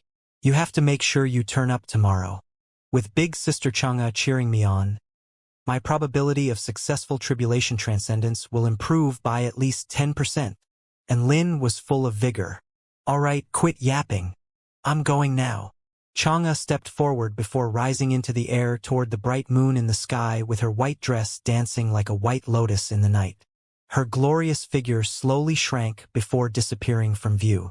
And Lin looked up at the moon with an expression of entrancement long after Xianxia had disappeared. He then turned toward the divine pill in his hand and was feeling quite touched. The fact that Xianxia had personally delivered the divine pill to him was a clear indication of what she thought of him. Xianxia, I won't disappoint you. And you, Rainbow Divine Tao Pill, you were refined personally by Xianxia, so you better not disappoint me. And Lin looked down at his divine pill with a smile. The divine pill seemed to be able to understand what Lin was saying, and its body shuddered delicately, as if it was a little shy and embarrassed. Giant and Lin, do you really have to eat this adorable divine pill? Tina was also looking at the divine pill with a pair of forlorn eyes. Only edible divine pills are adorable. No one likes a divine pill that can't be eaten. And Lin was unfazed. This was very true. Divine pills that one could look at but not swallow would only make one go mad. It took a lot of effort to refine this thing, so it would be nothing short of a tragedy if it could not serve its intended purpose. The next morning, news spread like wildfire throughout the entire school. Less than 2 hours later, countless students and teachers were gathered around the tallest mountain in the United University of Cultivation, Pan Long Mountain. Almost the entire school was gathered here. All of them were here to see Lin transcend his tribulation and progress to the return to void stage. All of Lin and his beast pet's tribulation transcendences had taken place in the United University of Cultivation. The university was initially against students and teachers spectating the tribulation transcendences, but they were now encouraging everyone to spectate instead. This was an indication of their trust in Lin. All of the teachers were already busy organizing their students in order to avoid the entire scene descending into complete turmoil. All right, everybody stands in an orderly line behind this defensive formation so that you don't get struck by shockwaves from the tribulation transcendence. All students, look carefully at how student Lin transcends his tribulation. Observe and learn from this experience. I hope you can all attain enlightenment from witnessing this spectacle. Sword Immortal Ming Yuan once broke through to the return to void stage right after spectating Lin's tribulation transcendence. So I'm sure all of you will also benefit greatly from this experience. All of the teachers were offering words of encouragement to their students. Normal classes could be held every single day, but Lin's tribulation transcendences were much rarer. All of the students and teachers were extremely excited about what they were about to witness. Some retarded superfans had even created massive banners in advance, and were now unfurling them as they cheered raucously for Lin. And Lin stood at the summit of Pan Long Mountain in his usual, flowing white robe. Crackle bang. Firecrackers were set off in the distance. Bam bam bam. Bam bam bam. A series of vital energy fireworks exploded in the sky, creating a marvelous spectacle to behold. And Lin wore a speechless expression, and his lips twitched slightly as he looked at the sea of people around him.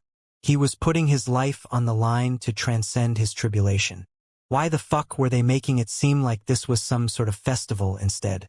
This was supposed to be a tense and solemn event, not something for them to celebrate about. Even though he was a little disgruntled by what he saw, he was still quite touched that so many people would gather to cheer him on. He could see his beast pet team, Su Xiaolan, Shen Yuancheng, Su Chenyun, and all of his friends cheering him on, and their presence gave him a sense of security and elation. No matter how terrifying his tribulation transcendence was going to be, there was nothing to fear as long as he had all of his companions beside him. Meanwhile, atop a white cloud in the distant sky, many immortals of the heavenly court sat, all of whom were also awaiting Lin's tribulation transcendence. Pretty much everyone who wasn't on a mission had arrived on the scene. Even the former heavenly court war god, Yang Jian, who was in seclusion not long ago, had come out to witness this monumental event. And Lin was simply too popular within the heavenly court for everyone to miss out on his tribulation transcendence. At the moment, Lin's influence and popularity could probably match that of the 5 heavenly court emperors. Hence, it was no surprise that a massive celebrity like him would draw a crowd during his tribulation transcendence. Even the 5 emperors were in attendance. However, they were all situated on another cloud that was obscured from view to everyone else, and all of them were sampling some tea as they awaited Lin's tribulation transcendence. Last time, Mr. Lin's soul formation stage tribulation transcendence drew a golden void lightning Kirin to the scene. I wonder what he's going to cook up for us this time. The Celestial the Arch was feeling both elated and a little concerned. He was elated that Lin was finally able to make his breakthrough. However, he was also concerned about whether Lin would be able to survive this tribulation transcendence. The last tribulation transcendence had already been absolutely insane, so who knew what was going to happen this time? Don't worry, he'll be all right. He's got a lot of tricks up his sleeve. Emperor Ziwei was quite confident in Lin. Right at this moment, cries of surprise erupted from the students and teachers gathered around Pan Long Mountain. Oh my God! How could there be such a beautiful celestial maiden in this world? Who is she? And is this love at first sight I'm feeling? Crap! My Tao heart is wavering. Tens of thousands of students and teachers stared blankly up at the sky. There, a woman in a pristine white dress descended gracefully with a divine light hovering around her body. Her features were impossibly gorgeous, as if she were a true goddess descending upon this world. Xianxia! She's Xianxia. She has a rabbit in her arms. Yes, that is indeed Xianxia. I didn't think that she would be even more beautiful than the artworks of her. I wasn't able to see her clearly as she was too far away during the battle against the heavenly wind god. Now that I've gotten a good look at her, I feel like my heart is about to stop beating at any moment. I've always heard that Celestial Maiden Xianxia rarely makes appearances in public. Who would have thought that she would come to watch senior student Lin's tribulation transcendence? Lin's tribulation transcendence is an unmissable event, so of course she would turn up. Some of Lin's retarded superfans immediately retorted. It had to be said that Xianxia's arrival had created a massive stir. Xianxia slowly descended from the sky as she opened her arms. Lin's heart jolted slightly, and he felt extremely flattered. Was this a pre-tribulation transcendent hug she was offering to him? How exciting! Lin immediately opened his arms to meet Xianxia's enthusiasm. And then, Xianxia descended beside him and embraced Su Chenyun. Lin? Big sister Xianxia, there are so many people looking. A shy blush appeared on Su Chenyun's face as she spoke in her mellow voice. Hey, I'm used to it now. What? You don't like my hugs anymore?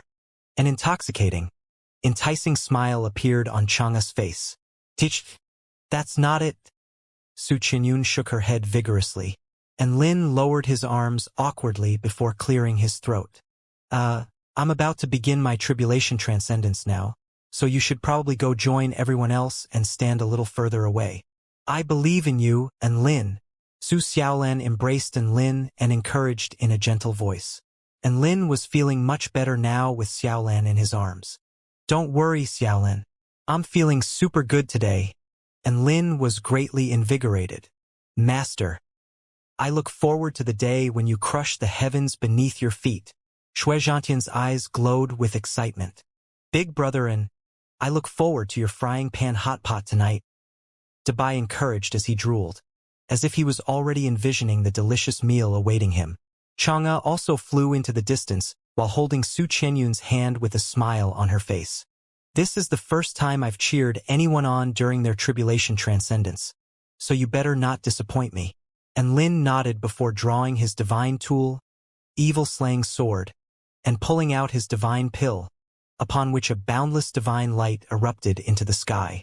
In that instant, he became the most dazzling existence between heaven and earth. I now have cultivation methods of metal, wood, water, fire, earth, wind, lightning, yin and yang elements. I have my divine tool, evil-slaying sword, with me and my divine pill to complete all of the required conditions. Today is the day I progress to the return to void stage, and Lin's declaration immediately made Shuizhantian climax. All of the other students and teachers, as well as the heavenly court immortals, were also full of excitement. A fat ball of a man yelled out in an excited voice. Mr. Enlin, enough with the empty words. Show the entire world your exceptional alchemy. Enlin looked at the mountainous Yishi and was struck by the urge to pummel him. He had just set up this suspenseful atmosphere only for Yishi to come and ruin it. All of the immortals, as well as the students and teachers, were already discussing spiritedly among themselves. What is this alchemy? Could it be that Enlin is so powerful because he's cultivating in alchemy? Ah, that explains his significant power boost during that battle against the heavenly wind god. It was as if he had taken pills. Now I know why. It's because he must have actually taken a pill without us noticing at that time. You're right. And that also explains why he needs a divine pill to make his breakthrough. Alchemists are badass. All of the spectators invented a backstory in their minds, and all of them felt as if they were onto something with their theories. And Lin? He ignored all of his hopeless spectators and swallowed the rainbow divine Tao pill right before everyone's eyes. Boom! Powerful pill energy instantly spread through his entire body. The rainbow divine Tao pill was imbued with the powers of the 5 elements as well as yin, yang, and the power of the moon, which was unique to Chang'e's pill refinement ability. His body of the war god seemed to be very fond of the power within this pill, and it was making significant improvements even before he had made his breakthrough. Ding dong! Detected that host has completed cultivation base mission. Now progressing to the return to void stage. The system's voice sounded. Crack. A crisp crack sounded as if a certain shackle had been broken. Vital energy instantly surged violently for dozens of kilometers, hundreds of kilometers, thousands of kilometers. It was clearly noon, which was supposed to be the brightest time of the day. However, dense, dark clouds obscured the entire sky with no end in sight. Look, Mr. Enlin is making his breakthrough immediately after swallowing the divine pill. He really is cultivating in the path of alchemy. He is my master on the path of alchemy. Yishi's round face was flushed with excitement, and his rolls of fat tremored as he yelled.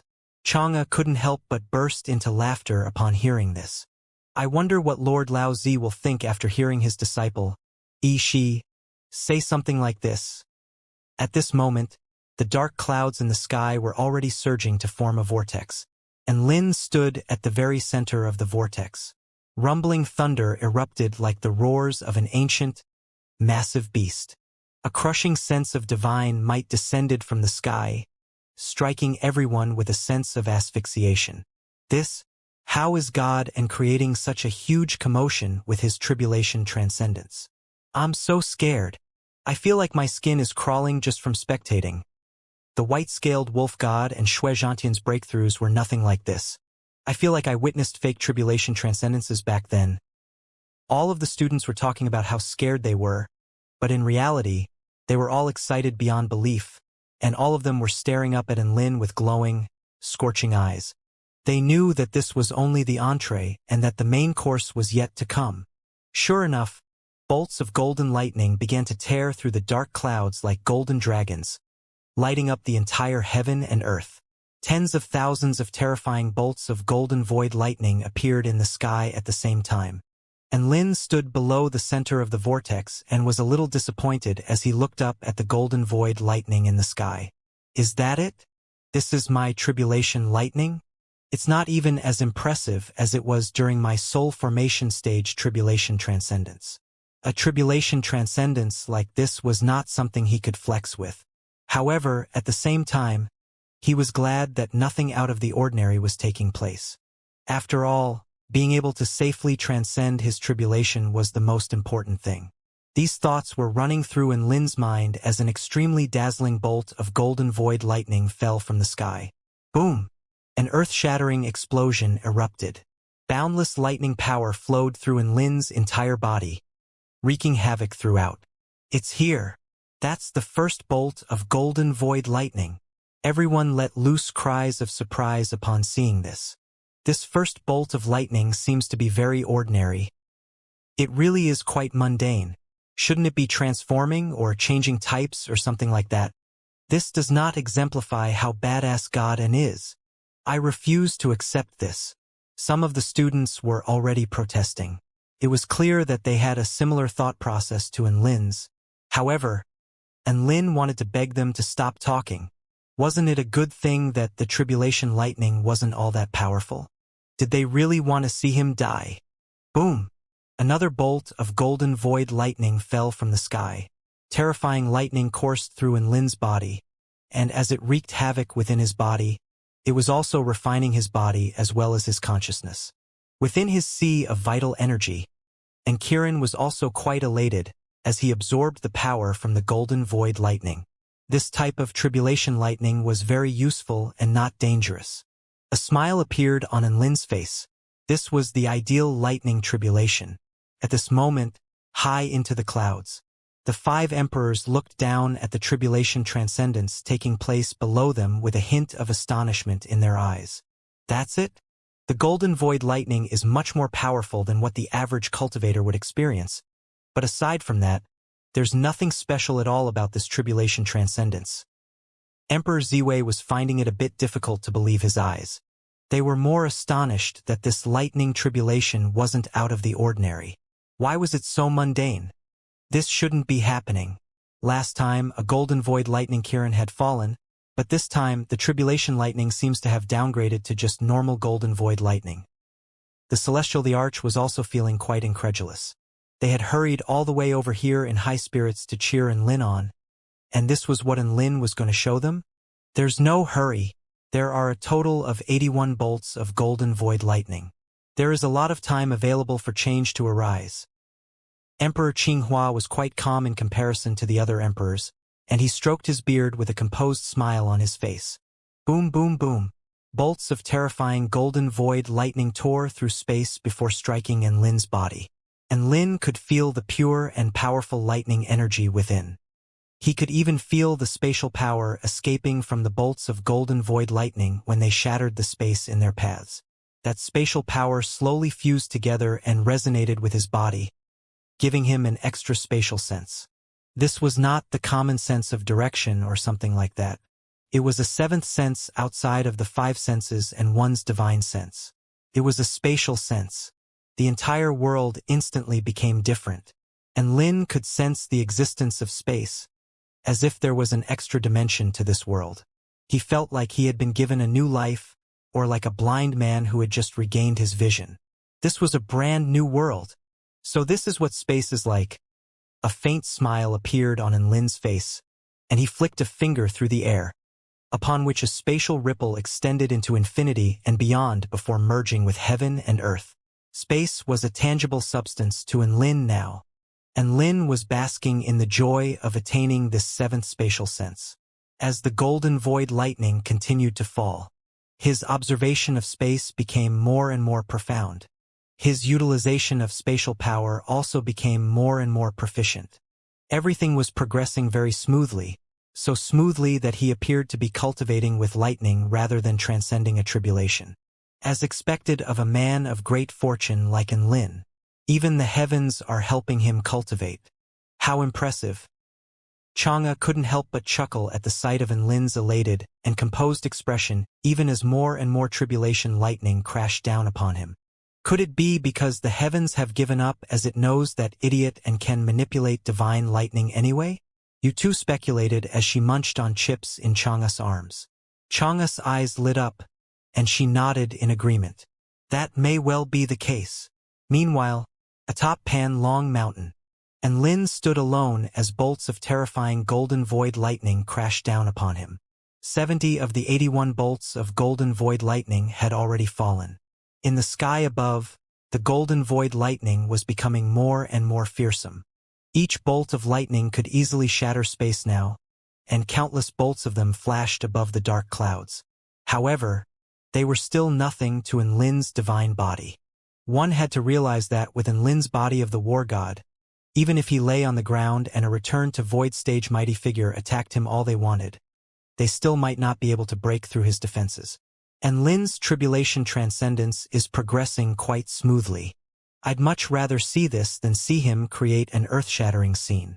An elated smile appeared on Su Xiaolin's face, and she heaved a sigh of relief at how smoothly Enlin's tribulation transcendence was progressing. In her heart, nothing mattered more than Enlin's safety. It would be ideal for her if he could transcend his tribulation without a hitch. The golden void lightning was becoming more and more terrifying, such that even many of the return to void stage celestial immortals were being struck by a sense of asphyxiation from every bolt after the 70th. Before they knew it, the 80th bolt of tribulation lightning had fallen. The terrifying lightning power imbued within was enough to make Yang Jian and Xianxia's hearts jolt with shock, and just the residual power was enough to reduce the height of Pan Long Mountain's peak by several hundred meters.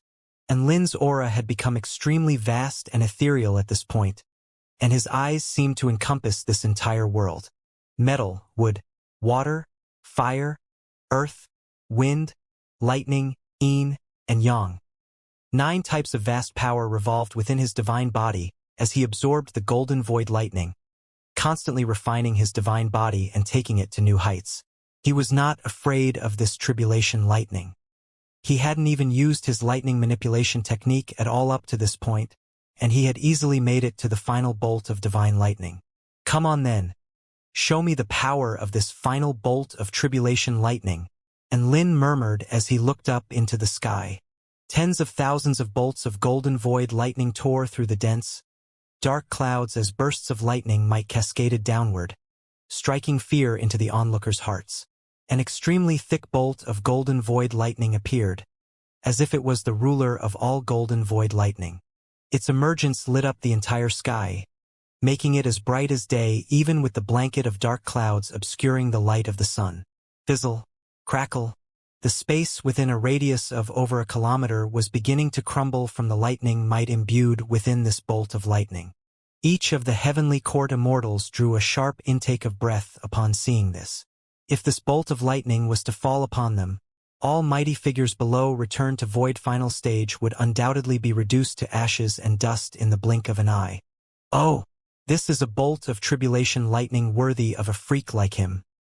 The celestial Thearcha's eyes finally lit up, and Lin was also getting excited. Even though a safe tribulation transcendence was a good thing, he couldn't help but feel like there was something missing. He knew what it was now.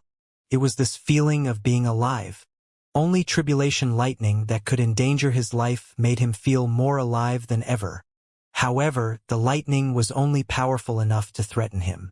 He still had confidence that he would be able to transcend this tribulation. Ha ha ha! Come, show me your power. And Lin chortled with glee, and his battle intent surged as if he was a war god standing proudly at the pinnacle of the mountain. In the sky above, the king of all golden void lightning roared with rage. It condensed to decrease in size, but its power was further elevated. Everyone held their breaths and stared up at the lightning in the sky. The final bolt of golden void lightning sprang into action. Whoosh! It pierced through space before descending with boundless lightning might and the wrath of the very heavens. and Lin had goosebumps popping up all over his body.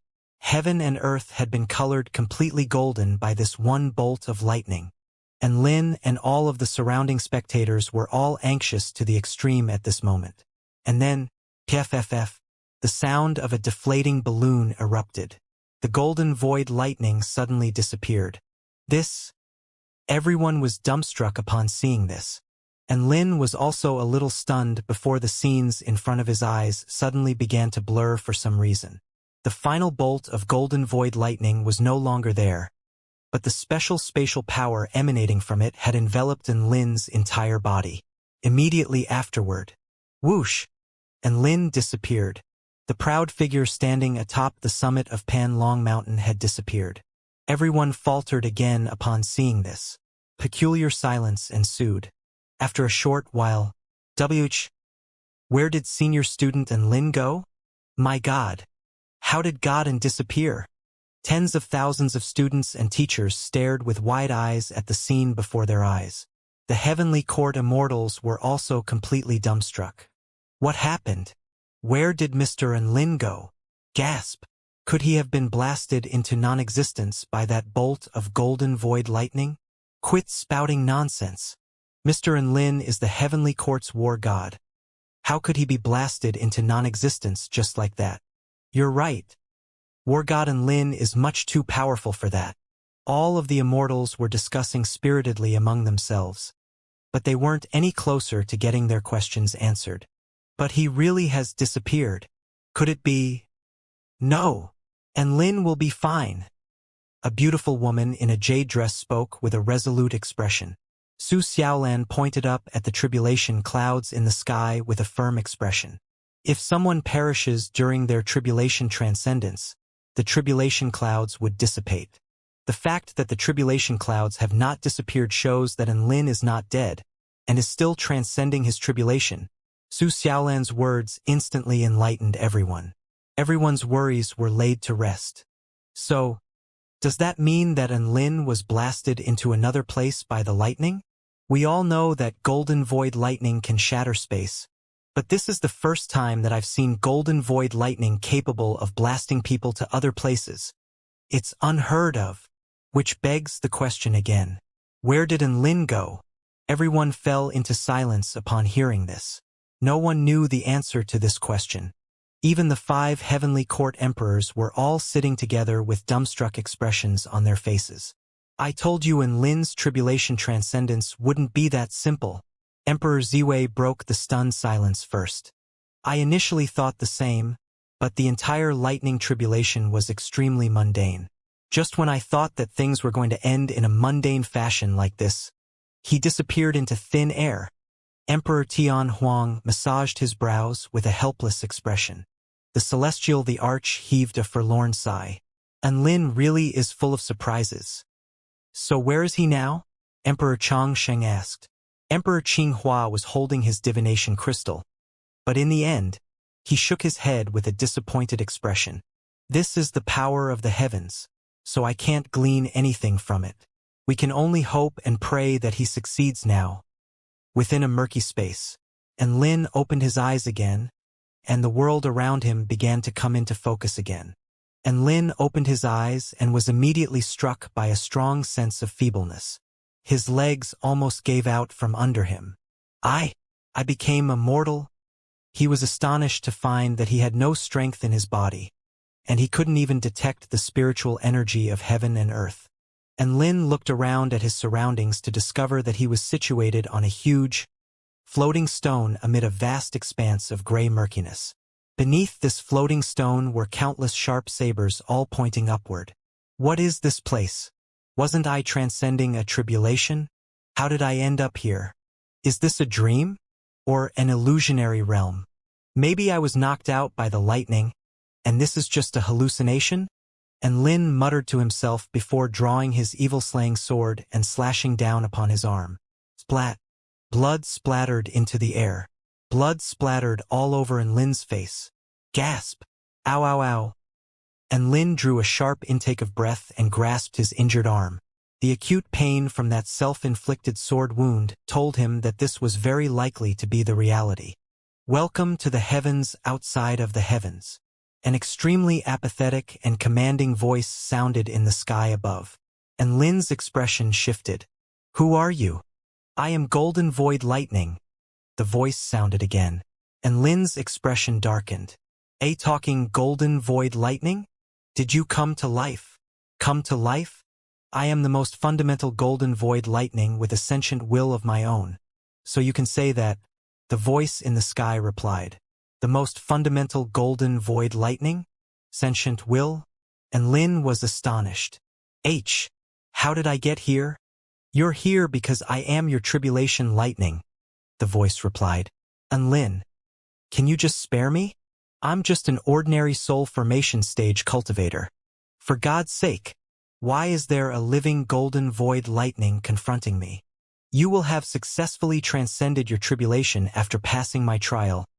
The living Golden Void Lightning spoke, and Lin repressed the urge to complain and asked, What trial do I need to pass? You just need to answer some questions and make some decisions. The living Golden Void Lightning's voice slowly faded before disappearing, and Lin finally accepted the Golden Void Lightning's words. After all, this was something that had stripped away all of his power and teleported him here to this inexplicable place, so it was clearly no ordinary creature. The living Golden Void Lightning's voice suddenly sounded again. Tell me, why would you like to progress to the Return to Void stage? The Golden Void Lightning's apathetic voice sounded again, and it felt as if Lin was being questioned by the very heavens. And Lin faltered slightly upon hearing this. This question should be an open-ended one with an infinite number of different answers, right? To pursue immortality and broaden my horizons. And Lin gave an honest answer. Oh, what a simple and selfish thought process. You are of no benefit whatsoever to this world. A hint of disdain appeared in the apathetic voice, and Golden Void Lightning began to flash in the air. And Lin's heart jolted with fright. If he was to take a bolt of Golden Void Lightning in his current state, he would definitely be dead. He immediately corrected himself and said, Golden Void Lightning, I haven't finished my answer yet. I'm doing all this in order to become stronger, stand up for justice, and rescue the entire world. Affirmative. The living Golden Void Lightning's elated voice sounded. And Lin? It sounded like this was the right answer? Was this living Golden Void Lightning some sort of justice warrior? Seeing as your goal is to rescue the entire world, let me devise a trial for you by the name of Rescue. The Golden Void Lightning's voice sounded again, and Lin was a little perplexed. The name of this trial sounded a little weird. Before he had a chance to do anything, another burst of spatial fluctuations swept forth. 2 gigantic floating stones suddenly appeared within this murky space. Several thousand humans stood on both stones with confusion etched on their faces. What is this place? Wah! Mommy, I'm so scared. Don't be scared, Mommy's here. Ah! Look! There are so many sharp sabers down below. All of the humans began to panic upon seeing this, and Lin's expression shifted. He could sense that these humans were real and not illusionary. The floating stone Lin was situated on was right in between the 2 other floating stones, but the humans on those stones could not see him. Crack! A crisp crack sounded. The 2 huge floating stones slowly began to crack open. Ah! Help me! Wah! Wah! Wah! All of the humans on the floating stones screamed and wailed at the sight of the stones cracking beneath their feet. If the stones were to completely crack open, they would be greeted by all those sharp sabers down below. Stop! What's the meaning of this? And Lin looked up into the sky with an enraged expression. A voice sounded within the murky space again. There are a total of 10,000 people on those floating stones, all of whom are mortals that I have selected at random from the Taichu continent. Among them, 6,000 are situated on the stone to the left while 4,000 are situated on the stone to the right. The floating stones are quickly disintegrating due to a lack of energy. A stone slab suddenly appeared before Lin. There were 2 circular holes on the stone slab, and a blue bead appeared beside the stone slab. The floating stones are going to completely shatter within a minute. You now have a chance to rescue these humans. Place the blue bead into the hole on the left, and the floating stone on the left will receive new energy and begin to repair itself. A sense of foreboding welled up in Lin's heart. If I do that, what's going to happen to the humans on the right? Their stone will completely collapse due to a lack of energy, and they will fall. The living golden void lightning's emotionless voice reverberated through the air. And Lin. So he could only choose to save one group of humans or the other. Are you fucking playing with me? And Lin roared with rage. You have 40 seconds left. The cold voice sounded in the sky again. The floating stones were about to crumble and were trembling violently. Stone fragments fell and were all sliced like tofu by the sabers below. You have 30 seconds left. The golden void lightning's voice sounded again. And Lin grabbed the blue bead with a trembling hand before turning to look at the stone slab. There were 6,000 people on one side and 4,000 on the other. He had to save the one with most people. The despairing wails of 10,000 humans sounded from the floating stones. And Lin took a deep breath before moving the bead toward the hole on the left. 10 seconds left. If he didn't make a choice, all of them would die here, so he had to make a choice. At the very least, he had to save as many humans as he could. 10, 9, 8, 7, 6, 5, 4, 3. The living golden void lightning's voice began a countdown. And Lin had the body of a mortal and couldn't do anything aside from choosing a hole on the stone slab before him. That's right, he had to make a choice. This was not an inherently difficult choice, it was only the connotation behind this choice that was holding him back. 2-1. And Lin gritted his teeth and let loose a low roar as he placed the blue bead into the hole on the left. He chose to rescue the 6,000 people. Boom! The floating stone carrying the 4,000 people shattered. 4,000 people let loose wails of anguish before being torn to shreds by the sharp sabers below. And Lin's body trembled with rage upon seeing this. At the same time, his heart was filled with guilt and remorse. The stone carrying 6,000 people was finally able to keep floating in the air after receiving a replenishment in energy. However, the 6,000 survivors were still gripped by horror. All of them wept with despair and powerlessness. Of course, there were some brave people who stood up and called for everyone to come together and find a way to get out of this place. However, and Lin knew that they would not be able to go anywhere without the golden void lightning's approval. I've already made my decision. Hurry up and get the other people out of here. And Lin roared. There's no hurry. The story is only just beginning. The living golden void lightning spoke in a faint voice. Crack. Another crisp crack sounded. The massive, floating stone was suddenly split into two before separating. The 6,000 people were split up into left and right again. There were 4,000 people on one side and 2,000 on the other. And Lin seemed to realize what was about to happen next, and his eyes widened as his breathing accelerated. He clenched his fists so tightly that his nails had dug through the skin on his palms, but he was completely unaware. A primal, animalistic roar escaped his lips. What are you going to do now? A poisonous mist suddenly descended from the sky. 6,000 people collapsed to the ground in agony, wailing with anguish as they clutched at their necks. Ah, it's so painful. Save me. Please, anyone. I'm going to die. I can feel my entire body being split apart and rotting away. Howls of agony reverberated throughout the space around them. The golden void lightning's voice sounded again. Now then, future savior of the world, you have another choice to make. All 6,000 of these people have been poisoned and will die extremely painful deaths. You have one vial of antidote which can be shattered to save all of the humans on a floating stone. A vial of translucent, blue liquid appeared in the air as it spoke. At the same time, another stone slab with 2 holes on it appeared before Lin. One left and one right. It was quite clear that placing the vial into whichever hole would determine which group of humans were going to be saved. And Lin completely exploded, and he drew his evil-slaying sword as he frantically slashed down upon the stone slab. I'll fucking kill you. Bam bam bam. The stone slab remained completely unscathed despite his sword strikes. 50 seconds. A cold voice sounded in the murky space. Come fight me, you piece of shit. Fucking golden void lightning. Get the fuck out here. I'll kill you right now. And Lin roared as he pointed at the murky space around him. His words drew no response. 40, 39. The countdown continued. And Lin frantically hacked at the floating stone slab, at the vial, at the ground, all to no avail. The anguished wails of 6,000 mortals echoed through the space around him. In the end, time was almost up, and Lin made his choice and rescued the 4,000 people.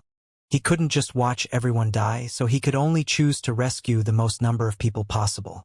The antidote formed a mist, which cured the 4,000 people of their poisoning. The remaining 2,000 people were poisoned to death. An atmosphere of despair and horror had the remaining 4,000 people on the verge of mental breakdown. Right at this moment, the floating stone split open again. This time, they were split up into a group of 1,000 and a group of 3,000. Silver pins began to rain down from the sky. A huge umbrella appeared before Lin, which could be used to shield one floating stone from the lethal silver pins. This was actually a very easy choice as well, was it not? Thus, he chose the 3,000 people. He couldn't let the 4,000 people die, and he couldn't let the 3,000 people die. Logically speaking, it was the right decision to discard the minority and save the majority. 3,000 humans were saved by Lin. The survivors felt like this was hell on earth. However, there were some optimists who thought that they would definitely be able to get out of this place if they could survive long enough. The floating stone beneath their feet cracked open again, and Lin silently raised his hand and continued his rescue trial. I'll save the 2,000 people. I'll save the 1,500 people. I'll save the 1,000. He made one choice after another. In the end, there was only an old lady and a little girl left on a floating stone. The little girl was howling with tears while the old lady cradled the little girl as she tried to offer some comforting words. Wah, Grandma. I'm so scared, are we going to die? Sigh. It'll be all right.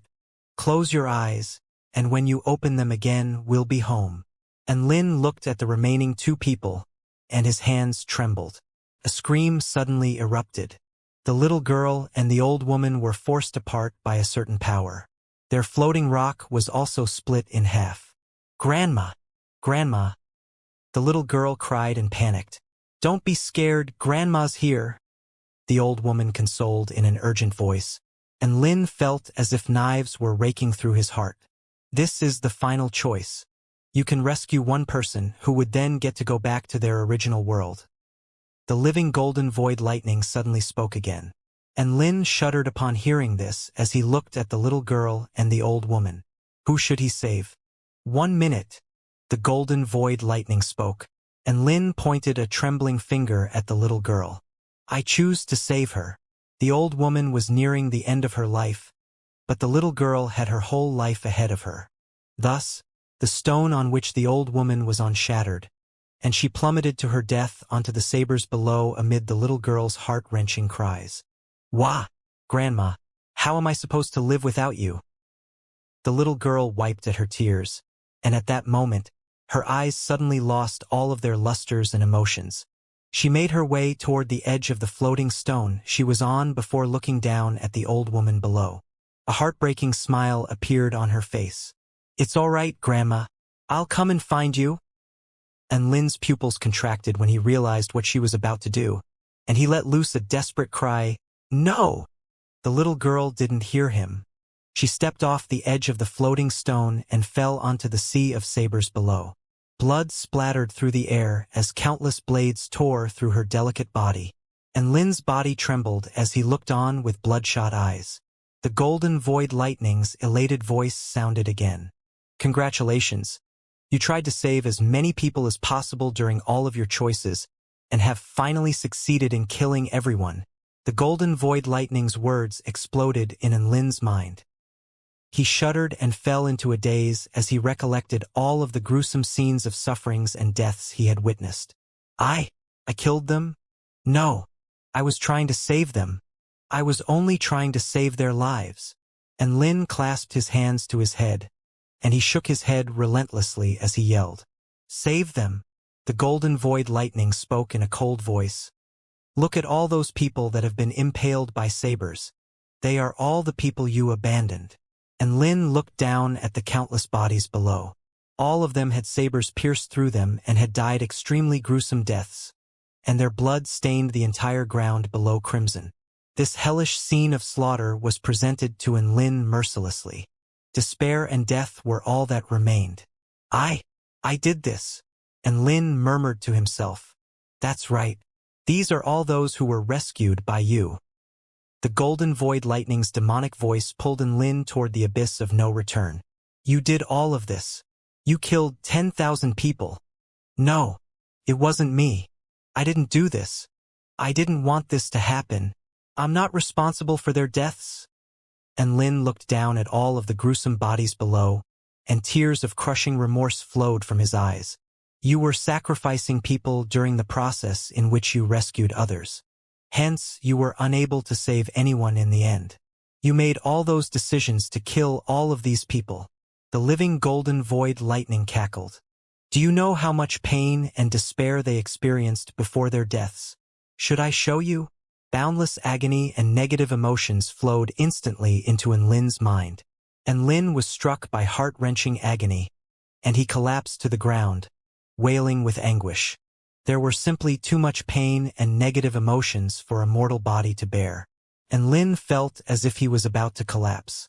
His eyes glazed over, and his heart was filled with guilt, pain, and remorse. They all died because of me? I killed all of them? 10,000 lives. I deserve to die. He drew his evil-slaying sword and was just about to commit suicide. However, he suddenly realized something, and his eyes regained clarity. No, you are the one who killed them. And Lin raised his head with flaming wrath in his eyes. You put the humans there and you made me choose. I had no other choice, and I only wanted to save them. They'll understand my true intentions. They'll understand? The golden void lightning cackled. All right then, let me show you whether they'll understand your decisions. Come on out, dead souls. All of a sudden, countless perished spirits rose up from the bodies on the ground. After learning about what had happened, all of them pounced toward Lin. Howl, it's you. Why did you abandon me? Was it just because I was standing on the side with the minority? A vengeful spirit screeched as it flew toward Lin. What gives you the right to decide whether I live or die? I didn't want to die. How could you be so cruel? A female ghost flew toward him while extending her vicious claws. You killed me, so you have to pay with your life. A malevolent ghost hurtled toward him. Countless vengeful spirits unleashed their pent-up emotions as they scratched and clawed at Lin. And Lin curled up into a ball, and his entire body was soon riddled with wounds. Big brother. A clear, crisp voice sounded, and Lin looked up to discover a little girl standing before him.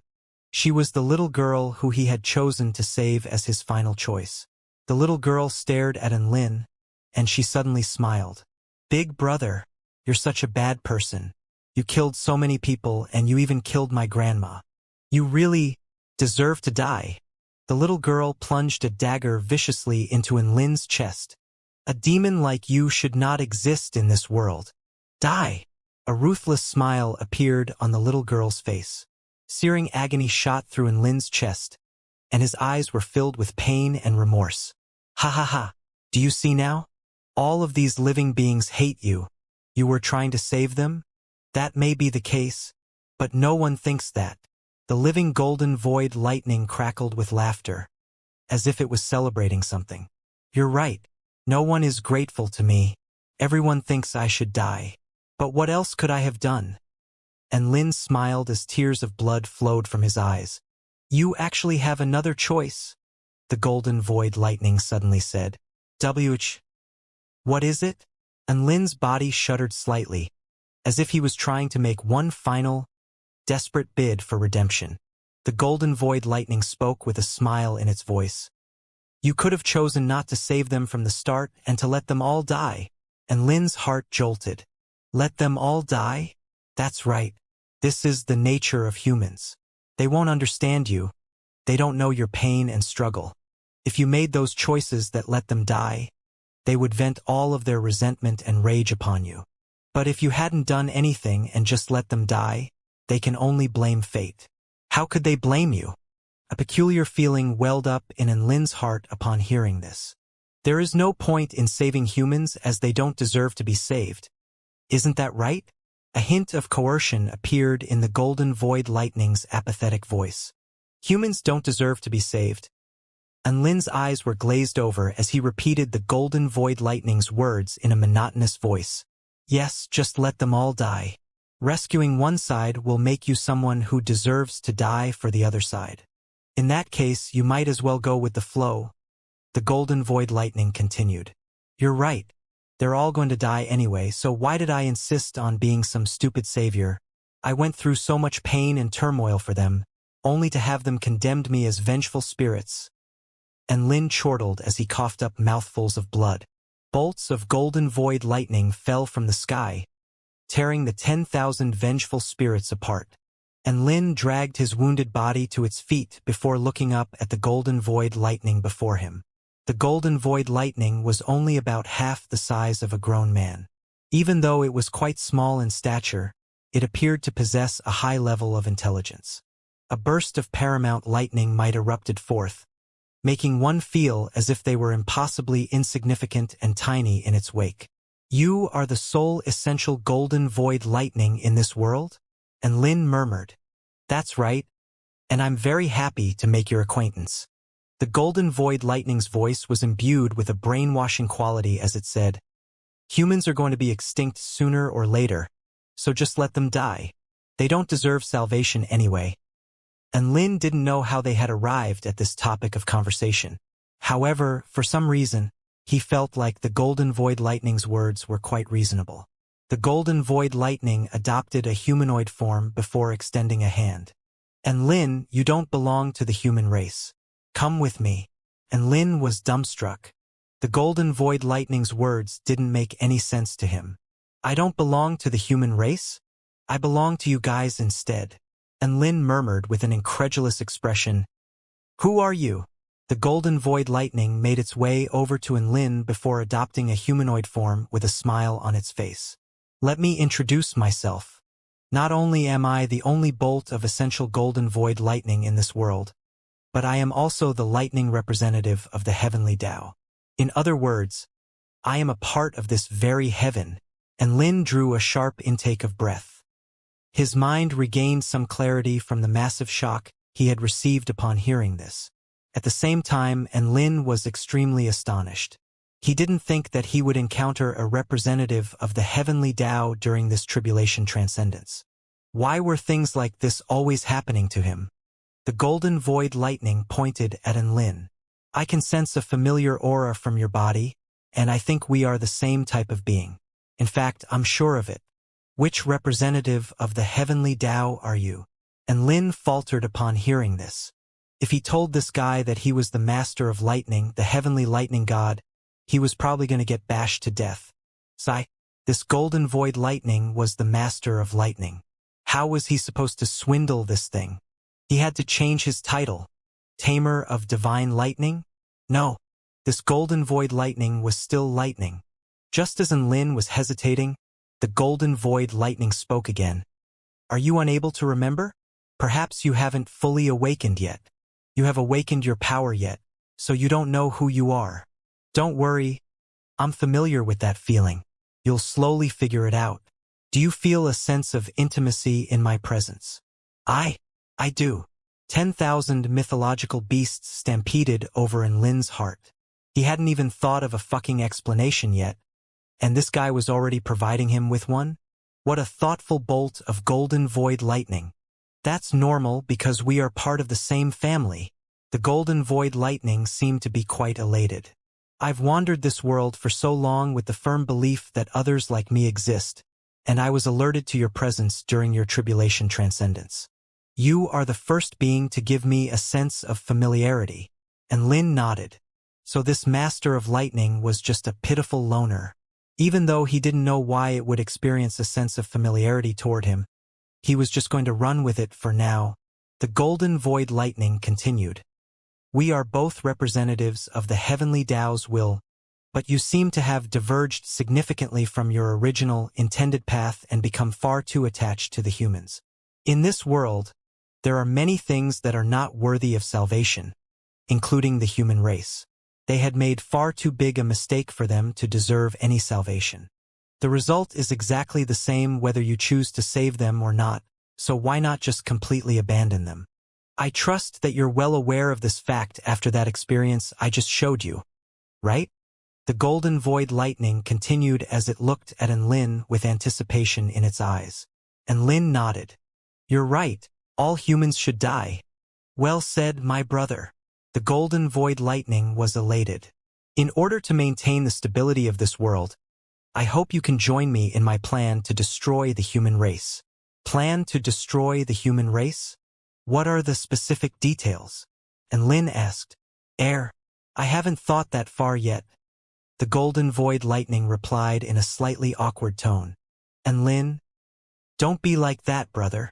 The golden void lightning hurriedly explained as if it had sensed the skepticism in Enlin's eyes. I can sense all of the other representatives of the heavenly Tao. There was one that charged straight into the core region of the human race, the heavenly court, not too long ago, and its presence has since completely disappeared. In other words, it has been destroyed. The human race is far more difficult to deal with than I had imagined. Hence, we need to devise a plan and take our time before we strike. Enlin was greatly relieved by the golden void lightning's words. If that was its thought process, then the other heavenly Tao representatives must be feeling quite wary too, so they shouldn't launch another attack against the human race anytime soon. That's right, Enlin was still concerned about the human race. He was a human himself, so how could he contribute to an effort to destroy his own race? Everything that he was doing now was in an attempt to goad the golden void lightning into revealing more information. Enlin had indeed almost been forced into a mental breakdown and very nearly lost faith in the human race as a result. However, after learning of the fact that this thing was a representative of the heavenly Tao, he came to a sudden realization. This was all a trap. It had to be said that this master of lightning was very convincing. Enlin's mind slowly regained clarity, and he recovered from his former state of turmoil. The golden void lightning wanted him to switch his allegiance away from the human race, and he was making it sound like he was interested in doing so in order to gather more information from the golden void lightning. I wonder who destroyed that brother who had charged into the heavenly Tao. To think that humans have a way of dealing with the heavenly Tao. A furious expression appeared on the golden void lightning's face. Enlin blinked with an innocent expression. He was the one who had destroyed the heavenly wind god. It looked like this representative of the heavenly Tao was not omniscient after all. In fact, it was kind of adorably ignorant. By the way, Brother Golden Void Lightning, you can detect the other representatives of the heavenly Tao. So can you tell me how many there are? Enlin asked. The Golden Void Lightning shook its head. I'm not sure. I only have a very vague sense. I don't even know who was that brother that was killed in the heavenly court. It then turned toward Enlin. You are the first brother I have met. A faint smile appeared on Enlin's face. It's a shame that I'm not your brother though. The Golden Void Lightning continued. Let's stay in this heavens outside the heavens and plot the destruction of the human race. In the process, I'll try and awaken you to your power. Enlin faltered upon hearing this. He didn't even have any power to be awakened to. Hold on. He seemed to have absorbed the power of the heavenly wind god. Enlin suddenly came to a realization.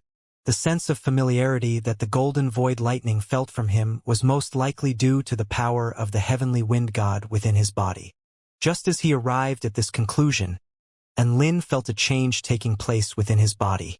He was suddenly able to sense vital energy as well as his sea of vital energy. The powers that had disappeared were quickly coming back to him. Enlin turned toward the humanoid Golden Void Lightning with a hint of surprise on his face, thinking that it was the one returning his power to him. However, it did not react at all. It seemed to be contemplating on how to destroy the human race as well as how to help Enlin awaken his power. It was also at this moment that a pair of shiny, golden eyes abruptly opened in Enlin's sea of vital energy. Enlin's sea of vital energy surged as a flash of golden lightning shattered the void. His expression changed drastically, and a nauseous feeling overcame him. Brother, is something wrong? The golden void lightning spirit, or the heavenly lightning god, became extremely anxious upon seeing Enlin's pained expression. See, come over here for a moment. Check to see if there's anything in my mouth. Enlin scrunched his face in agony and gestured for the heavenly lightning god to come over. The heavenly lightning god widened its eyes in curiosity as it hurriedly walked over. A golden symbol flashed in one of its hands, and it seemed as though he wanted to see through Enlin's body. Strange. I sealed your powers away, yet they appear to be recovering. The heavenly lightning god's face was full of curiosity as it poked its head toward Enlin's mouth. Enlin nodded emphatically. That's right. It's so strange. Barf. A ball of golden light suddenly shot out from Enlin's mouth. Its speed was insanely quick, and the heavenly lightning god, who was very near Enlin's mouth, had no time to dodge. The ball of golden light struck its face front on. Upon closer inspection, that ball of golden light was actually a golden baby who was dressed in a red t-shirt and red shorts. He opened his mouth wider than his body and swallowed the heavenly lightning god just like that. Roar! Release me at once. As if the heavens were roaring in fury, arcs of deafening lightning boomed through the skies. A pained expression appeared on the golden baby's face as his belly expanded continuously. And Enlin immediately mustered all his powers and directed it toward the golden baby. In fact, even the vermilion bird in his sea of vital energy spat out bursts of holy flames. These bursts of holy flames penetrated through his sea of vital energy and landed on Enkiren's body, helping him refine the heavenly lightning god, which had been swallowed into his stomach. Enlin was immensely surprised by Enkiren's actions. A while ago, Enkiren, who resided within his sea of vital energy, continually transmitted his desire to eat the golden void lightning. In fact, it was also Enkiren's strong desire to eat that had forcibly freed Enlin's suppressed powers.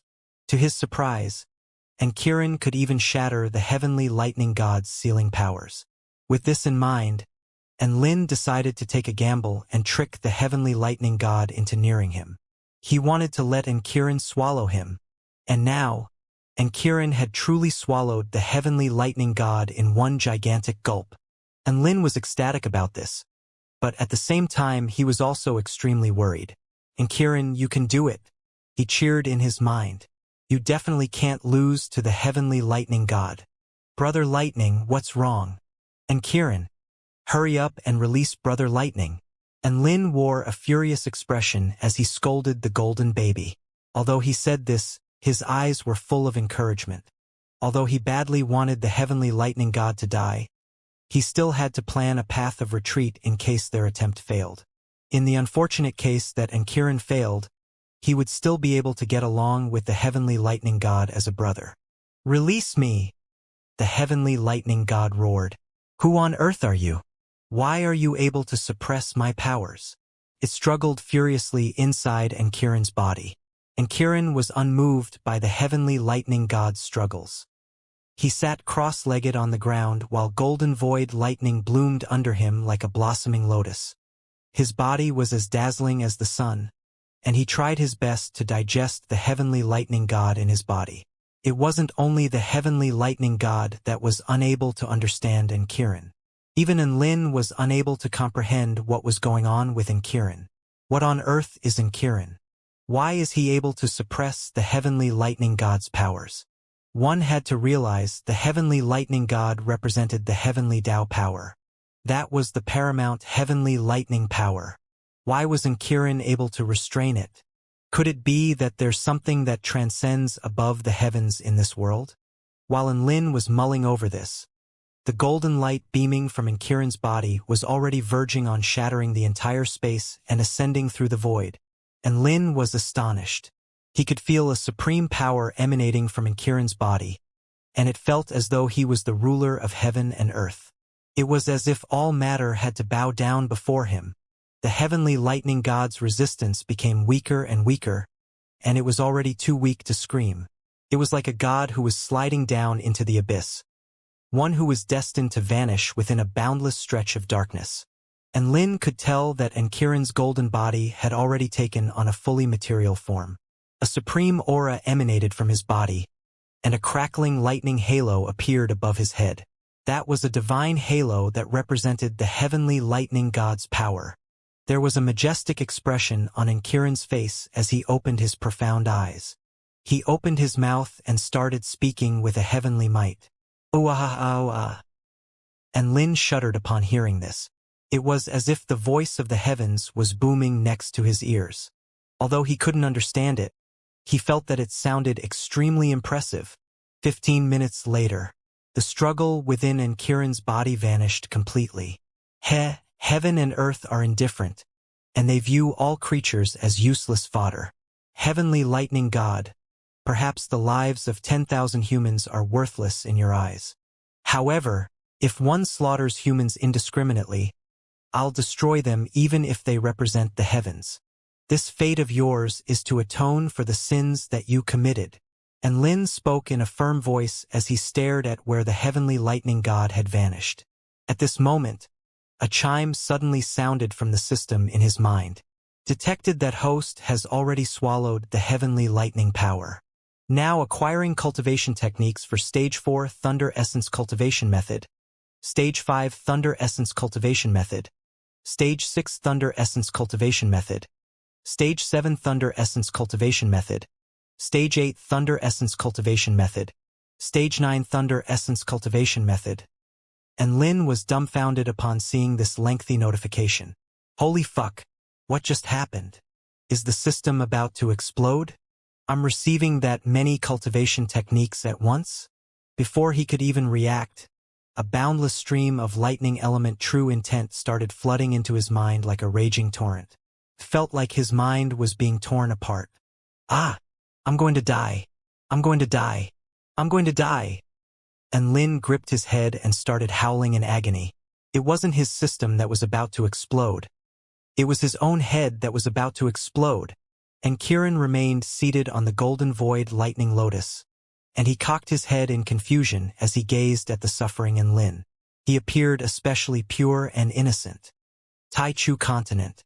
The United University of Cultivation. The tribulation clouds in the sky stretched for as far as the eye could see. They blotted out heaven and earth, and the muffled rumbles of thunder and lightning reverberated through the sky. There was already no one left on Panlong Mountain. However, the tribulation clouds in the sky still didn't vanish. The clouds swarmed about like dark whirlpools, and the scene was much like that of an apocalypse.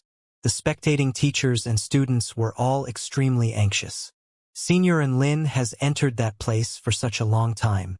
Is he really going to be fine? Didn't you hear Senior Xiaolan? The tribulation clouds haven't disappeared yet, so it means that he's still undergoing the heavenly tribulation. He's definitely undergoing the tribulation in some realm that we can't see. God and is invincible. He'll definitely be safe and sound. Compared to the students' optimism, the immortals of the heavenly court appeared much more pessimistic. The tribulation clouds in the sky appear to be getting weaker and weaker. That golden void lightning that contains the supreme might of the heavens also appears to be decreasing in number. Is the heavenly tribulation vanishing? The tribulation has ended, yet Enlin still hasn't reappeared. Could it be that Enlin's already dead? Sigh. The more supremely talented one is, the more the heavens envy them, thus leading to their death. The immortals sighed in pity as they gazed at the vanishing tribulation clouds. The atmosphere was permeated with disappointment, sorrow, grief. If Enlin had truly died, then this would definitely be a huge loss for the heavenly court. Su Xiaolan pursed her lips as she stood atop some mountain. There was a look of stubbornness on her face as she gazed at the core region of the lightning tribulation. That's not true. No matter what difficulties he comes across, Enlin can deal with them all. He's not even afraid of the heavens. How can he lose to a mere lightning tribulation? The tribulation clouds started disappearing quicker and quicker. This time, even the relatively weaker students could detect that something was off. The tribulation clouds are disappearing. Why has student Enlin still not reappeared? How can this be? This can't be. Senior and Lin is definitely going to be okay. Some of the students teared up as they stared intently at the peak of Pan Long Mountain. That mountaintop was empty, yet everyone hoped that a white-robed figure would reappear there. To them, and Lin wasn't merely an idol to worship and admire. Rather, he was more like a flicker of light that was indispensable to them. He was a flicker of light that couldn't go missing from their hearts. As long as Lin was present, they would be able to tear through all difficulties and darkness. As long as Lin was present, they would never feel a sense of despair. But what if this flicker of light suddenly disappeared? The tribulation clouds slowly dispersed, and their hearts were all plunged into an icy abyss. A spine-chilling cold tore at their bodies. Just as everyone sunk into a state of grief and sorrow, the sky suddenly started tremoring violently. An indescribable power instantly enveloped heaven and earth. What on earth is going on? They all shifted their gazes toward the sky. It was as though a devastating power was descending from the heavens. As if they had encountered some peculiar power, the tribulation clouds in the sky started swarming about violently. Crack! Something suddenly shattered. Before anyone could come to their senses, a gigantic, sword-like bolt of golden lightning tore through the heavens and raced through 2,000 kilometers. The tribulation clouds were torn to shreds by this bolt of divine lightning. This bolt of golden lightning was more radiant than even the sun, and it incinerated everything in its path as it arced toward an infinitely faraway place. Not only did this flash of devastating lightning blind the tens of thousands of teachers, students, and heavenly court immortals, but it even shocked the 5 emperors of the heavenly court. This is a bolt of golden void lightning, which is capable of shredding the heavens. Such a terrifying bolt of golden void lightning. It feels like a monarch that is above the heavens. It's supreme in prestige and power, and its might is boundless and infinite. Right at the moment, however, a figure suddenly appeared amid the sea of lightning. Regardless of whether it was the terrifying arcs of golden void lightning or the hundreds of millions of arcs of lightning within the tribulation clouds, they all quivered and bowed down to that figure. They didn't dare to keep roaring. It was clearly an earth-shattering scene, yet it had suddenly become as quiet as a painting. The appearance of that figure subdued the lightning and silenced the heavens. Is that a god? Some people murmured in astonishment upon seeing the divine scene. No, that figure looks kind of familiar. Xianxia spoke softly as she stared at that majestic figure. And Lin! A pleasant yet exhilarated shout suddenly sounded from some mountaintop. There were tears in Su Xiaolan's eyes as she flew toward the male who stood in the sky. An extremely joyous smile blossomed on her face. The male in the sky waved a hand, and the lightning that enveloped his body immediately vanished, revealing the handsome and warm smile on his face. I'm back, he smiled. After saying this, he and the female hugged each other tightly. And Lin, why is your heavenly tribulation also so frightening? You scared me to death. Su Xiaolan sobbed as she hugged Lin tighter and buried her head into his chest. During the time that Lin had disappeared, she wore a facade of confidence and trust. However, she was actually feeling extremely scared, and it could be said that she was the most anxious about Lin's safety. Now that Lin had returned, Su Xiaolan finally couldn't hold her tears in any longer. She let out all her pent-up emotions. It's okay, everything's going to be fine. Look, aren't I safe and sound now? And Lin patted the female's back as he comforted her in a soft and gentle voice. Meanwhile, below the thunderclouds, everyone was stunned. Immediately afterward, shouts of joy and jubilation reverberated throughout the heavens. It's Lin. It really is Lin. Ha! I told you that Godin was invincible. How can he lose to a mere lightning tribulation? He subdued the lightning right after he reappeared. That spectacle was truly earth-shattering and majestic. I wonder how powerful fellow cultivator and has become. My heart palpitated in fear merely from seeing the snakes of lightning in the sky. Yet he was actually able to have that sea of lightning obey his commands. That kind of ability is truly terrifying. As expected of Master, he shattered the heavens. He genuinely shattered the heavens just then. The soft white fur on Xianxia's body all stood on end as he flapped his small wings. He looked like a white hedgehog at this moment, and he had even forgotten to use idioms in his speech. The 5 silently spectating emperors also stood up at this instant. They looked toward Lin with expressions of shock and astonishment. This feeling, there's no doubt about it. That power is slightly similar to the heavenly wind god's power. The same kind of power. The fissure that had been torn into the sky slowly closed up. The lightning divine halo above Lin's head also started to slowly disappear. The golden void lightning robe enveloping his body gradually transformed back into a white robe. And Lin was still the same old Lin. However, his aura had already become ethereal and vague. No one knew what would happen if he unleashed his full power. He and Su Xiaolin slowly descended onto the peak of Pan Long Mountain. Scatter! And Lin casually waved a hand. Boom! Under his casual wave, the boundless stretch of tribulation clouds evaporated and vanished. Sunlight once again beamed down onto the earth, providing all matter and lives with light and warmth. Before the cultivators could even head over to congratulate him, and Lin shocked them again with his godlike action. And Lin, where on earth did you go before? I was so anxious for you. There was a look of curiosity on Su Xiaolin's face as she gazed at Lin with her bright eyes. It's a long story, and Lin sighed with emotion. I was brought to a place called the heavens outside the heavens by the golden void lightning. Afterward, I seized its abilities and used it to forcefully break open some barrier. Then, I was able to return here safely. I'll fill you in on the details when we return. Oh, that's right. I think I'm still missing something. After all, one needs to face 81 bolts of lightning when ranking up to the return to void stage. I still haven't faced the last bolt of lightning in this world.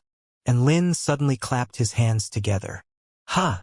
Su Xiaolan stared at Lin in confusion. And Lin thought for a moment, and a divine halo appeared above his head. Then, he gestured toward the clear sky. Come back, he said calmly. A boundless stretch of tribulation clouds instantly rumbled through the skies. An insanely thick bolt of golden void lightning ripped through the void and crashed into Lin's body. And Lin raised his arms and excitedly absorbed the energy of the golden void lightning. A look of pleasure stretched across his face. Under this bolt of lightning, that last bit of imperfection was finally remedied. All right, you can leave now. And Lin casually waved a hand again. Boom! The boundless stretch of tribulation clouds evaporated and vanished. The tens of thousands of teachers and students all wore blank expressions. The immortals of the heavenly court also looked as if they had seen a ghost. Even the 5 emperors of the heavenly court exchanged confused glances. It was as though they had witnessed something unfathomable. Did Lin just summon the lightning tribulation again? With a casual wave of the hand, he summoned the heavenly tribulation lightning. With a casual clap, he shooed away the heavenly tribulation lightning. Is he still human? Even the heavenly tribulation lightning obeys Lin's wishes now. It has become an obedient child who comes and goes at Lin's commands. What do you think? Is Lin still a human? He's definitely not a human. He's a god. The immortals all gasped in admiration. They couldn't come up with any words to describe this stunning scene. Thus, they could only use the title of God to describe him. Tai Chu Continent, the United University of Cultivation. Atop the Pan Long Mountain, Lin broke through to the return to void stage, swallowed a power of the heavenly lightning god, and shattered the heavens. Under the witness of countless immortals, he successfully attained the title of a god. Master, Big Brother and Woof, Dabai, Xiaohong, and his other beast pets all rushed over to congratulate him. Shen Yuanchang, Su Qianyun, and his other friends also walked over to express their congratulations. And Lin, have you truly reached the return to void stage already? There was a bright glimmer in Shen Yuanchang's eyes as he looked Lin up and down. You seem the same as before. Su Qianyun cocked her head and spoke in a mellow voice. And Lin's figure was reflected in her beautiful, dreamy blue eyes. How is he the same? Just then, he treated the golden void lightning like a toy. It was so handsome and majestic. Su Xiaolin smiled broadly as she held onto Enlin's hand. She appeared extremely happy. That's right. When I flex now, I frighten even myself. Enlin chuckled cheerily and poked his finger toward the void. The nearby void fractured and cracked open, and thin arcs of white lightning seeped out from within it. From afar, it looked like a gigantic snowflake that had been frozen in the void. Wow! So beautiful. There was a bright glimmer in Su Qianyun's dreamy blue eyes. He's able to manipulate spatial power so skillfully right after ranking up to the return to void stage. As expected of the most freakish talent in the Kingdom of the Nine States. Vice Principal Yu Hua stroked his beard as he admired Enlin's abilities. There was a wide grin plastered to his face. A little whale swam around Enlin's body and excitedly blew bubbles. Congratulations! The Heavenly Court's United University of Cultivation takes pride in having student Enlin as a student. Chang'e wore a faint smile as she trod over. As expected, it was the right decision to come over this time. Your tribulation was a splendid spectacle. It was all thanks to the divine pill that you refined for me. Ignoring its other qualities, that divine pill tasted delicious. Enlin gave Chang'e a thumbs up. Pill refinement ancestor, please give me your signature. Please take a photo with me. Ishi opened his arms and leaped toward Enlin in excitement. His expression was as if he wanted to swallow Enlin whole. Enlin remained silent and replied with a volleyball spike. He swatted Ishi aside just like how he usually swatted Xianxia aside. The teachers, students, and immortals of the Heavenly Court continuously approached Enlin to offer their congratulations. Sword Immortal Ming Yuan couldn't help but tremble in excitement as he put his photographic crystal away. Amazing! The spectacle of Enlin transcending his tribulations is absolutely marvelous. When I get back, I'm going to rewatch the recording 100 times. No, 100 times is not enough. Such an amazing tribulation. I'm going to rewatch it 10,000 times. Sword Immortal Ming Yuan chortled like a child who had received a rare toy. The 5 emperors of the Heavenly Court also went over to congratulate Enlin. They understood Enlin less and less, yet they knew that now was not the time to discuss this. Anyhow, Enlin safely overcoming the heavenly tribulation was something to be happy about. The peak of Pan Long Mountain became crowded and boisterous. Wang Xianyu even suggested holding a school-wide commendation ceremony to commend Enlin's achievements. Enlin would be the only one to receive commendations, and he would be commended on setting a good example for the Heavenly Court and the United University of Cultivation. Enlin felt that this was too inconvenient and was just about to turn it down. However, Wang Xianyu's suggestion was well received by the teachers and students of the university, and it quickly received widespread support. Theoretically speaking, Enlin could still veto this decision. After all, he was the protagonist of the commendation ceremony. However, Su Xiaolin was in support of the ceremony, meaning that Enlin's veto was destined to be ineffective. I clearly just want to be a normal cultivator. Enlin lamented. Big brother, and you saying this is just like Sun Wukong saying that he wants to be an honest monkey. It doesn't have a shred of credibility, woof. Dabai looked at the dishonest Enlin in disdain. Enlin returned to his living quarters after receiving everyone's congratulations. He needed to relax a little and make heads or tails of his current state. Within a small house, a frying pan hotpot party was taking place. Shen Yuanchang, Tang Shimin, Su Xiaolin, Luo Ziping, Yao Xiu, along with Enlin's beast pets and the others all gathered together to celebrate Enlin's successful breakthrough. After enjoying a sumptuous meal, Enlin swallowed a 9-flame True Yang fruit. This was a first-rank immortal fruit that Ili, the guardian of the Sun Tree, had given him when he was on the top level of the Sun Tree. Its medicinal effects were outstanding, and it contained an extremely pure sun element energy. It could raise the purity of its users' flame power significantly, and it could also help its users with the enlightenment of Tao as well as help stabilize their cultivation bases. His powers had grown at an explosive rate recently, and he desperately needed to stabilize his cultivation base. This first-rank immortal fruit was exactly what he needed. and Lin started meditating after ingesting the 9-flame true yang fruit. Bursts of flame power swam around his body like coiling dragons, and the brilliant light that they emitted lit up his entire room. Even the scenes of Big Brother and's meditation has become this outrageous? Woof! Dabai was stunned by the sight before him. So impressive. I feel like it'll be difficult to press him under me now. Su Xiaolin rested her cheeks in her hands, and her beautiful eyes swam over in Lin's body. This comment, "You've sat on top of Big Brother and before? What position was it?" The corners of Dabai's mouth curled up as he glanced at Su Xiaolin. There was a suggestive smile plastered on his face. Su Xiaolin, Dabai, don't think that you can act wantonly just because your master is powerful. I might not be able to defeat Lin, but slaughtering you will be effortless. Dabai felt a deathly chill envelop him. He shuddered and immediately kneeled down and started begging for forgiveness. Meanwhile, Lin was completely oblivious to what was happening around him. His eyes were shut tight, and he was observing the inside of his own body, thinking back to the past. When he was in the ancient Taichu realm, he had received the body of the war god after absorbing 10 golden realm essence crystals. He had achieved initial success in the body of the war god after absorbing 100 golden realm essence crystals. Now, after a mere 2 years, his body had already been tempered hundreds upon thousands of times.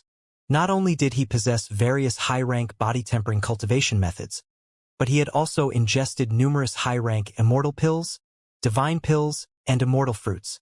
Moreover, he had experienced countless life and death battles during this time.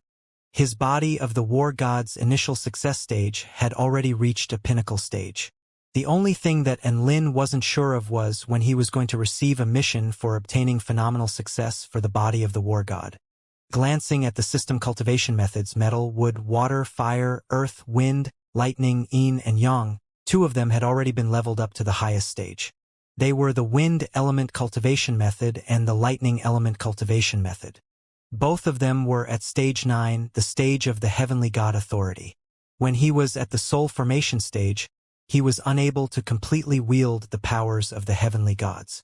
Now that he had reached the return to void stage, however, he was finally able to use a bigger portion of the heavenly god's powers.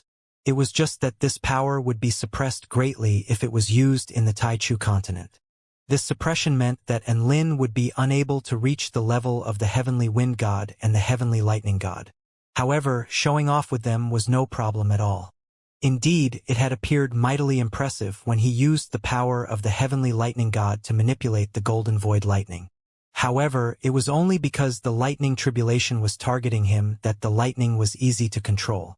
If it had been someone else's lightning tribulation, he wouldn't have been able to exert the same level of control. Otherwise, his career as the Lord of Transcendence would definitely be able to expand significantly. His cultivation methods had also undergone huge breakthroughs. Moreover, he had attained great enlightenment in the spatial Tao. Not taking into account other matters, his understanding of the spatial Tao was especially impressive. After all, one's understanding of the spatial Tao was directly correlated to the power of their divine sense. As for the power of his divine sense, it was already on the level of return to void final stage cultivators when he was still at the soul formation stage. Now that he had broken through to the return to void stage, it was obvious that the power of his divine sense had reached a new height. At the very least, there was definitely no return to void stage cultivator who had a stronger divine sense than him. With these abilities in mind, even Lin himself was unsure of how powerful he was. If he launched into action, however, perhaps he would frighten even himself. Deep within the West Sea, on an island that was shrouded within a divine light, Lan Xiaoni held a secret report in her hands. Her usual majestic aura as an alliance leader vanished and was replaced by a happy, childlike smile. That's wonderful. Big Boss Lin has finally broken through to the return to void stage. He's such an amazing prodigy. I knew that he would be able to break through to the return to void stage in these few years. She was lying sideways on a gigantic throne as she read the secret report, and there was a cheerful smile on her face as she gazed at the face of the male on the report. I heard that he also annihilated the heavenly wind god. As expected, my boss is not just an ordinary prodigy. Xiaoni, you also need to work harder.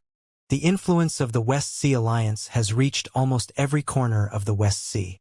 However, there are still a few ancient powers who detest humans and are unwilling to submit to our authority. It looks like now's time to deal with them. The female's gaze became resolute as she quietly murmured to herself.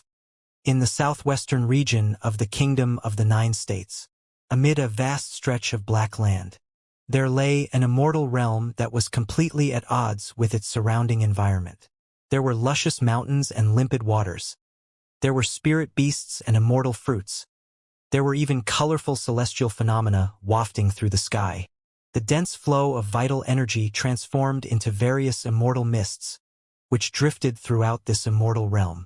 If ordinary cultivators meditated here, they would be able to cultivate numerous times faster than if they were in the outside world. The three holy disciples of the Blood Tribe were currently observing Tao in front of the Blood Patriarch statue. A drop of blood followed Cassidy's slender finger as she drew circles in the air. For some reason, the statue, which had been turned into stone and hadn't been reawakened with any special ceremonies, appeared to be especially restless. As expected, what the Blood Patriarch wanted at that time was the Holy Leader's blood. The Blood Patriarch only reacted to us because we had already absorbed the Holy Leader's blood at that time. Cassidy nodded indifferently. She wasn't the least bit surprised by this discovery. The Holy Leader has already reached the return to void stage. We can fast-track our plan as well now. There was a smile on Tobias' finely chiseled face, and his bright and piercing eyes appeared to contain a boundless battle intent. Now that the Holy Leader has ranked up to the return to void stage, I wonder if his blood is even more delicious. There was a drunken expression on Cassidy's face as she said this. She opened her dainty mouth and licked the drop of blood off her fingertip. Cassidy's euphoric moans echoed throughout the holy land of the Blood Tribe. Within the 4-9 Immortal sect, celebratory banners were hung all around the sect. Banners that read, "Congratulations, Sect Leader Enlin, for breaking through to the return to void stage. Sect Leader Enlin is all-powerful and the embodiment of fortune. Sect Leader Enlin is only one step away from ruling over the word," and so on could be seen everywhere in the sect. Bai Ling, who was wearing a white dress, stood atop a podium and systematically organized the fervent sect disciples to prepare for the celebratory event. Sun Xiaodai, stop slacking off. Bai Lian scolded angrily. Hurry up and keep working. The sect leader is going to return in 5 days. We want him to arrive to a completely renewed sect. She took out a luminous crystal and tapped it on the head of a girl who was lying on a tree branch. Ugh, I know. The girl humphed. There's still a full 5 days. I wonder if there's going to be a cultivation method lottery. I'm definitely going to win a good cultivation method next time. Ning Reek, a disciple of the Sword Pavilion, had an eager expression on his face. I don't have such lofty wishes, Sun Yulua of the Sword Pavilion remarked. I merely want to gaze upon sect leader and Lin's handsome figure again.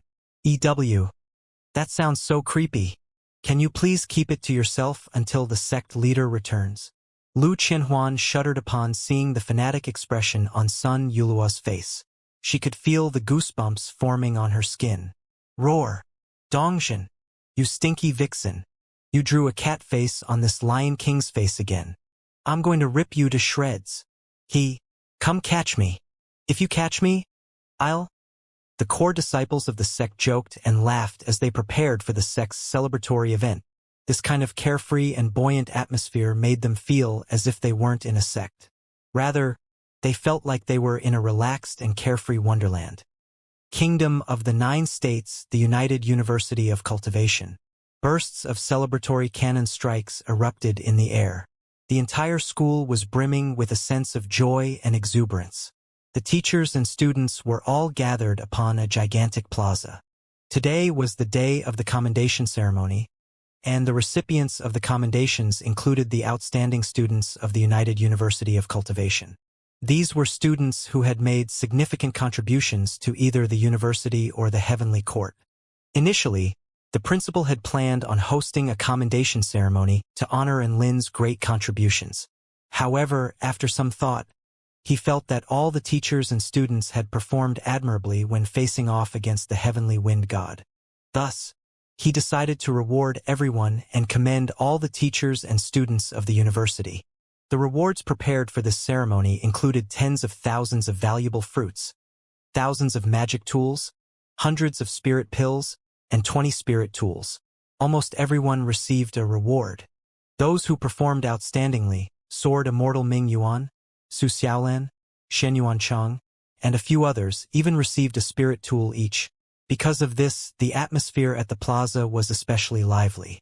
Next, please welcome Principal Wang Xinyu on stage to deliver his speech. Vice Principal Yu Hua was extremely enthusiastic as he spoke. Under a round of rapturous applause, a round, jet-black and four-legged little whale slowly swam through the void and arrived on the stage. Then, it started calmly blowing bubbles under the watchful gazes of tens of thousands of cultivators. The entire plaza fell silent. The teachers and students all stared at the bubble-blowing whale intently. Golden words flashed across the bubbles. Today is a wonderful day, and we're all gathered here for a joyous occasion.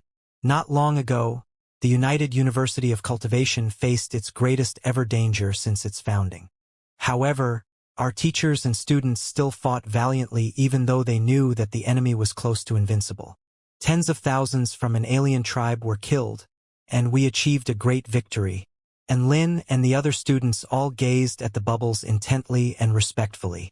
This was perhaps the most peculiar speech that Lin had ever seen from a principal. The entire plaza was silent, and everyone was focused on watching the principal blow bubbles. Moreover, they all looked solemn and respectful. Plop, plop, plop, one after another. The bubbles rose into the sky. Eventually, one last bubble hovered into the air. That's all I have to say. Thank you all for your attention. Raucous applause rang out across the plaza. Amazing!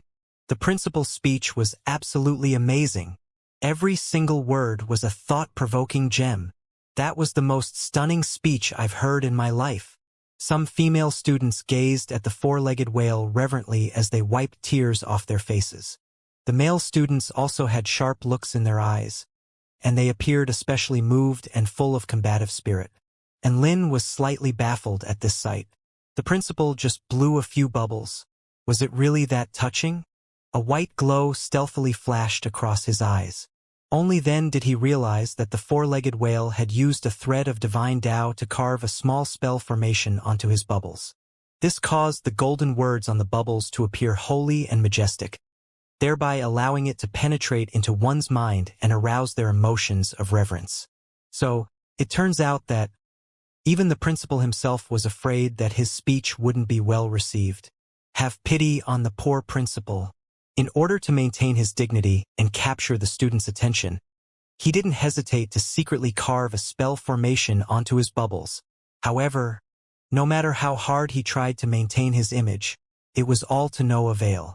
One had to realize, he had already lost all face when he appeared and started spitting bubbles in front of the students. Just as Lin was ridiculing the principal in his mind, a voice suddenly traveled over from the stage. Next, please welcome our student representative, the most prodigious student of the United University of Cultivation, on stage. He has the title of Heavenly Court War God and the title of Light of the Nine Kingdoms. Please welcome student Lin. After this was said, loud cheers and thunderous applause boomed across the entire plaza. The atmosphere on the plaza was even more enthusiastic than when Principal Wang Xinyu was delivering his speech. Practically every teacher and student was applauding excitedly. It was evident just how highly regarded Lin was in this university. He had already become a living legend, and Lin stood up upon hearing this. He jumped slightly, and he appeared on the stage in the flash of an eye. Good heavens! How did Senior Lin get onto the stage just then? Teleportation? No. I think that it's the most impressive spatial Dao divine technique, spatial skipping. Cries of surprise washed over the plaza. Before the teachers and students had even caught sight of Lin's movements, He had already arrived before the speaker's podium. This kind of movement technique caused the audience members to exclaim in admiration. Below the stage, Wang Xinyu squinted his eyes slightly. This isn't spatial skipping or whatnot, he thought in his mind. How can a newly ranked-up return to Void Stage cultivator master such a profound technique? He most likely used some peculiar movement technique. Combined with his control over spatial power, this technique can render the same effects as spatial skipping under certain conditions. In fact, Wang Xinyu was very familiar with the technique that Enlin had used. It was a core spell technique of Kuan Peng. The beast that had used Kuan transformed to transform him into a whale. It was its core spell technique, Kuan Peng Travel. How come Enlin possesses the Kuan Peng Travel spell technique? Wang Xinyu widened his round eyes and stared at Enlin curiously. Enlin cleared his throat in front of the tens of thousands of teachers and students. Thinking back, I was still a blank sheet of paper when I first walked through the gates of this university. I was merely a dazed and confused cultivation noob. At that time, I met you guys, my adorable teachers and fellow students. Thinking back now, I was actually completely uninterested in spirit stones and cultivation. I was the happiest during that period of time, the period of time when I had nothing at all. The teachers and students all stared at Enlin with stunned expressions. Wang Xinyu's body trembled slightly, and his two eyes were squinted into crescent shapes. He tried his best to keep his thick, sausage-like lips shut, yet he still couldn't prevent them from curling up at the corners. He was already trying extremely hard not to laugh. Enlin paused for a moment before continuing. Now, I've already entered the cultivation world for a full 4 years. I feel like my cultivation aptitude is decent. At the very least, I haven't dragged the quality of our university down. PFFF. Wang Xinyu couldn't contain himself any longer, and he started trembling as he spat out a stream of bubbles. The teachers and students all wore expressions of despair. Decent aptitude? What the fuck do you mean? It's we who are dragging down the university's average level of cultivation aptitude. I've also managed to not let my teachers down. I finally reached the return to Void stage before graduating. And Lin sighed with emotion. Sword Immortal Ling Xiao, Earth Immortal Congqing, and the other teachers all wanted to vomit blood. What the fuck do you mean didn't let us down? The teachers certainly weren't that daring. They had never dared to expect for Enlin to reach the return to Void stage before graduating. At this moment, Su Xiaolan already couldn't help but slap her forehead and heave a long sigh. After overcoming the tribulation, Enlin had stated that he disliked commendation ceremonies and wanted to keep a low profile. Now that he was standing on stage, however, he was flexing so much that he had probably forgotten his own fucking name. As expected, I can't trust Enlin's words. Su Xiaolan shook her head. What's this called? This is called showing one's true colors. This is exactly how master should be. Mighty and domineering. Shui Zhantian expressed his completely different opinion. He happily flapped his little wings as he watched on. When I was about to graduate from the 3rd year, I founded the 4-9 Immortal sect, and Lin continued. At that time, I merely wanted to create a sect for my friends and me to muck around in. To my surprise, we accidentally developed it into a first-rate cultivation sect of the Kingdom of the 9 States. The teachers and students felt their chests tighten as they continued listening to Enlin's speech. They couldn't help but think, am I really living in the same university as Enlin? Enlin didn't seem to take notice of the teachers' and students' expressions. Rather, he clenched his fists and continued. As the saying goes, the more powerful one becomes, the more responsibility one has to bear. Since our 4-9 Immortal sect has already developed to such a state, we'll naturally try our best to fulfill our social responsibilities and obligations. Thus, my sect will pursue justice for disadvantaged groups such as vulnerable itinerant cultivators and other weaker sects. My sect has annihilated numerous demonic sects, and we've even obliterated the new and powerful divine Dark Tao sect. I feel like my sect has performed decently these few years. It's roughly up to standard. The teachers and students clutched at their chests. Performed decently? Roughly up to standard? Don't you know that your 4-9 Immortal sect has basically hijacked the front covers of all the newspapers in the Kingdom of the Nine States recently? What do you mean by performed decently? This is genuinely terrifying. Okay? Ask yourself which other sect has become a first-rate sect a mere 2 years after its founding. In the 50,000-year history of the Kingdom of the Nine States, there's only been one 4-9 Immortal sect. I feel like my sect will become better and better in the future. I'm confident of this. An expectant look appeared on Enlin's face as he swept his gaze over the teachers and students. The 4-9 Immortal sect welcomes those with lofty ambitions and noble ideals. We welcome you to join our large family. The students on the plaza instantly descended into heated discussions. The two principals almost fell off the stage. Student Enlin, please spare us some students. Vice Principal Yu Hua hurriedly transmitted a message to Enlin. Wang Xianyu was also given a huge shock. So be it if Enlin wanted to flex during his speech. But why was he trying to steal the Heavenly Court students from under their noses? They were almost about to suffer a heart attack. Enlin had lost himself to the joy of flexing, and Vice Principal Yu Hua's voice transmission came as a timely reminder. He regained his senses and added, "Of course, the Heavenly Court still possesses the best cultivation resources and potential within the Kingdom of the Nine States. Is still the best choice for students after graduating. My 4-9 Immortal sect has a high entry point, lax management, and also slack pavilion lords. In comparison, my sect is much worse than the Heavenly Court." What he didn't expect was, this remark of his caused some prodigies to become restless with anticipation. In these 4 to 5 years, I've experienced many things. To be completely honest, I feel embarrassed to be standing here and receiving the university's highest commendation. I feel like I can still do better. After the battle against the Heavenly Wind God, Principal Wang remarked that the school's greatest fortune was having me, a peerless prodigy, fight with my life on the line for the sake of the university. Enlin turned his gaze towards Su Xiaolan, Shenyuan Chang, Su Qinyun, Lu Debao, Yao Mingxi, and the tens of thousands of teachers and students. A warm smile blossomed on his face. But do you guys know? My greatest fortune was coming to this school and meeting you guys. Therefore, I can fight with my life to protect this greatest fortune of mine. The plaza instantly fell silent upon hearing this. Then, deafening applause and exuberant cheers washed over the plaza. Countless students were teary-eyed as they gazed at the sincere male on the stage. They offered him their applause as well as their utmost respect. Su Xiaolan was also teary-eyed, and she also clapped along with the other teachers and students. She could see a different emotion in Enlin's eyes. Enlin had spoken those words from his heart. Moreover, she noticed that Enlin had looked at her first when saying those words.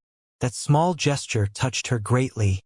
Meanwhile, a chant of Enlin's name had become the only sound reverberating throughout the plaza.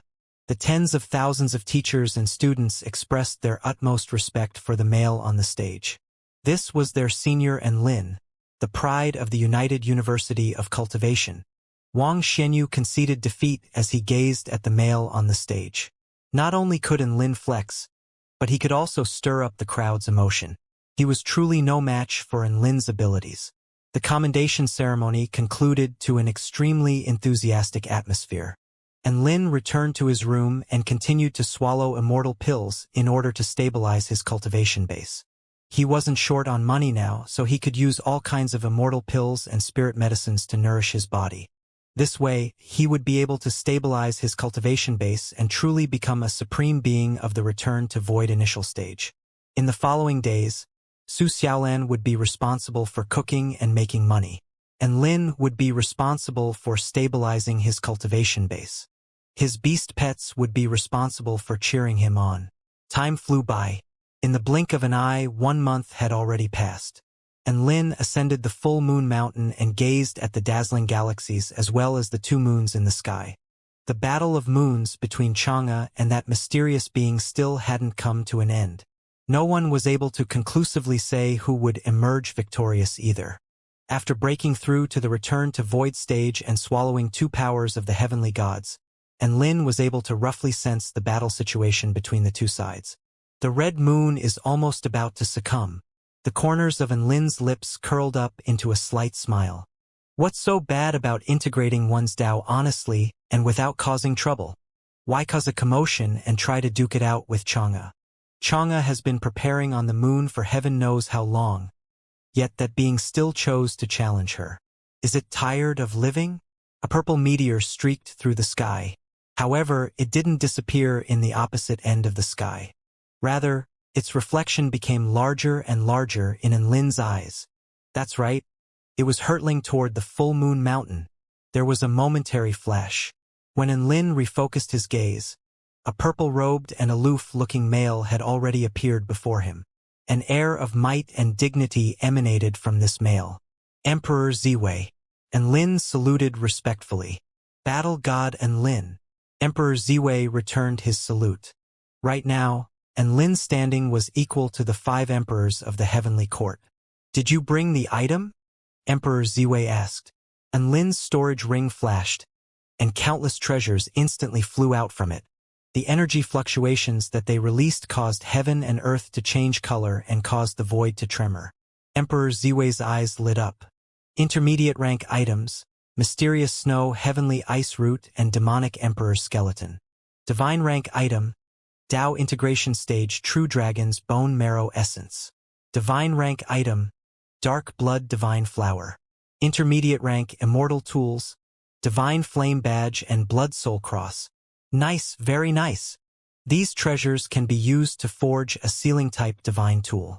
However, its rank will probably be lower than the divine tool forged from the treasures that you gave me last time. Lin smiled cheerily. No problems. As long as it's a divine tool, then I'm fine with it.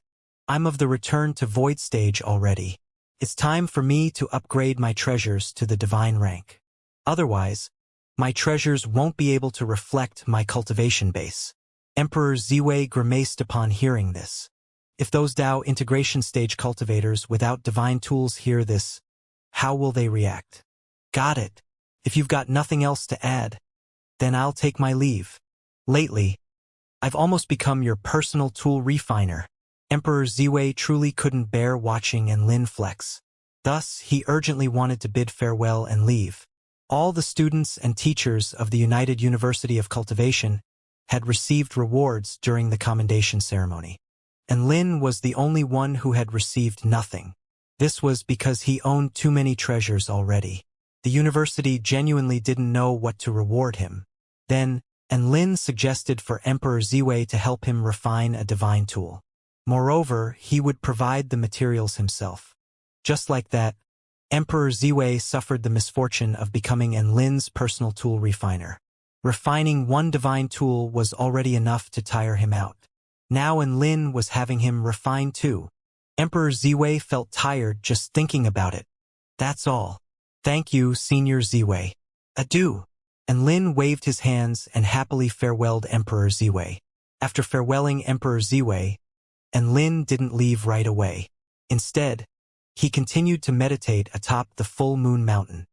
In the dead of night, the surroundings were extremely silent, bar for the occasional chirps of insects carried over by the chilly breeze.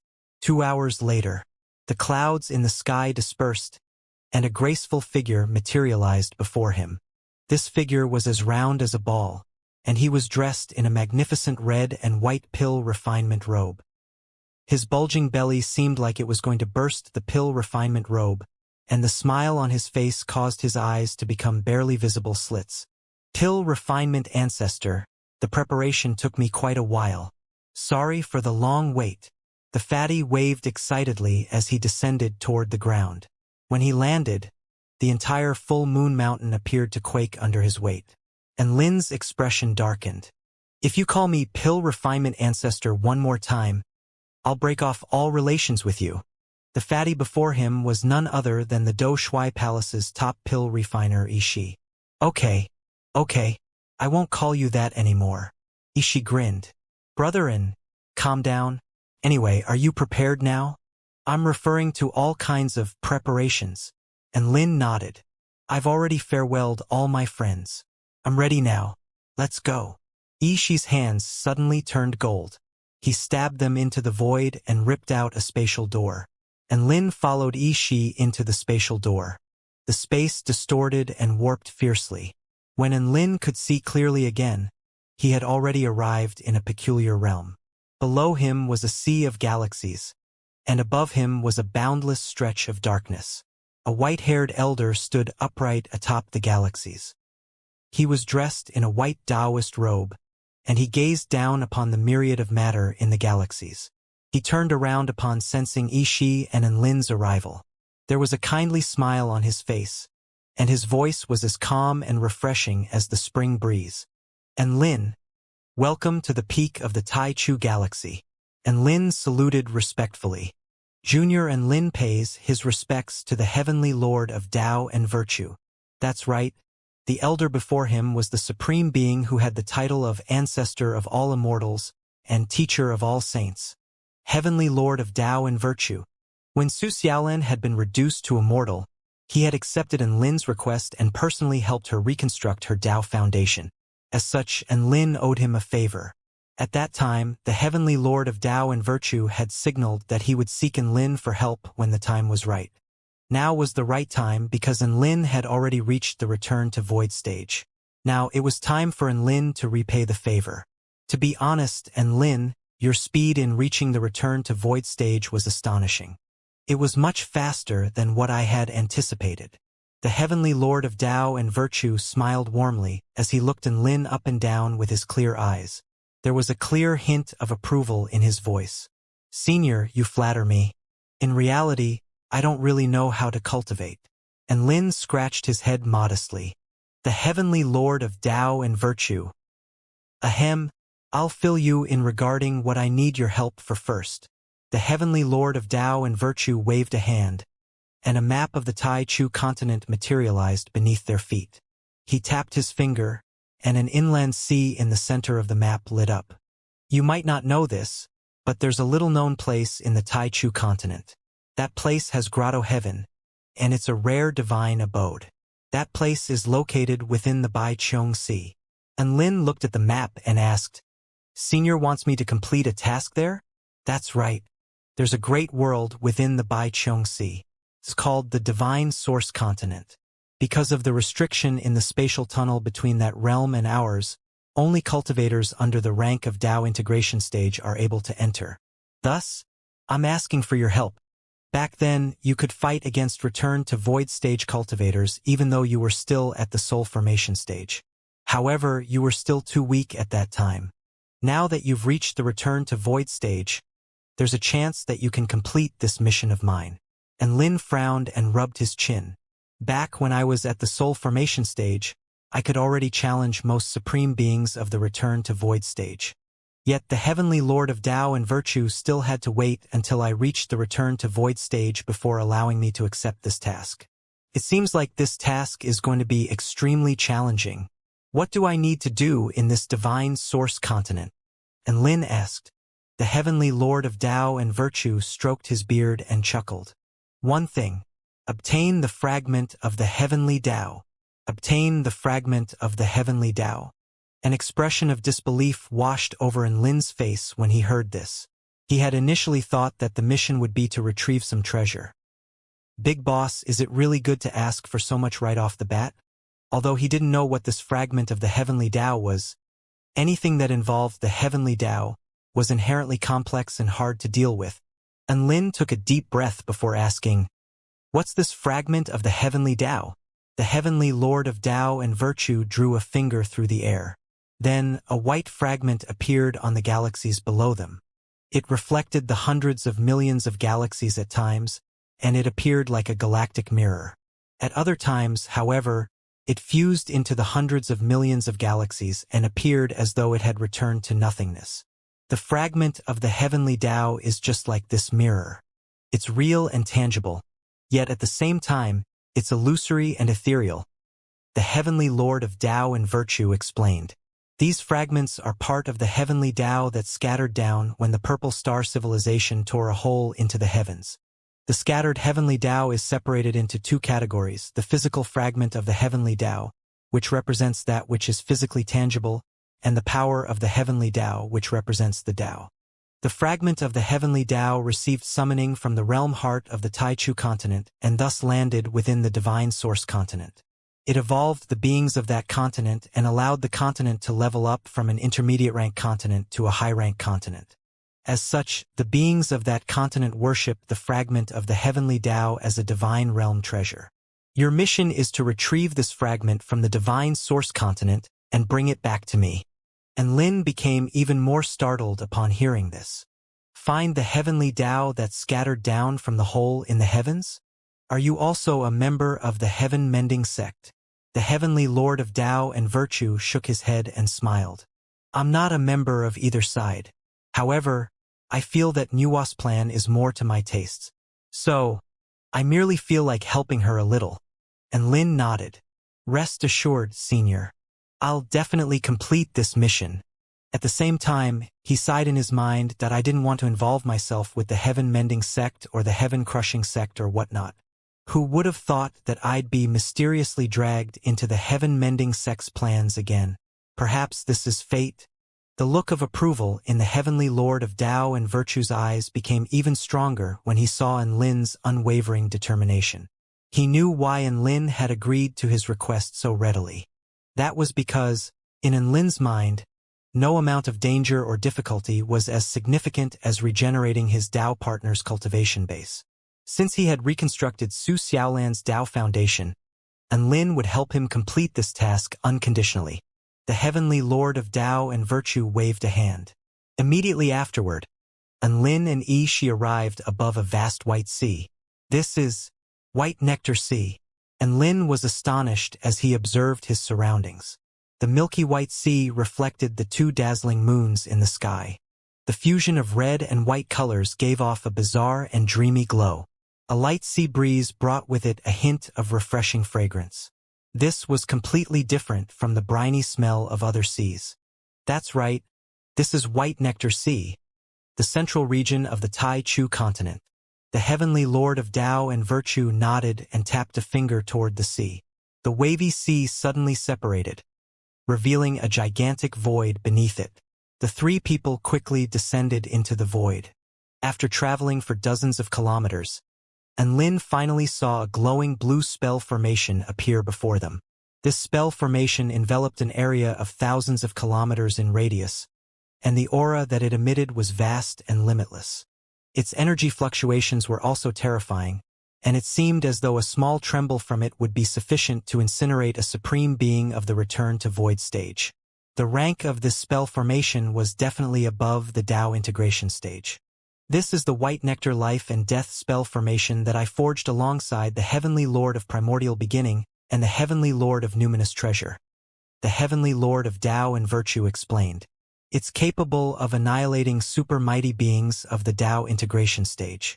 The first reason for forging this spell formation was to prevent beings of the Tai Chu continent from vandalizing the spatial passageway. The second reason was to obliterate any beings who tried to cross over to the Tai Chu continent from the divine source continent. And Lin's expression changed drastically upon hearing this. This spell formation was forged by the Taoist Trinity? Its rank is even higher than what I have anticipated. The three of them continued their descent after passing through the spell formation without any issues. A short while later, they arrived on the head of a ginormous jellyfish. The jellyfish measured hundreds of thousands of feet in length, and its semi-transparent body was sprawled out in the sea. It looked much like a mini-continent, and its countless tentacles were like dancing dragons as they moved in the sea. This was truly a colossal being. However, Lin couldn't feel any trace of aura radiating from it whatsoever. Is this a puppet? Lin murmured. That's right. It's a spatial passageway mechanism. I used the corpse of a Tao integration stage depraved cloud reincarnation jellyfish to forge this puppet. Lin silently gulped. Such a massive investment. The heavenly Lord of Tao and Virtue opened up the head of the jellyfish and calmly walked in. He finally stopped when he reached the center of its head. Resting before him was a gigantic golden gate. This is the gate that connects the two continents. Two golden crystals appeared in the heavenly Lord of Tao and Virtue's hands. It can be said that the divine source continent is a great world that resides within the Taichu continent. However, due to the effects of the fragment of the heavenly Tao, this passageway has become extremely hard to open up. After absorbing the energy contained within these golden crystals, you too will be able to pass through this gate and arrive at the divine source continent. It took thousands of years for Nuwa and me to find these two crystals. You too must treasure this opportunity. After saying this, the heavenly lord of Tao and virtue tossed the two crystals to Enlin and Yishi. After searching for so long, these two super mighty beings only found two such crystals? Enlin's expression changed once again. This opportunity to enter the divine source continent was countless times more valuable than what he had initially thought. To be honest, Enlin, I had wanted to wait until your cultivation base reached the return to void final stage. However, we don't have enough time. An anxious look flashed across the heavenly lord of Tao and virtue's eyes. Rest assured, senior. After ranking up to the return to void stage, I'm confident that I can defeat all supreme beings of the return to void stage. And Lin patted his chest confidently. But it's very likely that there are Tao integration stage cultivators in there. The heavenly lord of Tao and virtue chuckled. And Lin, it should still be fine. And Lin took a deep breath. Even if they're of the Tao integration stage, I still won't be afraid. Although he said this, a string of curses was already racing through his mind. Fucking shit. Only cultivators under the rank of Tao integration stage can enter this passageway. Yet the continent on the opposite end has a super mighty being of the Tao integration stage holding the fort. How the hell am I meant to carry out the mission? Haha, and Lin, I also believe that you can succeed. I'm very confident in your abilities. Moreover, Yishi, my good disciple, is also an outstanding cultivator among return to void stage cultivators. At the very least, when we were deciding on a person for this mission, he defeated all 9 return to void pinnacle stage cultivators under Nuwa's command. He can probably provide you with a little help. The heavenly lord of Tao and virtue grinned broadly. Outstanding among return to void stage cultivators? Defeated 9 of Nuwa's return to void pinnacle stage underlings? And Lin grimaced in surprise as he looked toward the fatty beside him. Yishi, who would have thought?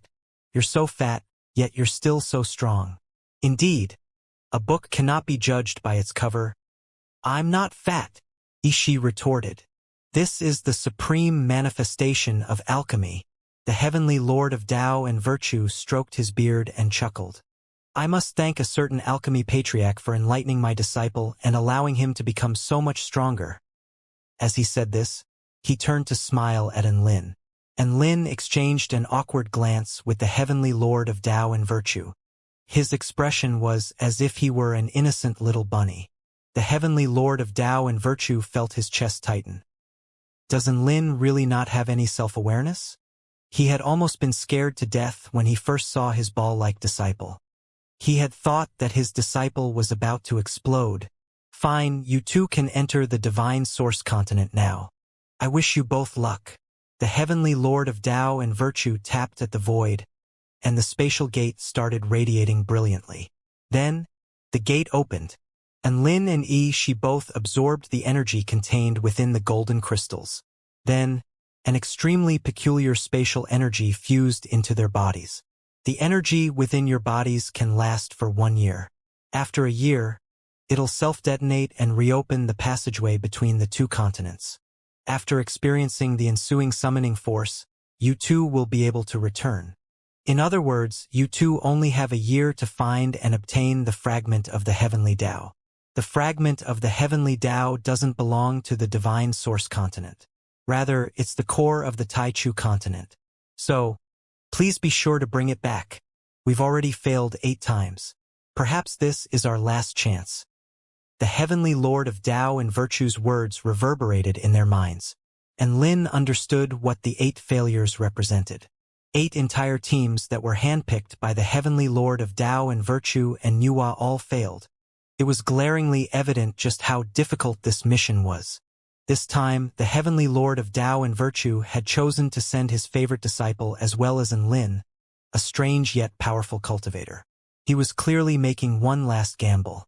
Wait for my return. and Lin entered the passageway without hesitation after saying this. The space warped and distorted, and the backlash from the powers of the two continents tore at his body. However, these raging energies were all blocked out by the golden crystal energy within his body.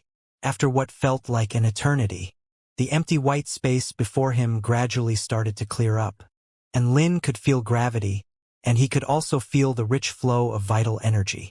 Moreover, he could finally see his surroundings clearly. The location that he had landed in was a white lake. Right now, he was standing in the center of this lake. The lake water was pure white and spotless.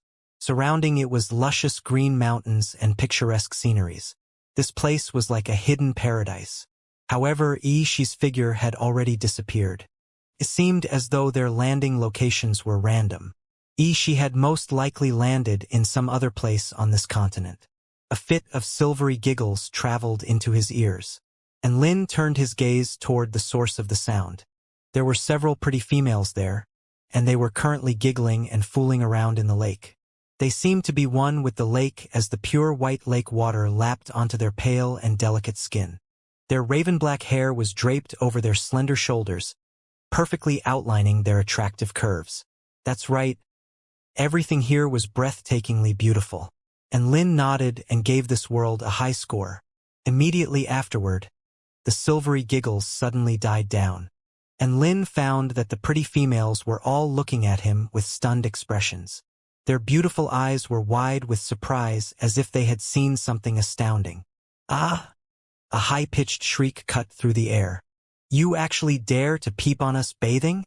Pervert cultivator! Slay him!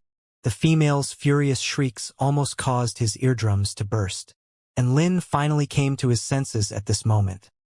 He finally realized what he was doing. Whoosh! Whoosh! Whoosh! Several powerful flying swords sliced through the air toward Lin, and Lin gestured toward the void, and all the flying swords halted as if they had struck some invisible barrier. Their momentum was stopped, and they froze in mid-air. Ladies, I don't have any ill intentions. I merely arrived here by accident. My sincerest apologies. The colors drained from the bathing females' faces when they saw this. Spatial power? He's an exalted immortal of the return to void stage. Hurry! Notify the Valley Lord. The females immediately started trying to contact their boss. It was as though they didn't hear Lin's apology, and Lin didn't dare stick around any longer. He immediately flew into the air and started fleeing toward the distance. The bathing females were slightly stunned as they gazed at Lin's disappearing figure. That senior left just like that? A female asked in astonishment. And we were still planning to have our Valley Lord invite him to our sect for tea. Why did he suddenly leave? There was a look of disappointment on another female's face. Perhaps he doesn't like us, a female said insecurely. She even sighed and clutched at her small breasts as she said this. I think our initial disrespect might have angered that senior. That might be true. That senior is a supreme being who can have as many concubines as he desires. However, we angrily scolded and cursed him when he first appeared, just as the females were kicking themselves in regret. And Lin heaved a sigh of relief in the distant sky. Such a close call. I finally managed to escape that place. And Lin humphed. Why did the realm teleportation send me to such a place? I give it a shit score. And Lin blushed slightly as he involuntarily thought back to the breathtaking scenery of the bathing females. Whatever. I'll find some place to settle down first. I still need to gather information on this continent. He nodded to himself as he flew through the boundless sky on a black-colored brick. The Divine Source continent appeared much like the Taichu continent. The terrains and plants in this continent were largely similar to what could be seen in the Taichu continent. However, it was worth mentioning that the vital energy here was even richer than the vital energy in the Taichu continent. This was especially intriguing. One had to realize that the Taichu continent was the primary world, while the Divine Source continent was merely a great world that existed within the Taichu continent. However, the concentration of vital energy in this continent was even higher than in the Taichu continent. What did this mean? This meant that the beings in this continent had a better cultivation environment than the beings in the Taichu continent. An underling was enjoying a better condition than its boss. This didn't make any sense. Is this due to the fragment of the heavenly Tao? The heavenly lord of Tao and virtue did mention that the fragment of the heavenly Tao would increase the level of this world. And Lin carefully scrutinized his surroundings as he flew through the divine source continent. A short while later, a city appeared in his sights. This city was quite large, and it also appeared to be quite prosperous. It looked like there were millions of residents in this city. Furthermore, the predominant materials for the buildings here were bricks, tiles, or redwood.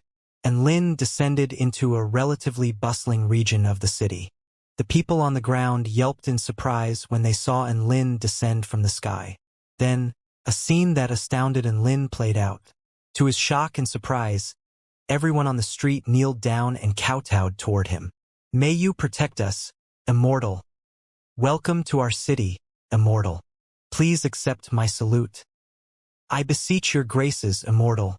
May your bestowed fortunes fill the heavens. Regardless of whether they were male or female, young or old, everyone on the streets kneeled down in unison. And Lin was stupefied by this scene. What the hell is going on? This kind of scenario has never occurred in the Taichu continent before. Is this a local custom of the divine source continent? The mortals here all kneeled down and kowtowed upon seeing him, a cultivator. If this were the Taichu continent, then these people would never need to get up again. After all, the streets at the Taichu continent were filled with cultivators. As such, the mortals might as well stay in a kneeling position forever. And Lin released his divine sense and immediately realized a problem. There were cultivators present in the large crowd kneeling around him. In fact, the highest-ranked cultivator had already reached the spirit nurturing stage. However, that cultivator was currently gazing at Lin with a fervent expression. Upon seeing Lin look over, he emotionally kowtowed several more times. Lin, there's no need to be so respectful, please get up. And Lin's voice traveled over the entire street. Many thanks, Immortal. Immortal, your Tao is vast and all-powerful. Under the many shouts of gratitude and praise, the people on the street finally stood up. After standing up, however, none of them showed any signs of wanting to leave. Rather, they gazed at Lin eagerly, as if they were expecting something from him. Lin? Lin didn't speak, and the people on the street also stopped speaking. The street became deathly silent. There seemed to be some hidden emotions in the people's eyes as they gazed at Lin. Lin was extremely confused. This was the first time that he had come across such a strange and uncanny scenario. They've already finished kneeling and kowtowing. Shouldn't they continue on with their tasks now? Why are they still standing here and staring at me expectantly? That brother over there, your noodles have already become cold. Also, that chef over there, the vegetables in your wok have already become burnt. All of you are staring at me so intently. What the hell? Just as the atmosphere started becoming awkward, a few powerful auras streaked over from nearby. You peasants, why are you all still standing here? Are you trying to inconvenience our exalted Immortal? If you want the Immortal's blessing, then I'll give it to you. Piss off after taking it. The leader of the group was a mighty-appearing male who was dressed in a magnificent robe. He roared angrily, then waved his hand over the air. Bursts of vital energy transformed into small balls and shot toward the people on the street. Ah, it's City Lord Yangzheng. Thank you for your blessing, City Lord. May Immortal Yangzheng live for as long as heaven and earth and glow as bright as the sun and moon. The people on the street praised the male effusively as they absorbed the vital energy that he waved toward them. The large mob of people finally dispersed after absorbing the balls of vital energy. And Lin came to a sudden realization upon seeing this. So the person being venerated has to bless those venerating him? This custom is far too materialistic.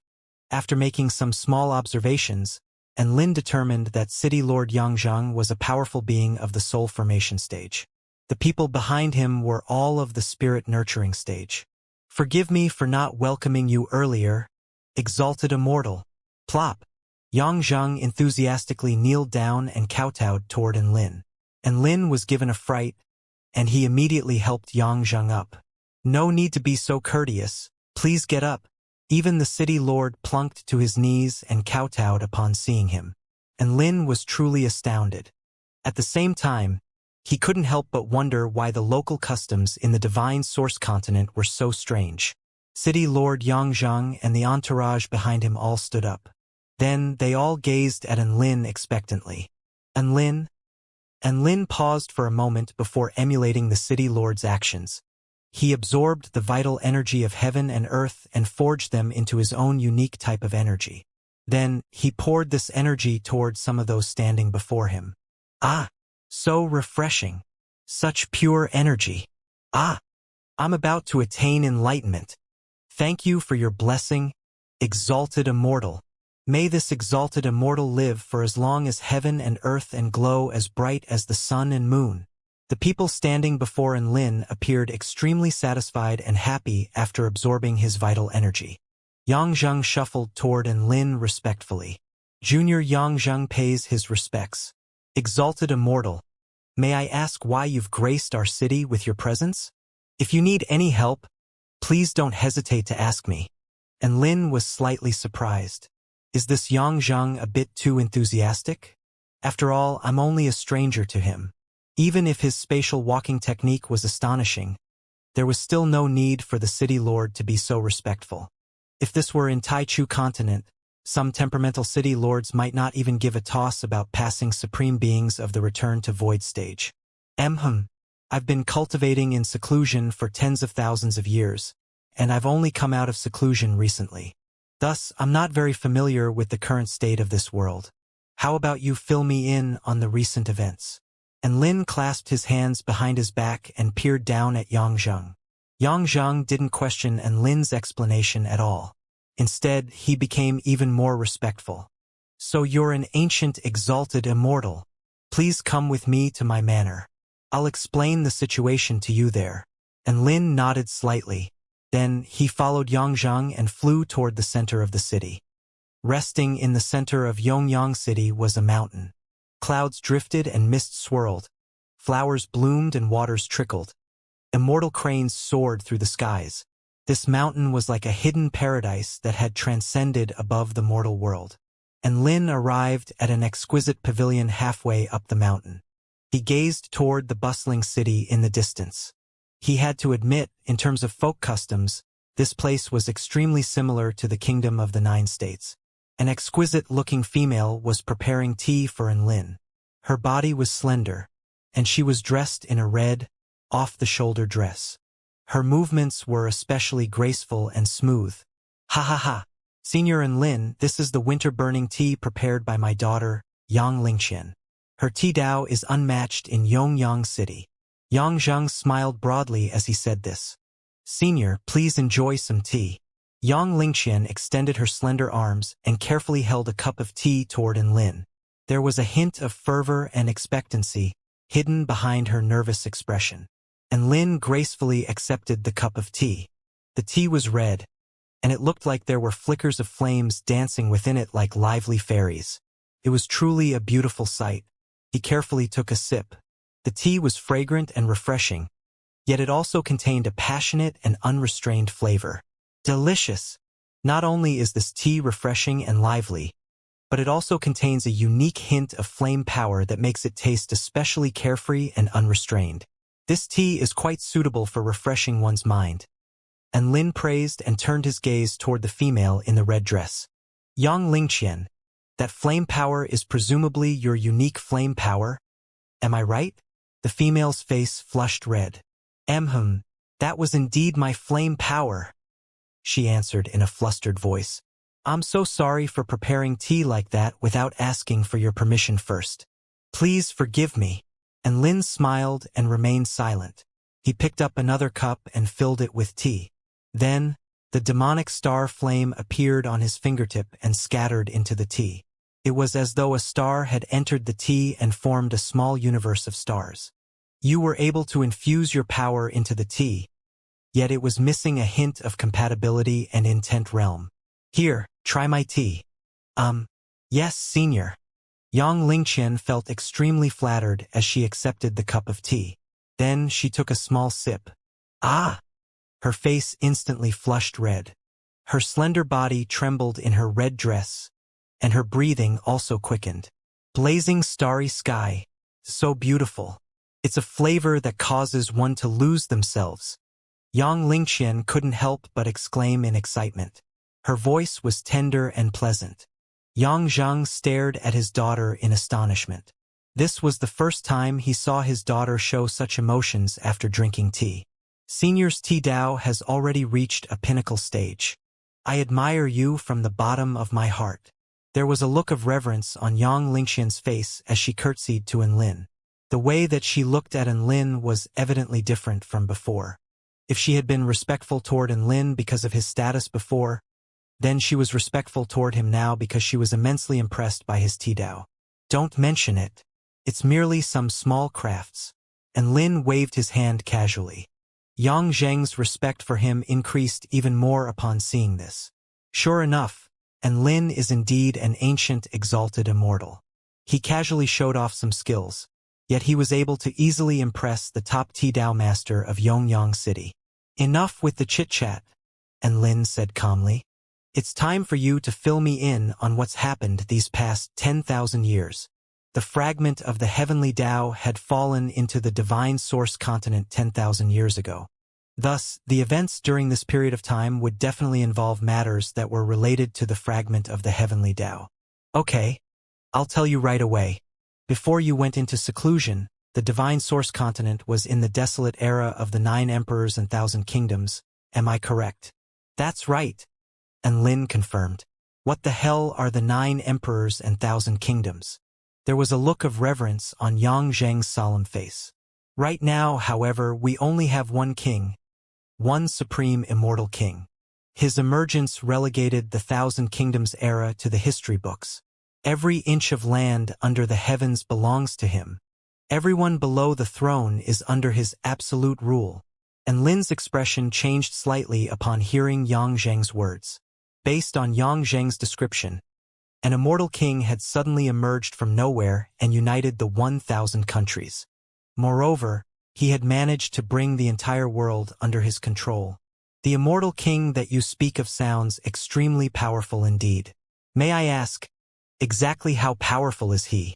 And Lin was especially curious. I've no clue about his exact powers.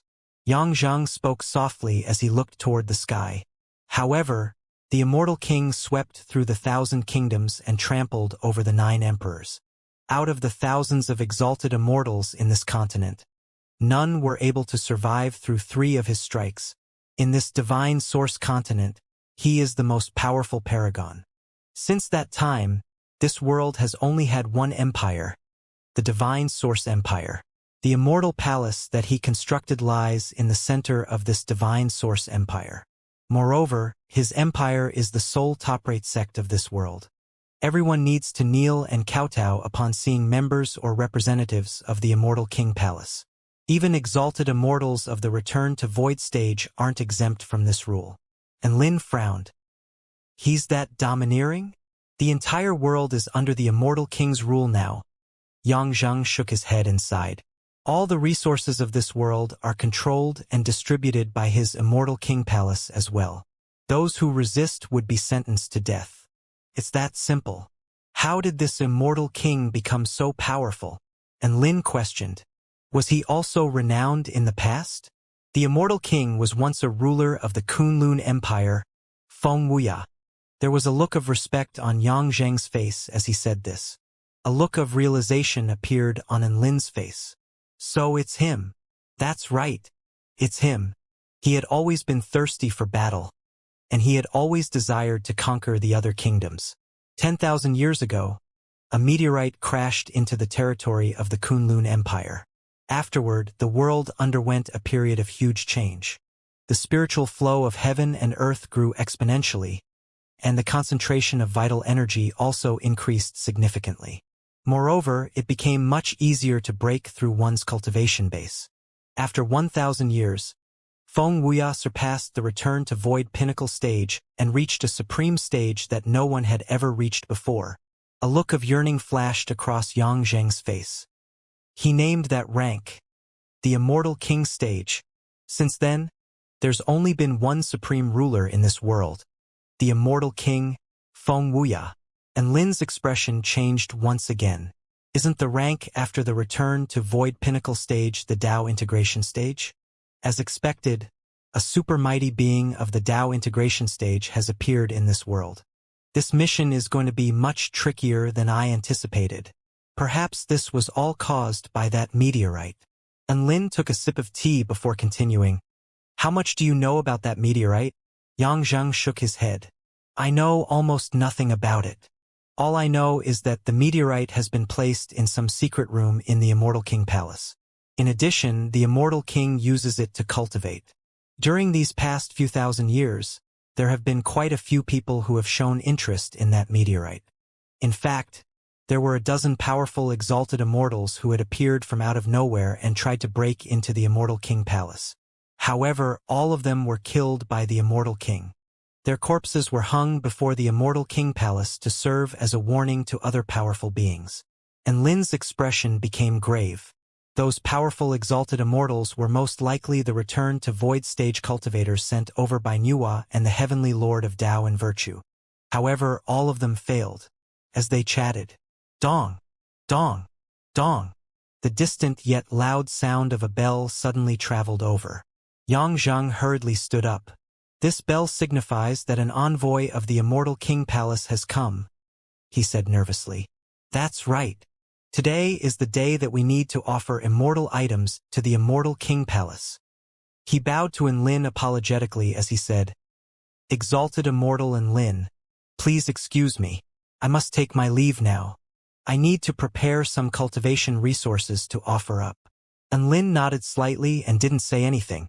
Coincidentally, he also wanted to meet a member of the Immortal King Palace.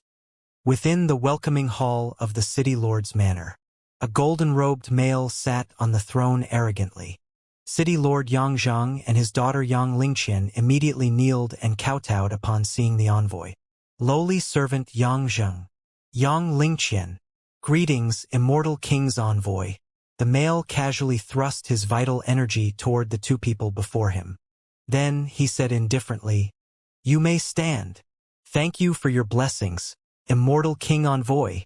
There was a look of gratitude on Yang face as he stood up. And Lin had activated an invisibility spell and was spectating from the side. The scene before him astonished him. The Immortal King's envoy is merely at the spirit nurturing stage, whereas City Lord Yang is at the soul formation stage. However, he's still relegating himself to such a lowly status. It seems like the power of this Immortal King Palace is quite overwhelming. Yang Lingqian also stood up. The male envoy's eyes lit up when he saw Yang Lingqian's enchanting appearance as well as her red, off-the-shoulder dress. Yang Lingqian lowered her head slightly upon noticing his gaze. She had a bad feeling that something was about to happen. She had dressed more revealingly to meet Lin, yet she had forgotten to change back into her more conservative Taoist robe before coming over. Yang immediately offered a storage ring to the envoy. These are the resources offered up by Yongyang City this year. Please have a look. The Immortal King's envoy refined the storage ring and looked over the treasures inside it. He nodded his head in satisfaction. City Lord Yang, your offerings are exceptional. It's worthy of praise. Yang saluted nervously. It's the honor of every being on the Divine Source continent to serve the Immortal King. It's good that you understand this. Serving the Immortal King is indeed the honor of every being on the Divine Source continent. There was a wide grin on the envoy's face. Then he turned his gaze toward Yang Lingqian. City Lord, I see that your daughter is beautiful and charming. The Immortal King is currently taking in stunning beauties from all over the continent. He wants to recruit 3,000 concubines, and your daughter fulfills all the necessary requirements. This is a chance to reach the sky in a single step. Let her follow me to the Immortal King Palace. Both the father and daughter's expressions changed drastically upon hearing this. Immortal King's envoy, my daughter is still young, Yang said hurriedly. Moreover, she isn't prepared for this at all. You're kidding me, right? He's recruiting 3,000 concubines. How is she going to reach the sky in one step? If my daughter is given the cold shoulder, then how is she going to be happy? I've reached a vital stage in cultivation, and I'm just about to cultivate in seclusion. I really can't leave right now. I'm afraid that I'm going to have to pass on this rare opportunity. Immortal King's envoy, I hope that you understand. Yang Lingqian bowed slightly. She hoped to use cultivation as an excuse to escape this request. The male's expression turned cold. The Immortal King is recruiting concubines. Yet you dare to reject him? This is a sign of great disrespect toward the Immortal King. You dared to openly refute the Immortal King's will. Do you want me to report this? How many more days will your city lord's manor survive if the Immortal King hears of this? The colors drained from Yang Zheng's face as he listened to the male's shouts of reprimand. Yang Lingqian's slender body trembled in fear. They both knew that the envoy wasn't making empty threats. These kinds of things frequently occurred throughout the divine source continent. If anyone dared to challenge the Immortal King's will, their entire family or sect would be executed. This was nothing new or surprising. I agree to go. Yang Lingqian bit her lower lip as she finally reached a decision. Qian, are you? Yang Zheng's hands trembled as he tried to speak. However, he had no idea what to say. Father, I'm leaving. You have to take care of yourself. Perhaps I'll still be able to return in the future. Yang Lingqian forced a smile onto her face. However, she couldn't prevent the tears from sliding down her cheeks. Ha, calm down. The male chuckled and said, heading over to the Immortal King Palace to become a concubine is your great fortune. What's with this emotional farewell? It's almost as if you're never going to see each other again. Come, follow me. After saying this, he walked out of the large hall. A gigantic griffin lay outside the hall. On its back was a small house. The male led Yang Lingqian into the house. Then, the griffin screeched and started flapping its wings. Gusts of violent winds swept outward as the griffin soared into the sky. With a mere few words, the Immortal King's envoy forcibly dragged the city lord's daughter away from her home, and Lin looked up toward the direction of the griffin. After contemplating for a while, his figure vanished from outside the hall. The gigantic griffin disappeared into the sky and started flying toward the Immortal King Palace. Yang Lingqian anxiously sat in a chair within the exquisitely decorated house. The Immortal King's envoy appeared especially carefree and relaxed as he sat beside her and looked her up and down. You're very beautiful, and your cultivation aptitude is also fairly good. If you become the Immortal King's concubine, you might even be able to slowly climb up the ranks to become an immortal concubine. At that time, you will have truly reached the sky in a single step. The Immortal King's envoy nodded in satisfaction. Yang Lingqian pursed her lips and forced a smile.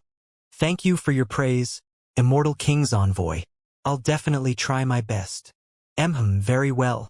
The male retrieved a wine glass with sparkling white liquid from his storage ring. He held it toward Yang Lingqian and explained, this is a glass of Wind Spirit Divine Wood wine. It has the special effects of beautifying one's appearance as well as increasing one's vitality. Here, have a taste. Yang Lingqian hesitated for a moment before eventually deciding to accept the wine glass. She didn't dare to disrespect the Immortal King's envoy. Thus she decided to accept the wine glass and take a small sip. The wine tasted pure and refreshing. It immediately fused into her body and even gave off a faint alcoholic fragrance. How's the taste? The male asked. It's delicious. Yang Lingqian nodded in approval. However, she suddenly found that her body was starting to become limp and powerless. It was as if her meridians had been blocked by some peculiar power. At the same time, her body also started to heat up.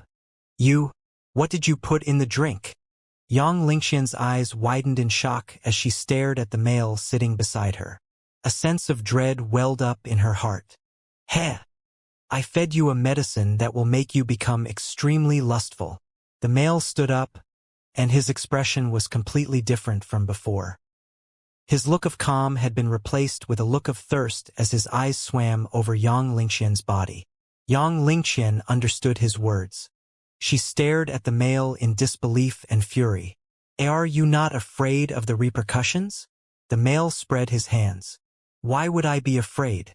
Right now, you're still the mere daughter of a city lord, not the immortal king's concubine. I'll dispose of you after I'm done enjoying your body. When the time comes, I'll just say that an accident occurred, and you died by the hands of mutant beasts. What can Yang Zhang do about it? Yang Lingqian shuddered upon hearing this. An expression of humiliation and despair fell across her pretty face. If you want to blame someone, then blame yourself for being too alluring. The male's lecherous gaze swam over Yang Lingqian's slender body, her delicate face, and her teary eyes. He could barely contain his excitement. Of course, if you submit yourself to me and become my wife or concubine, I can also consider sparing your life. The male licked his lips as he slowly walked toward Yang Lingqian. I'm also reluctant to kill such a sexy creature after enjoying it only once. Don't come over. Yang Lingqian's breathing was labored due to the effects of the medicine. In fact, her entire body was limp, and she didn't even have the ability to cast spell techniques. Tears involuntarily trickled down her cheeks. Suddenly, she pulled a dagger from her belt and stabbed it toward her own heart. The male immediately waved his hand toward the void when he saw this. There was a loud clank, and the dagger fell to the floor after being struck by some mysterious force. Yang Lingqian also collapsed to the floor due to the force of the strike. Wowie! You were dressed so seductively, yet you're actually going this far to protect your chastity. The male became even more aroused upon seeing this, and he reached a hand toward the female on the floor. Right at this moment, a gentle breeze blew over. Everything fell silent. The male suddenly discovered that he had been restrained by some peculiar power. Who's there? The male's expression changed drastically. Show yourself. A handsome, white-robed male suddenly materialized beside the immortal king's envoy. There was a look of exasperation in his face. Bloody hell, he grumbled while shaking his head. I merely wanted to hitch a ride to the immortal king palace. Why are you forcing me to witness this? Yang Lingqian's pupils contracted upon seeing this white-robed male. Why you? You're exalted immortal and Lin. There was a hint of delight in her shocked voice. Exalted immortal? The expression on the envoy's face also changed upon hearing this. During ancient periods, exalted immortals were all rulers of their own kingdoms. Even today, they were still respected and revered figures. When ordinary people saw exalted immortals, they would perhaps kneel and kowtow. However, members of the Immortal King Palace were exempt from having to perform this custom. A ruthless expression flashed across the envoy's face. So what if you're an exalted immortal? Open your eyes and look clearly. I'm the Immortal King's envoy. I suggest you not stick your nose where it doesn't belong. What are you still doing? Hurry up and kneel before me. Then get the fuck out of here. Smack. Bam. Ah! The male's anguished shriek was accompanied by two loud cracks. The male's kneecaps had been shattered, and he fell to his knees before Enlin. Who would have thought? Enlin chuckled coldly. A mere cultivator of the spirit-nurturing stage actually dares to act so wantonly before me, an exalted immortal of the return-to-void stage. The male howled in pain as he kneeled on the floor, and his face was filled with an expression of hatred as he glared at Enlin. Seeing the Immortal King's envoy is like seeing the Immortal King himself. Yet you actually dared to injure me. The Immortal King definitely won't forgive you. Heh, Immortal King's envoy. Even the Immortal King is nothing but trash in my eyes. Even if he doesn't come looking for me, I plan to go looking for him. You dare order me around just because you're an Immortal King's envoy? Slap. And Lin granted the Immortal King's envoy another slap across the face. The massive force of the strike caused the Immortal King's envoy to vomit blood. The male gritted his teeth as he clutched at his swollen face. Every single Immortal King's envoy represents the might and honor of the Immortal King. He's already planted location tracking seeds within our bodies. Once they discover your actions, you'll definitely be tortured to death by the Immortal King. I suggest that you kowtow to me and apologize for your actions. That way, before he could even finish speaking, he suddenly felt a burning sensation in his heart. Then, A burst of energy started ripping something from his heart. The next instant, a pitch-black fire seed appeared in Enlin's hands. Oh? So this is the seed that Immortal King Feng Wuya planted? Interesting. Enlin curiously inspected the flame on the seed that was flickering in his palm. The male's expression was as if he had seen a ghost. How is this possible? This is the power of the Immortal King. You're merely an exalted immortal. How were you able to detect and retrieve the fire seed within my body? He had never come across such a situation before. He turned pale with fright, and a feeling of terror welled up in his heart. How is this not possible? I just retrieved it casually. Enlin chuckled and said, That's right. You're useless now. It's time for you to die. The male wore a look of terror and despair. No, you can't, he howled. A burst of divine flame enveloped his body. A tormented wail reverberated around the room as the male's body was instantly incinerated into wisps of black smoke. Tisk, he's merely small fry. I have no time to waste on such people. Enlin shook his head and casually put out the black fire seed in his hand. After doing all these, he was just about to turn around and help Yang Lingqian up. Right after turning around, a red figure pounced toward him and pushed him down onto the floor. A warm and soft body held him down just like that. Enlin's eyes widened in surprise. However, he saw that Yang Lingqian's breathing was labored, and her eyes were also misty and unfocused. Her attractive face was flushed red, making her appear especially enchanting. You! Before he could say anything else, Yang Lingqian lowered her head and pressed her dainty red lips onto his lips, and Lin was momentarily dazed. This happiness had come far too suddenly. Due to some reasons, Yang Lingqian's pale skin had flushed a slight shade of red. Moreover, it had become hot to the touch. Her body lay on top of Enlin, and her arms were wrapped around his waist. Her seductive eyes were especially captivating. Yang Lingqian was a stunning beauty, and her figure was also extremely fine. Her waist was slender, and her legs were long. Now that she was in heat, her long and slender legs stretched out from below her red dress. It was as if she wanted to wrap them around Enlin. A sweet fragrance wafted from her body, and ordinary cultivators would definitely be unable to contain themselves. But who was Enlin? How could ordinary cultivators compare to him? Enlin immediately swatted Yang Lingqian aside. Demoness! Don't you dare try to take advantage of me! He roared. To his surprise, Yang Lingqian crawled up again after being swatted aside. Exalted Immortal Enlin. Her face flushed red in shame as she wiped the blood from the corners of her mouth. There was still a hint of lust in her eyes as she gazed at Enlin. She ran her hands over her delicate collarbone and licked her dainty red lips. She was just about to pounce toward Enlin again. Enlin couldn't help but grimace. Holy fuck! The medicine is this potent.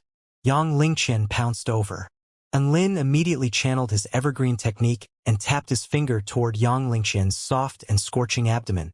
A peculiar power instantly washed over her entire body. Yang Lingqian's body froze to the spot. The effects of the medicine quickly receded and vanished, and her eyes finally became bright and focused again. Enlin breathed a sigh of relief upon seeing this. You want to use an aphrodisiac to steal this sword immortal's virginity? No way. I'm not that type of vulgar person. Moreover, only the female had been affected by the aphrodisiac this time. The male, was completely unaffected. If he took advantage of her, then how would he be any different from a vulgar animal? Thus, Enlin became a lad who was inferior to an animal. This, exalted Immortal Enlin, just then, Tears were about to fall from Yang Lingqian's bright eyes as she straightened her disheveled clothes. I'm so sorry, exalted Immortal. I didn't do it on purpose. There was a look of shame on her face as she kneeled down on the floor. She dearly wished that she could hide in a hole. Please get up. I know that you didn't do it on purpose. And Lin hurriedly helped Yang Lingqian up. This is all the fault of that horny bastard. She looked at Enlin in gratitude. Thank you, exalted Immortal Enlin. If it weren't for you, I'm afraid that She had considered suicide. However, she had even been deprived of her ability to kill herself at that time. If it weren't for Enlin's help, she would definitely have been taken advantage of by the Immortal King's envoy. Thinking back to Enlin's self-control just then, Yang Lingqian became even more reverent of the male standing before her. At the same time, she developed a very favorable impression of Enlin. "Don't worry, it's all in the past now," Enlin gently consoled her before picking up a storage ring from the floor. "Exalted Immortal Enlin, you killed the Immortal King's envoy. It's best if you make haste and flee now," Yang Lingqian said hurriedly. "As long as you don't leave any traces nearby, the Immortal King will most likely be unable to find you." "Flee? Why do I need to flee?" Enlin chuckled.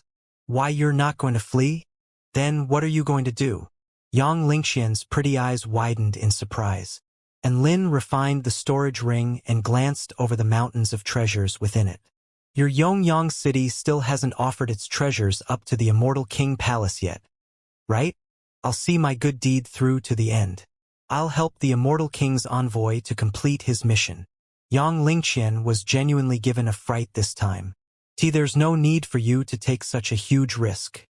If we flee now, they won't be able to pin the death of the Immortal King's envoy onto us. My father can deal with the offerings.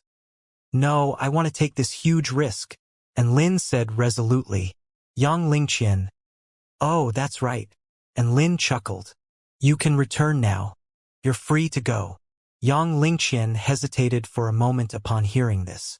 Then, a determined look appeared across her face. "No, I'll stay. Exalted Immortal Enlin, you've only just come out of seclusion, and there are many things that you're still unfamiliar with. I can stay by your side and help you." Enlin looked at the red-dressed female in the eyes. "You said so yourself that this trip is going to be extremely risky. Yet you're still willing to accompany me?" The female pursed her lips. "My life was saved by you, so what if I die on this trip? Please allow Qianer to stay by your side and help you. I'll tell you another secret," Enlin said upon seeing the female's resolute expression. "It's very likely that I'll clash with the Immortal King on this trip." Yang Lingqian. The colors drained from her face, and her body also started to shiver. Enlin couldn't help but chuckle. "Do you still want to accompany me now?" After a short pause, Yang Lingqian took a deep breath and replied, "I've already said. You saved my life, so I'll definitely repay you. If worse comes to the worst, I'll just die. Even if you're heading over to slay the Immortal King, I'll still follow you." Enlin looked at the female in the eye again. Although Yang Lingqian wasn't very powerful, her character was extremely tough and tenacious.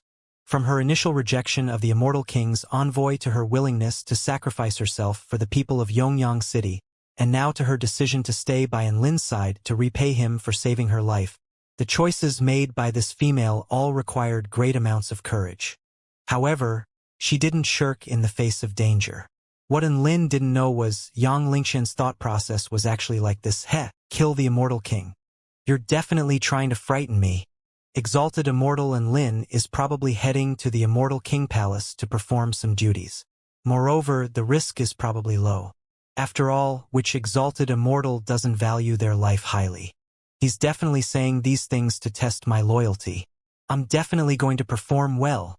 Fine, I'll let you stay." Enlin sighed. "I'm missing a guide anyway." He eventually agreed to let Yang Lingqian follow him. "Rest assured, Exalted Immortal Enlin, I'll definitely tell you everything that I know." Yang Lingqian was in high spirits as she clenched her small fists. Enlin sat down on a chair and looked out the window at the griffin. This beast doesn't even realize that its owner is dead. It's still continuing to fly. Griffins are the shared mounts of the Immortal King Palace. Its owner isn't the Immortal King's envoy. If it doesn't receive any commands, it'll continue to follow the set flight path. Yang Lingqian smiled and continued, "We'll reach the Immortal King Palace in around 10 days. Enlin nodded. 10 days wasn't a long time. He started to look through the storage ring. This is just one city's offering. Yet there are already so many treasures? Enlin was astonished as he sorted through the storage ring. In addition to 100,000 spirit stones, There were also all kinds of strange and exotic treasures that he didn't recognize. In fact, he couldn't recognize a large majority of the treasures. Different environments would foster different treasures. This saying was indeed correct. Yongyang City is a large city. Thus, we offer relatively more treasures compared to other smaller cities. Yang Lingqian explained. Some small cities are extremely poor and have nothing much to offer. When that's the case, the Immortal King will send an army over to exterminate the city off the face of this world. And Lin's expression changed upon hearing this. Isn't that a bit too cruel? He said that weaklings have no right to exist in this world. Yang Lingqian answered. Due to Feng Wuya's tyrannical rule and his desire to accumulate wealth, many city lords choose to oppress and exploit their residents when their revenue starts to struggle. As a result, many people in this world live in destitution. And Lin fell silent for a short while. This Immortal King is a tyrant. Yet such a being is still able to rule over the entire continent.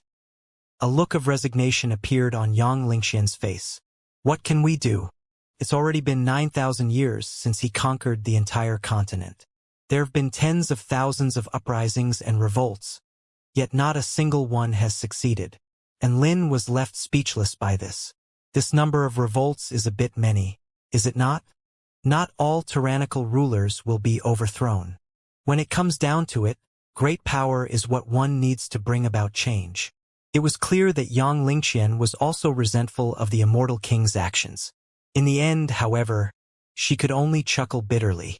We had thought that the meteorite's appearance and Feng Wuya's breakthrough would signify the beginning of a new era.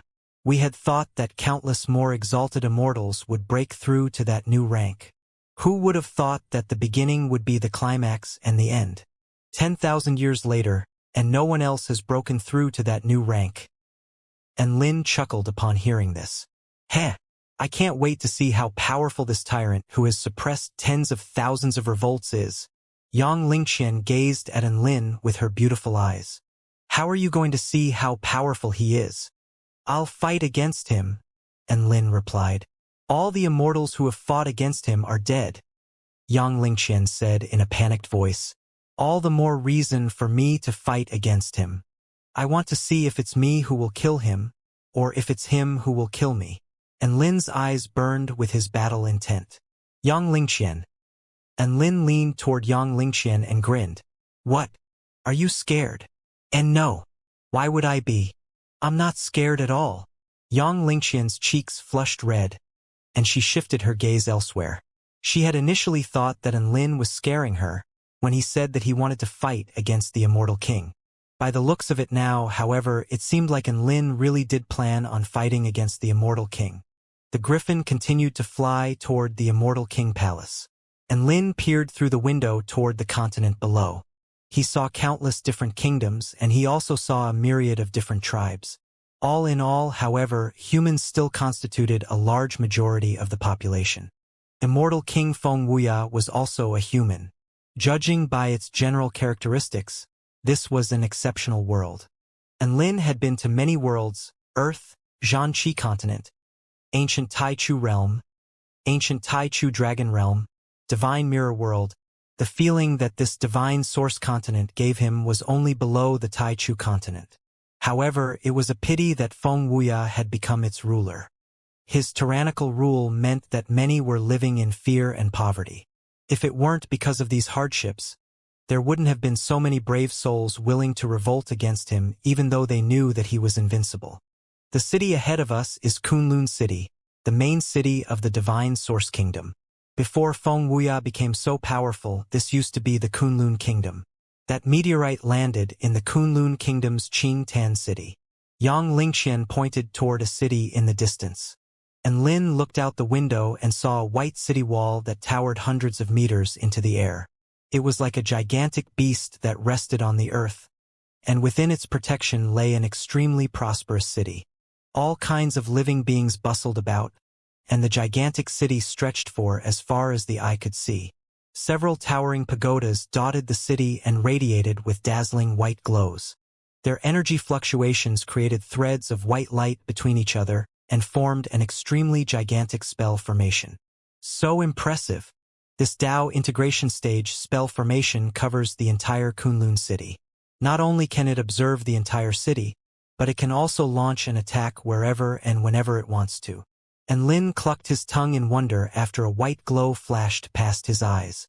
Kunlun City was much larger than any city that he had ever seen before. It genuinely stretched for as far as his eyes could see. At a rough glance, there were at least several 100 million residents living in this city. Thus, rather than saying that the spell formation could envelop a city, it would be more accurate to say that the spell formation could envelop an entire kingdom. Dao integration stage spell formation? What's Dao integration? Yang Lingqian looked toward Lin in confusion. Dao integration refers to when a cultivator succeeds in their own Dao and refines the essence of their Dao. And Lin explained. It's a process whereby they integrate their own Dao into the great Dao of heaven and earth. Such a process is called Dao integration. That Feng Wuya is most likely a super mighty being of the Dao integration stage. Yang Lingqian's eyes widened in surprise. It was as if she had heard something unfathomable. She looked toward Lin in astonishment. Feng Wuya is the only person in this world who has reached that new rank. No exalted immortal knows what that new rank is. How come you know about it?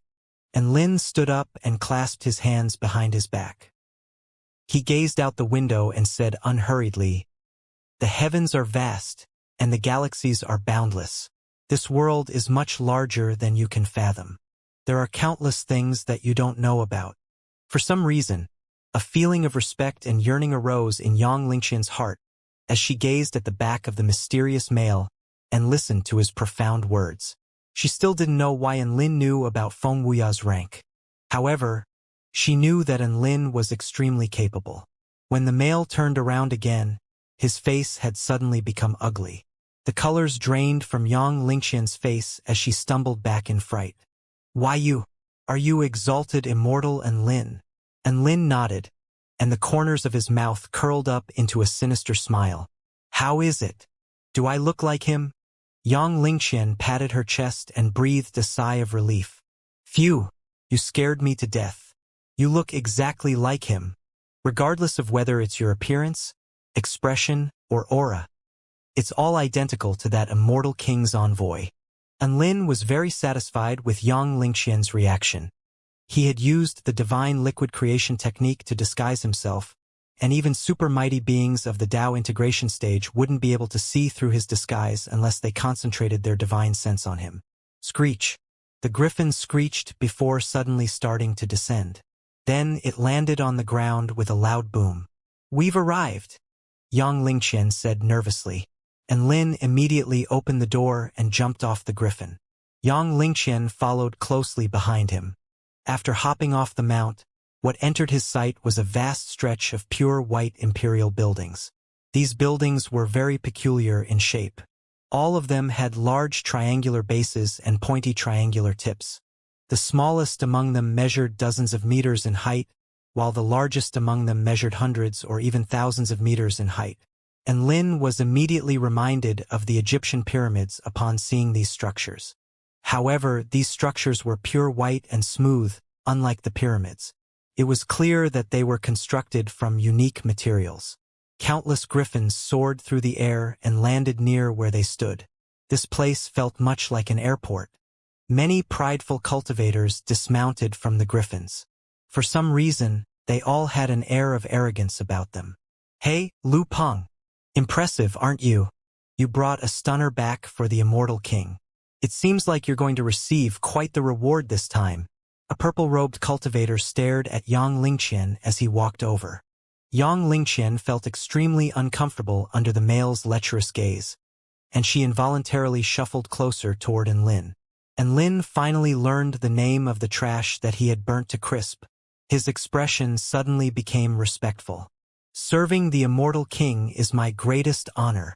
Even if I receive no reward, I'll still serve to the utmost of my abilities." "You're still such a brown nose," the purple-robed cultivator sniggered. "However, it surprises me that you're actually offering this stunner to the immortal king. You're such a horny bastard.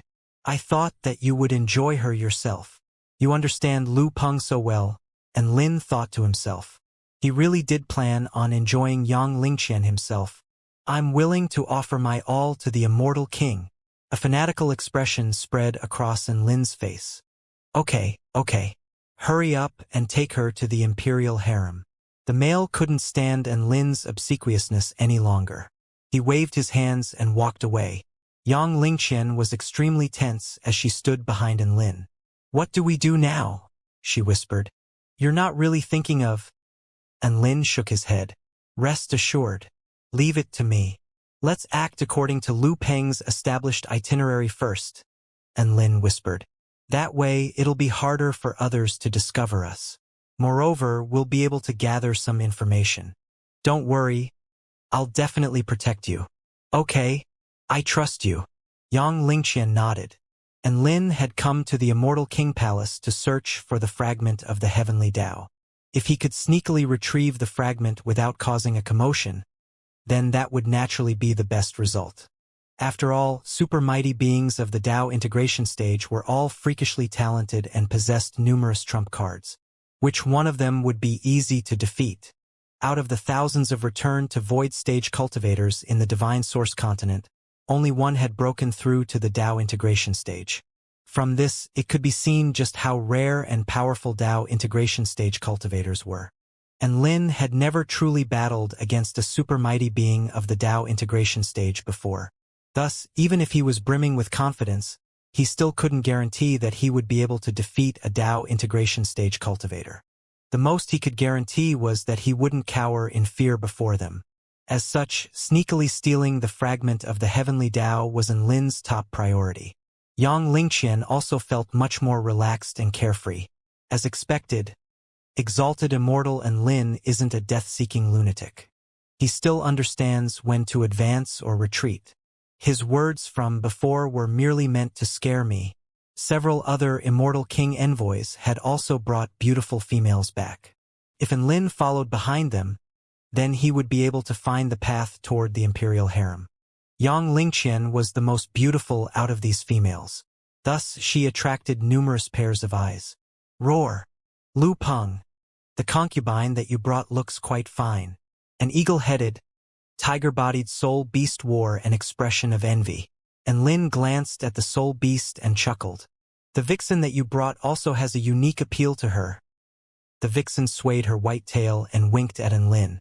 She didn't forget to show off her graceful and lithe figure. It was quite clear that she was the type who voluntarily joined the imperial harem to compete for the Immortal King's love. Ha ha ha. Mine is just SOSO. The Immortal King has grown tired of females of foreign species lately. He's turned his interest back to human concubines again. I still remember the period when vixens were his favorite.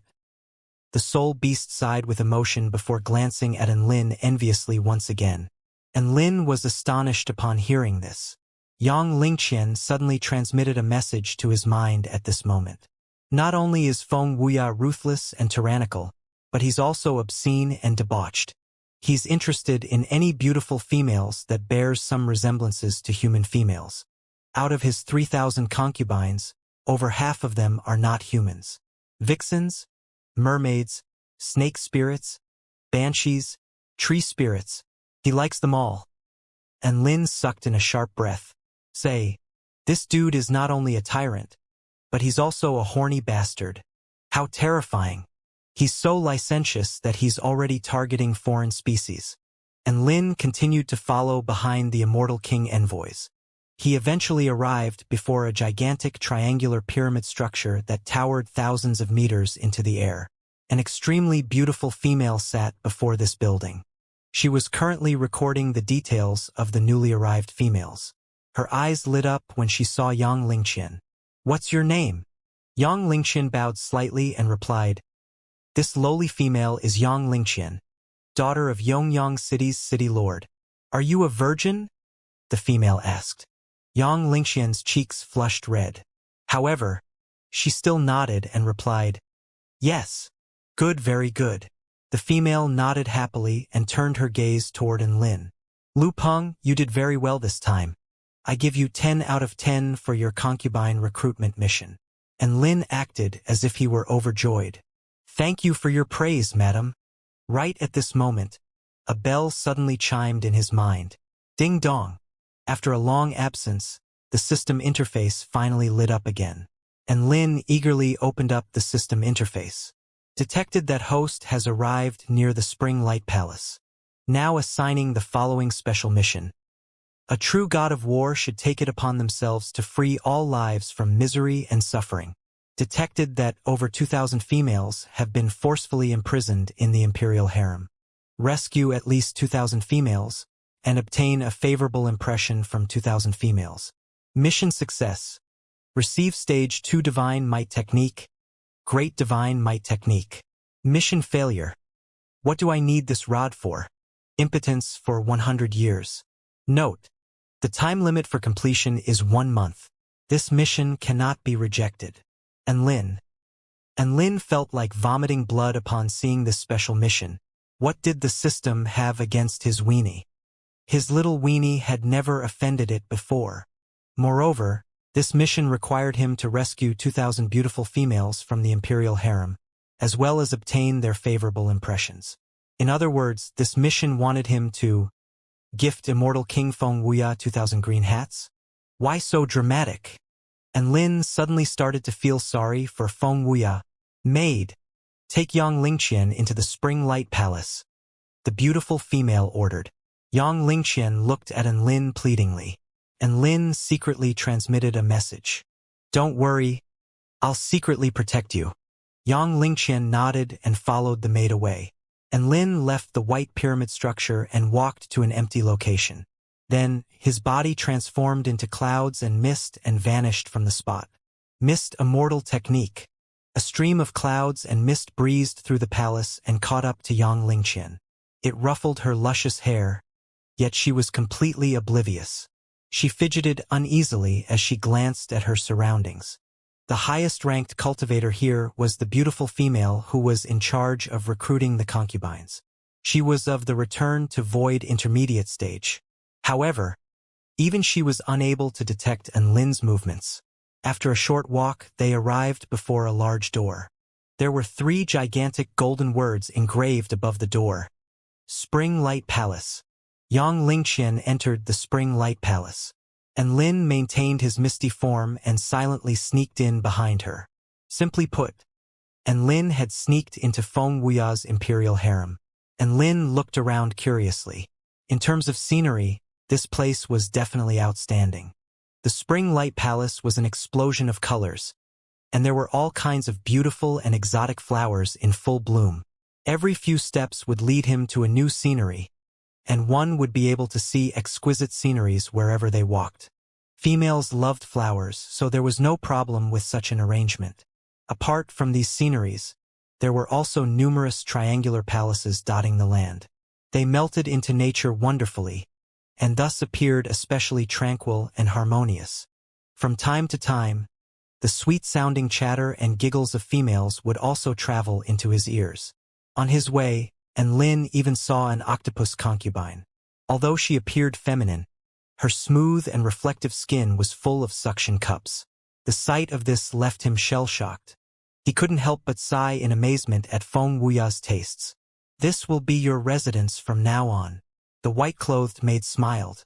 If you want, you can hang out with the other sisters. I'll pass on your portrait. Another white-clothed maid added. If the Immortal King shows interest in you and chooses to grace you with a visit, then you'll receive unimaginable status and wealth. Thank you, sisters. Yang Lingqian curtsied daintily. Your appearance is outstanding even among the thousands of other concubines. I trust that the day will come sooner rather than later. She farewelled the 2 white-clothed maids. Without any regard for her image, Yang Lingqian sprawled herself out onto the bed. I wonder when exalted Immortal An Lin will come to rescue me, she muttered with an upset look. What will I do if he comes late and Feng Wuya arrives before him? Yang Lingqian looked up at the roof with her mind in turmoil. A voice abruptly sounded beside her. Don't worry, I've always been by your side. There's no way he can get here quicker than me. The spontaneous voice almost had Yang Lingqian screaming in shock. A hand suddenly appeared, clasping itself over her mouth. Yang Lingqian looked at the man who had suddenly appeared beside her. and the shock and horror in her eyes were replaced by elation. And Lin put a finger over his lips, indicating for Yang Lingqian to be quiet, upon which Yang Lingqian nodded. He then slowly removed his hand from her mouth. "You're finally here." Yang Lingqian smiled, and Lin looked at her with a slightly speechless expression. "Only 10 minutes or so have passed, and you're making it look like we've been apart for days." "Well, I was scared." Yang Lingqian blushed slightly. "Oh, right. Have you finished what you came here to do? When can we go?" And Lin's expression darkened. What could be done in 10 minutes? Yang Lingqian's blush deepened, and her cheeks were like ripe apples as she blinked at Lin. "That thing, you could do that thing in 10 minutes?" And Lin faltered slightly before realizing what she was talking about, upon which he flared up with rage. "You're insulting me." Yang Lingqian recoiled from fear. "I'm sorry." And Lin was feeling a little apologetic about his outburst at the sight of the petrified Yang Lingqian. Not only did that system have a vendetta against his little member in recent times, but even this woman also seemed to have developed a misunderstanding toward it. And Lin felt like it was time he redeemed his little member. "Don't be scared." And Lin placed a blue jade pendant in Yang Lingqian's hands and said, "I'm going to go do some scouting. I've already injected a wisp of my consciousness into this jade pendant. If anything happens, just crush this jade pendant, and I'll be here as quickly as possible." Yang Lingqian gripped the jade pendant tightly in her hand. "Be careful. No one can do anything to me here." And Lin shrugged off her concerns with a confident smile. "Don't get careless. There are 5 return to void stage exalted immortals alone in this harem of 3,000. Yang Lingqian spoke in an urgent voice. "And it is said that there are over 100 return to void stage exalted immortals who are loyal to the Immortal King in the Immortal King Palace." In her heart, and Lin was just a normal exalted immortal who liked to boast and flex. He was still far too insignificant in the face of the Immortal King's terrifying forces, which was why she was quite concerned about him. "Don't worry. Even if I encounter the Immortal King, I can cut him down with one sword strike." And Lin harumphed coldly. "Exalted Immortal and Lin is the best." Yang Lingqian nodded with a smile. However, in her heart, she was thinking that Lin was boasting again. "Oh, right, if you meet any other women in this palace, you can try and gather some information on the Kunlun Empire meteorite." And Lin continued. Yang Lingqian was given a fright upon hearing this, and her features paled slightly. "You're looking for that meteorite? Please don't tell me that's the case. Do you know how many powerful beings have died in pursuit of that meteorite over the years?" And Lin grasped onto Yang Lingqian's trembling hands with an earnest expression. "Trust me." Yang Lingqian panicked slightly after having her hands held, and she nodded instinctively. "All right, I trust you." And Lin transformed into clouds and mist before drifting out the window. It was now close to nighttime, and the sun was setting below the horizon. The exalted Immortal Palace still presented a lively and bustling scene with vibrant lanterns of different colors already being hung up in preparation for the imminent night. And Lin didn't have time to stick around and appreciate the scenery. He had to find the heavenly Tao fragment and save the 2,000 beauties. There was a harem of 3,000, but the system was only asking him to save 2,000. It looked like a portion of the harem really were in mutual relationships with the Immortal King. If the system had required him to take away the entire harem, the difficulty of the task would increase exponentially. Wait, not only did he have to save 2,000 women from the harem, he had to make them develop a fondness toward him as well. This was still an extremely difficult task, and he needed to devise a good plan. And Lin thought to himself as she silently approached the core region of the Immortal King Palace. The heavenly Tao fragment was an extremely important object, so it must have been situated in the most obscure location. Cultivators passed through the Immortal King Palace both in the air and on the ground below. Along the way, Lin encountered over 1,000 cultivators at the spirit nurturing stage or above, 3 of which were returned to void stage mighty figures. The harem was one of the more core locations of the palace, and an even more core location than the harem should be Immortal King Feng Wuya's forbidden cultivation area. That tall tower in the middle there is most likely the Immortal King Palace's conference tower. Behind it is a place with extremely abundant vital energy. That should be where the immortal king cultivates. And Lin slowly approached in his white mist form. However, he soon faltered in his advance. And Lin was maintaining the usage of his divine inspection technique this entire time in case there were spell formations here that were invisible to the naked eye.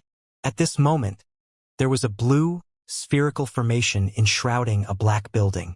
Extremely terrifying energy fluctuations were erupting from that black building. Not only is this an isolation formation, but it's also a slaughter formation. Not only that, but as soon as the formation is broken, an alarm will instantly be set off across the entire Immortal King Palace. A grave expression appeared on Lin's face for the first time. Furthermore, this formation has gathered the powers of all of the veins of the earth within Kunlun City. This is the power of an entire nation.